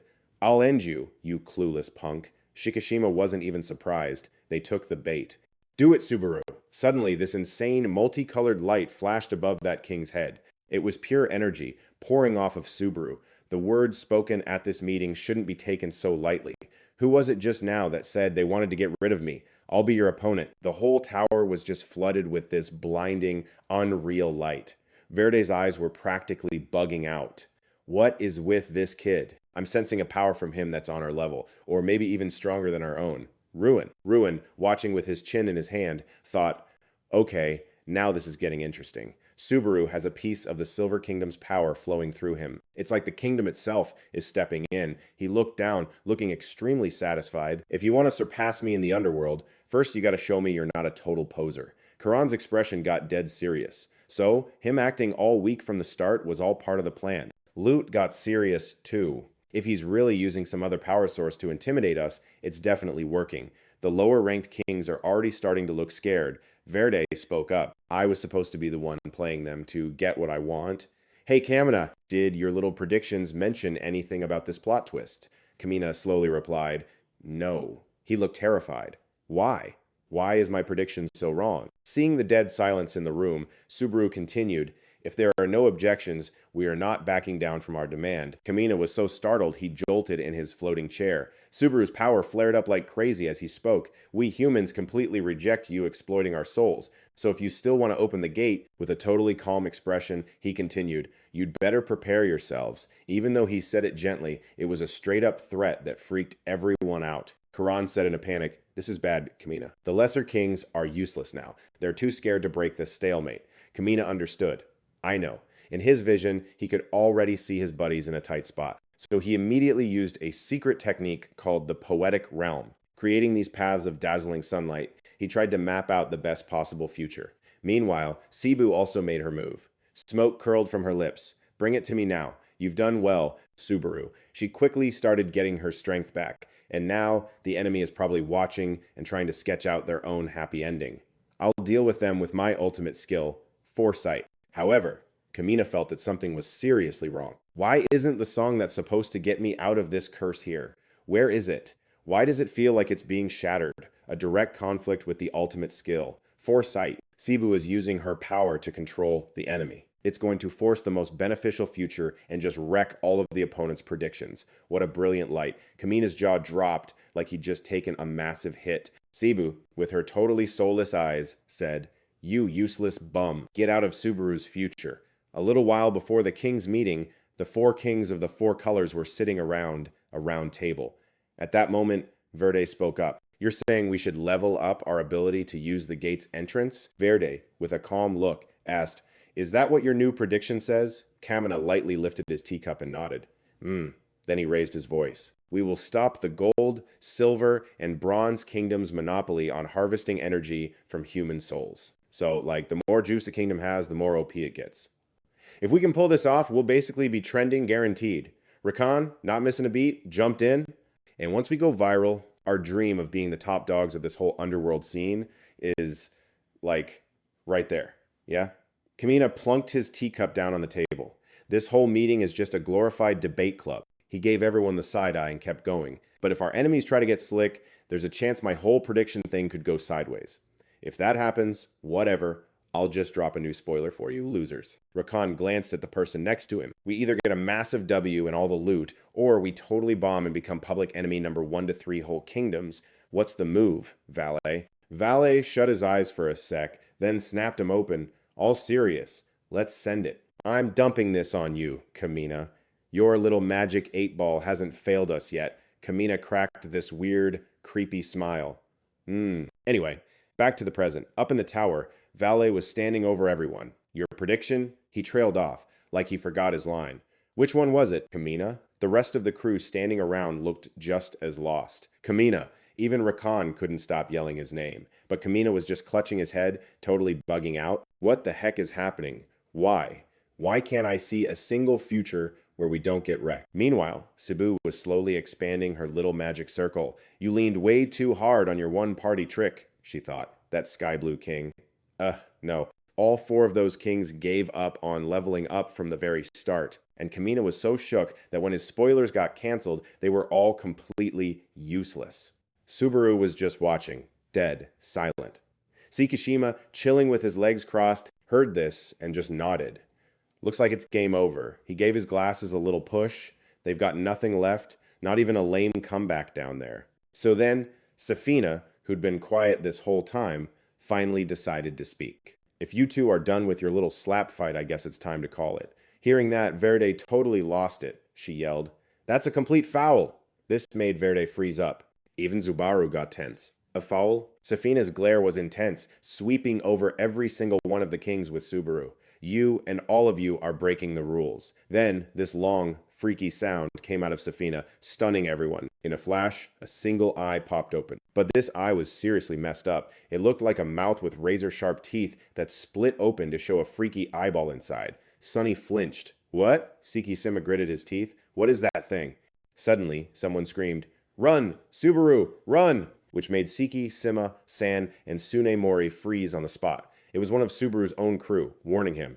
Run! You can't! He yelled. You can't fight that thing! Subaru was weirdly calm, wondering, how did I not get the memo on this? My future vision just got a software update. Everyone was supposed to agree to hit pause on the gate right after, and it was all about me and Subaru. There was, zero indication my feed was getting hacked. The eye-mouth thing opened up like it was about to speak. I guess I should probably tell you my name, Subaru shot back. The admin sent me. The eye spoke with a super weird voice as something started crawling out of it. A skinny, jacked up, and totally gross figure appeared, with a face that was just a blank slate. At the same time, its voice rang out. An enforcer. Abden, Safina muttered to herself. An enforcer. Just a glorified hall monitor for the admins. Ruin, watching from above, spoke through his little comms orb. What is going on? Ariak Subaru. Ruin was seriously ticked off. I thought the final boss wasn't supposed to show up in the walkthrough. Subaru was super confused. I have no clue. That thing just showed up and photobombed this timeline. Ruin's eyes got all bloodshot and narrow. An enemy that can put all our cheat codes on airplane mode. Abden slowly raised both hands and said, This world tried to sabotage the system, the gates and doors, and totally ghosted its duty to deliver souls to the admins. The eye got huge, turning a sick blood-red color. You took advantage when we were looking the other way, and even tried to mod the rules against the admin's terms of service. Verity was so shocked his jaw hit the floor. Mod the rules? His face went pale. So that means... A king took a deep, shaky breath. Kamina screamed in total panic. Is this our fault? The eye didn't even blink when it answered. That's why I'm here to do my job. Pay up with your souls. Immediately, a bunch of other kings charged forward. You think you can just do whatever you want in the middle of our super important king meeting? The demon got annoyed. You're the ones who should get deleted. Abden coughed up a puff of nasty green smoke, instantly freezing that king in place, and then, in a blink, made him pop like a balloon. The people watching were horrified. One guy couldn't get away and got caught in the blast. His body just melted like a popsicle. And then in the dead silence, a huge explosion went off. Abden just floated there, watching with a total poker face. Another king charged in. Don't you dare underestimate us, you green-skinned weirdo. She instantly transformed into something like a human Beyblade, immediately busting out a secret super move. She stopped, shocked, not a single scratch. Abden hit back right away. Your attacks are literally just tickling me. She finally got scared, but it was way too late to run. Impossible. What even are you? She was blown into a million pieces right after. The cockroach on Subaru's body shifted a bit. I don't think you'd get it, but I still kind of want to be here. It opened its mouth super wide. But I'm not going to do that, just going to leave you feeling annoyed and totally helpless. Another guy waved his hand, signaling a retreat, but Abden, in roach form, scurried over and crawled right onto the dude's ghost white face. You can't escape. Even if you somehow manage to get out of here, it's pointless. As he talked, a figure stretched out its ridiculously long arms, while two shadow things grabbed its hands. My whole crew is waiting outside. One of them was headless, just a terrifying, weird, shimmering, red blob. One was a chick who looked almost normal, but her smile was seriously messed up. The other one was completely headless. Besides being totally stacked, where her head should have been was just this smoky, floating shape with muscle and bones sticking out. The last one had a bunch of leaves wrapped tight around its neck, with its hair covering half of its unbelievably gross face. Suddenly, a huge force erupted from below, threatening to totally vacuum up one of the kings, which was seriously messing with his face. Another king wasn't so lucky either. That dude was getting yanked so hard by the force that his mouth was just stuck open, mid-scream. The whole place just went nuts. Safina was just chilling at the very top, watching the whole mess go down, and was like, so basically, it's a giant force field. Lame. Ruin, propping his chin on his hand, shot back from below. Yep, they've got us boxed in. Looks like they can also make people go boom with that snake thing. Safina's hand snatched a snake and squeezed it like a stress toy. I wasn't even trying to pick a fight with this little guy, but her eyes were locked on the squirming snake. I see. So yeah, we totally can't touch them. A one-sided beatdown in a tiny room. Yeah, this is not going to end well. Ruin, for his part, was also trying to figure things out. At this rate, we're just sitting ducks waiting to get zapped. If we could just figure out how to dodge its stupid attack. Out of nowhere, Safina yelled, "Ruin!" He totally jumped at the sound. "Heads up!" He glanced over. A single bead of sweat dripped down. Oh, crap. A hand grabbed the snake's body as it thrashed like crazy. Subaru just rocketed straight up, glowing with this insane power aura that immediately got Ruin's attention. His jaw just hit the floor. Subaru? The snake in Subaru's hand was wriggling for its life. "Let me go! Let me go!" It squealed right before the end. "Let me go!" Then a spray of blood just shot out of its mouth. Subaru hit it with a blood curse, straight up crushing the snake's body with his bare hand until it popped. Ruin just stood there, completely floored. Did he seriously just off the snake that was stuck to him? Subaru's palm was still covered in gunk as he spoke. The snake possesses someone right before it explodes. He floated up to Safina's level and added, basically, it's a curse. Duh. Safina was like shook for a second. Then this insane boss-level energy started radiating from her. Subaru's brow furrowed, and he said in a low voice, "So if it's a curse, we just curse it right back. Simple." Safina then cracked a smile, totally digging it, and praised him cheerfully. "Okay, you're officially my favorite." He just kind of grinned, all embarrassed. "For real, Safina?" The eye of Abdon suddenly blinked open. "Wait, one of them is a curse user? Seriously?" Ruin was rethinking everything. "Okay, I get it. The curse is basically a one-touch delete button for your soul. His hands looked like they were healing as the bloodstain vanished. It's so gnarly it can even fight back against its own user. But let's be real, that thing is still way OP. Subaru's curse is probably not going to cut it." Subaru looked over at Safina, his face getting dead serious. You could tell by his look he knew how bad this was. Even so, I've still got to try. With that, he clenched his fist, unleashing this crazy, rainbow-colored power beam. Sensing a shift, Subaru looked surprised for a sec. "A future has been updated, Cebu." Cebu gave a little smirk. "Sucks to be you. Now go run and tell your friends. Tell them that at this point, my work here is done. I don't even have to try anymore." Isis, watching from the cheap seats, was amazed. Whoa, where is all this light coming from? She was totally glued to the scene up there, where this blinding aura was just pulsing, and a bunch of people were holding hands around the tower. What the heck is even happening? From behind her, one of Subaru's crew came running up. "Ugh, man, I totally booked it over here." He was panting like crazy, sweat just pouring down his face. If Subaru hadn't sent out that last-minute ping, there's no way I would have made it this fast. Isis spun around and immediately asked, "Do you have any idea what's up with that light?" He was like, "Oh, right. Guess this is the first time you noobs have seen anything like this, huh? You better burn this into your brain." He got this super smug grin on his face. "Jeez, you're late." Right after that, a blinding light flashed. One by one, a whole crew of freaky-looking dudes dropped from the sky.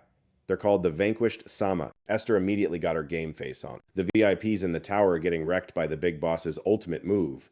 Looks like they can't get out, probably because of that force field. It's teleporting through outer space or between those two dimensions or something. Peeking is Esther's ultimate skill that lets her see through walls like a total cheater.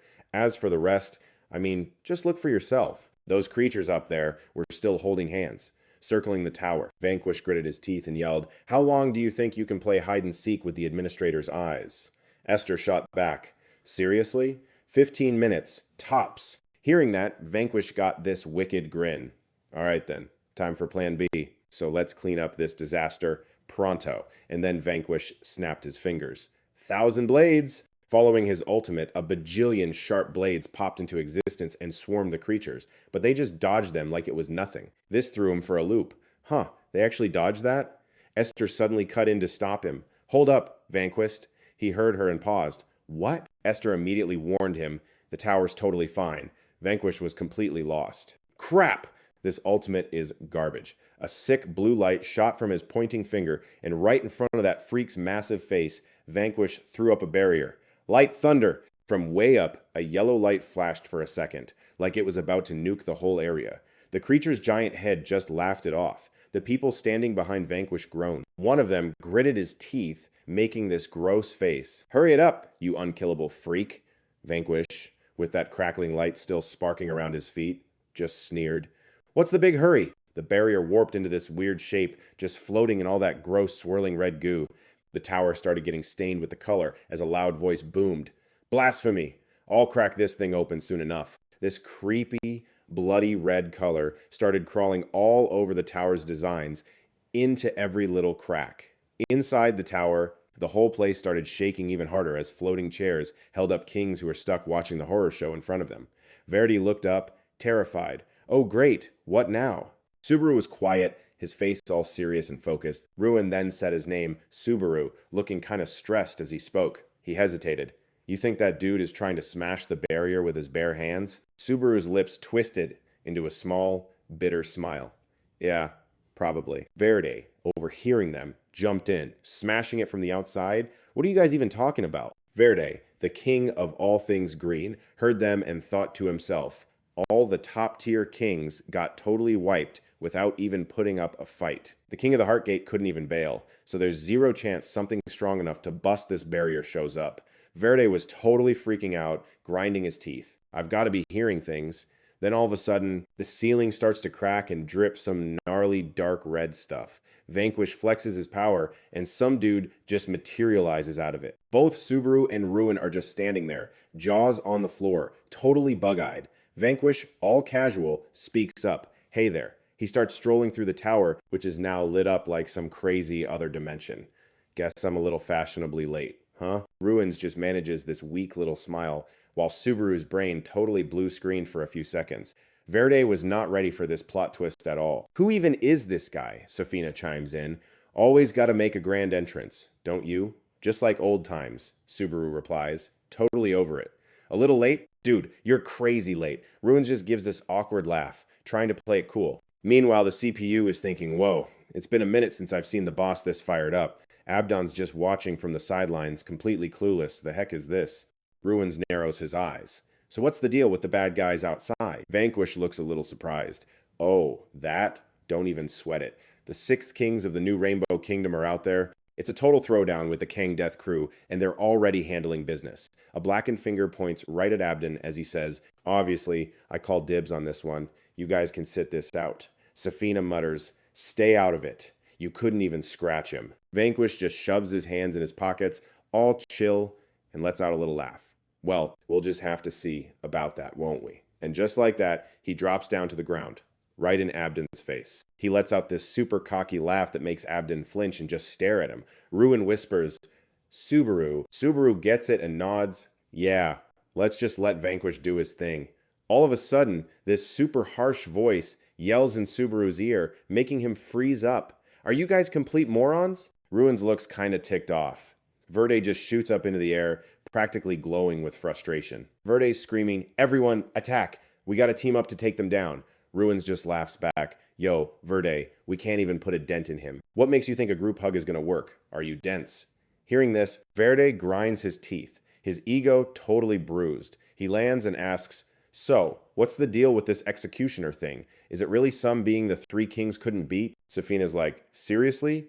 I honestly don't have the full scoop. I just know that when a rule gets broken, one of these things shows up. I've only ever seen it happen with my own two eyes one time before. It was back when my dad, the old Golden King, decided to open the gate, and bam, this executioner popped up. No matter what my dad threw at it, he got totally wrecked without even a chance to fight back. Safina laid out the whole grim story for them, describing what she saw and how her dad got taken out. Verde snapped to attention, suddenly listening real close. She kept going, kind of quiet now, looking at the floor. The way he got wiped out was just like the Kings a minute ago. We can't lay a finger on them, but they can mess us up. It's a totally one-sided beatdown. The executioner is basically an untouchable force of nature. Verde, finally getting it, starts to panic and yells, "They wiped the floor with the three kings that easy? Fine, then I'll be the one to take them down." Safina just gives him this steady look. She pauses for a sec, then says, "But it looks like Vanquish has actually pulled it off before."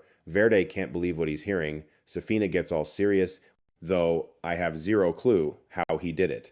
Guess you're about to find out. Meanwhile, Abdon still hasn't moved a muscle, but Vanquish starts glowing. He pulls out a skill called 1,000 Pains, and these things just wrap all over Abdon's body. But the dude doesn't even flinch. He just keeps walking forward, slow and steady. Vanquish lets out a sigh. So that's a bust. It's like punching a brick wall. Next, he tries a different move. All right then. Guess I'll have to try a little harder. A bunch of light blades start circling Abdon's body as he steps forward. His eyes don't even blink. He widens them with total contempt. As he gets closer, Vanquish's laugh gets even louder. For real, no effect at all. This is getting fun. Abdon finally speaks. "It's all pointless. I have no clue how you're pulling off that little trick, but against an executive, attacks from lower world trash like you are completely useless." Vanquish suddenly points a finger. "Oh, so we're doing the whole higher and lower worlds thing, are we?" Abdon tilts his chin up, his power starting to just erupt. Obviously, suddenly, like a zillion snakes are swarming all over Vanquish's body. Verde is watching in alarm as the snakes just detonate from the inside. The creature's raspy voice booms.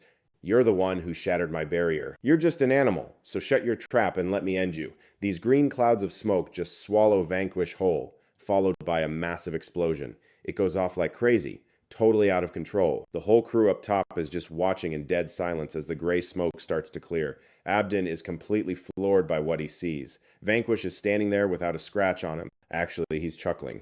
Well, what do you know? The beast was shocked, his jaw just hanging open in disbelief, while the old man said, "So, my moves might not work on you." Vanquish casually puts a hand behind his head, "But your little curse doesn't do squat to me either."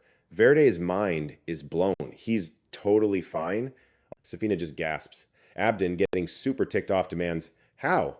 Vanquish just rolls his wrist, real chill. "Ah, what's the matter? Don't like that?" "All right, check this out. I'm about to rock your world." He balls up his fist, aiming right for his opponent's face, and throws a massive punch. I told you, it's useful, but before the monster can even finish, he eats a classic knuckle sandwich right to the kisser. The punch sends Abdon flying like a rocket. A storm of rubble and junk rains down in his wake. Verde is just as stunned. Well, all right then. Seeing it all go down, Subaru cracks a little smile. Even though he kind of saw it coming, he still gets a shiver. Subaru breathes a sigh of relief. Yep, that's Vanquish for you. As the guy goes flying, Vanquish makes a little surprised noise. He chuckles. Whoops, my bad. Guess I accidentally connected with that one. Verde's watching this with his jaw on the floor. He said he was counting on you, Esther. Esther was totally shocked. Wait, for real? He actually said that? No way. After that, her whole mood flipped.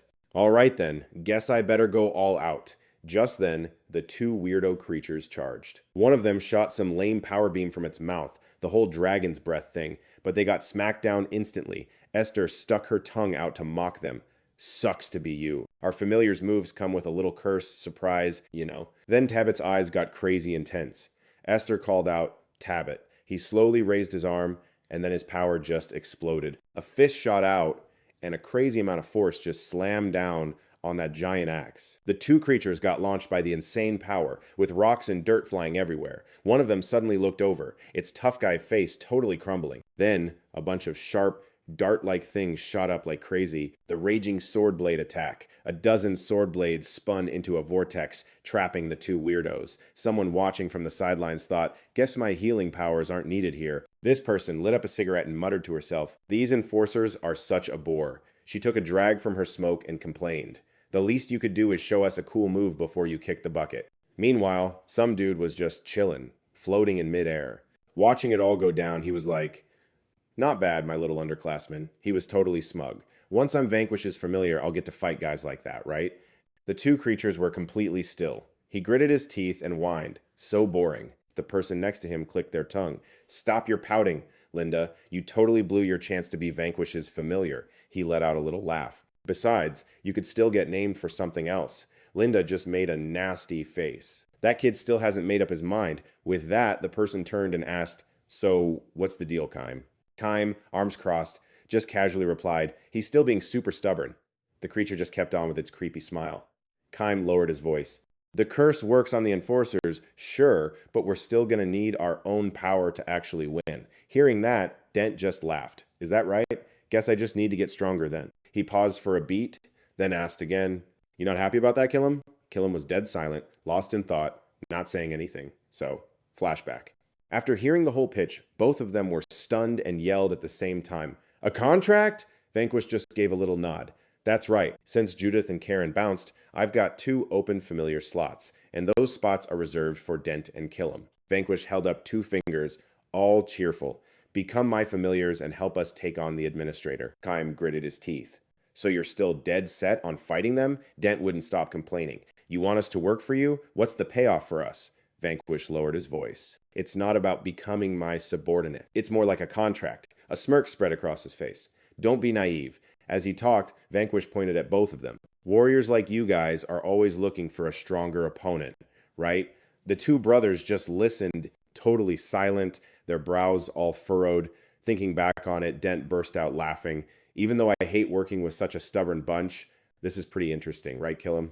It's wild to think we were locked up in the gate not too long ago. The morning sun hit his face. I can still climb higher, get even stronger. Killam's gaze sharpened, and a knowing smirk played on his lips. Then they both just unleashed their lightning, making the whole sky rumble. You were totally right about that. He yelled, totally stoked, as he powered up. This is so much fun, Dent. Down below, the 2 creatures saw the blinding light and looked up. Divine lightning came crashing down hard on the 2 creatures. A second later, the sky went pitch black and everything got deathly silent. Facing off against the 2 different colored light streams, Killam flexed his hand and said, I went ahead and blocked out the sun for you, whatever you are. Then, Vanquish shot forward like a bullet. He threw a heavy fist, putting all his power into a punch aimed at his opponent. He smashed it right into Abden's face, and then a whole storm of punches came flying. They were so fast, it looked like a burst of colorful fireworks. Abden's entire body was lit up like a human fireworks show. Vanquish licked his lips, his fists still clenched. Suddenly, it hit him. Ah, guess the warm-up's over. Looks like we're short on time, huh? Abden was beaten to a pulp, his body twitching like crazy as he forced out the words, Who? Who are you people? Vanquish just casually put a hand behind his neck, saying, Oh, me? I'm nobody. Just some chump who likes to throw hands. Seriously? You thought we underworld types would just roll over after 1 round? As if we were obviously going to find, like, a million ways to take you out. The Rainbow Kingdom totally cracked the code. We came up with 3 ways to wreck you. First up, the spatial cleaving curse. Guess that one was a total bust, huh? He slowly made a fist, all dramatic. And for my final trick, Abdon, totally froze up. Vanquish was giving off this insane power vibe. Want to guess what it is? Abdon's face went all dark, because he totally knew. And while Vanquish was powering up, everyone upstairs was just like, what's happening? A confused Safina was like, what kind of ultimate skill is that even? Just then, Subaru, standing next to her, cut in. Safina, he said without even looking, don't play dumb, exactly times what that is. Hearing that, Safina whipped her head around, totally shocked. Seeing the move, Abden actually took a step back. Man, he was bugging out. No way. How do times have that power? His eyes got huge with terror. That's times his asterisk. Vanquish just cracked this weird smirk, flexing his hand. All right then, game on. The dude flinched. And bam, Vanquish was on him in a flash. Abdon's screaming was basically the "let's bounce" signal. The other goons got nervous while Abdon desperately tried to book it. Vanquish just watched him run for his life, totally disgusted. Like, yeah, you don't look so high and mighty now, do you? He muttered under his breath. You idiots! Then he shot forward. Not a single one of you is getting away. Walkers under the sun, activate. See, the sun is like the Makazong's biggest weakness. When they're in the sun, their stats totally tank and they take constant poison-like damage until they just poof into dust. Even Subaru gets hit with it. He's not a full-on Makazong yet, but it still nerfs his stats. If Hyodu had been able to keep fighting after that respawn, Subaru would have been toast. Walkers Under the Sun is this OP skill that just completely cancels out all the sun damage. The catch is, the user stats still get nerfed, but Vanquish was cool with that. That ultimate skill dropped Vanquish's stats by 99%. For Subaru, it'd be more like 80%. In other words, once Vanquish pops this ultimate, his fighting power gets like 100 times stronger than normal. So while Abdon was running for his life, Vanquish just blinked out of sight and reappeared. And in the next instant, the entire lower half of Abdon's body was just gone. Subaru, Ruin, and Safina were all freaking out at what just happened. Verde's jaw was on the floor. She was even more shook. A hand snapped out and grabbed Abdon's neck. Vanquish had just casually snatched Abdon by the throat. You could see his eyes clear as day, and his expression was dead serious again. Abdon was shaking like a leaf, and Safina just stared, completely stunned. She yelled, "Dude, his body is literally falling apart!" Subaru added, "That's right. That's the ultimate skill, amnesia." He explained it all seriously. It's a power that shares a name with the legendary sword of the Golden Kingdom. It can basically sever a soul's respawn cycle and yeet it into the void of unconsciousness. Safina was bug-eyed. No freaking way. So that short sword, if it's even stronger than an executive, does that mean a Times manager Times gave it to him? Her eyes were filled with pure horror. Could it be? Is Vanquish, connected to one of the managers? Every single cell in Abdon's body was just dissolving with each shake, and he was making these pathetic sounds of pain. My body, my soul, is being erased. I can't fight back or even heal. Facing how totally helpless he was, Abdon was hit with this one single feeling. It was this crazy, deep loneliness of a soul just fading into a huge, cold nothingness, never getting to come back. Kinda like an astronaut, lost in space, who can only stare at the tiny dot of Earth after getting launched into the black. An extreme solitude. That was literally why Abdon was crying. His tears were so tragic that even though he was the bad guy, it felt like he was begging the other executives to escape the same fate. It even made the kings watching from way off feel a little bad for Abdon. Suddenly, Verde's eyes went wide with terror, but Vanquish, he didn't show an ounce of sympathy. Instead, roaring directly, "Stop acting so pathetic." He grabbed Abdon's body and continuously applied force while he was still crying. "Did you ever bother to listen to the pleas of the countless worlds you destroyed?" Abdon couldn't form the words, "Ah, he's destroying me directly. I will never forgive you." The other executives then began to crumble as well. They vanished into thin air one by one. Vanquish had single-handedly eliminated that group of executives. The 4 other executives besides Abdon didn't even have time to realize they were dead. Now only Abdon's neck and head remained, and as Vanquish still held his head, his terror intensified. He let out a few pathetic cries, but the man showed not a shred of mercy. "It was all hopeless," Vanquish said in an ice-cold tone. "I killed them all." A few tears of pain gently fell from Abdon's eyes. Then he also closed his eyes. His body was shaking in waves. Facing Vanquish's ice-cold demeanor, he now spoke up. "Please forgive me." Abdon began to beg for his life, desperately pleading, "I beg you don't hurt me. I didn't know my fate would be this horrific." He cried while pleading, "I can't be resurrected anymore. I'll be lost forever." He was sobbing pitifully. "I'm so scared. I'm so scared." Subaru's crew up top just kept watching in silence while Kamina looked on, horrified. Over on the other side, Cebu and the other kings were just as quiet. Abdon kept begging, "Please spare me. I beg you." But Vanquish just straight up crushed him. Verde flinched at the sight, and after finishing the job, Vanquish let out a sigh. The whole place went dead silent. Now all the other kings were quiet. Not a single one dared to even breathe. Vanquish's back didn't move an inch. "You people." He turned around, his voice terrifyingly low. "How much longer are you planning to look down on me?" Those kings immediately all knelt down together. Vende, terrified, also slammed his head to the ground. Vanquish looked around and remarked how all the kings were sitting there so obediently, and yet not a single one of you could take down one executive. He turned back. Ruin, Safina, what have you two been doing for the last 1,000 years? Power flared from his hand. If you don't have the guts to fight, then you might as well just die. Ruin was totally freaking out.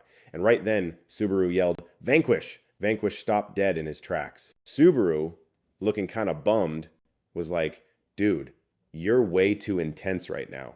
Chill out. Vanquish just stared at him for a sec, totally quiet. Verde, on the other hand, had no clue what was going on. Haha, what's this kid even saying? He's about to get himself totally wrecked. Vanquish actually softened his tone. My bad, that was on me. Both Ruin and Verde were totally floored. Wait, what? Subaru was thinking, are you for real? Vanquish crossed his arms. Look, I said sorry, didn't I? Don't give me that look. Verde couldn't believe his eyes. With just a few words, that kid totally shut down the mysterious psycho. The same dude who just iced an executive, a guy not even the three kings could touch. Verde couldn't stop staring at Subaru, making Subaru think, why is this guy staring at me so hard? Vanquish stood there all quiet with his arms crossed. He held up his hand, took out even more suits today. The corner of his mouth twitched a little. Subaru's leveling up pretty fast too.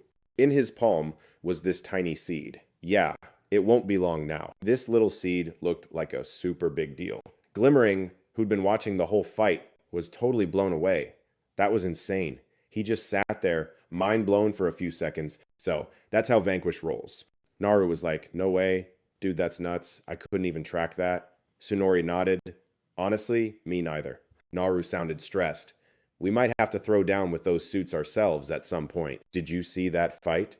Sikisima, when he got nothing, he tried again, all confused. Sikisima? Sikimazu had totally zoned out his mind off Vanquish and the suit and back on the whole nixing the two-gate liberation entrances thing. Everything he was doing was to free humanity from the gates, just so he could chill and laugh with his friends again like the old days.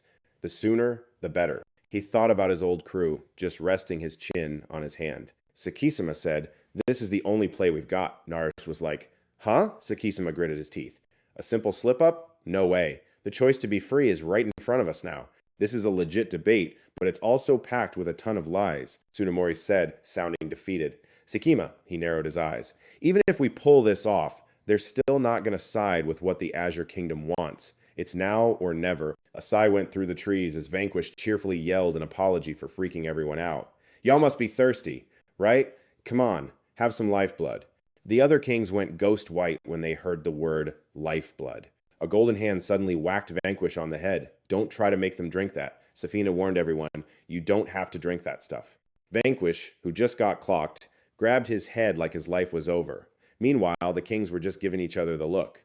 Wasn't that the dude who was just fighting? Him being this friendly is kind of creepy. Vanquish got ticked. Zip it, you old hag. Safina shot back all chipper. What's the matter, rainbow face? He pointed right at Safina, gritting his teeth, totally pissed. I will never approve of you marrying Subaru. Got it? Hearing this, she just laughed. You're a little too overprotective of him. You know, it's like your brain runs on shipper mode 24/7, isn't it? Besides, don't you think you should respect what the person involved actually wants? Subaru suddenly cut in. The person involved has already turned you down 1,000,000 times. Safina lowered her voice. I was talking about myself, you know. She waved him off. Don't worry, I'm sure I'll win you over in just a few 100 years. Subaru could only manage a fake smile. Man, people from the underworld really don't know when to quit. Sybil then slowly walked up. Father? Vanquish jumped and looked over at her. Sybil? She asked. Father, did you really make Subaru your property? Vanquish crossed his arms and said, Yeah, just like you called it. He turned out to be a better ace up my sleeve than I thought. Looking at Subaru, he smiled. Just keep helping the kid out for me. Will you? Sybil nodded. Seeing as my predictions don't work on the executives, I'll have to stay on my toes. Then she turned to leave. I'm heading back. Vanquish called after her. What about the meeting? Sybil couldn't have cared less. I already know how it ends, and I got to see you, Father. Vanquish then lowered his voice. Sybil, which made her stop for a second. He looked serious. Is the death shadow gone from me yet? Sybil was totally floored. Subaru already changed the future. Then it hit her, and her eyes went wide. It can't be. She screamed, totally horrified. No, that's impossible. Looking at Vanquish, she just couldn't believe it. Why isn't the death shadow gone? Hearing this, Vanquish cracked a small smile. It's actually a good thing. It's not gone yet. I can only see its silhouette. A future that won't happen for another 3 months or more. Sybil was totally freaking out. Wait, you have to tell me why. Vanquish kind of turned away, waving her off as he replied, My bad for pulling the king card so many times in one day. I'll be careful heading back.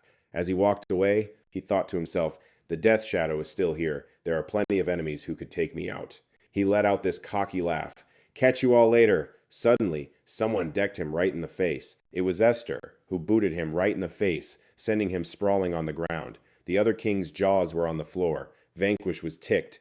Ow, that hurt. Esther! Esther was just as annoyed.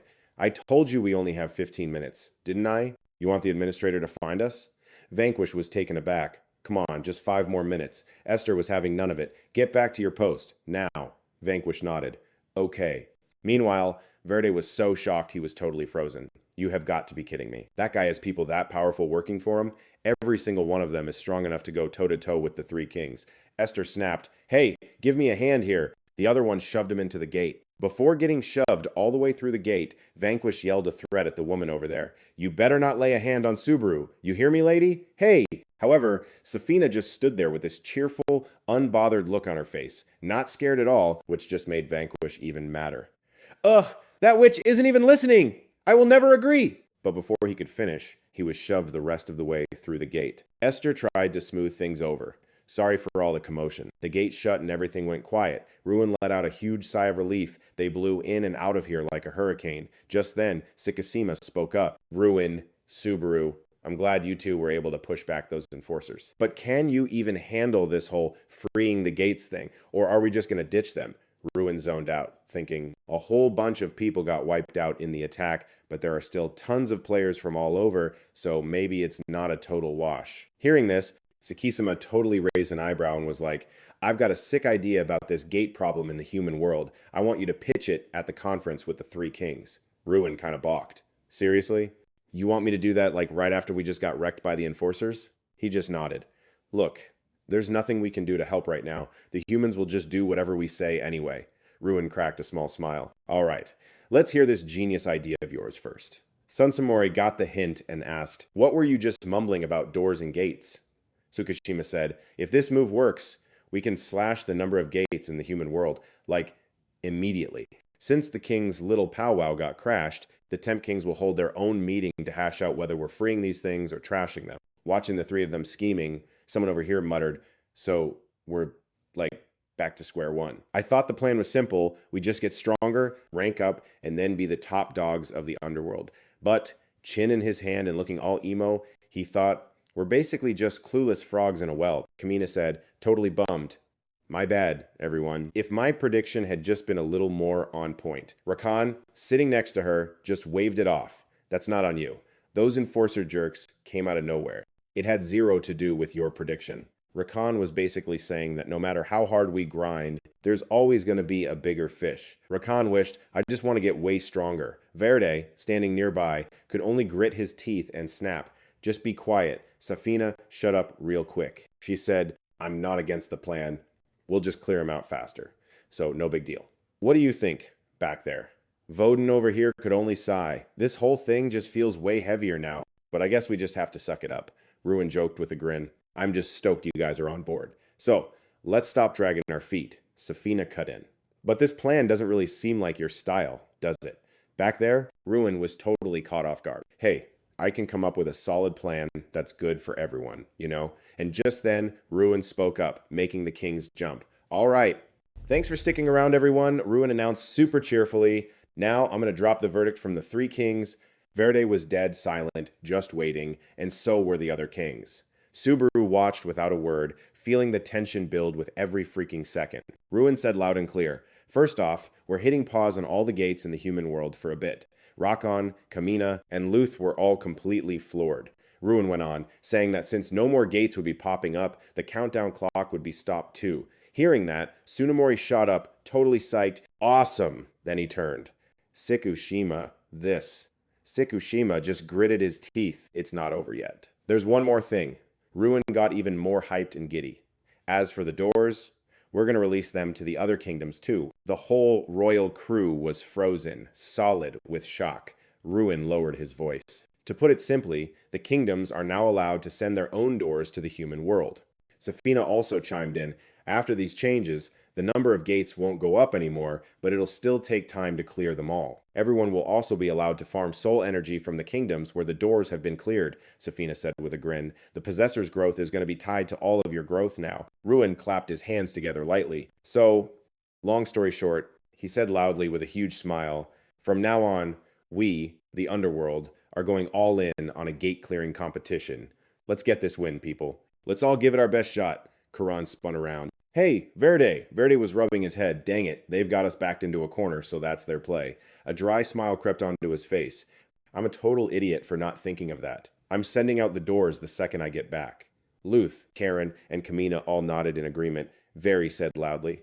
We're sending doors to the human world too. The other three were ecstatic. Yeah! Sunsamori paused. So Tsukishima's master plan was to set the doors free. Before, gates just kept pouring in from the underworld, piling up, and only the golden, silver, and bronze kingdoms could have doors. Now, no more new gates are coming, and the countdown clock is history, so the number of gates won't keep climbing. There's no more exclusive club for who can send doors, and the number of people who can clear the gates is going to be doubled. Nero was over the moon. This way, the number of godlords is going to explode, and the number of gates can only go down. Tsukishima clasped his hands together. I was so hung up on just trashing the gates at first. It didn't even click that we could just, open source them instead. Anyway, it was thanks to this whole emergency with the kings that I even came up with this, Tsukishima said, his voice firm. No matter what, with this move, the entire underworld, scary, smart. Nero even thought to himself, it's a really good thing Tsukishima is on our side. Thanks, Ruin. Hearing that, Ruin looked a little surprised. He said smugly, Huh?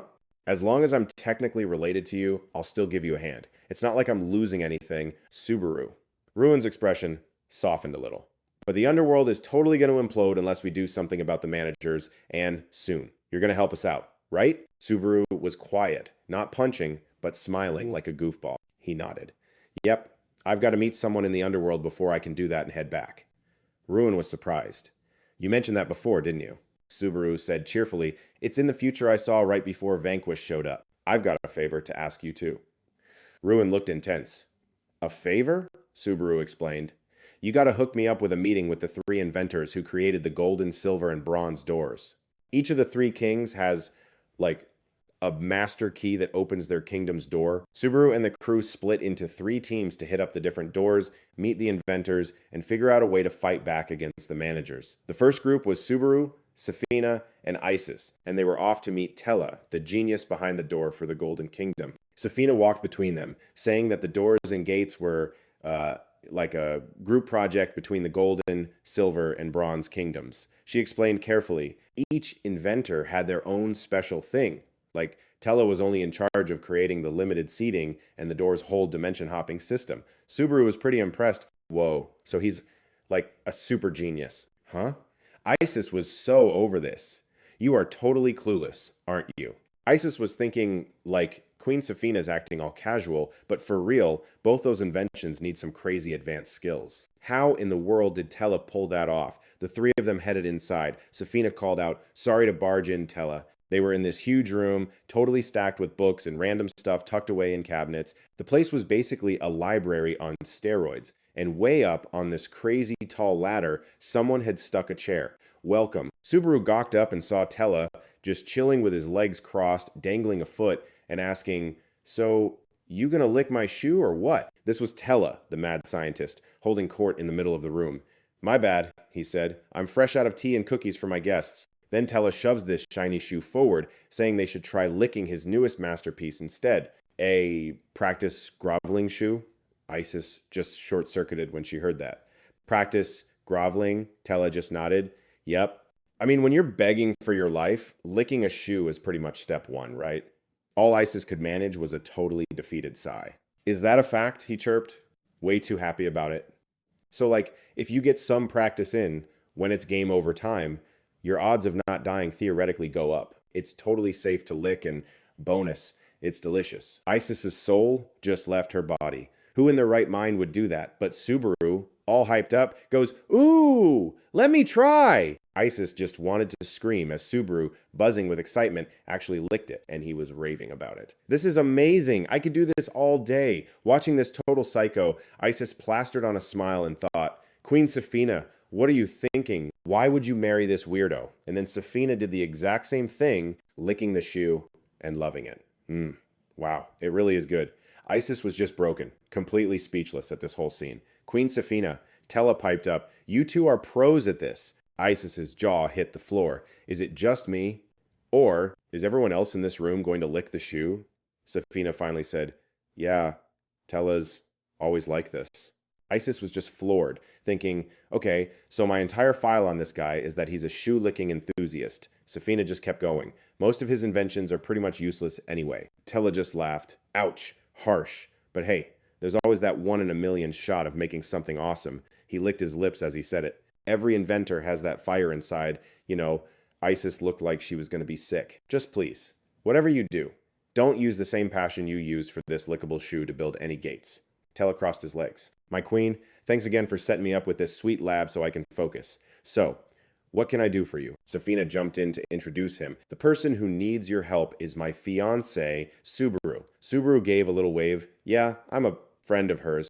Ariak Subaru. Tella's voice dropped a little. A guest of the queen. Huh? Say no more.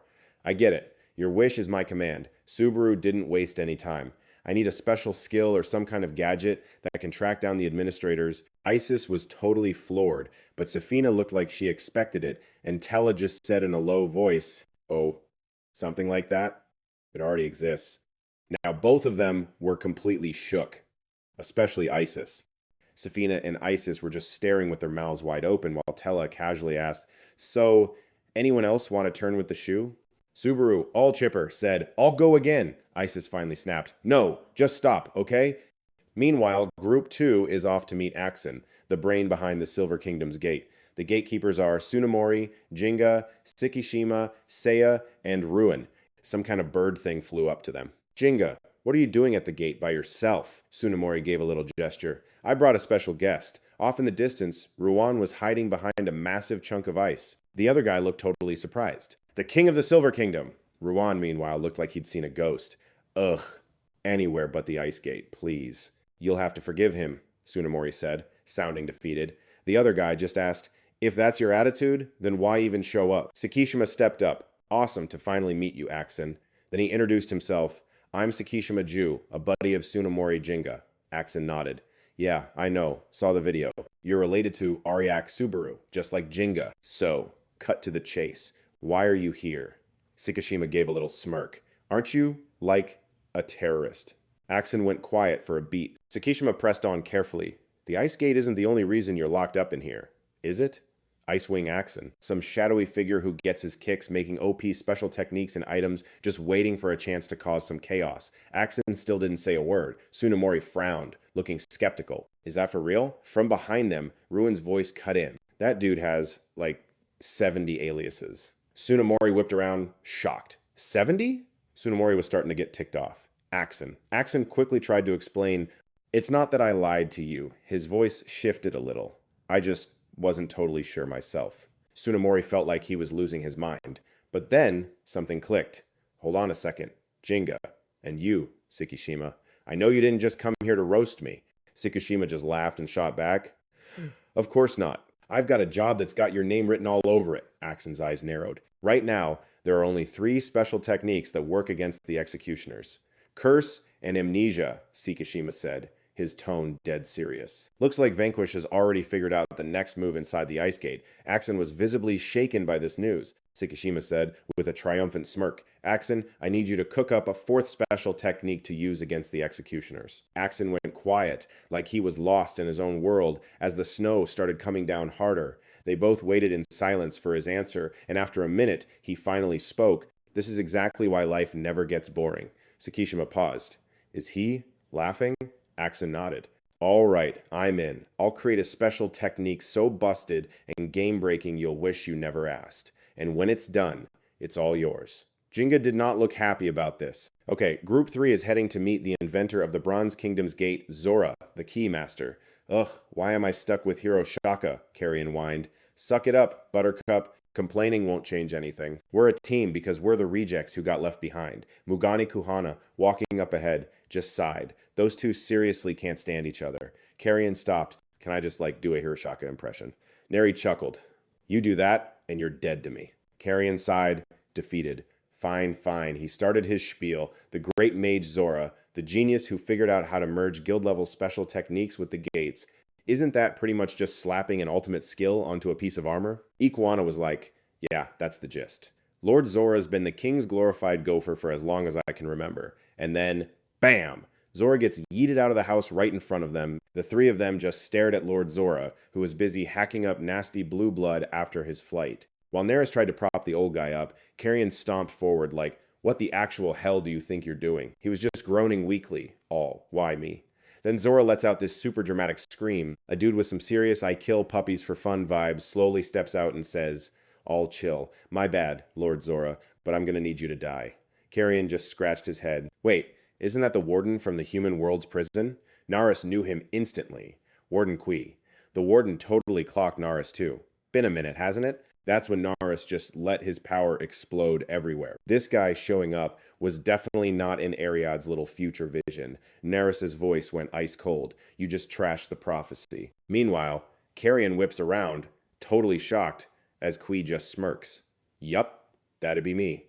However, he gets slammed by this massive force when Carrion tries to punch him. Carrion scowled. My fist went right through him. Crap, this guy is exactly what Naris said. Key gently grabs Carrion's hand. I'm an executive. His eyes went totally dead.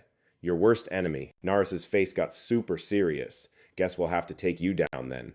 Flashback to 1.5 years ago. Outside the prison for criminal godlords, someone comes up to thank him. Naris, thanks for showing up to escort the prisoner. I've already sealed his power with my ultimate technique, Kui said seriously. Go get some rest and get back to your regular gig. Naris nodded. Thank you, sir. Kui then announced, it's been 3 years since you became the second godlord. Naris was totally floored. Huh? Oh yeah. Naris looked completely lost as Kui continued. This might sound a little random, but do you, love this world? Back in the present, a desperate voice screamed. No way! Iguana couldn't believe what she was seeing. You're an executive? Key had Carrion's wrist in a death grip, his expression ice cold. Carrion gritted his teeth. Damn it, my curse is useless now. He's totally gonna kill me. Just then, a huge golden hand appeared out of nowhere and attacked Kui, who of course dodged it like it was nothing.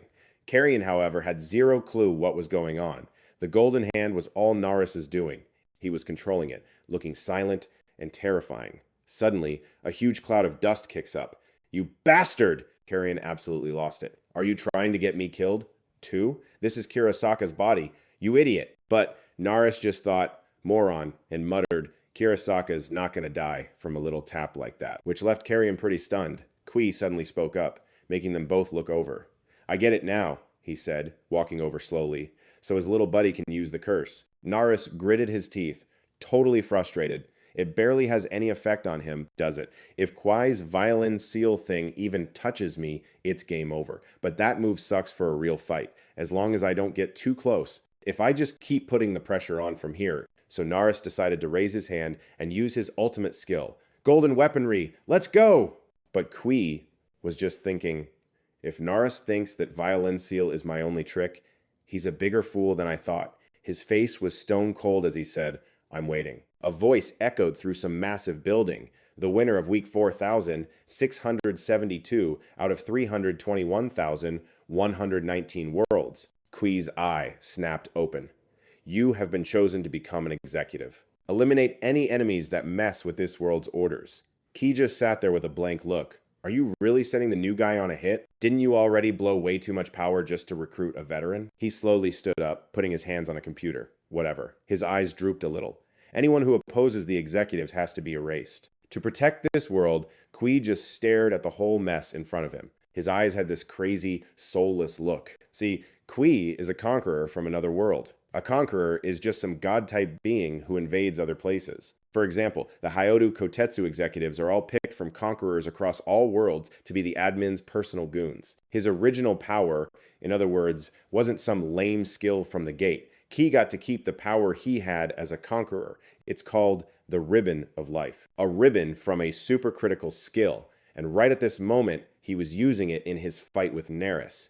As Neris was unleashing his power, he was getting tangled up in threads from that ribbon. He was like, "You have got to be kidding me." A totally different kind of skill. From up above, Carrion dive-bombed him at the same time, aiming his swords right at Qui. "Don't back down!" Naris powered up at the perfect moment. "Origin! Devastated arm!" Qui just watched, with a look of pure boredom. All he knows is how to make that arm bigger. How lame. As the giant hand rushed forward, Naris slipped right past it, using his second skill. Qui's eyes shifted just a little to watch. Naris used the skill Golden Raid. Qui actually looked a tiny bit surprised. A support skill. His hand flared up like a blue flame in a bottle. So fast. When Naris attacked, Qui blocked it easily. But is that really all you've got? Naris was startled and seriously annoyed. He saw the second attack coming. With rubble falling all around, he lowered his voice. "Your only skill is making things bigger, isn't it?" His eyes were still totally empty. The way you burn through your MP is such a waste. Suddenly, a massive gate opened up right behind Naris. Then came this brilliant golden light. Naris frantically started chucking his golden weaponry at Ki, but the guy just stood there, totally unfazed. The weapons came at him like a storm, a tornado of death aimed right where Qui was standing. His face was like ice, and then a world-shaking explosion went off. Naris went silent for a second to watch. As the ribbons slowly unwrapped, Ki appeared from behind them and said, "I already told you, dude, your skill is completely useless." He walked closer, saying, "A truly awesome ultimate skill is simple and gets the job done." Naris, not scared at all, immediately charged with his sword. How is he still okay after an attack like that? There's no doubt now. That's his ultimate skill. Just as the blade was about to hit Qui's neck, a ribbon shot out and blocked it. The sword just stopped dead in its tracks the second it touched that ribbon. Naris's plan was to just destroy everything he touched. He was attacking like a maniac. I've heard about this before. It's just like Ariak's ultimate, the chicken hand. Then 2 ribbons suddenly wrapped around his arms as Qui kicked him hard and pressed something sharp to his neck. And just like that, Narus was totally owned. Ki had him pinned to the floor. Ikuhana screamed, "Narus!" Meanwhile, Karen was like, Hiroshaka, you gonna help the kid or just watch?" Who's currently crashing in Karen's body, said nothing. He just froze for a second, staring at Narus on the screen. Qui dangled a needle at Narus's neck and asked, "Still remember?" His eyes got kind of soft. "That question I asked you once?" Narus mumbled back, "Yeah, I do." He was flashing back to the whole, "Do you love this world?" question. Narus's answer had been, "Duh, 'cause Hiroshaka's in it." So the guy pushed again. "Okay, but what if Hiroshaka Renji just poofed out of existence?" That made Narus's eyes go wide. Kui just smirked. "Would you still love this world then?" Narus choked for a sec, then stammered, I think I still would." He raised his voice. "Look, I had some messed up disease, and the only cure was becoming a host. But before that, I ditched the hospital once to take a walk. So, picture it, Narus, huffing and puffing, his steps getting all slow. Then he just stopped cold and looked up, and his eyes just about popped out of his head. There was Narus, all by himself on a dead silent street under this crazy peaceful sky. It was just huge. I felt like my heart had just busted out of its cage. It's so awesome, I thought. This world is actually awesome. Narus's eyes welled up just thinking about it, while Ki listened, all chill. Then he said, "Steady as a rock. That's why I've got to protect it, even if Hiroshaka's gone." Narus finished his story.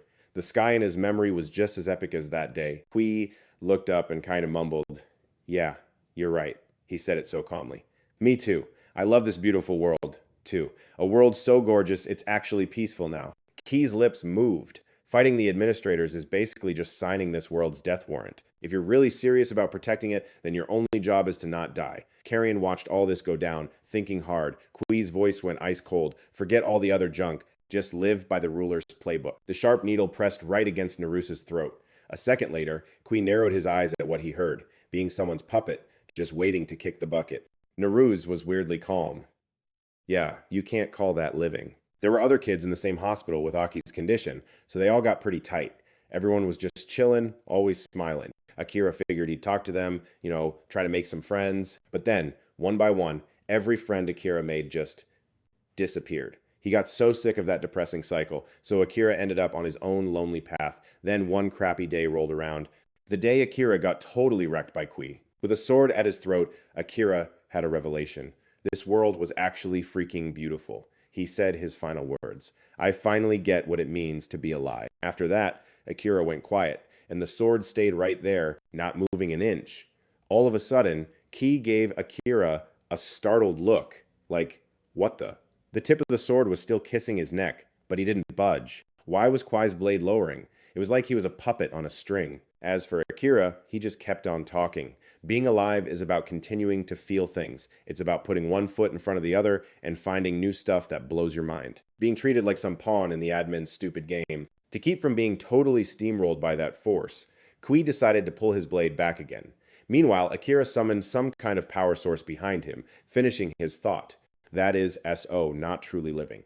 The sixth secret technique, Guardian of the Temple. It finally clicked for Kui why he couldn't attack. Something was being messed with. Alright, he realized it wasn't him, it was his weapon. The Guardian of the Temple is a secret move you unlock at level 90. It lets Naru Sakura basically mind control any weapon he wants. That formless blade wrapped in the secret technique? Yeah, no exception. Kui couldn't drop or even unsummon Zaga. To break the stalemate, Kui decided to pop a skill, Shattering Ribbon. Seeing Kui scrambling to get free, Akira spoke up. It's useless, dude. That secret technique latched onto your sword the second it touched me. It's 100% under my control now. There's no way you can fight it, and you can't bail now. I've got you boxed in. Kui realized it was Naru Sakura's weapon, the one he just sliced up with Shattering Ribbon. Nope, that's exactly what Akira wanted him to do, so he could trap him with the broken pieces. Then Akira continued his little lecture. Following orders is a way to live. I'm not going to hate on your whole freedom thing. Ki tried to tighten his grip on his sword, but it was totally ignoring him. It'll stay with you, but if you even think about defying me, I will shut you down.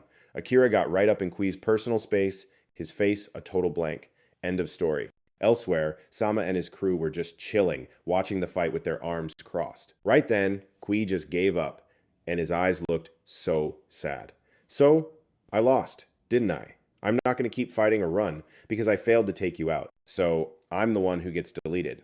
Akira was totally stunned. His jaw was on the floor because this was so not what he wanted. A bolt of lightning wrapped around Kui, and he started to fade out. Akira panicked, realizing Kui would be erased for failing to follow orders. Kui had to play by those rules. Akira couldn't take it, blurting out, Kui, why would you listen to the administrators? He demanded. I told you before, Kui said. Your world is beautiful, unlike my home, which is a complete wasteland. A world I couldn't save. That's why I have to protect this one. This time. Zora cried out, Kui, don't go. Kui turned and looked at him. Ah, Zora. The old guy could only watch, totally helpless, as Kui slowly vanished. He couldn't do a thing. He remembered that time Zora was just sitting there talking to him. Oh, so you're going to be my new owner, huh? After you survive whatever fresh hell is behind this gate. Kui was so lost he didn't get it. So he asked, You comfortable? As Kui massaged his shoulders, Zora said, all satisfied, Your touch is so gentle. You're hired. Thinking about it made Kui smile. I'm sorry for this. Zora screamed like a madman. No, don't do it. Suddenly, a hand shot out at Kui. It was Akira, giving it everything he had to save him, which completely blindsided Kui. Kui yelled in shock, Narusko! It wasn't just Kui, either. Ikwana and the Demon Emperor were just as floored. Akira let out a triumphant smirk. Knew it. It's a curse. You administrators are real pieces of work. Akira remembered when Subaru used his blood curse. You fight a curse with another curse. Kwai was totally freaking out, trying to push him away. Stop! You can't do jack with your power. You'll just get sucked in with me and we'll both bite it. Let go! But before he could finish his pity party, Akira was just like, nope. Screw those so-called administrators and screw their supreme bosses. They treat the world like it's their personal toy box, so don't you dare act like dying is some big, noble sacrifice. I'm not buying it. I'm gonna flip this whole stupid game on its head, this whole messed up situation you guys are trapped in. Meanwhile, Ikwana was just standing there like a statue. Akira flashed back to the good old days with his crew, and it just fueled him up. I'm not letting you die. And just like that, Akira was putting every last ounce of his strength into saving Ki, who was just staring, completely floored by this ridiculously selfless move. Akira was screaming his head off, but there was no way in hell he was letting go. He was going to save Kui, period. But the scene got so gnarly that even the Demon Emperor had to throw up a shield. This insane wave of power just exploded, swallowing Kui and Akira whole. Then, poof, it was gone, and the sky was all nice and blue again. The totally stunned Demon Emperor was like, whoa, whoa, are you for real right now? I've never seen, or even heard of, anyone just straight up shattering an administrator's curse like that. Akira just hit the deck. Abden was like, he actually did it. Lying there next to Akira, Abden Nagar just said it again. He really did it. Akira pushed himself up. Ki was right there in front of him and called out, Nara's skull, why would you go that far? Akira just shot back. Well, if you're not their little puppet anymore and that curse is gone, then you're not the bad guy, right? Just live, Kui. You have to. Kui was just blown away by what Akira said, staring off as Zora came running. Akira was like, she's the one who wants you to stick around, huh? Zora was a total wreck, completely worried about him, with tears just pouring down her face. Ki looked back at Zora, totally choked up. As Ki was thinking about his old friends, Akira muttered, everybody's got someone like that. Right then, Zora slammed into Kui, hugging him like her life depended on it, and just bawling. Kui had no clue she felt that strongly about him. He started tearing up too, saying, I'm sorry. I'm so, so sorry. Then Ma strolled over and held out a hand to Akira. Yo, not a bad show. Akira grabbed Malay's hand to get up and shot back. Yeah, your praise isn't exactly making my day, you know. Maid was like, for real though, isn't your curse kinda on steroids compared to everyone else's? Akira answered, if it is, it's probably because I'm just a genuinely terrible person. Then he added, oh, I get it now. Hey Hiroshaka, was this your grand plan all along? Hiroshaka was like, nah, not even close. Maid just went, you guys are freaks. Then Hiroshaka kept going, but I knew Naruskin could handle it. He's not just some kid looking up to me anymore. He's my friend, my equal. Maid chimed in, you heard the man. Akira just smirked and shot back. I know. His equal friend. Akira clenched his fist when he said it. Maid asked, so, what's the scoop? Everything going according to plan? You've been training non-stop since you bailed on that meeting, haven't you? Bet you've got something crazy planned, huh? Scene change. Hiroshaka was now in a whole other dimension. Looked like his training montage was over. Just a little more. Then I can take on those enforcer jerks too. Hiroshaka had to be done with his training. It was just a matter of time before I could go toe-to-toe with the enforcers too. I watched Hiroshaka, sweating bullets, as he was about to try something totally insane right in front of me. So while Vanquist was showing me his ultimate anti-enforcer move, Rangji just popped up next to me and asked, Mr. Vanquist, sir, any chance you could teach me that ultimate technique too? Vanquist was like, I mean, I don't mind, but you probably can't just download it. Souls from the underworld and human souls are wired completely differently. To get this technique, you literally have to rewire your entire soul. On top of that, after learning the ultimate anti-enforcer move, Lewith passed it to Ranji through some trial of the gate, which made it his 8th ultimate technique. Talk about OP. And now, almost there, just a little bit more. As for Hiroshaka, Ranji, and Amamiya Siaka, being ghosts without bodies meant they could totally cheat the gate's rules, kind of like Amami Siaka did. Then Kylam piped up, hey kid, looks like you're getting the hang of me, huh? Since her soul was a perfect match, she could just yoink the ultimate technique from the thunder god Kyle, no gate required. For Ranji though, Lewith offered, I'll lend you my power. Following Lewith's lead, he managed to level up the ultimate technique he already had. But this was a whole different league. Trying to inherit an ultimate technique from Vanquish, whose soul was a total mismatch for Ranji's. It was crazier than anything I'd ever seen. Lewith just watched Ranji, thinking, against all odds, a sweat-soaked Ranji yelled, I did it! It made 0 sense, but somehow, Ranji pulled it off. So, this is my new sword. Lewith watched Rangi geek out over his new toy. The whole time he was my wielder, I had no clue. When it comes to throwing down, Hiroshaka is beyond a genius. Back in the human world, at Zora, the sorcerer's workshop in the Red Copper Kingdom, Carrion was like, hate to be a buzzkill during this sappy reunion, but can we talk about why we're actually here? Just then, a super emotional Zora was still clinging to Kui and crying. Of course. After she finally let go, Kui turned to Akira. Naruskan, I needed to talk to you about this too. He just said, yeah? Then Kui went on, the thing is, he sounded so dead serious that Akira just blurted out, huh? Freaking out a little, Akira immediately hit up Siki and Subaru in his head. Sikushima, Ariak, Sikushima shot back. Narus, what's up? Akira replied, it's an emergency. Kui just told me something insane. Meanwhile, Subaru, who was eavesdropping on the mind link, literally shuddered. Noticing, Safina asked, Subaru? He just said, sorry, Safina. I gotta bounce back to the human world. Like, right now, Safina pouted. Huh? But what about our date? Subaru shot back, completely deadpan. I never agreed to a date. The execs just showed up at the inventor's place in the Copper Kingdom. Yus looked totally shocked hearing that, but Safina just stayed cool and was like, and? So Subaru explained, that exec? He's a warden from the prison in the human world, where they keep the God Lords. His ultimate technique lets him hijack the prisoner's own powers. So, our crew totally wrecked the guy, but whoops, his ultimate move just fizzled out. Now there's, like, over 300 prisoners about to make a break for it. After that bombshell, nobody said a thing. You could feel the we're so screwed vibe in the air. Then Subaru's all like, we gotta bounce and go protect our world. Safina totally picked up on his whole I'm a hero shtick, say no more. We'll get ready, like, yesterday, Safina ordered. Uses just bowed, all formal. Yes, your majesty. Then, out of nowhere, some random person pops up. Ditching so soon, everyone? It was Terra saying, and right after I made you those new kicks. Subaru, being a total smart aleck, shot back. The shoes were delicious, thanks. Then Terra chucks something at Subaru. Take this. He snatched it out of the air, and when he opened his hand, it was some kind of covenant ring. Terra explained it could, like, track the managers across 10 billion worlds. The catch? It's just a glorified GPS, no teleporting included. Hearing that, he was still pretty stoked. Dude, that's more than enough. Anyway, I'm not the only one who needs to hunt them down. Hearing that, Terra was like, well, hope it's useful or whatever. Then Subaru gave a wave. Thanks, Terra. I'll totally be back. Terra just stood there, watching Subaru's silhouette fade, probably thinking, so I guess I'll see that hyper kit again.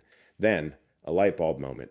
Huh, a gadget that can teleport to the manager's world? Maybe I'll try to build one. The scene flips to Carrion's group, where everyone looked super stressed, like they were posing for mugshots. Subaru barrels through the space-time portal, yelling, Sekishima! Seeing Subaru had finally shown up, Sekishima announced, all right, people, let's roll out. Hearing that, Subaru sprinted to catch up. But just then, Safina yelled his name. He knew that voice and whipped his head around. All of a sudden, Safina lobs something at him and says, a little going away present? Subaru asked, totally surprised. Another ring? He asked.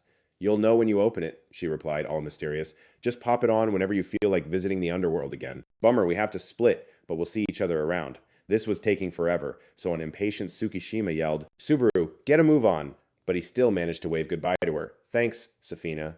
Then Subaru zipped off, disappearing into the portal. Cut to the Golden Gate, where some drama queen was moaning.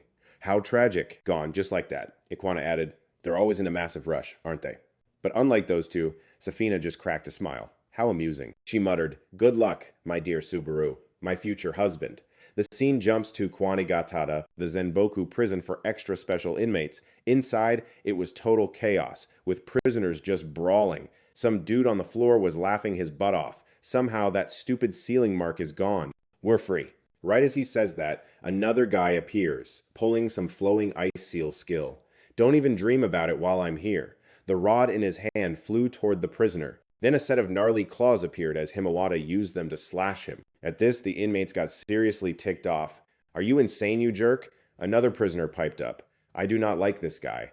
But then Yasurugi and Himo both gave him the death stare. They said in creepy unison, maybe this will help you remember. We used to be the Shadow Clan. The moment they said it, the other prisoners freaked. The Shadow Clan? You're Aryak Tagasa's crew! Kiru warned them with a nasty look. A new schedule is about to drop. So if a prison riot breaks out and messes things up, it's going to be a huge problem. This guy's Kiru, an ex-member of the Shadow Clan. After that, the familiar rod came swinging again, smacking the other inmates on the head. They could only take it. Yasurugi laid down the law. We're meeting a friend after this. So, sorry, not sorry, but you'll have to give up. With him was another former Shadow Clan member, Kagasengo, who was just as intimidating, totally shutting them all down. The friend they mentioned, Kurokitachi, showed up with Himo. It was just a little scratch. Why are you screaming so loud? Then he's like, oh, I'm the former Shadow Clan member, Jimeo Zume. My bad.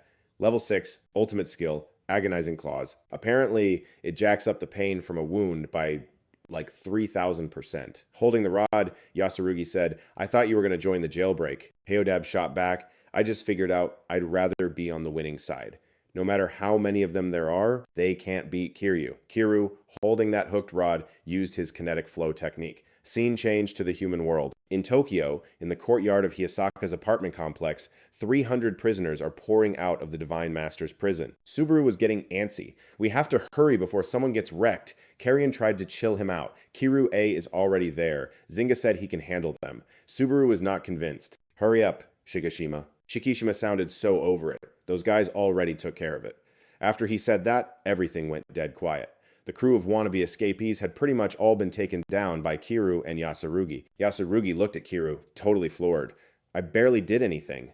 Jimeo yawned. Time to go home and crash. Good job. On the phone, Shikishima was trying to reassure Subaru, relaying, there's no need for you to come. That's what they said. A weird silence fell over the place again. Carrion said, sounding helpless. Now that you mention it, Kiryu's got to be over level 80, right? Akira piped up. The average level of those prisoners is just under 30. Karen added, no matter how many there are, they don't stand a chance. Then it hit him. Huh? They don't need us anymore. Which means, are we free to do whatever we want now? They were so used to being busy that they all just kind of froze. Tsukishima confirmed it again. Kinoa called for me, so I have to get back to headquarters. They were about to drop the news about what happened in the underworld and Batio's epic fail before the press conference. Tsukishima replied, yeah, let the world know that. From now on, there will be no more gates. The scene changes. Udo and Konoha are hugging it out while Dinga is just smiling. That's right, Tsukishima spoke up. Kinokawa also said that the gate's countdown clock has stopped. Then he waved. Come with me, Naruse. They'll probably want to ask you stuff. Akira quickly followed, saying, oh, right. Watching the two of them leave, Hiroshaka said in disbelief, they're all gone.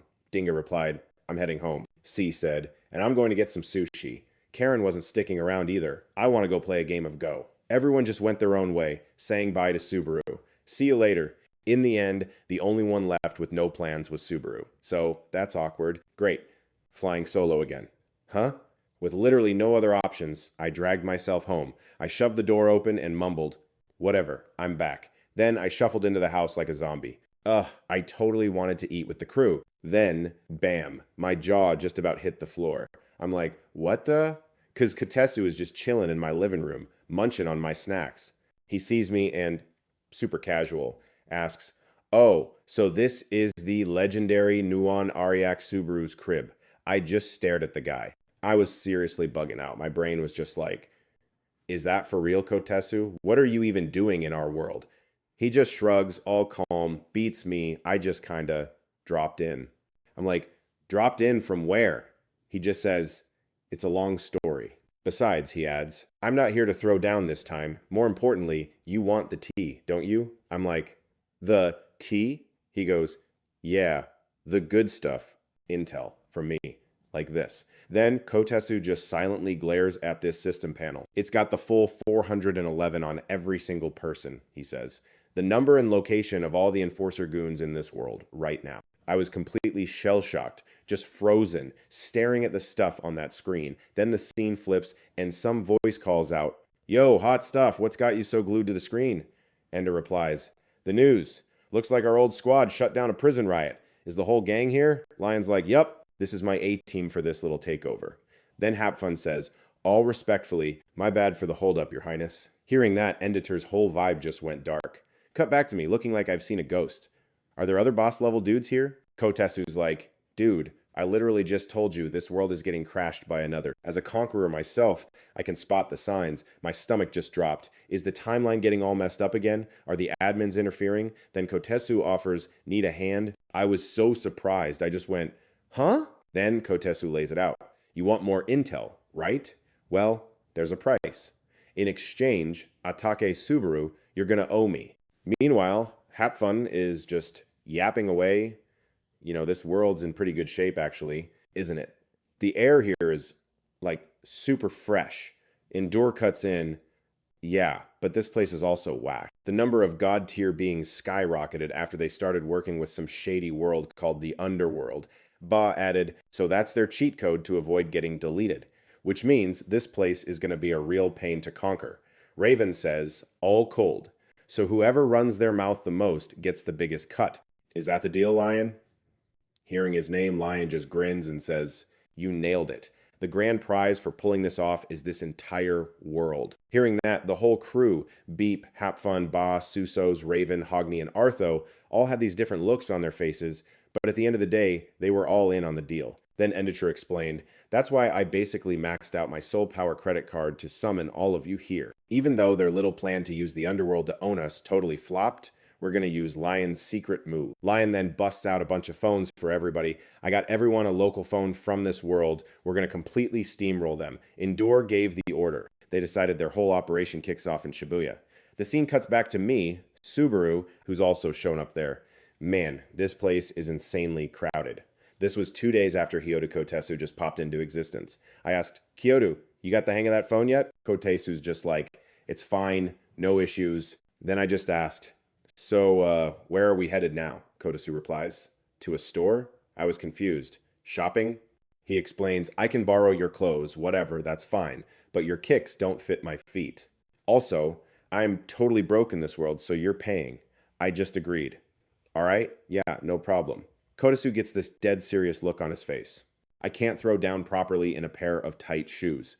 Seeing his expression, I had to ask, wait, you're gonna fight with us? Kotetsu's like, just think of it as me paying you back for the help. This went down years ago, but the clowns were about to fight. They tried to mess with my world before. They're pretty tough, so don't get wrecked. I listened and said, got it. After that, we started walking down the street together. All of a sudden, Kotetsu stops and asks, what are you doing? I'm totally lost. Huh? Kotetsu holds out his hand, trying to act all cool. I'll go shop alone. Don't be a clinger. Just give me the money. I just looked at him, hesitating like, Then I thought to myself, this dude is a total freeloader, huh? It gave me a weird flashback to my dad. Then Kotetsu pulls out his phone, messes with it for a sec, and says, I just sent you their last known location. I'll hit you up when I'm done. I replied, all right. Then I just watched his back as he walked off. I didn't forget to yell, thanks, Hyodo. I seriously appreciate your help. Kotetsu was quiet and didn't even turn around. After a second, he just said, it was whatever. Speaking of which, it's probably been forever since Kotetsu actually had teammates. After thinking for a second, Kotetsu just calmly walked off. He went into a sporting goods store. Welcome. Meanwhile, I just let out this massive sigh. My face got all serious as I said, all right then. After that, I hit up all my teammates telepathically. All over the place, Siaka, who was in the middle of shopping, heard my voice. Hiyasaka did too. I'm keeping it on the down low that this masked guy is Zinguru. In another spot, Tsukishima also heard my call and Akira heard it too, just listening in silence. I got everyone on the line and announced, Hyodo just dropped the latest intel on us. Let's get moving, just like we planned. Everyone replied at the same time, Roger, that. We're on our way. But then, Zinguru spoke up. Aryak, are you positive we can trust Hyodo Kotetsu? Only the client can see that window.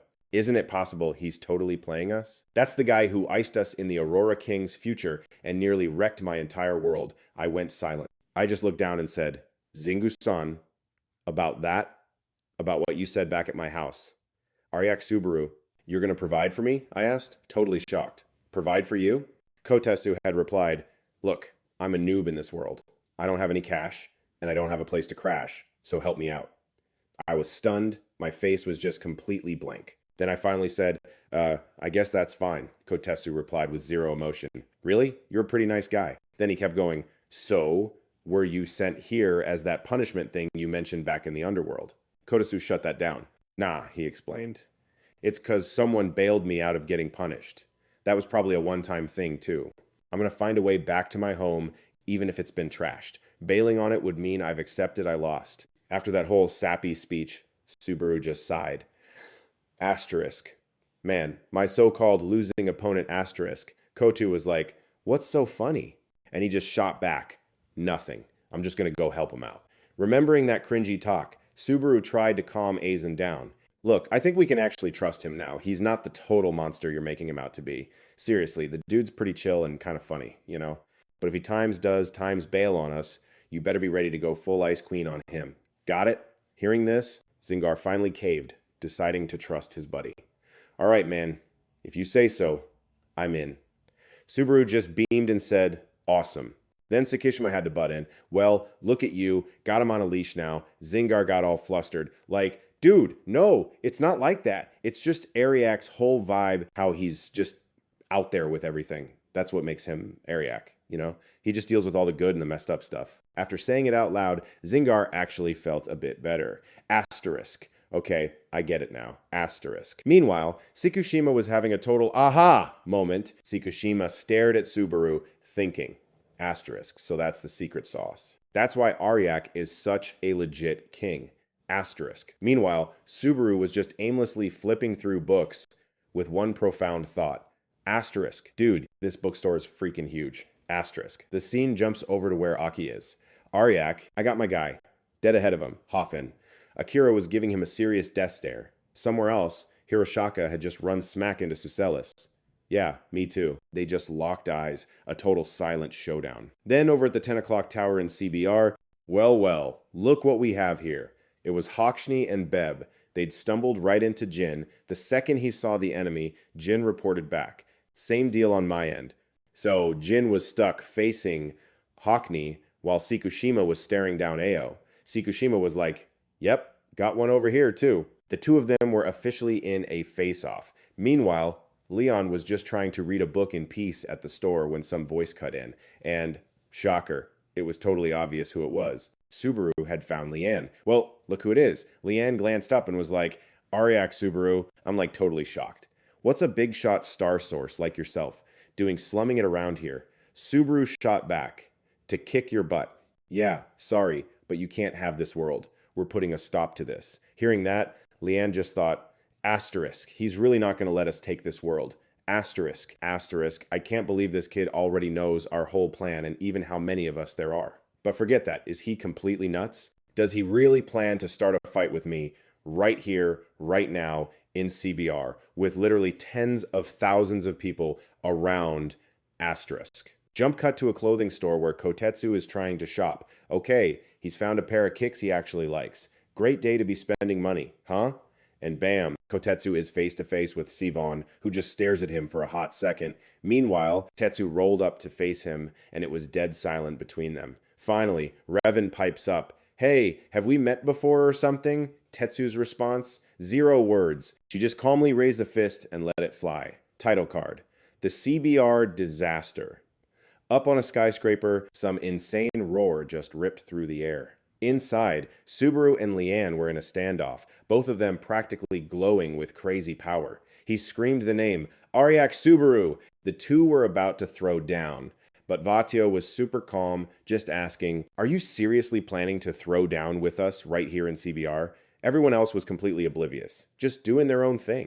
A whole river of people flowed past, all happy and not having a clue. Subaru shot back instantly. Yep, but there's a catch. That's right. His opponent just stared, waiting for it.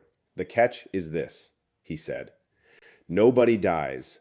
Not one person. Hearing this, the guy looked completely baffled, like a giant question mark just popped over his head. Then, a spell started to form, swallowing the whole area. In another spot, Tetsu was charging in, throwing a punch that was meant to do some serious damage, but Revan caught it. The sheer force of it sent him skidding backward, but he dug in his heels to stop himself. He said, dripping with sarcasm, hey, now, we're kind of in the middle of the street here. You have like 0 chill about the people around us? But then, get this. A barrier just materialized behind him, trapping them off from the outside world. He just stared, completely bewildered. The people on the other side were still smiling and stuff, but weirdly, they were completely still. Like, everyone was a statue. He took a second to figure it out. Asterisk. Okay, they're not just standing there. They're literally frozen. Asterisk. Tetsu looked at her opponent and said, as if to calm him down, oh, you don't have to worry about them. Then with an ice-cold glare, she just stated it as a fact. The only one who's going to bite it here is you. Revan's face went from smug to serious real quick. We flash back to 2 days earlier. The whole squad is in a meeting, and Sakisama is just sighing and scratching his head, totally over it. So the Punishers are getting together to invade. Great. It's just one fun surprise after another, isn't it? He was getting annoyed by Tetsu's jabs and snapped back. The admins really don't like you guys, do they? Like, they're not even subtle about it. Then a system screen just popped into view. Tetsu, while scrolling through it, turned to the group and said, they've sent a legit horde of Punishers to this world. Normally it's like a few people get some rare drops, but now for some insane reason the grand prize is this actual world. Her words made two of the other members totally flip out, and they started grilling her. The whole world? You mean they're literally trying to take our home? And she just replied, yep, that's pretty much the gist of it. He kept explaining the theory. The second they pull off this invasion and completely wipe out humanity, this world will 100% belong to them. Kino Kagawa couldn't even deal. That's impossible. But another voice cut in, which freaked her out even more. A reward of this size is completely unheard of. Miss Tetsu explained it bluntly. If I can check all the boxes, then I'm in. Jinga jumped to his feet, totally enraged, and yelled, "You absolute scumbag!" An insane wave of power surged from behind him as a voice called out, "Hudo!" Jenga went dead silent and spun around, and Miss Tetsu's head snapped in that direction too. It was that same freaky energy. He asked his voice like ice. What do those Punishers need to do to win? A map materialized with the answer. They have to take control of all 23 wards of Tokyo.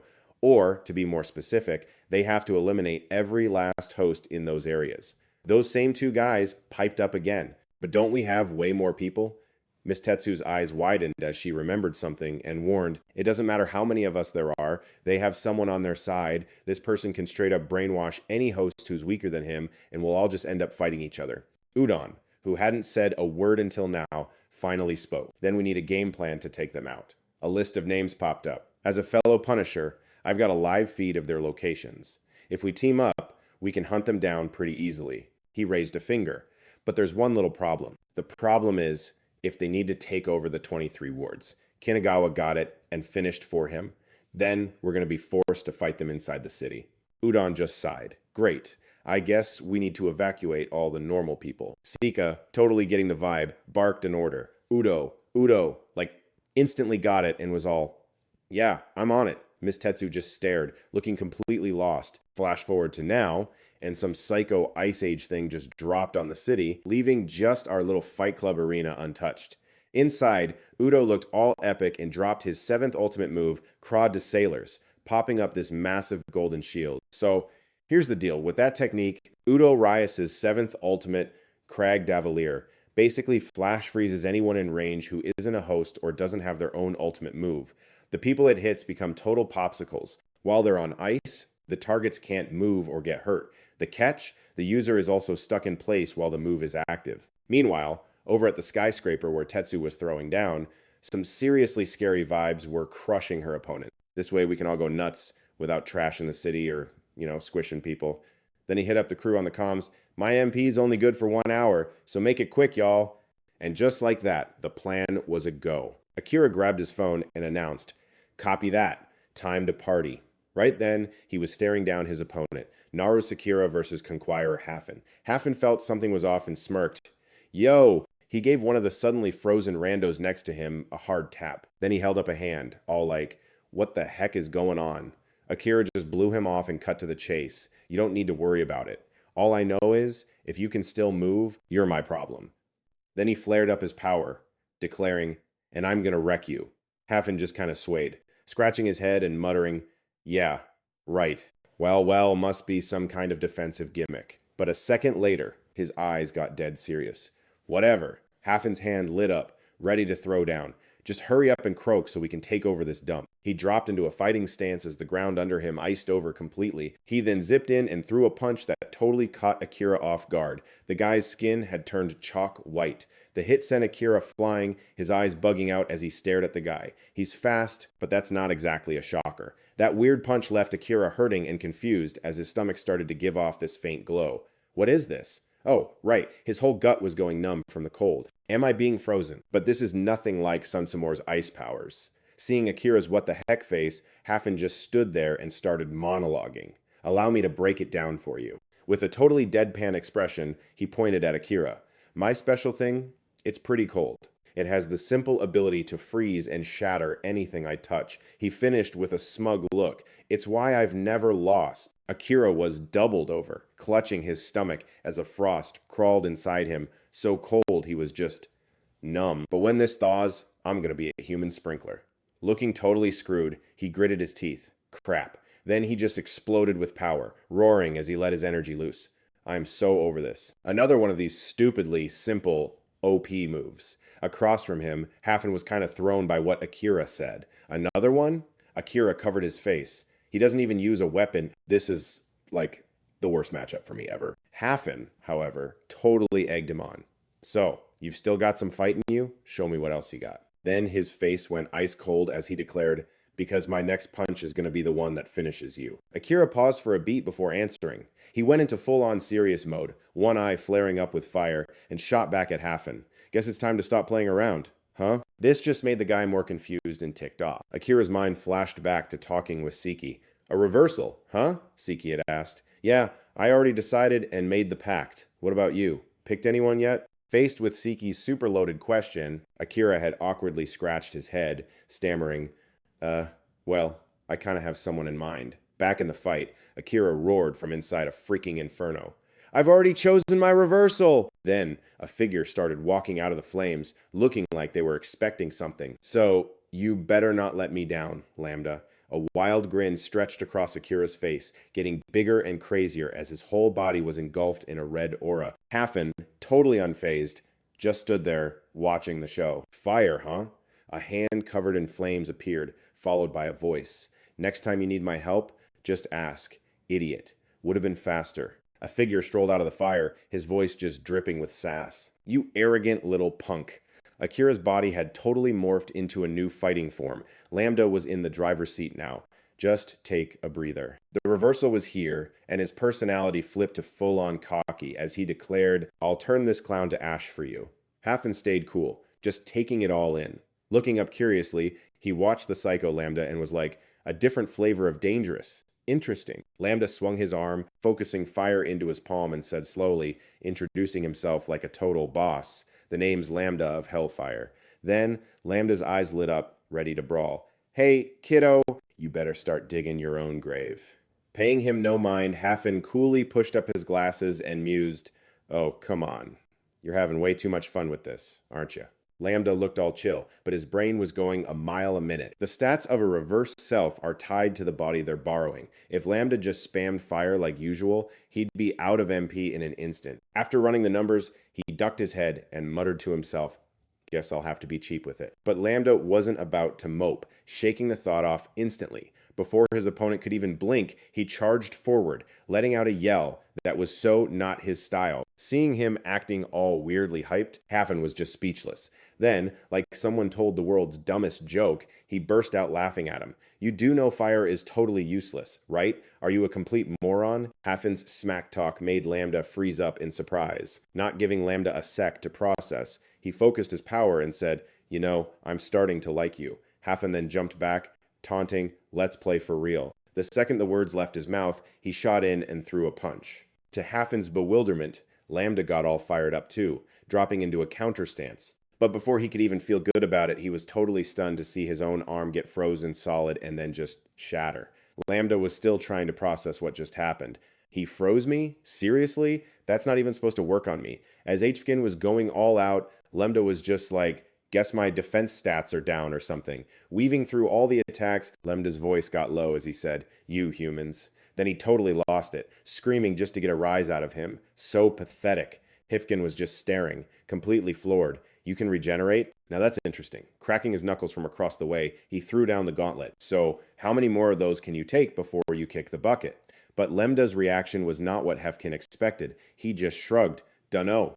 Don't care. Lambda pointed at him, saying something vague, before his voice dropped into a serious growl. Okay, now this is fun. And bam, he torched Hfkin's hand, giving him zero time to even process it. Hfkin just let his burnt hand hang there, silently freaking out. Asterisk. Wait, Lambda's fire can actually melt my ice? Asterisk. Staring down at his own hand, Hfkin actually let out a laugh of respect. Not bad. As Lambda was completely engulfed in his own flames, Hfkin was even more shocked. Asterisk. He's cranking up the heat even more. Asterisk. Then the two of them just exploded into clashing waves of fire and ice. Like it was payback for his hand, Lambda got the upper hand and clocked Hfkin right in the face. Not one to just take it, Hfkin shot back with an uppercut that sent Lambda stumbling back. Seeming to get a second wind, Hfkin started hammering him with a non-stop barrage of ice-powered punches. But even with the storm of hits, Lemda was still smirking, like he just figured out something awesome. Lemda then threw out a crazy powerful strike that Hifkin just couldn't block. Even though he was beaten so bad his head was bleeding and his glasses were gone, Hifkin was still on his feet, which actually earned him some real praise from Lemda. Man, you're just full of surprises. And then we flash back to the past. 1,000 years ago in the Bronze Kingdom, down in the underworld, a little Lemda was screaming his lungs out trying to get noticed. Hey, he stomped over to kid versions of Kim and Denta and just called them out. Wind Demon, Lightning Demon. Kim, who was just chilling, looked back all confused, like, Lemda planted his hands on his hips, totally full of himself. The name's Lemda, the Fire Demon. I hear you two are the toughest guys around here. He powered up his flames and taunted, so, you gonna do something or what? Having zero chill, Lemda just launched himself forward, screaming, "Come on and fight me!" His whole psycho vibe just made the other two look at him like he was nuts. And surprisingly, Lemda got absolutely thrashed and burned to a crisp. Kim just stood over him and straight up mocked him. "You're pitifully weak." Denta, with his arms crossed, just sighed and explained, "Look, you're a creature born from the king of the Red Copper Kingdom, right? If you want to pick a fight, go find your own kind." Lemda instantly shot back up, totally freaking out. No way. They're so lame, and their fire is barely even warm. As he was ranting, he remembered just messing around with the other fire demons. With them all watching, Lemda just exploded. "I'm not going to be some glorified lighter for your stoves or a stupid bed warmer." He pointed up at the sun and just let it all out. "If you're born from fire, you've got to aim for the top. I'm going to take down the strongest frost spirit." Even though he just got completely owned, Lemda was still fired up. "And then, I'm going to be a guy who burns hotter than the sun itself." Denta just cracked up and asked, "So, what's the verdict?" Kim just threw his hands up like he was done. What a complete and total idiot. But before Kim could finish his rant, an ice-cold voice called out, "Kim!" Just the way she said his name was enough to make him freeze on the spot. The sound of light footsteps followed the voice. "You really must." Damante slowly walked up and called him out. "Learn to fix that shady attitude of yours." Seeing Harriet, Densa just greeted her. "Hey, big sis." She got closer, this cold aura just radiating off her, and said with actual praise in her voice, "This kid's got a ton of potential." Lemda totally blushed at the compliment and thanked her. "For real? Aw, man, you're making me blush. Thanks. But, who are you?" Then Damante gave her formal intro, Frost. With a hard stomp of her foot, streams of ice shot out everywhere. The wave of power flash froze everything around Lemda, leaving his jaw on the floor. She kept going, finishing her introduction. Damante, the Purple Frost. The strongest frost spirit in all of history. Lemda was totally stunned by what he was hearing and just blurted out, "Huh? The strongest spirit?" Denta then piped up cheerfully, "Hey, big sis, how'd your fight with Vanquist go?" The Purple Frost couldn't stop herself from cursing. It was a complete disaster. Her voice rose with anger. "That punk stole my ultimate skill. Next time, I am definitely taking it back." Before Damante could even finish, Lemda just charged forward like a maniac, yelling, "Damante, fight me!" While Denta was laughing his head off, Kim just couldn't believe it. Asterisk. Is this guy for real? Is he that dumb? Asterisk. In the blink of an eye, Lemda was frozen solid and then shattered into 100 pieces, pretty much proving Kim's point. Then she picked up a frozen chunk of his head. Diamante was actually amused and praised him. "The challenger, Lemda, the warrior who wants to take me on. Your straightforward personality is so fiery and so brilliant." Her tone then got serious. "If you want to beat me that badly, then become my student."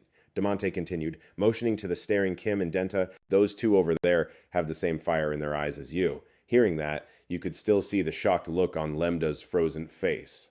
Asterisk. "Seriously? Does that mean we're like brothers?" Asterisk. Kim snapped back, totally grossed out. "Who'd want to be brothers with you? That's disgusting." Lemda smiled, totally clueless. "Hey guys!" But Kim just zapped him without a second thought. A flash of lightning. Lemda screamed in pain, begging, "I'm sorry, I'm sorry." Ignoring the total chaos, Denta just calmly watched from the side. Snapping back to the present after that trip down memory lane, Lemda declared loudly to Hefkin, "I am a challenger." Hefkin clenched his fist, saying, "With this fist, I'll grind everything to dust." Unlike that kid from his memory, Lemda raised his hand, a brilliant power gathering around it. "I am the man who burns hotter than the sun." Hefkin looked up, curious and a little confused. Asterisk. Is he seriously trying to end this whole thing in one punch? Asterisk. Then, like he just got a shot of adrenaline, Hfkin broke into a huge grin. "All right, then."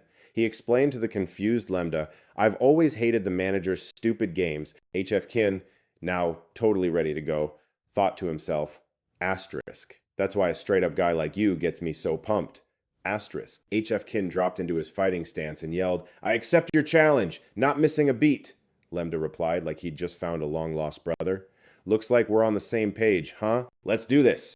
Hifkin shot his arm forward, dropping his ultimate move, Solar Flare. Just then, Hapfun dives in, throwing his own finisher, Silver Citadel. These two insane punches smash together, looking like they're about to wreck the whole place. While they're brawling, Hapfun gets sidetracked by a thought. He's so real, like zero filter. A flash of Lenta hits Han's brain, and it clicks, oh, I totally get it now. He thinks back to how he always just did what he was told. Hapfun's thinking, up till now, Han's just been the manager's little puppet.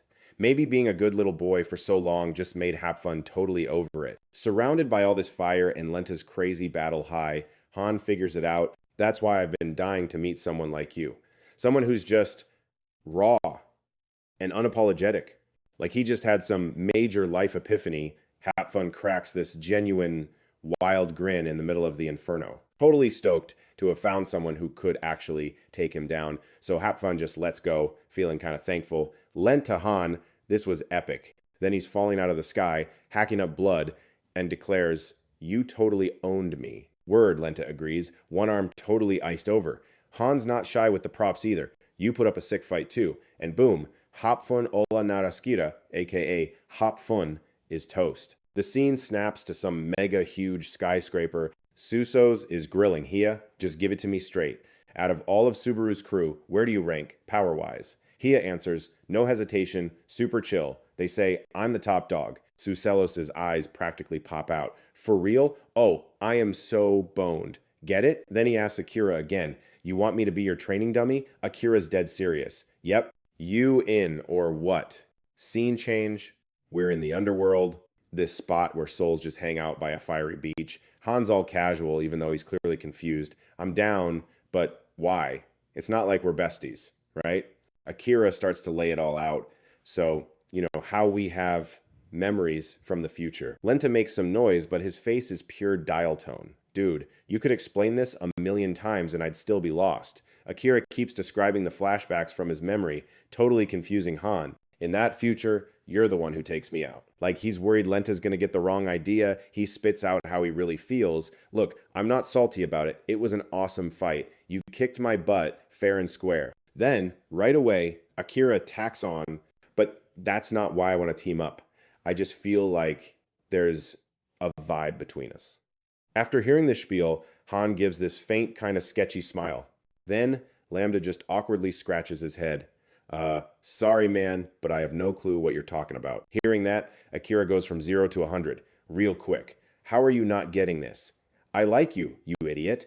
Had's blunt question makes him look up, totally shocked. Oh, well, why didn't you just lead with that? Lambda, totally trusting now, sticks out his hand. All right, I'm counting on you, Neri.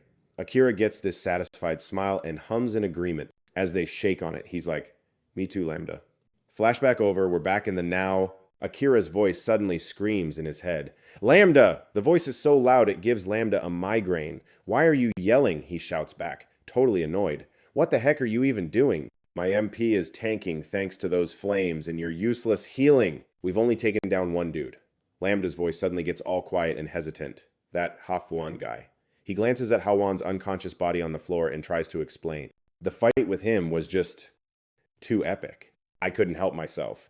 Lambda, getting hyped all over again, checks the map. So, who's next? Akira has seen this movie before and is just over it. I already told you, I'm running on empty. The others can handle themselves. They're not going to go down that easy. We need to bail. We got to rest and recharge. Even though he's acting all cool, he's secretly bugging out. He'll be okay, right? Cut to Hiasaka, heading back to this huge building surrounded by some freaky barrier. Inside, Suso's is bug-eyed at the intro. Name's Suso's, a conqueror or whatever. A blue weapon materializes in front of him. He's got this long sword that can pull off ultimate moves. The warning keeps going. He straight up cancels any slash attack, making this guy total kryptonite for sword masters. At the same time, some elegant legs stroll into the frame. Turns out those fancy feet belong to Hia. Or at least, that's how it was supposed to work. He's super bitter, demanding answers. Spill it. How did your slash even touch me? How'd you beat me? The bottom line is, Hiyasaka Renji totally wrecked Sus. He casually taps the cloak on his shoulder. The reason your little slash-proof power-up failed, it's this cloak. It drops an opponent's resistance by 70 to 50%, and we gave it to him as a prize for learning his ultimate move. Suselos' face just falls, a mix of pain and being majorly let down.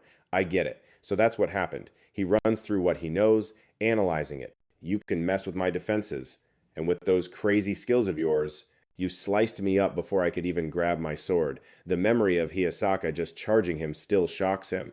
Ah, he replies with this soft smile. That's right. Hiyasaka might look friendly, but Suselos just curses. You're a freak. Ignoring Suselos' meltdown, he calmly kneels down. Oh, by the way, he asks, while the dude's just bleeding out on the floor, any idea where is right now? Suselos shoots back. Why do you care? Hiya keeps up the innocent smile act. My ally, he says, remembering Miss Tetsu's whole announcement is stronger than any of you clowns. And just like that, Hirawaka's smile vanishes. His serious face is legit terrifying, making Sus's eyes go wide with fear. So, I gotta slice her in two before she can mess anyone else up. Even though he was just petrified by the guy's insane aura, Suselos manages to pull himself together, but it might be too little, too late. To Hiyasaka's confusion, he explained, you're using some weirdo ultimate skill to freeze time over the city, right?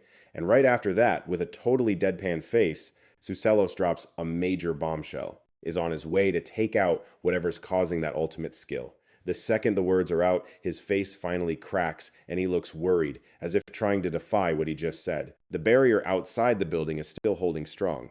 But then, out of nowhere, while Yuo is in the middle of casting his spell, some figure creeps up behind him. Even though he's focused on the magic, he still glances back and is like, hey, you look kind of familiar. It's Endocker, just watching Yudo from the shadows. So sneaky. Seriously thought we could box you in by brawling in the middle of the city. So, get this. She's an ex-member of Andar's crew, humanity's biggest headache. Then, boom, hand out, ready to cast. I've got all the time in the world. So, I can totally handle small fry stuff like this in a sec, right? Endocker just straight up threatened her, no hesitation. It's game over. Sweet you do. Then he just, turns his back on her, totally dissing her. Yeah, whatever, Yudo taunted back. But you sure you can back that up, Quinoa? The second he shut his mouth, someone zapped her with a binding spell. Ultimate skill, golden chains. Some voice pops up out of nowhere, but Endocker looked totally unfazed, like she was expecting it. You figured we'd pull a fast one, huh? It was Kinokawa casting, so, duh, of course this was going to happen. Ignoring Endocker's I'm so bored face, she kept talking. We've already got Yudo on lockdown with a bodyguard. He's like our MVP for defense. Kanoa's eyes were practically sparkling. She was so smug about their plan. Makes total sense, right? Right after that, May just pops in, grinning like an idiot, advising, don't even try to squirm. Be a good little girl. She winked, then warned, twitch, and your head goes bye-bye. Finally, Endocker actually reacts, letting out this huge sigh. I have to fight 3 gold rank losers. Before they could even blink, she just yells, fine, let's do this. Then this insane power just explodes from Endocker, totally freaking out Kanoa and May. Even Yudo was bug-eyed, exclaiming, whoa, what is this power? It's, way bigger than some epic spell. Standing in the middle of this terrifying power-up, Endocker's all, we're taking over this world, I don't care what it takes.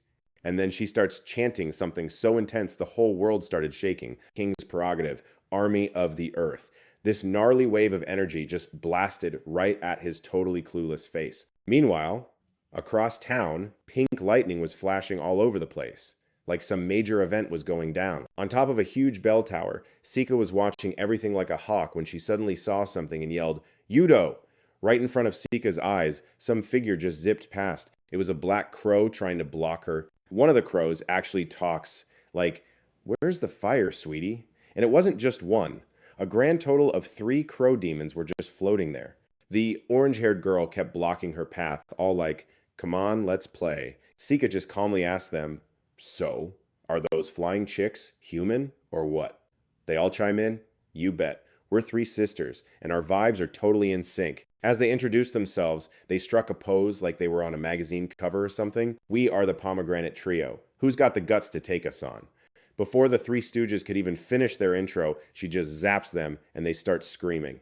Lightning, while they were still smoking from the hit, her power was just overflowing. Sika's like, hey, let me ask you guys something. She sounded all chill, but her tone was basically, you're all idiots. Have you ever picked a fight with a lightning storm before? And so begins the battle. Amamiya Sika versus Neiman, Makia, and Bem. Sika immediately tried to bounce, throwing out a fake apology. Sorry, can't hang out and play. But even while saying sorry, she looked totally over it. I seriously don't have time for this nonsense. And right at that moment, a freaking giant tentacle just sprouts up in the city. The second Sika saw it, she launched herself from the main tower, no questions asked. She knew exactly where she was going, thinking to herself, his mark, Javin's mark, is active. God, I hope Udu's not screwed. Sika was moving so fast, she was literally crackling with lightning. Lucky for them, she made it to Endocker and Udu's brawl just in the nick of time. Sika just gasped at the messed up scene in front of her. Seeing Kinoa totally wrecked on the ground, she screamed, Kinoa!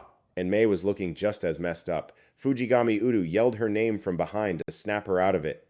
Amamiya! He was jacked up too, with a busted leg. Watch out, she's using some seriously messed up power. Staring down the giant tentacle thing, Sika just calmly replied, yeah, I know, Udu. Weirdly, she looked kinda stoked, exclaiming, awesome, you're way stronger than those lame-o bosses. The huge tentacles pulled back, and there was Endocker in all her transformed glory for everyone to see. Endocker just announced, Deadpan, the Thunder Summoner who took down Himino.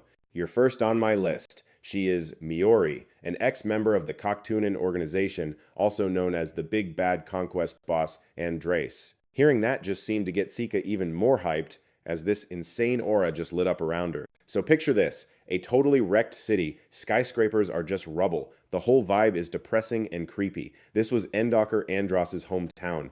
Somewhere in the mess, a crew was just silently watching Endocker stare at some stone head. Then she finally talks. The last guardian just bit the dust. With a totally blank, I could not care less. Look, Endocker said, this world is officially hopeless. Hearing that, Susilo scrunched up his face and asked, so, are we just supposed to sit here and watch it all get trashed? The twins nearby started piping up. Neiman was ticked off. Those admins are a total joke. Makia, also annoyed, scowled, and added, why'd they have to go and crank the difficulty up to impossible all of a sudden? Then some guy walks in, totally frustrated, yelling, we've been their puppets from the start. When Endocker heard his voice, she turned her head and said his name. Haven. The guy who just barged in, Hoffen, turned around looking super stressed and annoyed and was like, you got something else to say? Endocker, with zero expression, just says coolly, not a thing. He's probably dead for all I know. She turned and just barked an order at the group. Get in touch with the King of the East. Endocker just floated past them like it was nothing and kept going. We need to find a new world to crash in. A short girl piped up, asking if they were gonna, coexist or just invade the place. Endocker didn't even look back at the girl, just kept walking and said in this icy voice, that's up to the admins to decide. Endocker Andras is a king, which means she'll do literally anything to save her people, no matter what it takes. Maxwell Ground Army. Andras's king's prerogative lets her summon and boss around legendary creatures by burning a ton of MP. Maxwell Oppression. Andras's sub-skill gets her back 1% of her total MP every single second. Cut to somewhere else. A bunch of people are staring up, totally exhausted, at Endocker and the giant tentacle thing floating over her. Sika stuck one hand behind her back, getting ready to throw down, gritting her teeth as her left eye started to glow. So she, yeeted a lightning bolt straight at Endocer. Total lightning thrust move. But Endocer's just staring at it, all zen and whatever. Then, boom, this massive peacock just pops up out of nowhere, spreading its wings to totally block Endure from Sika's attack. Ground, army, thunder, peacock, or something. And this bird just eats times the lightning like it's a 5-star meal. She's just watching, completely shook, as the peacock devours every last spark, thinking, it straight up ate my lightning thrust. If I go full Thunder God mode, I'm probably going to be dessert. The peacock fanned out its wings, its gut glowing like a weird lava lamp from all the lightning. Seeing that freaky bird, Sika had a moment of, okay, phew. Good thing I actually listened to my master for once. She remembered Clume being all, when you fight some OP beast, always poke it first to see what it can take. Then, Out of nowhere, Sika just zips forward, lightning crackling around her feet, thinking, all right, time for a classic that won't get eaten. Endocker calmly watched Sika charge, not even flinching, while the peacock beside her just lowered its head, copying her chill vibe. Then Sika pulls a fast one and leaps way up, flying right over Endocker and the bird. Indacher looks up, all confused, as Sika aims for the giant tentacle. She raises her hand and forms this ridiculously huge fist made of lightning. With a total get-wrecked look on her face, Sika smashes it down. Great Cloud! Her fist just obliterates the giant tentacle with, like, a zillion volts from her punch. Enda's just staring, probably doing some mental math on Sika's power level. A single punch to toast a Kraken monster. Okay, I guess she's not a total noob. She can hang. Sika's just floating there, admiring her handiwork on the tentacle she just wrecked, and says, all satisfied. All right, then. Suddenly, her whole vibe turns blue, and she gets this smug look, touching the back of her neck. Here's another trick my master taught me. Sika's gaze was dead serious as she blasted these huge gusts of wine down at Enda, saying, this isn't really my style, but hey, it's strong. The wind ripped past Enda, who's probably thinking, wind, lame. Up high, Sika's just chilling in her own personal hurricane. And as Enda looks up, it clicks. Oh no, this is... And bam! A giant hand grabs her. She just glances down at it like it's a piece of lint and thinks, so she's, like, airbending now. Up top, Sika balls her fist, obviously pulling the strings on that massive arm. Celestial shift. Then she throws a punch sideways, and the hand yanks Enda so hard it actually surprises her. Sika starts waving her hand around, swinging the giant arm in a circle before just slamming Enda into the dirt, making a huge impact. The dust cloud was so gnarly, Udo had to cover his nose. Sika just stayed floating there, looking down at the mess she made. But where Enda landed, this giant snail thing pops up to break her fall. So wicked and all that, she sighs, looking up at Sika and asking, are you done yet? Hearing that just gets Sika more hyped, and she yells, not even close! Right where Enda was lying, a second hand appears, and they both start squishing her. Sika's gritting her teeth, putting everything she's got into making these giant hands squeeze Enda even harder. The giant hands are totally doing what Sika wants, pressing Enda inward with more and more force. Some serious pressure inside these hands, Enda says, almost impressed. You're pretty strong, she goes on. If your opponent was literally anyone else, Enda summons this floating blue head right in Sika's face, which totally confuses her as Enda's voice echoes again. You might have actually won. The blue head suddenly opens its mouth super wide, and this crazy light starts glowing inside. Sika's eyes are like dinner plates. She can't believe what she's seeing. Then the head just blasts Sika with an energy ball, sending her flying. She smacks into a wall, coughing up blood. Gross. Back with Enda, she just casually steps out from the hands, brushing off her clothes like it was all a big inconvenience. I already cut through the air. Duh. That was almost annoying. Sika gets slammed into the wall and then just crumples to the ground. Enda watches this and gives her a performance review. You know, your whole lightning vibe actually neutralized most of my attacks. If you just spammed me with quick thunderbolts, your chances of winning would have been, like, way higher. Lying on the ground, Sika bites her lip, all frustrated, thinking, crap, I totally underestimated her. And right where she stood, a pair of legs comes crashing down at her. Second secret technique! The legs belong to Mai, and he's kicking repeatedly at Enda, but she's just calmly blocking all of his attacks. Golden attack. Second secret technique. A bright flash off to the side makes Enda look, and she actually seems surprised for a sec. A huge cannon is aimed right at her, firing a shell at a shocked Enda. A 68-pound cannon. Kinukawa is standing right next to it, clutching her stomach while she controls it. Kinukawa's head is bleeding, but she still manages this weak smile when a voice calls out, Kinunokawa, Sakura. She looks over at Mei, who's got a cut on his face as he calls her name, Fujigami Mei. A pair of feet land on something. It's Endocker, glowing with a white aura and standing on top of a giant turtle, saying, you guys are still kicking? Seriously? Asks Patohulan. Kinokawa is floored to see. Endasher is totally fine after that and thinks, huh? She doesn't even have a scratch. She grits her teeth, totally ticked off. I don't care if you're a conqueror or whatever, but we finally got past that whole gate disaster. So don't you dare come here and kill our vibe. Seeing this, Mei gets into a fighting stance too. Hearing that, Enda actually pauses and says, the gate, you say? She smirks and adds, A times threat asterisk? Kinukawa is just stunned. Like, huh? Then she suddenly jerks back and screams in pain. The blue head lets out this massive scream, and it totally wrecks Mei and Kanawa, making them cough up blood. Shibo is getting wrecked by the blue head's scream, too. Blood is pouring from Mei's body as she collapses. Kinukawa is no better off, and hit by the scream, she cries out and just collapses. Seeing Kinukawa go down, Udo can't help but worry and shouts, "Kini no Kawa! Fujigami!" He's trying to figure out what to do, thinking, should I ditch cracking this Shiovalia thing and jump in? He grits his teeth, all angry, thinking, no, what am I even thinking? I can't let them hurt the civilians. And then Enda speaks, her voice just dripping with rage. You people have had it way too easy in this boring world for way too long. Udo's eyes go wide, like he can't believe it. A red gate appears as Endoker's voice rings out again. The game these admins made is a total joke because the gates from the underworld are still way too lenient. Endoker's whole vibe got way more intense as she went on in this super serious voice. I'm a king. I've fought and survived on battlefields way more messed up than anything you could even imagine. Kino Kagawa dragged herself to her feet, totally furious and gritting her teeth as she said, that doesn't give you the right to just waltz into other worlds. Hearing that, Endoker's face went dark, and she started radiating this insane I'm gonna end you vibe, her voice getting all terrifying. Kings are takers. Duh. As her power level spiked, she ordered, hurry up and hand over this world, you pathetic little bugs. Then, out of nowhere, some dude just dropped from the sky, making Endoker look up. It was Pantheon, bringing his sword down in a seriously massive slash. The giant turtle was totally sliced in half and obliterated by the sword. Endoker did a huge leap to dodge the attack, probably thinking, he just one-shotted Aspatron, and Dewar glanced to the side like he'd seen that move before. I know that trick, you.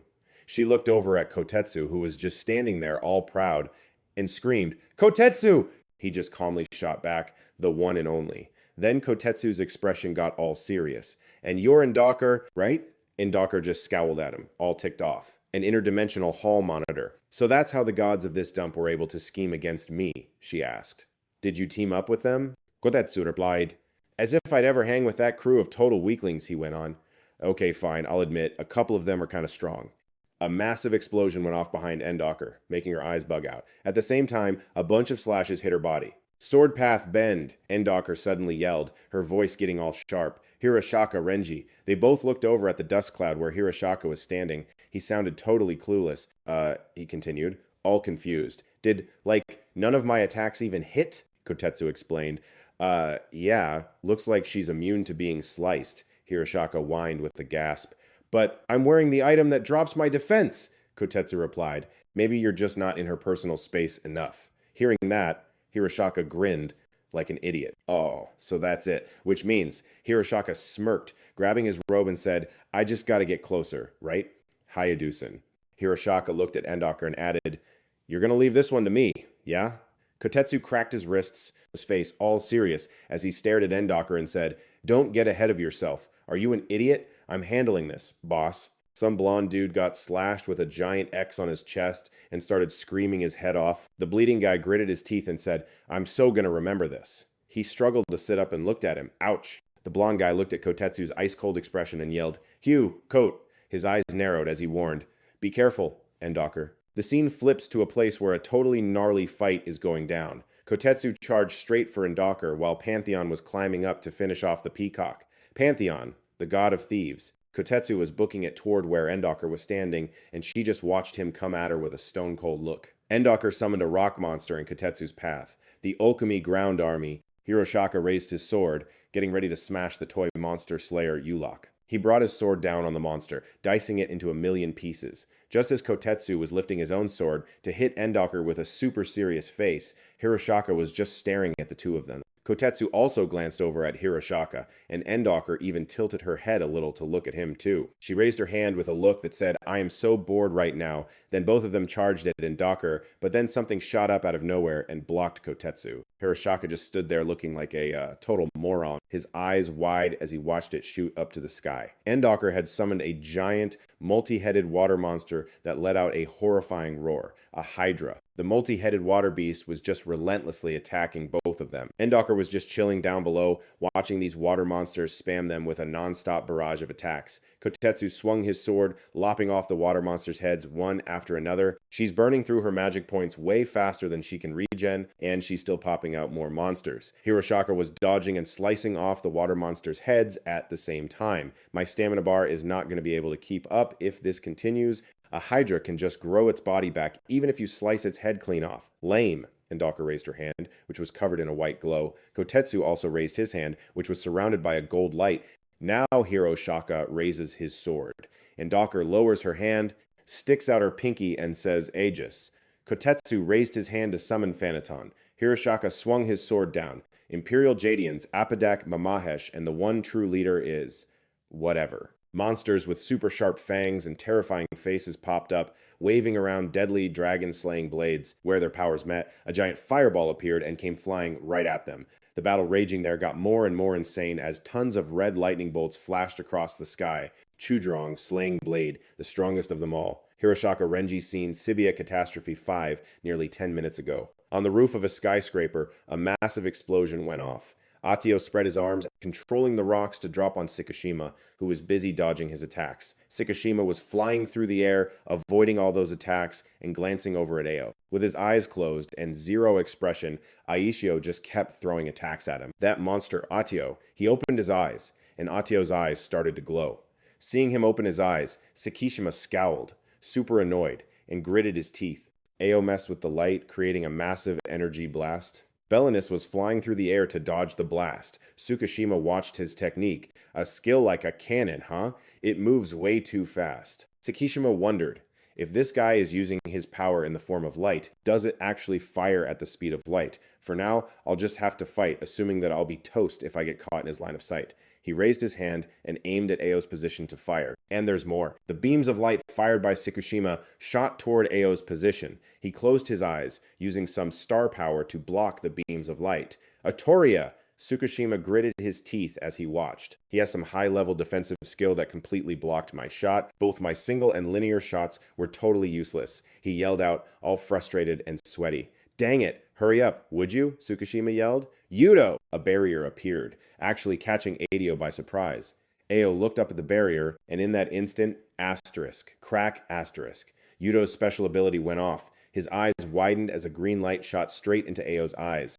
A powerful green light blasted Ao's position directly, asterisk, foosh, asterisk. Tsukishima, hands on his hips, was all like, seriously? If I could have just hit you head on, you'd have been toast ages ago. Audio was just lying there, looking extra crispy. Tsukishima glanced down at him, totally unimpressed. This whole thing was a wrap from the start, all thanks to Yudo. He arched an eyebrow. Like, oh look, Tsukishima versus Ao. Yawn. Ignoring the loser on the ground, he was like, all right, time to go mess up the rest of these clowns. He whipped his head back for a sec. Tsukishima threw up a hand, about to blast whatever was behind him. But bam, before he could even blink, Pen's hand just went straight through his gut. Tsukishima hacked up blood, screaming bloody murder in his head from the shock. Freaking heck. Bayan just stared at him, deadpan, and was like, yo, kid, I totally went ghost mode with a special move, but you still clocked me at the last second. Are you for real? Then she just yanked her gory hand right out of his body. You're kind of a problem? You know that? He totally crumpled, a giant hole in his gut, thinking, man, getting jumped like this seriously sucks. Tsukishima gave her a tired look while Bayan just kept talking. Tsukishima. She made little binoculars with her hands and peered through them. So, you're like, a big deal, huh? Totally knew it was you back at the train station. Guess the rumors are true.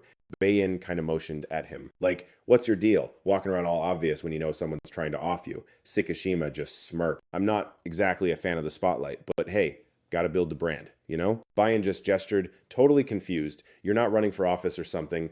Maybe getting jumped like this will finally knock you down a peg. She turned to bounce, waving at him. Later, he just sighed, not even bothering to reply. Then a voice in his head just went, yo. Tsukishima glanced back and shot back. Tag, you're in. A woman's voice echoed. All right, go take a nap. Maria strolled over to Tsukishima, put a hand on his shoulder, and her face just twisted into this totally psycho smile. Time to crack my knuckles a bit.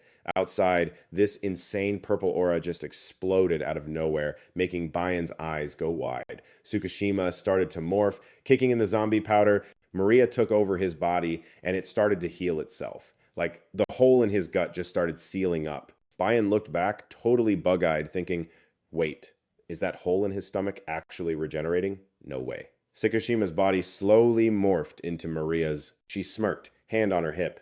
Jade bone. Maria narrowed her eyes, a wicked smile on her face as she sized up Bayan. The other girl was just thinking, completely lost, dude, his whole look just changed. Then it clicked for Bayan. Oh, it's a transformation thing, right? In a flash, Maria was right next to her, slinging an arm around her neck with a cigarette dangling from her lips. We call this antithesis. She blew a cloud of smoke right in Bayan's face. Right now, call me Jade Frost. And then, totally gross, Bayan's face started to melt while Maria just kept talking, one of the 6 Rainbow Kings. She gave a little smirk, watching Bayan, the zombie king. It was on. Maria versus Bayan. Maria took a long drag from her cigarette, explaining all casual like, we call this antithesis. She exhaled right in Bayan's face. And right now, I'm Jade Frost. As Bayan's face turned to goo, Maria added, one of the 6 Rainbow Kings. She just turned and walked away, leaving nothing but a dried-up skeleton where Bayan used to be. Turns out, she cooks up this special chemical in her own body. It's like a super intense poison she can pass on through her cigarette smoke. Sakashima, watching this whole thing from inside his head, was totally freaking out. Dude, you have like 0 chill, don't you? What are you even whining about? She almost iced you. Ditch that goody-goody crap, kiddo, she said, all thoughtful. This is an invasion. We're in the middle of a war. Genius. Tsukishima shot back in his head. I know. Maria brought the cigarette to her lips, thinking, well, whatever. Then she looked up at the giant tentacle. Looks like the real party's happening over there. Elsewhere, the Sibia Catastrophe 6 were deep in 3 different fights trying to kick out the invading conquerors. One throwdown was going on with Ariak, Subaru, and Lion. At the same time, another brawl was popping off between Hiyasaka, Renji, and Hyodokasu against some dude named Andat. And over at some huge mansion, the showdown between Sansamare Jenga and the demon Hogni was just getting started. Jenga was scowling, totally annoyed with the guy in front of him. Hogni finally spoke. Not half bad. You're Jenga, the ice guy, right? He lifted 2 swords, introducing himself. I'm Hogni of the Magic Swords. A blue aura flared up around Hogni's body as he got his blades ready from the king's royal guards. Hearing that, Jenga looked totally shook. Hogni wasted no time, slashing him twice, then added, and I'm the top dog. In total agony, Jenga coughed up blood from the hits. Hogni just mused. Compared to the other ice types I've met, well, the Frost tribe back home is way tougher than you. Jenga hit the deck, his blood soaking into the ground, his hands still gripping his sword. He was totally still. After hearing Hogni's diss, Jenga's voice went dead serious. You might have a point. Hogni turned and saw him trying to get back up. Jenga shot back.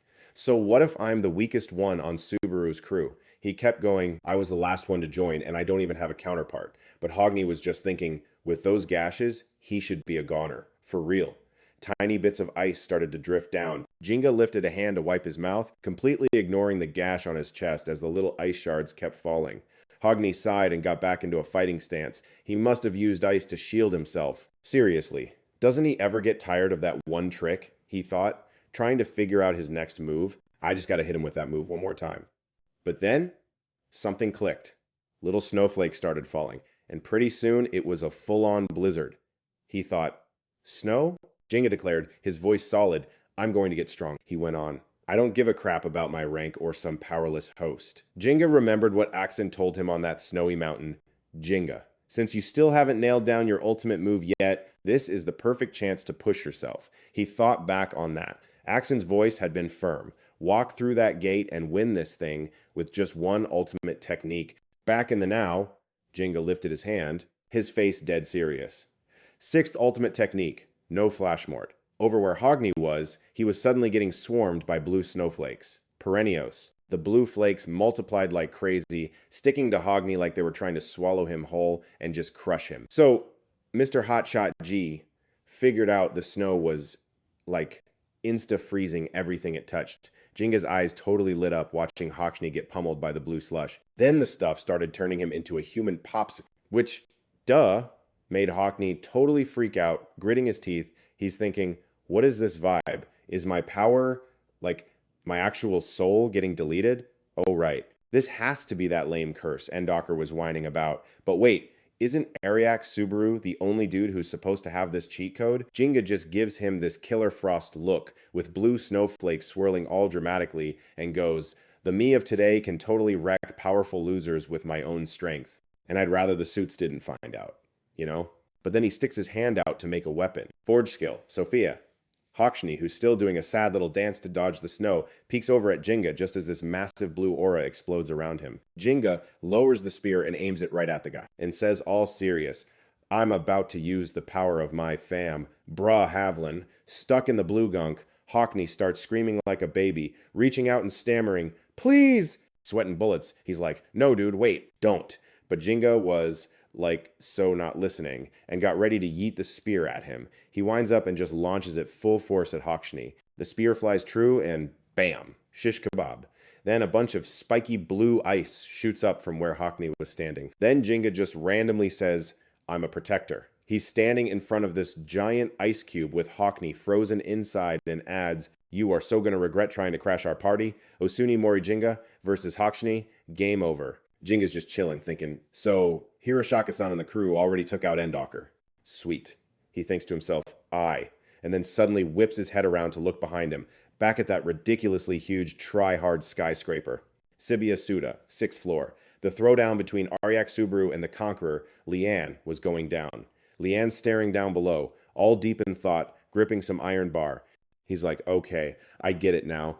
Leanne tightens his grip on the bar, and below him is this gnarly red river just raging. He keeps talking, so, this is the play, huh? While trying not to, fall. He's doing the math in his head. Heard a rumor, Ariak Subaru can turn MP into blood and, puppet it. If his plan is to turn this whole place into a bloodbath, he's basically guaranteed to win. He's got this total poker face on while thinking, and this smell? For real? Just breathing this stuff in is enough to off you. Leanne's frowning, thinking, has this dude seriously only been a host for 2 months? Then he checks out Subaru, who's just standing there in the middle of the Red River, sizing him up. He's got the chill of a guy who's stared death in the face a billion times. Subaru's face is a total blank slate, and he's not saying a word. So Leanne gets this little smirk, and here I was thinking this would be a quick one. He looks at Subaru and starts his whole villain monologue. Our world is ruled by 2 kings. Subaru just gives him a huh? Look, he keeps going. The first is the Western King, also known as Endat, blah blah blah, and the other one, a scepter pops up, the King of Authority. Then Leanne starts to morph, showing he's actually this Ethan Owan guy. He's smiling at Subaru when, whoa, the whole red river of blood starts getting sucked upwards, which totally catches him off guard. Leanne raises his fist, slurping up all the red streams. Subaru's looking around as every last drop gets vacuumed up. Leanne just keeps absorbing it all until the floor is bone dry. Watching the streams just vanish, Subaru's thinking, did he really just drink all the blood juice? Then he says out loud, so that's your little party trick, huh? Leanne gives this soft smile and is all, I am Leanne, the Eastern King. So what's stronger, my whole eternal loop thing, or your can't die thing? He stares at Subaru and adds, guess we'll have to throw down to find out, won't we, Atake Subaru? Cut to a white sand beach with shiny quartz bits all over the place. The shore is a total mess. Subaru hands the ring to Vanquist, who's like, nice work, Subaru. He's checking out the ring in his hand and says, a little gadget that can track the admins. Sweet. The ring starts glowing in Vanquist's palm. An engagement ring made by Tella. Subaru's just like, yep. Then he asks, all confused, so are you gonna go hunt them down right now? Vanquist explains, nah, we gotta wait for the perfect moment. I've still got some stuff to prep. Subaru's like, got it. Then he goes all quiet and thoughtful. A second later, he's like, hey, Vanquist. Subaru looks totally clueless, resting his chin on his hand. So, what even is a king? Vanquist looked totally shocked, his jaw literally on the floor. After everything, you're seriously asking that now? Subaru tries to explain, well, after that big king meeting, I figured out they're kind of like human kings, but there's still something off about them. Vanquist finally gets it and is like, oh, I see what you're saying. He holds up 2 fingers and starts explaining, so in the underworld, what makes a king is less about their job title and more about how their soul is wired. There are 2 main flavors, saints and warriors. Vanquist keeps going, Sibu is a total saint type, and Killam is a classic warrior. But besides those 2, there are some weirdos. The other kings are the weirdos. He adds, every king's soul has this major charisma that makes people want to follow them and get stuff done. Vanquish just keeps on talking. On top of that, they have this super special skill called the King's Prerogative. Hearing this, Subaru pipes up, "The King's what now? Is that the move Ruin and Cebu pulled earlier?" Vanquish crosses his arms and says, "The King's Prerogative is basically a king's signature move. It's, like, crazy powerful." He thinks for a sec, then tells Subaru, "For real, you better watch out for it when you're in a fight." Meanwhile, somewhere else, Subaru's just standing there quietly, staring ahead with this super serious look. In front of him is Lian, the Eastern King, glowing like a light bulb. Lian's just floating there, all majestic, smirking down at Subaru. Subaru's thinking, eternity, huh? Lame. He lowers his head, pretending to be deep in thought. Is that seriously what's inside Lian's soul?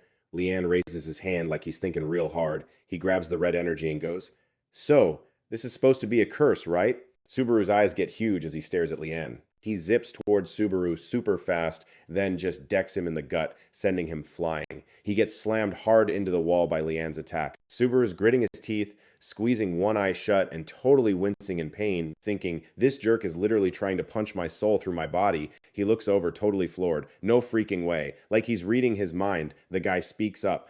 "I know what you're thinking. That he can use the blood curse, right?" Lean's all like, "The answer is, duh. I can totally use it whenever I want now." Then he's like, "I straight up jacked your bloodline powers with this staff thingy." Just then, Leon's stats popped up. A total last-minute save. So, Leon's whole King's Prerogative deal is basically just him yoinking other people's ultimates with that scepter and making them his. He can hold, like, a max of 3 of them. If he gets greedy and grabs another one, the oldest one he stole gets totally trashed. But hey, at least he gets his MP back. Subaru just stares him down and goes, "Wow, your power is, like, super basic." Lean just scoffs.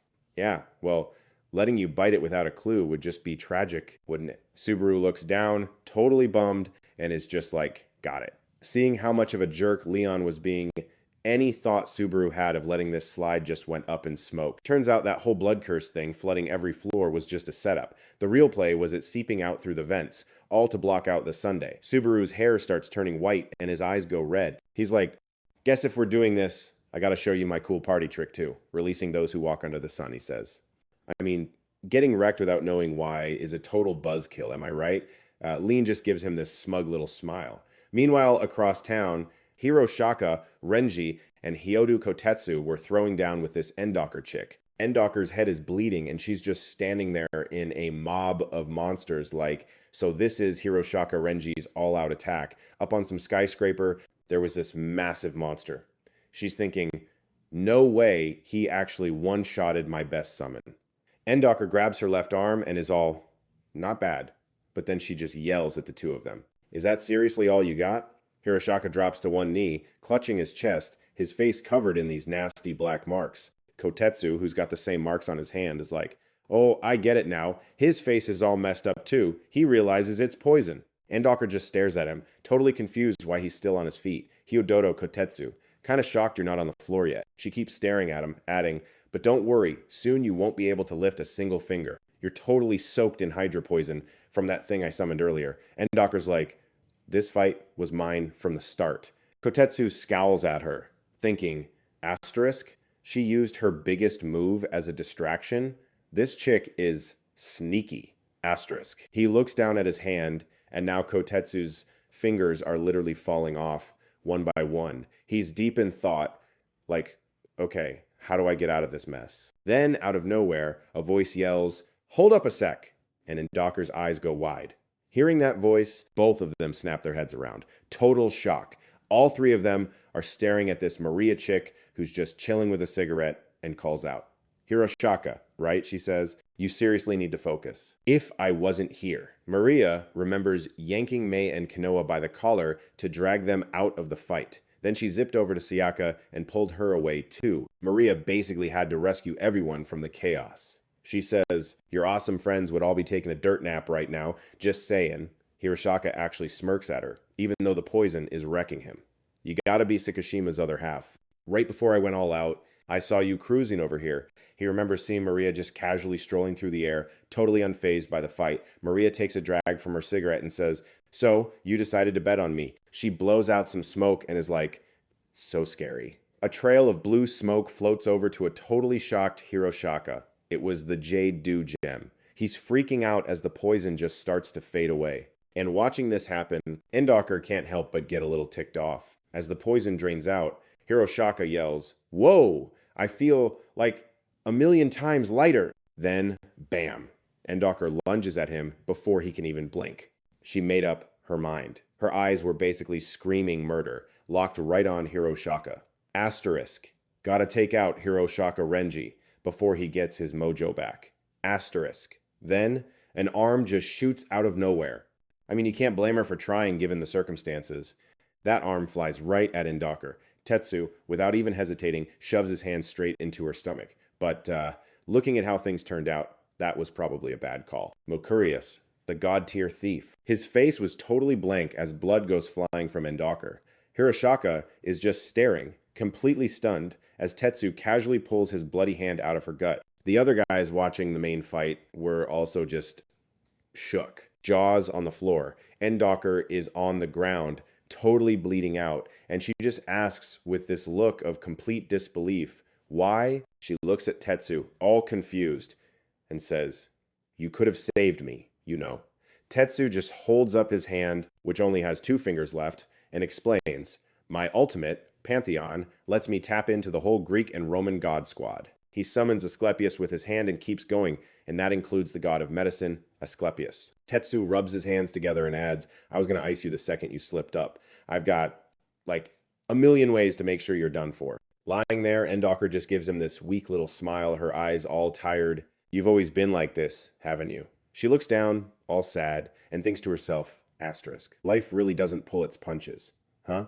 Asterisk." Endocker looks up at the 2 of them. "So there are 7 of you?" Then she looks over at the rest of the crew and says, "With this many of you, you guys should have done way better." Tetsu and Hiroshaka are totally confused by this. So Endocker lays it out for him. "Even if you got every top-tier fighter on Earth here, my crew's victory is already a done deal." She goes on, "Not as long as the Eastern King, Lian, is still kicking." Then we cut back to the insane fight between Lin and Subaru. Subaru makes a mad dash for Lin's scepter, but out of nowhere, he makes the scepter blast out a blood attack, totally blindsiding Subaru before he can do anything. Blood essence. Lin has this victory smirk plastered on his face. Back with Tetsu, he's looking at Lian's stat screen and says, "So that's Lian, the guy fighting Subaru." Endocker's just lying there, looking beat, not saying a thing. Tetsu speaks up, "Well, in that case, you lost before this even started." Standing behind him, Hiroshaka adds with a huge grin, "That's right." Endocker's eyes go wide, and she's like, "What?" Tetsu explains, "Doesn't matter who that guy is, he can't ever beat a master of humanity." And we're back to the main event. Subaru just yeeted Lian with a solid kick, sending the dude flying. Purple Hair looked totally shook, like he couldn't believe what just happened. Then he started hacking up blood, looking all kinds of salty. Okay, so this dude's power level just went off the charts after that glow up. Subaru's like, "They say being a king is all about, like, your soul's vibe or whatever." Then his right eye went all black and started leaking. And he got this super serious look on his face. "If that's the deal, then I guess I just got to get swole and wreck you, oh king from some other dimension." And with that, Subaru launched Lian straight into a wall. Subaru, looking totally ticked off, goes on this whole monologue again. "Heard that being a king is all about your soul's makeup." Then he's all, "So I guess I just got to power up and take you down, Mr. King from another world." Lian, meanwhile, is just tasting his own blood after that hit. He grinds his teeth and throws a kick, but Subaru just blocks it like it's nothing. Lian totally loses it and screams, "What is all this cringe talk about a soul's makeup?" Subaru actually looked a little surprised that Lian clapped back. Lian's panting, blood dripping from his mouth, and he's still going, "You've got it all wrong. A king always does his job." Then, flashback to some busted old building where someone's talking to him. So, your king's privilege is basically a copy-paste for ultimate skills. Just joink one if you think it'll help. Lian's just standing there thinking, "Ugh, I can only equip, like, 3 at a time." Man, this is a tough choice. The doc is just watching, probably super curious which skill he's going to swipe. Lian's still big braining it. Got to keep one slot free for the master plan. Then he points at Habsburg and is like, "I'll take his." Habsburg looks totally blindsided. "Wait, mine?" Back in the fight, Lian hits Subaru with the ultimate freeze move. Deep freeze. A little blood trickles down Subaru's forehead as he realizes his arm is now a popsicle. Seriously? Another ultimate skill he downloaded with his King cheat code? Okay, so getting up close is a no-go since he's got Insta-Freeze Touch, and if I use my blood power, he'll just slurp that up too. Meanwhile, Lian is just standing there, still leaking from his mouth. He raises his staff, giving Subaru the death stare. Subaru's thinking, okay, there is one thing I absolutely cannot let happen. He remembers that moment with Tessu, the whole seven-colored light show, when they touched hands. Yeah, no way I'm letting this dude copy 1,000 blades. Suddenly, a seven-colored light just pops off. Subaru's facing Lian, who's suddenly looking all suspicious. Did he finally get the memo that he can't get close or use his big move? Lian gets this super smug smirk. Go on, try it. Think all you want, buddy. But inside, Lian's sweating bullets. If I can just drag this out, the West King and Docker will totally clutch this for us. Cut to somewhere else, where Tessu's like, before I end you, I've got a couple questions. Endocker's just sprawled on the ground, a total mess, bleeding from the head and mouth. Tessu asks, so, when you two crashed our world, you weren't kings yet, right? You must have gotten your powers from the old-timers around then. So what happened to them? The old kings? Endocker just weakly coughs out, they're all dead. Then this giant blue eye just opens up in the sky, staring down with red lightning everywhere. Everyone's just frozen, totally speechless. Endocker's thinking back, full of regret. If that whole thing didn't go down, I wouldn't be stuck in this stupid gamble. The Hemo sisters were totally wrecked, all smoking and soot-faced, and one of them was even missing her entire right arm. Endocker's all sad. Or watch my friends get seriously messed up.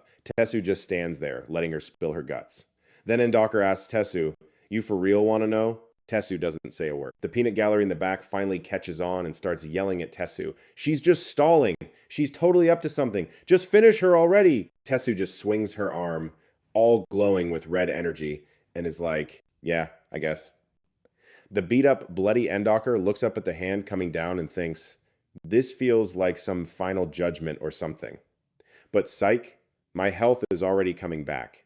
Cruelty, max level. It's one of Endocker's sub-skills, letting her regen 1% of her health every second. She starts a summon, and poof, this chick in black named Dutran shows up. Tessu's just thinking, a water attack? Pfft, this should be a piece of cake. But then Hiroshaka rushes in, all worried, and interrupts. Wait, something's not right here. Tessu's surprised he's butting in. It's Udo Ryusi's ultimate skill, the one that keeps the CBR totally pristine. Looks like it needs a special condition to work. You guys have been playing bodyguard for him this whole fight because the skill breaks if he moves an inch. Udo just blocks the wave with his hand and asks, buoyancy? Endocker's goal wasn't pressure, it was buoyancy. Endocker says her last piece before closing her eyes. It doesn't matter how many people we have to sacrifice. As long as I get what I want, it's all good. Udo powers up his legs, and they start glowing with a gold aura. Endocker keeps talking. Finally, my mission is complete. A huge golden light flares up. Crack, the Shioaler 3D activates, and a bunch of gold barriers pop up all over the place. Udo's grinding his teeth, totally pissed he got played by Endocker. Damn it! The barriers start to crack and vanish all over. Scene change, meanwhile Subaru's ready to throw down. Then, poof, he's gone.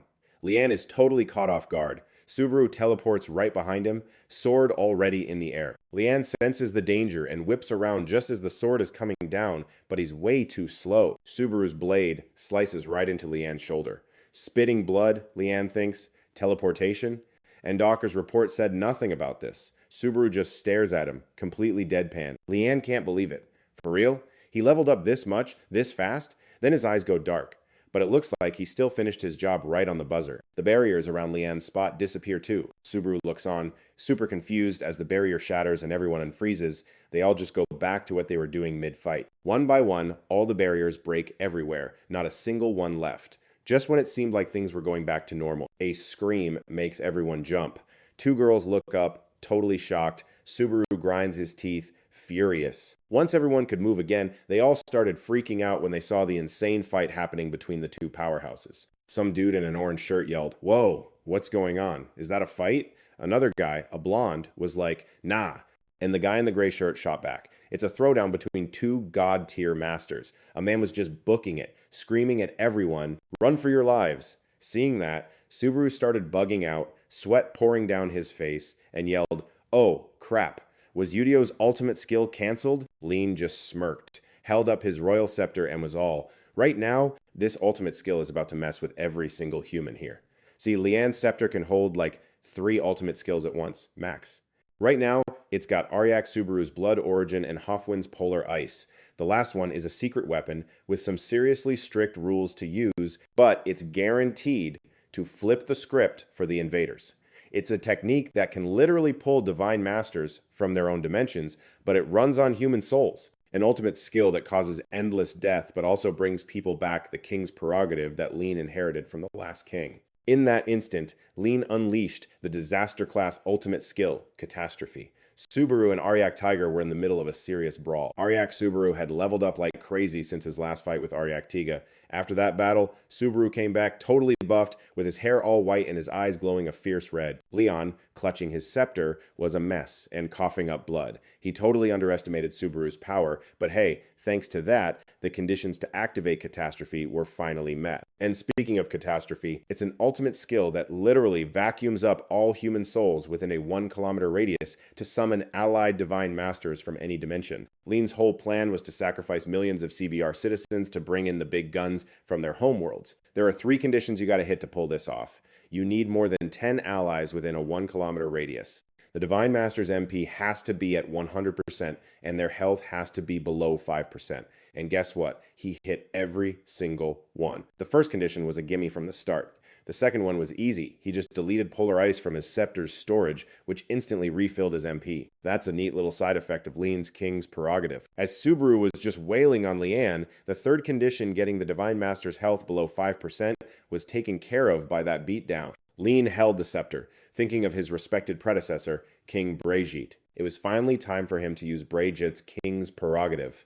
Lean started to activate it, Catastrophe. But, plot twist, there was a reason why Lean's epic, world-ending skill was a total no-go. Subaru had his sword pointed right at Lean's neck. The first reason was that Aryak Subaru was about to take his head clean off before the skill could even pop. Subaru paused for a split second before swinging at Lean. He glanced at his blade, and the scene jumped to the royal castle of CBR. Brigitte was lying in a puddle of his own blood with a massive hole in his stomach. Lean screamed, "Brigitte!" Lian let out a raw, agonized scream. "Damn it! Who the hell did this to you, Your Majesty?" The man on the floor was the former king of the East, Brigitte. Brigitte choked out. The executives. Lean gritted his teeth, staring at him. He looked at Brigitte lying weak on the ground, who continued, "The administrators. They knew I was trying to bail on their little game." Lian was totally shocked, breaking out in a cold sweat. No way. Brigitte looked at Lian with total trust and said, "Lean, you've got everything it takes to be a king. Take my throne." Lian was stunned. "You want me to be the next king of the East? I can't do it. If it wasn't for you, Before Lian could finish, Brigitte cut him off. Seeing me like this, you're probably thinking, that crap always hits the fan when you're not ready for it, right? Brigitte raised his blood-soaked hand. "Take my king's prerogative." Lean respectfully took Brigitte's hand. A massive surge of power exploded as they touched. Brigitte was passing the king's prerogative to Lean. Brigitte was fading, his eyes slowly closing. "I'm begging you, free us from this prison the administrators made." With his last breath, Brigitte whispered before his eyes shut for good, "Everything is for our people." And just like that, the former king of the East, Brigitte, was gone for good.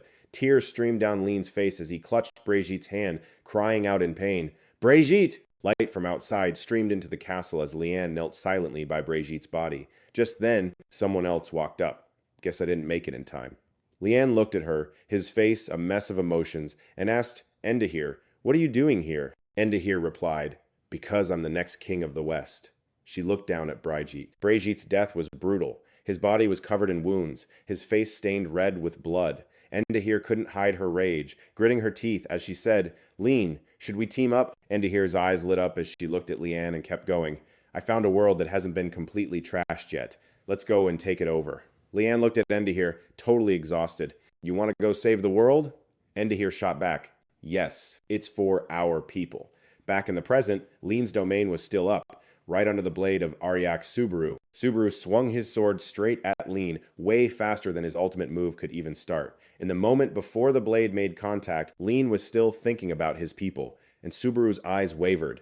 With his hand on his sword, At the exact moment he could have ended Lean, Subaru froze the blade, stopping his attack cold. Lean looked up at Subaru, his eyes wide with shock and confusion. Subaru looked back at Lean and said, "Let's just end this, Lean." With Subaru's sword still at his side, Lean knelt, letting out a confused noise. His face was covered in sweat, and he asked, "What did you just say?" Subaru remembered something and answered, "Before. During my fight with my younger brother, Aryak Tiger, his heart connected with mine." Lean's mind was racing, a soul exchange. It can happen between two people with a similar level of sensitivity. Subaru gritted his teeth and went on, "The reason you guys came here to invade us, it's the same feeling I have inside me." Lean was floored, thinking, "My heart, how could he possibly?" Seeing Subaru's pained face like he was about to cry, Lean thought, "Why does this guy look so torn up for me?" Subaru continued, "I get how your ultimate technique works now. Once you use it, there's no going back for either of us. So let's just stop this. Now." Lean hesitated for a second, stopping and bowing his head to think. The out-of-nowhere offer had completely stalled him out. In that moment of hesitation, great, another tremor. Outside, some serious juice was getting switched on. Udor Ryus, with a face that could curdle milk, had stalled just long enough to reboot the Krakillas. By yanking everyone back to their senses, Leon's whole calamity thing just fizzled out. He totally lost it and started screaming. Then he saw Subaru's pained look, and it clicked. Was this dude just stalling? Leon's eyes went wide and bloodshot, realizing Subaru had totally played him. "I'm such a freaking moron." Meanwhile, Subaru's face went dark, staring down at the totally crushed Leon. He'd let the wind slip right through his fingers. That was it. With Endor kicking the bucket in a puddle of her own goo, Leanne blew her shot of a lifetime. Endor stared into Leanne's messed up eyes, the very reason he just offed himself. Then Leanne just bursts out laughing. Seriously. "Ha ha!" Subaru watched, totally bummed, as Leanne slammed her little fist on the ground and screamed, "Son of a ARG!" Subaru just clutched his sword, backed off, and dipped his head. "Why did I ever listen to you?" Leanne screamed, finally getting it. "Everything's wrecked now!" Tears just streamed down her face, her expression a total mask of misery. Subaru's face got all serious watching Leanne, and then he was like, "Wait, are you crying?" Leanne, who'd been a total mess, just stopped cold. Subaru knelt down to look her in the eye. "I told you we needed to stop this." "Didn't I? I'm not messing with you. Just try and remember why you all decided to invade this place." Subaru laid it all out. "We're not the bad guys here. It's the administrators." Leanne finally pulled herself together enough to ask, "You serious?" "The administrators are the enemy." Leanne, finally getting it, looked up at Subaru. "Wait," she said, completely stunned. You're really gonna do it?" Subaru clenched his fist. "That's the plan," he said, dead serious. "We're going to take down the administrators." Leanne looked horrified. "That's insane. They're practically gods, totally beyond anything we can understand." Subaru just held out his hand to her. "We still have a chance to win. This whole psychic godlink thing only works when both sides are tuned in." Leanne stared at his hand as he went on. "You should have picked up on my real vibes by now, right?" Meanwhile, way out in some white sand desert, a sick-looking red throne is just sitting there. Vanquish is holding a ring, grinning like a total creep. Back to the drama, Subaru's still trying to convince Leanne. "Listen to us, Leanne. We'll tell you the plan." Elsewhere, Vanquish lifted the ring, looked at it, and cracked this smile that was both impossible to read and totally terrifying. Then, in some wrecked city, Indakar stood on a balcony, looking down at the crowd and talking to the guy behind her. "For our world to keep existing, we have to trash other worlds." Halfburn was posted up behind her, arms crossed as she continued. "Leanne and I," Indakar said calmly, "will take the blame for it." Halfburn, looking ticked off, narrowed his eyes. "And who's going to be the one to actually answer for all this?" he asked, looking down at the trash city below. Indakar shot back, "Don't say that, Halfburn. I'm not putting my people in danger by going against the administrators." Down below, everyone was walking around like it was a block party. They weren't panicked by the ruins at all. In fact, they seemed happy just to have a place to crash. Halfburn's eyes narrowed into total danger zone slits. Finally, he scratched his head with a tesk. "If you need help, just give us the signal." Halfburn made it clear he was ride or die. "You're our queen, and we'll throw down for you whatever it takes." Endakar glanced over her shoulder for a sec before answering. "All right," she said, giving him a thankful smile. "I'm counting on you." And just like that, the flashback ends and Endakar's eyes flutter open, with the bright light outside making her squint. The person to her right was Maria, puffing on a cigarette and rocking a full-on, tough girl gangster look. Noticing Endakar was conscious, Maria glanced over. Endakar was laid out on the floor, looking over her body in total disbelief. Was she fixed? Realizing she was still breathing, she managed to ask, "Why did you save me?" A voice came from above her. "Like I said before," he said, looking down at Endocker, "I have a lot of questions for you." Then he narrowed his eyes, giving her a clear warning. "Pull any stunts, and I'll end you on the spot. Got it?" Just then, she saw someone else sitting on her left. It was Hisaka and his freaking light-up sword. Seeing the three of them surrounding her, Endocker went silent for a second before whispering, "My life has no meaning anymore." And with that, she shut down completely, just tuning out the three people sitting around her. Suddenly, Hisaka noticed someone walking up, and Maria saw the new arrivals too. It was a group of three, with Subaru leading the way, a nice little bloodstain still decorating his head. Beside him, Leanne was keeping his head down, all timid, while Jin brought up the rear. The second Endocker saw Leanne, she shot up and screamed his name. "Leanne!" she demanded, totally furious. "Why are you hanging with Aryak Subaru? What happened to your whole calamity of disaster power trip?" Faced with that, Leanne just shut up, looking totally ashamed. Subaru had to step in and explain, "We've called a truce," which only made Endocker even more furious. She totally snapped, "Bullcrap! Leanne, have you betrayed us?" She wasn't acting like the big shot queen of the West anymore, just some kid who'd lost her kingdom and her home. Pushed into a corner with nowhere to run, she got desperate and spat out the meanest words she could come up with. "Have you abandoned our world?" That finally got Leanne to talk. "Wrong," he yelled, then stammered out an explanation. I've decided to join Subaru's plan." Endocker was totally lost. She gritted her teeth.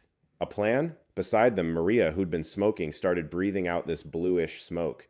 It swirled around Subaru's body as he cut in. "Hey, you two, the administrator will totally eavesdrop if we talk here."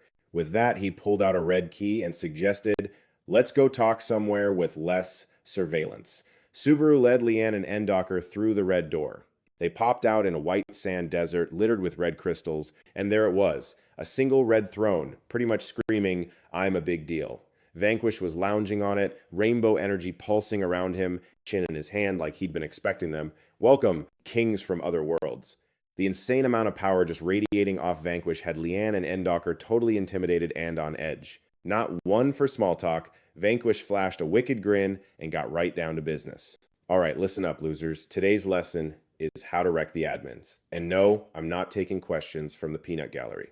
First rule, I don't care if you think it's impossible or whatever, just shut up and listen to the plan." Endocker scoped out the scene. This new place was trippy. She's thinking, what the actual heck is this place? Is this like an admin-proof hideout or something? Then she clocks the dude on the throne, and whoa, the vibes coming off this guy were insane. Like